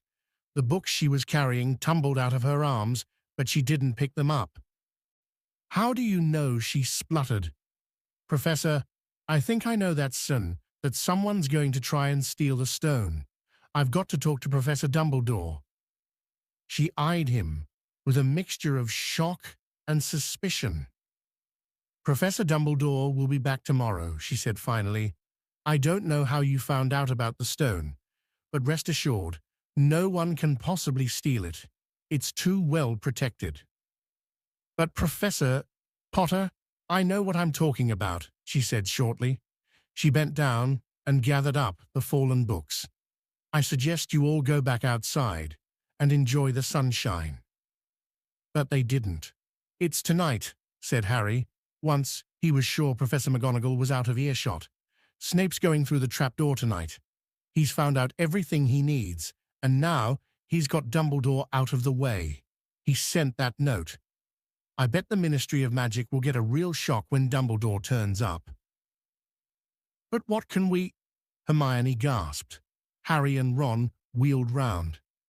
Snape was standing there. "Good afternoon," he said smoothly. They stared at him. "You shouldn't be inside on a day like this," he said, with an odd, twisted smile. "We were," Harry began, without any idea what he was going to say. "You want to be more careful," said Snape. "Hanging around like this, people will think you're up to something. And Gryffindor really can't afford to lose any more points, can it?" Harry flushed. They turned to go outside, but Snape called them back. "Be warned, Potter. Any more nighttime wanderings, and I will personally make sure you are expelled. Good day to you." He strode off in the direction of the staff room. Out on the stone steps, Harry turned to the others. "Right, here's what we've got to do," he whispered urgently. "One of us has got to keep an eye on Snape. Wait outside the staff room and follow him if he leaves it. Hermione, you'd better do that." "Why me?" "It's obvious," said Ron. "You can pretend to be waiting for Professor Flitwick, you know." He put on a high voice. "Oh, Professor Flitwick, I'm so worried. I think I got question 14B wrong."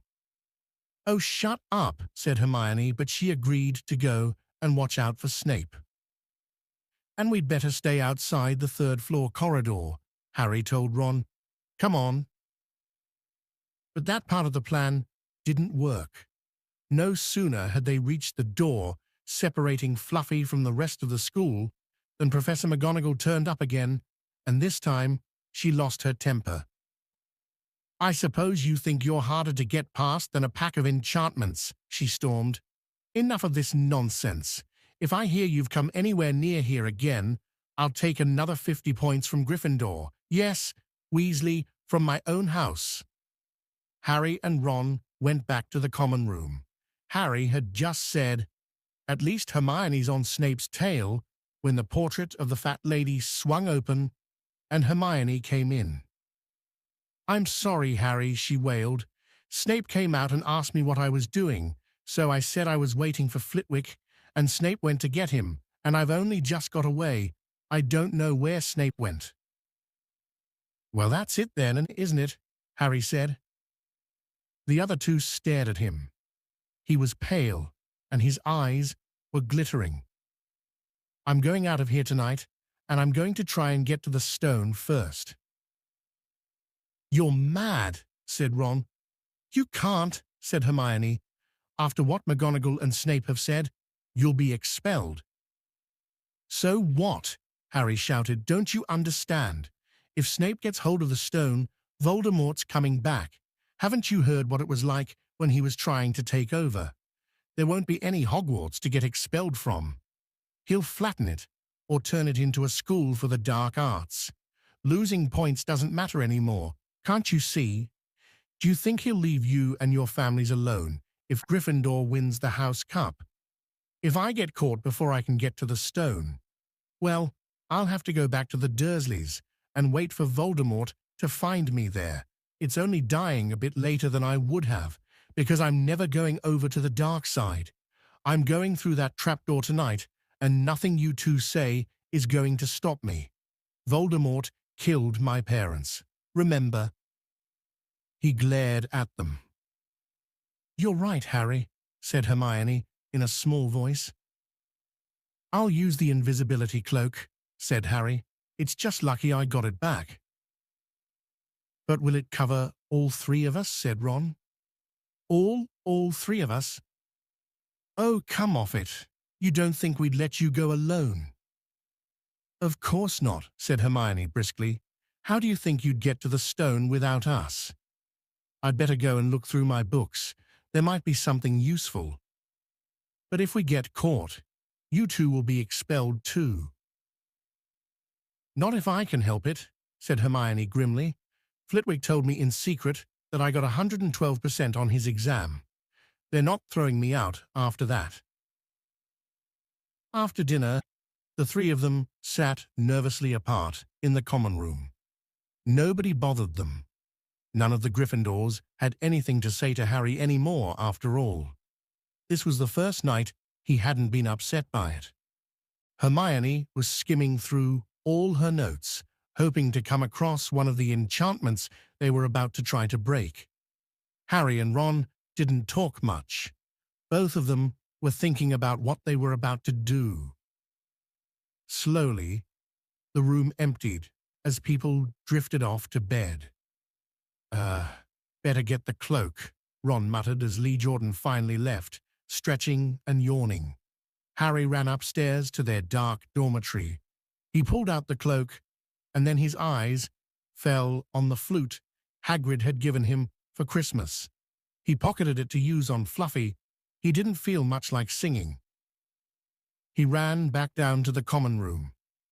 We'd better put the cloak on here and make sure it covers all three of us if Filch spots one of our feet wandering along on its own. What are you doing? Said a voice from the corner of the room. Neville appeared from behind an armchair, clutching Trevor the Toad, who looked as though he'd been making another bid for freedom. Sir, nothing, Neville, nothing, said Harry, hurriedly putting the cloak behind his back. Neville stared at their guilty faces. You're going out again, he said. No, no, no, said Hermione. No, we're not. Why don't you go to bed, Neville? Harry looked at the grandfather clock by the door. They couldn't afford to waste any more time. Snape might even now be playing Fluffy to sleep. You can't go out, said Neville. You'll be caught again. Gryffindor will be in even more trouble. You don't understand, said Harry. This is important. But Neville was clearly steeling himself to do something desperate. I won't let you do it, he said, hurrying to stand in front of the portrait hole. I'll fight you. Neville, Ron exploded, get away from that hole and don't be an idiot. Don't you call me an idiot, said Neville. I don't think you should be breaking any more rules, and you were the one who told me to stand up to people. Yes, but not to us, said Ron in exasperation. Neville, you don't know what you're doing. He took a step forward, and Neville dropped Trevor the Toad, who leapt out of sight. Go on then, try and hit me, said Neville, raising his fists. I'm ready. Harry turned to Hermione. Do something, he said desperately. Hermione stepped forward. Neville, she said, I'm really, really sorry about this. She raised her wand. Petrificus totalis, she cried, pointing it at Neville. Neville's arms snapped to his sides. His legs sprang together. His whole body rigid, he swayed where he stood and then fell flat on his face, stiff as a board. Hermione ran to turn him over. Neville's jaws were jammed together so he couldn't speak. Only his eyes were moving, looking at them in horror. What have you done to him? Harry whispered. It's the full body bind, said Hermione miserably. Oh, Neville, I'm so sorry. We had to, Neville. No time to explain, said Harry. You'll understand later, Neville, said Ron, as they stepped over him and pulled on the invisibility cloak. But leaving Neville lying motionless on the floor didn't feel like a very good omen. In their nervous state, every statue's shadow looked like Filch. Every distant breath of wind sounded like Peeves swooping down on them. At the foot of the first set of stairs, they spotted Mrs. Norris skulking near the top. Oh, let's kick her, just this once, Ron whispered in Harry's ear, but Harry shook his head. As they climbed carefully around her, Mrs. Norris turned her lamp-like eyes on them, but didn't do anything. Oh, they didn't meet anyone else until they reached the staircase up to the 3rd floor. Peeves was bobbing halfway up, loosening the carpet so that people would trip. "Who's there?" he said suddenly as they climbed toward him. He narrowed his wicked black eyes. "Know you're there, even if I can't see you. Are you ghouly or ghosty or wee student beastie?" He rose up in the air and floated there, squinting at them. "Should call Filch, I should, if something's a-creeping around unseen." Harry had a sudden idea. "Peeves," he said in a hoarse whisper, "the bloody Baron has his own reasons for being invisible." Peeves almost fell out of the air in shock. He caught himself in time and hovered about a foot off the stairs. "So sorry, your bloodiness, Mr. Baron, sir," he said greasily. My mistake. I didn't see you, of course I didn't. You're invisible. Forgive old Peevesy his little joke, sir." "I have business here, Peeves," croaked Harry. "Stay away from this place tonight." "I will, sir. I most certainly will," said Peeves, rising up in the air again. "Hope your business goes well, Baron. I'll not bother you." And he scooted off. "Brilliant, Harry," whispered Ron. A few seconds later, they were there, outside the third-floor corridor, and the door was already ajar. "Well, there you are," Harry said quietly. "Snape's already got past Fluffy."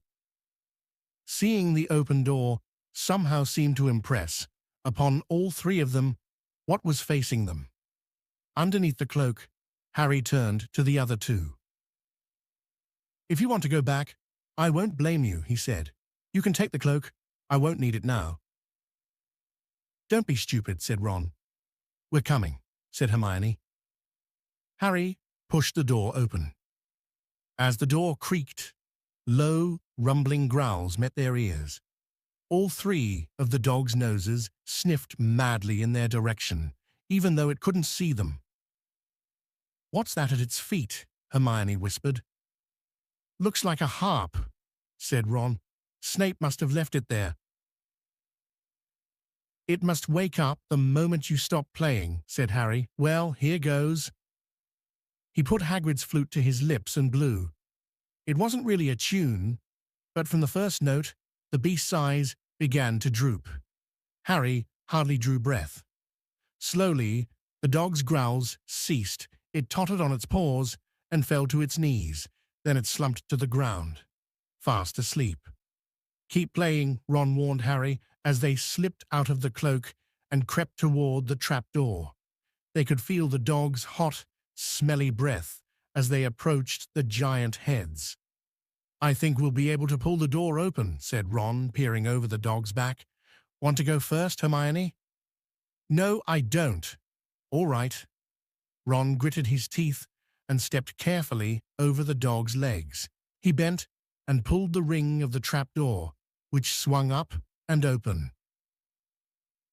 "What can you see?" Hermione said anxiously. "Nothing, just black. There's no way of climbing down. We'll just have to drop." Harry, who was still playing the flute, waved at Ron to get his attention and pointed at himself. "You want to go first? Are you sure?" said Ron. "I don't know how deep this thing goes. Give the flute to Hermione so she can keep him asleep." Harry handed the flute over. In the few seconds' silence, the dog growled and twitched, but the moment Hermione began to play, it fell back into its deep sleep. Harry climbed over it and looked down through the trapdoor. There was no sign of the bottom. He lowered himself through the hole until he was hanging on by his fingertips.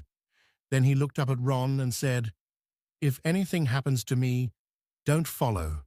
Go straight to the Owlery and send Hedwig to Dumbledore, right?" "Right," said Ron. "See you in a minute, I hope." And Harry let go. Cold, damp air rushed past him as he fell down, down, down, and flump. With a funny, muffled sort of thump, he landed on something soft. He sat up and felt around, his eyes not used to the gloom. It felt as though he was sitting on some sort of plant. It's okay, he called up to the light, the size of a postage stamp, which was the open trapdoor. It's a soft landing, you can jump. Ron followed right away. He landed, sprawled next to Harry. "What's this stuff?" were his first words. "Dunno, some sort of plant thing. I suppose it's here to break the fall. Come on, Hermione." The distant music stopped. There was a loud bark from the dog, but Hermione had already jumped. She landed on Harry's other side. "We must be miles under the school," she said. "Lucky this plant thing's here, really," said Ron. "Lucky!" shrieked Hermione. "Look at you both." She leapt up and struggled toward a damp wall. She had to struggle because the moment she had landed, the plant had started to twist snake-like tendrils around her ankles. As for Harry and Ron, their legs had already been bound tightly in long creepers without their noticing. Hermione had managed to free herself before the plant got a firm grip on her. Now she watched in horror as the two boys fought to pull the plant off them, but the more they strained against it, the tighter and faster the plant wound around them. "Stop moving," Hermione ordered them. "I know what this is. It's Devil's Snare." "Oh, I'm so glad we know what it's called. That's a great help," snarled Ron, leaning back, trying to stop the plant from curling around his neck. "Shut up. I'm trying to remember how to kill it," said Hermione. "Well, hurry up. I can't breathe," Harry gasped, wrestling with it as it curled around his chest. Devil's Snare. Devil's Snare. What did Professor Sprout say? It likes the dark and the damp. So light a fire, Harry choked. "Yes, of course, but there's no wood," Hermione cried, wringing her hands. "Have you gone mad?" Ron bellowed. "Are you a witch or not?" "Oh, right," said Hermione, and she whipped out her wand, waved it, muttered something, and sent a jet of the same bluebell flames she had used on Snape at the plant. In a matter of seconds, the two boys felt it, loosening its grip as it cringed away from the light and warmth. Wriggling and flailing, it unraveled itself from their bodies, and they were able to pull free. "Lucky you pay attention in herbology, Hermione," said Harry as he joined her by the wall, wiping sweat off his face. "Yeah," said Ron, "and lucky Harry doesn't lose his head in a crisis. There's no wood, honestly." "This way," said Harry, pointing down a stone passageway, which was the only way forward. All they could hear, apart from their footsteps, was the gentle drip of water trickling down the walls. The passageway sloped downward, and Harry was reminded of Gringotts. With an unpleasant jolt of the heart, he remembered the dragon said to be guarding vaults in the wizard's bank. If they met a dragon, a fully grown dragon, Norbert had been bad enough. "Can you hear something?" Ron whispered. Harry listened. A soft rustling and clinking seemed to be coming from up ahead. "Do you think it's a ghost?" "I don't know, sounds like wings to me."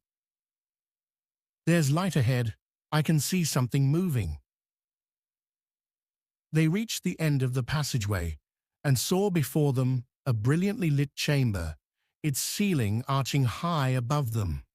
It was full of small, jewel-bright birds, fluttering and tumbling all around the room. On the opposite side of the chamber was a heavy wooden door. "Do you think they'll attack us if we cross the room?" said Ron. "Probably," said Harry. "They don't look very vicious. But I suppose if they all swooped down at once, well, there's no other choice. I'll run." He took a deep breath, covered his face with his arms, and sprinted across the room. He expected to feel sharp beaks and claws tearing at him any second, but nothing happened. He reached the door, untouched. He pulled the handle, but it was locked. The other two followed him. They tugged and heaved at the door, but it wouldn't budge. not even when Hermione tried her Alohomora charm. "Now what?" said Ron. "These birds, they can't be here just for decoration," said Hermione. They watched the birds soaring overhead, glittering, glittering. "They're not birds," Harry said suddenly. "They're keys, winged keys. Look carefully." So that must mean he looked around the chamber while the other two squinted up at the flock of keys. "Yes, look, broomsticks. We've got to catch the key to the door." "But there are hundreds of them." Ron examined the lock on the door. "We're looking for a big, old-fashioned one, probably silver, like the handle." They each seized a broomstick and kicked off into the air, soaring into the midst of the cloud of keys. They grabbed and snatched, but the bewitched keys darted and dived so quickly it was almost impossible to catch one.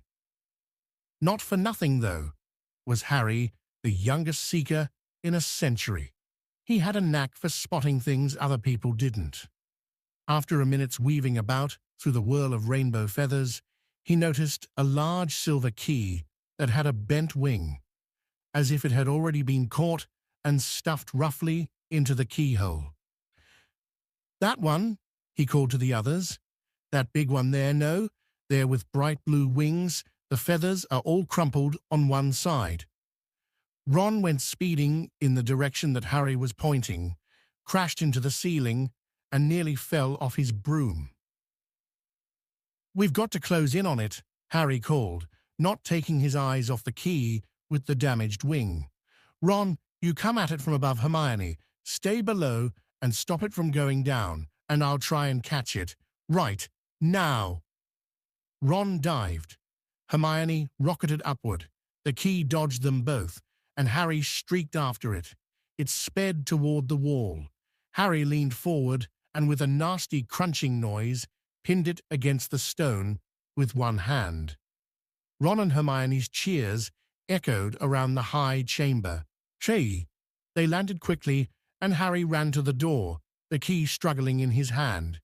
He rammed it into the lock and turned. It worked. The moment the lock had clicked open, the key took flight again, looking very battered, now that it had been caught twice. "Ready?" Harry asked the other two, his hand on the door handle. They nodded. He pulled the door open. The next chamber was so dark they couldn't see anything at all. But as they stepped into it, light suddenly flooded the room to reveal an astonishing sight. They were standing on the edge of a huge chessboard behind the black chessmen, which were all taller than they were and carved from what looked like black stone. Facing them, way across the chamber, were the white pieces. Harry, Ron, and Hermione shivered slightly. The towering white chessmen had no faces. "Now what do we do?" Harry whispered. "It's obvious, isn't it?" said Ron. "We've got to play our way across the room." Behind the white pieces, they could see another door. "How?" said Hermione nervously. "I think," said Ron, "we're going to have to be chessmen." He walked up to a black knight and put his hand out to touch the knight's horse. At once, the stones sprang to life. The horse pawed the ground, and the knight turned his helmeted head to look down at Ron. "Do we have to join you to get across?" The Black Knight nodded. Ron turned to the other two. "This needs thinking about," he said. "I suppose we've got to take the place of 3 of the black pieces." Harry and Hermione stayed quiet, watching Ron think. Finally, he said, "Now don't be offended or anything, but neither of you are that good at chess." "We're not offended," said Harry quickly. "Just tell us what to do." "Well, Harry, you take the place of that bishop, and Hermione, you go there instead of that castle." "What about you?" "I'm going to be a knight," said Ron. The chessmen seemed to have been listening, because at these words, a knight, a bishop, and a castle turned their backs on the white pieces and walked off the board, leaving 3 empty squares that Harry, Ron, and Hermione took. "White always plays first in chess," said Ron, peering across the board. "Yes, look, a white pawn had moved forward 2 squares." Ron started to direct the black pieces. They moved silently wherever he sent them. Harry's knees were trembling. What if they lost? Harry moved diagonally 4 squares to the right. Their first real shock came when their other knight was taken. The White Queen smashed him to the floor and dragged him off the board, where he lay quite still, face down. "Had to let that happen," said Ron, looking shaken. "Leaves you free to take that bishop, Hermione. Go on." Every time one of their men was lost, the white pieces showed no mercy. Soon there was a huddle of limp black players slumped along the wall. Twice, Ron only just noticed in time that Harry and Hermione were in danger. He himself darted around the board, taking almost as many white pieces as they had lost black ones. We're nearly there," he muttered suddenly. Let me think. The White Queen turned, her blank face toward him. "You see," she said, Ron softly, "it's the only way I've got to be taken." "No," Harry and Hermione shouted. "That's chess," snapped Ron. "You've got to make some sacrifices. I'll make my move, and she'll take me. That leaves you free to checkmate the king, Harry." But do you want to stop Snape or not?" "Ron, look, if you don't hurry up, he'll already have the stone." There was no alternative. "Ready?" Ron called, his face pale but determined. "Here I go now. Don't hang around once you've won." He stepped forward, and the White Queen pounced. She struck Ron hard across the head with her stone arm, and he crashed to the floor. Hermione screamed but stayed on her square. The White Queen dragged Ron to one side. He looked as if he'd been knocked out. Shaking, Harry moved 3 spaces to the left. The White King took off his crown and threw it at Harry's feet. They had won. The chessmen parted and bowed, leaving the door ahead clear. With one last desperate look back at Ron, Harry and Hermione charged through the door and up the next passageway. "What if he'll be all right," said Harry, trying to convince himself. "What do you reckon's next?" "We've had sprouts. That was the devil's snare. Flitwick must have put charms on the keys. McGonagall transfigured the chessmen to make them alive. That leaves Quirrell's spell and Snape's." They had reached another door. "All right," Harry whispered. "Go on." Harry pushed it open. A disgusting smell filled their nostrils, making both of them pull their robes up over their noses. Eyes watering, they saw, flat on the floor in front of them, a troll even larger than the one they had tackled, out cold with a bloody lump on its head. "I'm glad we didn't have to fight that one," Harry whispered as they stepped carefully over one of its massive legs. "Come on, I can't breathe." He pulled open the next door, both of them hardly daring to look at what came next, but there was nothing very frightening in here. Just a table with 7 differently shaped bottles standing on it, in a line. "Snape's," said Harry. "What do we have to do?" They stepped over the threshold, and immediately a fire sprang up behind them in the doorway. It wasn't ordinary fire either. It was purple. At the same instant, black flames shot up in the doorway leading onward. They were trapped. "Look!" Hermione seized a roll of paper, lying next to the bottles. Harry looked over her shoulder to read it. "Danger lies before you, while safety lies behind. 2 of us will help you, whichever you would find. 1 among us 7 will let you move ahead. Another will transport the drinker back instead. 2 among our number hold only nettle wine. 3 of us are killers, waiting hidden in line. Choose unless you wish to stay here forevermore. To help you in your choice, we give you these clues. 4. First, however slyly the poison tries to hide, you will always find some on Nettlewine's left side. Second, different are those who stand at either end, but if you would move onward, neither is your friend. Third, as you see clearly, all are different size. Neither dwarf nor giant holds death in their insides.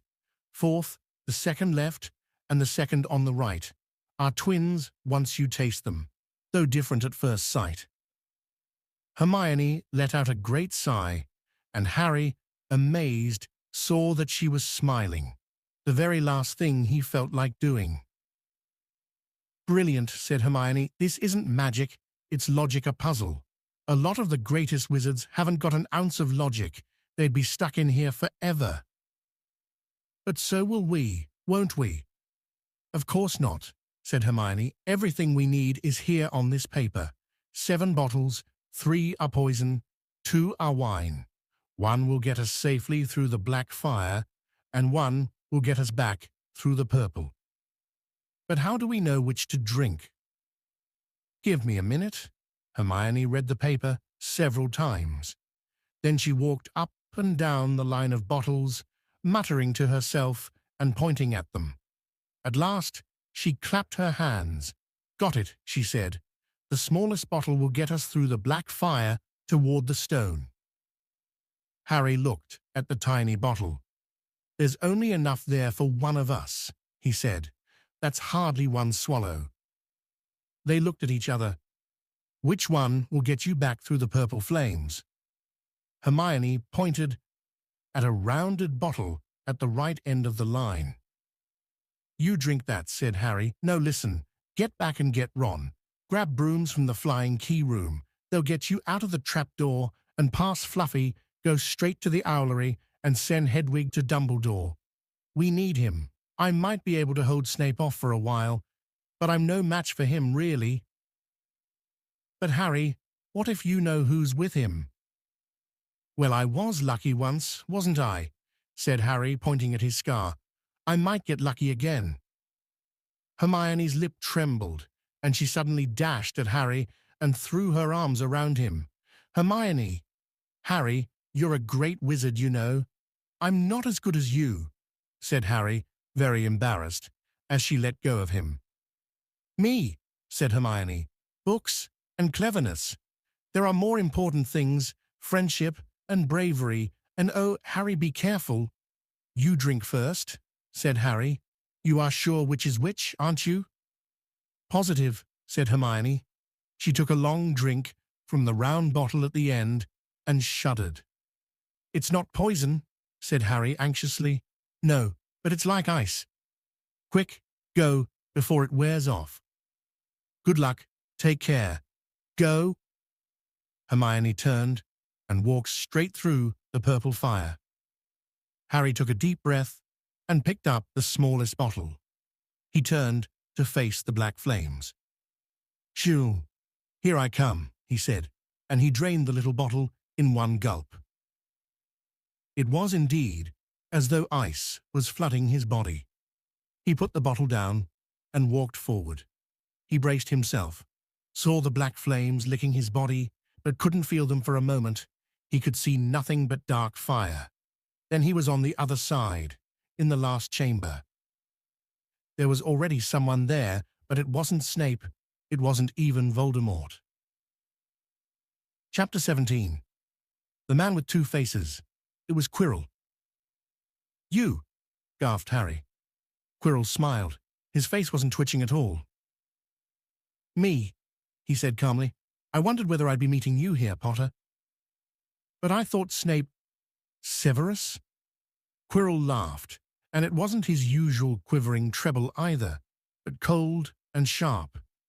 "Yes, Severus does seem the type, doesn't he? So useful to have him swooping around like an overgrown bat. Next to him, who would suspect poor stuttering Professor Quirrell?" Harry couldn't take it in. This couldn't be true. It couldn't. "But Snape tried to kill me." No, no, no. I tried to kill you. Your friend, Miss Granger, accidentally knocked me over as she rushed to set fire to Snape at that Quidditch match. She broke my eye contact with you. Another few seconds and I'd have got you off that broom. I'd have managed it before then if Snape hadn't been muttering a countercurse, trying to save you. Snape was trying to save me? Of course, said Quirrell coolly. Why do you think he wanted to referee your next match? He was trying to make sure I didn't do it again. Funny, really, he needn't have bothered. I couldn't do anything with Dumbledore watching. All the other teachers thought Snape was trying to stop Gryffindor from winning. He did make himself unpopular, and what a waste of time, when after all that, I'm going to kill you tonight. Quirrell snapped his fingers. Ropes sprang out of thin air and wrapped themselves tightly around Harry. You're too nosy to live, Potter, scurrying around the school on Halloween like that. For all I knew, you'd seen me coming to look at what was guarding the stone. You let the troll in? Certainly. I have a special gift with trolls. You must have seen what I did to the one in the chamber back there. Unfortunately, while everyone else was running around looking for it, Snape, who already suspected me, went straight to the third floor to head me off, and not only did my troll fail to beat you to death, that three-headed dog didn't even manage to bite Snape's leg off properly. Now wait quietly, Potter. I need to examine this interesting mirror. It was only then that Harry realized what was standing behind Quirrell. It was the mirror of Eris. This mirror is the key to finding the stone, Quirrell murmured, tapping his way around the frame. Trust Dumbledore to come up with something like this, but he's in London. I'll be far away by the time he gets back. All Harry could think of doing was to keep Quirrell talking and stop him from concentrating on the mirror. I saw you and Snape in the forest, he blurted out. Yes, said Quirrell idly, walking around the mirror to look at the back. He was on to me by that time, trying to find out how far I'd got. He suspected me all along, tried to frighten me as though he could, when I had Lord Voldemort on my side. Quirrell came back out from behind the mirror and stared hungrily into it. I see the stone. I'm presenting it to my master, but where is it? Harry struggled against the ropes binding him, but they didn't give. He had to keep Quirrell from giving his whole attention to the mirror. But Snape always seemed to hate me so much. Oh, he does, said Quirrell casually. Heavens, yes. He was at Hogwarts with your father, didn't you know? They loathed each other, but he never wanted you dead. But I heard you a few days ago, sobbing. I thought Snape was threatening you. For the first time, a spasm of fear flitted across Quirrell's face. Sometimes, he said, I find it hard to follow my master's instructions. He is a great wizard, and I am weak. You mean he was there in the classroom with you? Harry gasped. He is with me wherever I go, said Quirrell quietly. I met him when I traveled around the world. A foolish young man I was then, full of ridiculous ideas about good and evil. Lord Voldemort showed me how wrong I was. There is no good and evil, there is only power, and those too weak to seek it. Since then, I have served him faithfully. Although I have let him down many times, he has had to be very hard on me. Quirrell shivered suddenly. He does not forgive mistakes easily. When I failed to steal the stone from Gringotts, he was most displeased. He punished me, decided he would have to keep a closer watch on me. Quirrell's voice trailed away. Harry was remembering his trip to Diagon Alley. How could he have been so stupid? He'd seen Quirrell there that very day, shaken hands with him in the leaky cauldron. Quirrell cursed under his breath. I don't understand. Is the stone inside the mirror? Should I break it? Harry's mind was racing. What I want more than anything else in the world at the moment, he thought, is to find the stone before Quirrell does. So if I look in the mirror, I should see myself finding it, which means I'll see where it's hidden. But how can I look without Quirrell realizing what I'm up to? He tried to edge to the left, to get in front of the glass, without Quirrell noticing, but the ropes around his ankles were too tight. He tripped and fell over. Quirrell ignored him. He was still talking to himself. What does this mirror do? How does it work? Help me, master. And to Harry's horror, a voice answered, and the voice seemed to come from Quirrell himself. Use the boy. Use the boy. Quirrell rounded on Harry. Yes, Potter, come here. He clapped his hands once, and the ropes binding Harry fell off. Harry got slowly to his feet. Come here, Quirrell repeated. Look in the mirror and tell me what you see. Harry walked toward him. I must lie, he thought desperately. I must look and lie about what I see. That's all. Quirrell moved close behind him. Harry breathed in the funny smell that seemed to come from Quirrell's turban. He closed his eyes, stepped in front of the mirror, and opened them again. He saw his reflection, pale and scared-looking at first. But a moment later, the reflection smiled at him. It put its hand into its pocket and pulled out a blood-red stone. It winked and put the stone back in its pocket, and as it did so, Harry felt something heavy drop into his real pocket. Somehow, incredibly, he'd gotten the stone. Well, said Quirrell impatiently, what do you see? Harry screwed up his courage. I see myself shaking hands with Dumbledore, he invented. I've won the House Cup for Gryffindor. Quirrell cursed again. Get out of the way, he said. As Harry moved aside, he felt the sorcerer's stone against his leg. Dare he make a break for it? But he hadn't walked 5 paces before a high voice spoke, though Quirrell wasn't moving his lips. He lies, he lies. Potter, come back here, Quirrell shouted. Tell me the truth. What did you just see? The high voice spoke again. Let me speak to him face to face. Master, you are not strong enough. I have strength enough for this. Harry felt as if Devil's Snare was rooting him to the spot. He couldn't move a muscle. Petrified, he watched as Quirrell reached up and began to unwrap his turban. What was going on? The turban fell away. Quirrell's head looked strangely small without it. Then he turned slowly on the spot. Harry would have screamed, but he couldn't make a sound. Where there should have been a back to Quirrell's head, there was a face, the most terrible face Harry had ever seen. It was chalk white, with glaring red eyes and slits for nostrils, like a snake. Harry Potter, it whispered.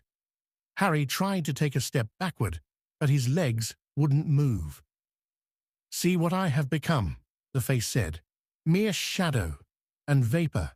I have form only when I can share another's body, but there have always been those willing to let me into their hearts and minds. Unicorn blood has strengthened me. These past weeks you saw faithful Quirrell drinking it for me in the forest, and once I have the elixir of life, I will be able to create a body of my own. Now why don't you give me that stone in your pocket? So he knew. The feelings suddenly surged back into Harry's legs. He stumbled backward. Don't be a fool, snarled the face. Better save your own life and join me, or you'll meet the same end as your parents. They died begging me for mercy. Liar! Harry shouted suddenly. Quirrell was walking backward at him, so that Voldemort could still see him. The evil face was now smiling. How touching, it hissed. I always value bravery. Yes, boy, your parents were brave.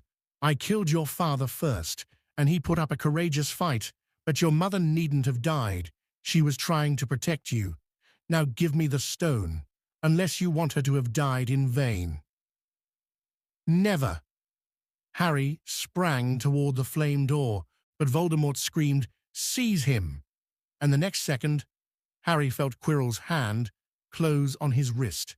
At once, a needle-sharp pain seared across Harry's scar. His head felt as though it was about to split in two. He yelled, struggling with all his might, and to his surprise, Quirrell let go of him. The pain in his head lessened. He looked around wildly to see where Quirrell had gone, and saw him hunched in pain. Looking at his fingers, they were blistering before his eyes. "Seize him! Seize him!" shrieked Voldemort again, and Quirrell lunged, knocking Harry clean off his feet, landing on top of him, both hands around Harry's neck. Harry's scar was almost blinding him with pain, yet he could see Quirrell howling in agony. "Master, I cannot hold him, my hands, my hands!" And Quirrell, though pinning Harry to the ground with his knees, let go of his neck and stared, bewildered, at his own palms. Harry could see they looked burned, raw, red, and shiny. "Then kill him, fool, and be done," screeched Voldemort. Quirrell raised his hand to perform a deadly curse, but Harry, by instinct, reached up and grabbed Quirrell's face. "Ah!" Quirrell rolled off him, his face blistering too. And then Harry knew. Quirrell couldn't touch his bare skin, not without suffering terrible pain. His only chance was to keep hold of Quirrell, keep him in enough pain to stop him from doing a curse. To see, Harry jumped to his feet, caught Quirrell by the arm, and hung on as tight as he could. Quirrell screamed and tried to throw Harry off. The pain in Harry's head was building. He couldn't see. He could only hear Quirrell's terrible shrieks and Voldemort's yells of kill him," and other voices, maybe in Harry's own head, crying, "Harry, Harry!" He felt Quirrell's arm wrenched from his grasp, knew all was lost, and fell into blackness, down, down, down. Something gold was glinting just above him. The snitch. He tried to catch it, but his arms were too heavy. He blinked. It wasn't the snitch at all. It was a pair of glasses. How strange. He blinked again. The smiling face of Albus Dumbledore swam into view above him. "Good afternoon, Harry," said Dumbledore. Harry stared at him. Then he remembered. "Sir, the stone. It was Quirrell. He's got the stone. Sir, quick." "Calm yourself, dear boy. You are a little behind the times," said Dumbledore. "Quirrell does not have the stone." "Then who does, sir?" "Harry, please relax, or Madame Pomfrey will have me thrown out." Harry swallowed and looked around him. He realized he must be in the hospital wing. He was lying in a bed with white linen sheets, and next to him was a table piled high with what looked like half the candy shop. "Tokens from your friends and admirers," said Dumbledore, beaming. "What happened down in the dungeons between you and Professor Quirrell is a complete secret, so naturally the whole school knows. I believe your friends, Mr. Fred and George Weasley, were responsible for trying to send you a toilet seat. No doubt they thought it would amuse you. Madame Pomfrey, however, felt it might not be very hygienic and confiscated it. How long have I been in here?" 3 days. Mr. Ronald Weasley and Miss Granger will be most relieved you have come round. They have been extremely worried. But, sir, the stone. I see you are not to be distracted. Very well, the stone. Professor Quirrell did not manage to take it from you. I arrived in time to prevent that. Although you were doing very well on your own, I must say. You got there. You got Hermione's owl. We must have crossed in mid-air. No sooner had I reached London than it became clear to me that the place I should be was the one I had just left. I arrived just in time to pull Quirrell off you. It was you. I feared I might be too late. You nearly were. I couldn't have kept him off the stone much longer. Not the stone, boy. The effort involved nearly killed you. For one terrible moment there, I was afraid it had. As for the stone, it has been destroyed." "Destroyed?" said Harry blankly. "But your friend Nicholas Flamel—" "Oh, you know about Nicholas," said Dumbledore, sounding quite delighted. "You did do the thing properly, didn't you? Well, Nicholas and I have had a little chat and agreed it's all for the best. But that means he and his wife will die, won't they? They have enough elixir stored to set their affairs in order, and then, yes, they will die." Dumbledore smiled at the look of amazement on Harry's face. "To one as young as you, I'm sure it seems incredible, but to Nicholas and Perenelle, it really is like going to bed after a very, very long day. After all, to the well-organized mind, death is but the next great adventure. You know, the stone was really not such a wonderful thing. As much money and life as you could want. The two things most human beings would choose above all the trouble is, humans do have a knack of choosing precisely those things that are worst for them." Harry lay there, lost for words. Dumbledore hummed a little and smiled at the ceiling. "Sir," said Harry, "I've been thinking, sir, even if the stone's gone, you know who—" "Call him Voldemort, Harry. Always use the proper name for things. Fear of a name increases fear of the thing itself." "Yes, sir. Well, Voldemort's going to try other ways of coming back, isn't he? He hasn't gone, has he?" "No, Harry, he has not. He is still out there somewhere, perhaps looking for another body to share, not being truly alive. He cannot be killed. He left Quirrell to die. He shows just as little mercy to his followers as his enemies. Nevertheless, Harry, while you may only have delayed his return to power, it will merely take someone else who is prepared to fight what seems a losing battle next time. And if he is delayed again and again, why, he may never return to power." Harry nodded, but stopped quickly, because it made his head hurt. Then he said, "Sir, there are some other things I'd like to know. If you can tell me things I want to know the truth about." "The truth?" Dumbledore sighed. "It is a beautiful and terrible thing, and should therefore be treated with great caution. However, I shall answer your questions unless I have a very good reason not to, in which case, I beg you'll forgive me. I shall not, of course, lie. Well, Voldemort said that he only killed my mother because she tried to stop him from killing me. But why would he want to kill me in the first place?" Dumbledore sighed very deeply this time. "Alas, the first thing you ask me, I cannot tell you. Not today. Not now. You will know.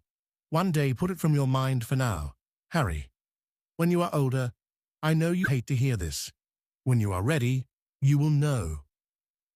And Harry knew it would be no good to argue. "But why couldn't Quirrell touch me?" "Your mother died to save you. If there is one thing Voldemort cannot understand, it is love. He didn't realize that love as powerful as your mother's for you leaves its own mark, not a scar, no visible sign to have been loved so deeply, even though the person who loved us is gone, will give us some protection forever. It is in your very skin. Quirrell, full of hatred, greed, and ambition, sharing his soul with Voldemort, could not touch you for this reason. It was agony to touch a person marked by something so good." Dumbledore now became very interested in a bird out on the windowsill, which gave Harry time to dry his eyes on the sheet. When he had found his voice again, Harry said, "And the invisibility cloak, do you know who sent it to me?" "Ah, your father happened to leave it in my possession, and I thought you might like it." Dumbledore's eyes twinkled. "Useful things your father used it mainly for sneaking off to the kitchens to steal food when he was here. And there's something else. Fire away." "Quirrell," said Snape. "Professor Snape. Harry." "Yes, him Quirrell said he hates me because he hated my father. Is that true? Well, they did rather detest each other, not unlike yourself and Mr. Malfoy. And then your father did something Snape could never forgive. What? He saved his life. What? Yes, said Dumbledore dreamily. Funny the way people's minds work, isn't it? Professor Snape couldn't bear being in your father's debt. I do believe he worked so hard to protect you this year, because he felt that would make him and your father even. Then he could go back to hating your father's memory in peace. Harry tried to understand this, but it made his head pound, so he stopped. And sir, there's one more thing, just the one. How did I get the stone out of the mirror? Ah, now I'm glad you asked me that. It was one of my more brilliant ideas, and between you and me, that's saying something. You see, only one who wanted to find the stone find it, but not use it would be able to get it. Otherwise, they'd just see themselves making gold or drinking elixir of life. My brain surprises even me sometimes. Now, enough questions. I suggest you make a start on these sweets. Ah, Bertie Bott's every flavor beans. I was unfortunate enough in my youth to come across a vomit-flavored one, and since then, I'm afraid I've rather lost my liking for them, but I think I'll be safe with a nice toffee, don't you? He smiled and popped the golden brown bean into his mouth. Then he choked and said, "Alas, earwax." Madame Pumphrey, the nurse, was a nice woman, but very strict.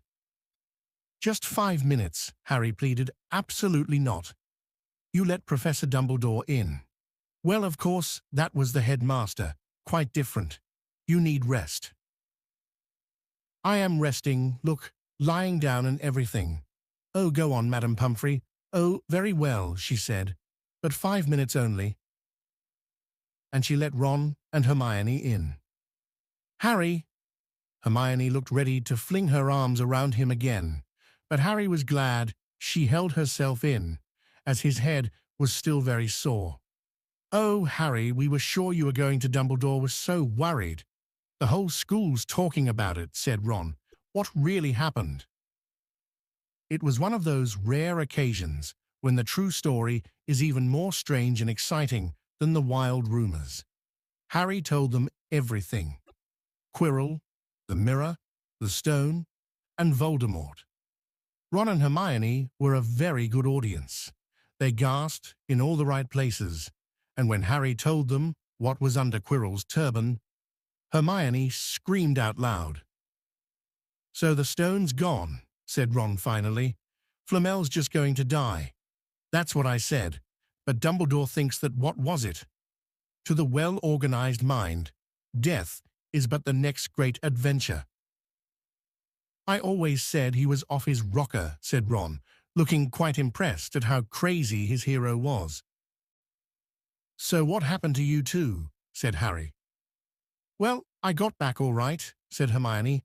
"I brought Ron round. That took a while, and we were dashing up to the owlery to contact Dumbledore. When we met him in the entrance hall, he already knew. He just said, 'Harry's gone after him, hasn't he?' and hurtled off to the 3rd floor." "Do you think he meant you to do it?" said Ron, "sending you your father's cloak and everything?" "Well," Hermione exploded, "if he did, I mean to say that's terrible. You could have been killed." "No, it isn't," said Harry thoughtfully. "He's a funny man, Dumbledore. I think he sort of wanted to give me a chance. I think he knows more or less everything that goes on here, you know. I reckon he had a pretty good idea we were going to try, and instead of stopping us, he just taught us enough to help. I don't think it was an accident he let me find out how the mirror worked. It's almost like he thought I had the right to face Voldemort if I could." "Yeah, Dumbledore's off his rocker all right," said Ron proudly. "Listen, you've got to be up for the end-of-year feast tomorrow. The points are all in, and Slytherin won. Of course, you missed the last Quidditch match. We were steamrolled by Ravenclaw without you, but the food'll be good." At that moment, Madame Pumphrey bustled over. You've had nearly 15 minutes now. Out, she said firmly. After a good night's sleep, Harry felt nearly back to normal. I want to go to the feast, he told Madame Pomfrey as she straightened his many candy boxes. I can, can't I? Professor Dumbledore says you are to be allowed to go, she said sniffily, as though, in her opinion, Professor Dumbledore didn't realize how risky feasts could be. And you have another visitor. Oh, good, said Harry. Who is it? Hagrid sidled through the door as he spoke. As usual, when he was indoors, Hagrid looked too big to be allowed. He sat down next to Harry, took one look at him, and burst into tears. It's all my ruddy fault, he sobbed, his face in his hands. I told the evil git how to get past Fluffy. I told him. It was the only thing he didn't know, and I told him. You could have died. All for a dragon egg. I'll never drink again. I should be chucked out and made to live as a muggle. Hagrid, said Harry, shocked to see Hagrid shaking with grief and remorse, great tears leaking down into his beard. Hagrid, he'd have found out somehow. This is Voldemort we're talking about. He'd have found out even if you hadn't told him. You could have died, sobbed Hagrid, and don't say the name. Voldemort, Harry bellowed, and Hagrid was so shocked he stopped crying. I've met him, and I'm calling him by his name. Please cheer up, Hagrid. We saved the stone. It's gone. He can't use it. Have a chocolate frog. I've got loads. Hagrid wiped his nose on the back of his hand and said, That reminds me, I've got you a present. It's not a stoat sandwich, is it? Said Harry anxiously, and at last Hagrid gave a weak chuckle. Nah, Dumbledore gave me the day off yesterday to fix it. Course he should have sacked me instead anyway. Got you this. It seemed to be a handsome, leather-covered book. Harry opened it curiously. It was full of wizard photographs. Smiling and waving at him from every page were his mother and father. Sent owls off to all your parents' old school friends, asking for photos, knew you didn't have any, do you like it? Harry couldn't speak, but Hagrid understood. Harry made his way down to the end-of-year feast alone that night. He had been held up by Madame Pomfrey's fussing about, insisting on giving him one last check-up, so the Great Hall was already full. It was decked out in the Slytherin colours of green and silver to celebrate Slytherin's winning the House Cup for the 7th year in a row. A huge banner showing the Slytherin serpent covered the wall behind the high table. When Harry walked in, there was a sudden hush, and then everybody started talking loudly at once. He slipped into a seat between Ron and Hermione at the Gryffindor table and tried to ignore the fact that people were standing up to look at him. Fortunately, Dumbledore arrived moments later. The babble died away. Another year gone, Dumbledore said cheerfully, and I must trouble you with an old man's wheezing waffle before we sink our teeth into our delicious feast. What a year it has been. Hopefully your heads are all a little fuller than they were. You have the whole summer ahead to get them nice and empty before next year starts. Now, as I understand it, the House Cup here needs awarding, and the points stand thus. In 4th place, Gryffindor with 312 points. In 3rd, Hufflepuff with 352. Ravenclaw has 426 and Slytherin 472. A storm of cheering and stamping broke out from the Slytherin table. Harry could see Draco Malfoy banging his goblet on the table. It was a sickening sight. Yes, yes, well done, Slytherin, said Dumbledore. However, recent events must be taken into account. The room went very still. The Slytherin smiles faded a little. Ahem, said Dumbledore. I have a few last-minute points to dish out. Let me see. Yes. First, to Mr. Ronald Weasley. Ron went purple in the face. He looked like a radish with a bad sunburn. For the best played game of chess Hogwarts has seen in many years, I award Gryffindor House 50 points. Gryffindor cheers nearly raised the bewitched ceiling. The stars overhead seemed to quiver.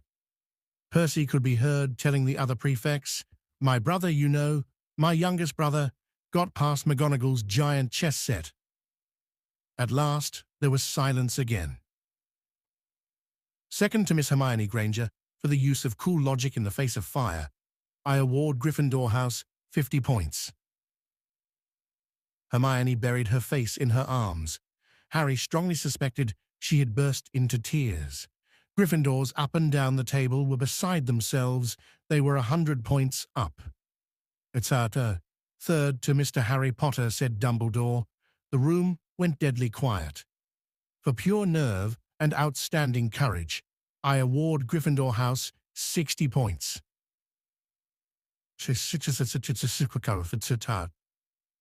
The din was deafening. Those who could add up while yelling themselves hoarse knew that Gryffindor now had 472 points, exactly the same as Slytherin. They had tied for the House Cup, if only Dumbledore had given Harry just one more point. Dumbledore raised his hand. The room gradually fell silent. "There are all kinds of courage," said Dumbledore, smiling. "It takes a great deal of bravery to stand up to our enemies, but just as much to stand up to our friends. I therefore award 10 points to Mr. Neville Longbottom." Someone standing outside the Great Hall might well have thought some sort of explosion had taken place. So loud was the noise that erupted from the Gryffindor table. Harry, Ron, and Hermione stood up to yell and cheer as Neville, white with shock, disappeared under a pile of people hugging him. He had never won so much as a point for Gryffindor before.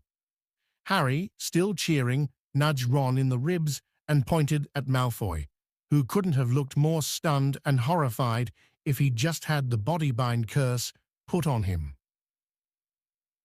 "Which means," Dumbledore called over the storm of applause, for even Ravenclaw and Hufflepuff were celebrating the downfall of Slytherin, "we need a little change of decoration." He clapped his hands. In an instant, the green hangings became scarlet, and the silver became gold. The huge Slytherin serpent vanished, and a towering Gryffindor lion took its place. Snape was shaking Professor McGonagall's hand with a horrible, forced smile. He caught Harry's eye, and Harry knew at once that Snape's feelings toward him hadn't changed one jot. This didn't worry Harry. It seemed as though life would be back to normal next year, or as normal as it ever was at Hogwarts. It was the best evening of Harry's life, better than winning at Quidditch, or Christmas, or knocking out mountain trolls. He would never, ever forget tonight. Harry had almost forgotten that the exam results were still to come. But come they did. To their great surprise, both he and Ron passed with good marks. Hermione, of course, had the best grades of the first years. Even Neville scraped through, his good herbology mark making up for his abysmal potions one. They had hoped that Goyle, who was almost as stupid as he was mean, might be thrown out, but he had passed too. It was a shame, but as Ron said, you couldn't have everything in life. And suddenly, their wardrobes were empty. Their trunks were packed. Neville's toad was found, lurking in a corner of the toilets. Notes were handed out to all students, warning them not to use magic over the holidays. "I always hope they'll forget to give us these," said Fred Weasley sadly. Hagrid was there to take them down to the fleet of boats that sailed across the lake. They were boarding the Hogwarts Express, talking and laughing as the countryside became greener and tidier, eating Bertie Bott's every flavour beans as they sped past Muggle towns, pulling off their wizard robes and putting on jackets and coats, pulling into platform 9 3/4 at King's Cross Station. It took quite a while for them all to get off the platform. A wizened old guard was up by the ticket barrier, letting them go through the gate in twos and threes so they didn't attract attention by all bursting out of a solid wall at once and alarming the muggles. "You must come and stay this summer," said Ron. "Both of you. I'll send you an owl." "Thanks," said Harry. "I'll need something to look forward to." People jostled them as they moved forward toward the gateway back to the Muggle world. Some of them called, "Bye, Harry. See you, Potter." "Still famous," said Ron, grinning at him. "Not where I'm going, I promise you," said Harry. He, Ron, and Hermione passed through the gateway together. "There he is, Mum. There he is. Look." It was Ginny Weasley, Ron's younger sister, but she wasn't pointing at Ron. "Harry Potter," she squealed. "Look, Mum, I can see." "Be quiet, Ginny, and it's rude to point." Mrs. Weasley smiled down at them. "Busy year," she said. "Very," said Harry. "Thanks for the fudge and the sweater, Mrs. Weasley." "Oh, it was nothing, dear." "Ready, are you?" It was Uncle Vernon, still purple-faced, still mustached, still looking furious at the nerve of Harry carrying an owl in a cage in a station full of ordinary people. Behind him stood Aunt Petunia and Dudley, looking terrified at the very sight of Harry. "You must be Harry's family," said Mrs. Weasley. "In a manner of speaking," said Uncle Vernon. "Hurry up, boy. We haven't got all day." He walked away. Harry hung back for a last word with Ron and Hermione. "See you over the summer, then." "Hope you have a good holiday," said Hermione, looking uncertainly after Uncle Vernon, shocked that anyone could be so unpleasant. "Nah. Oh, I will," said Harry, and they were surprised at the grin that was spreading over his face. "They don't know we're not allowed to use magic at home. I'm going to have a lot of fun with Dudley this summer."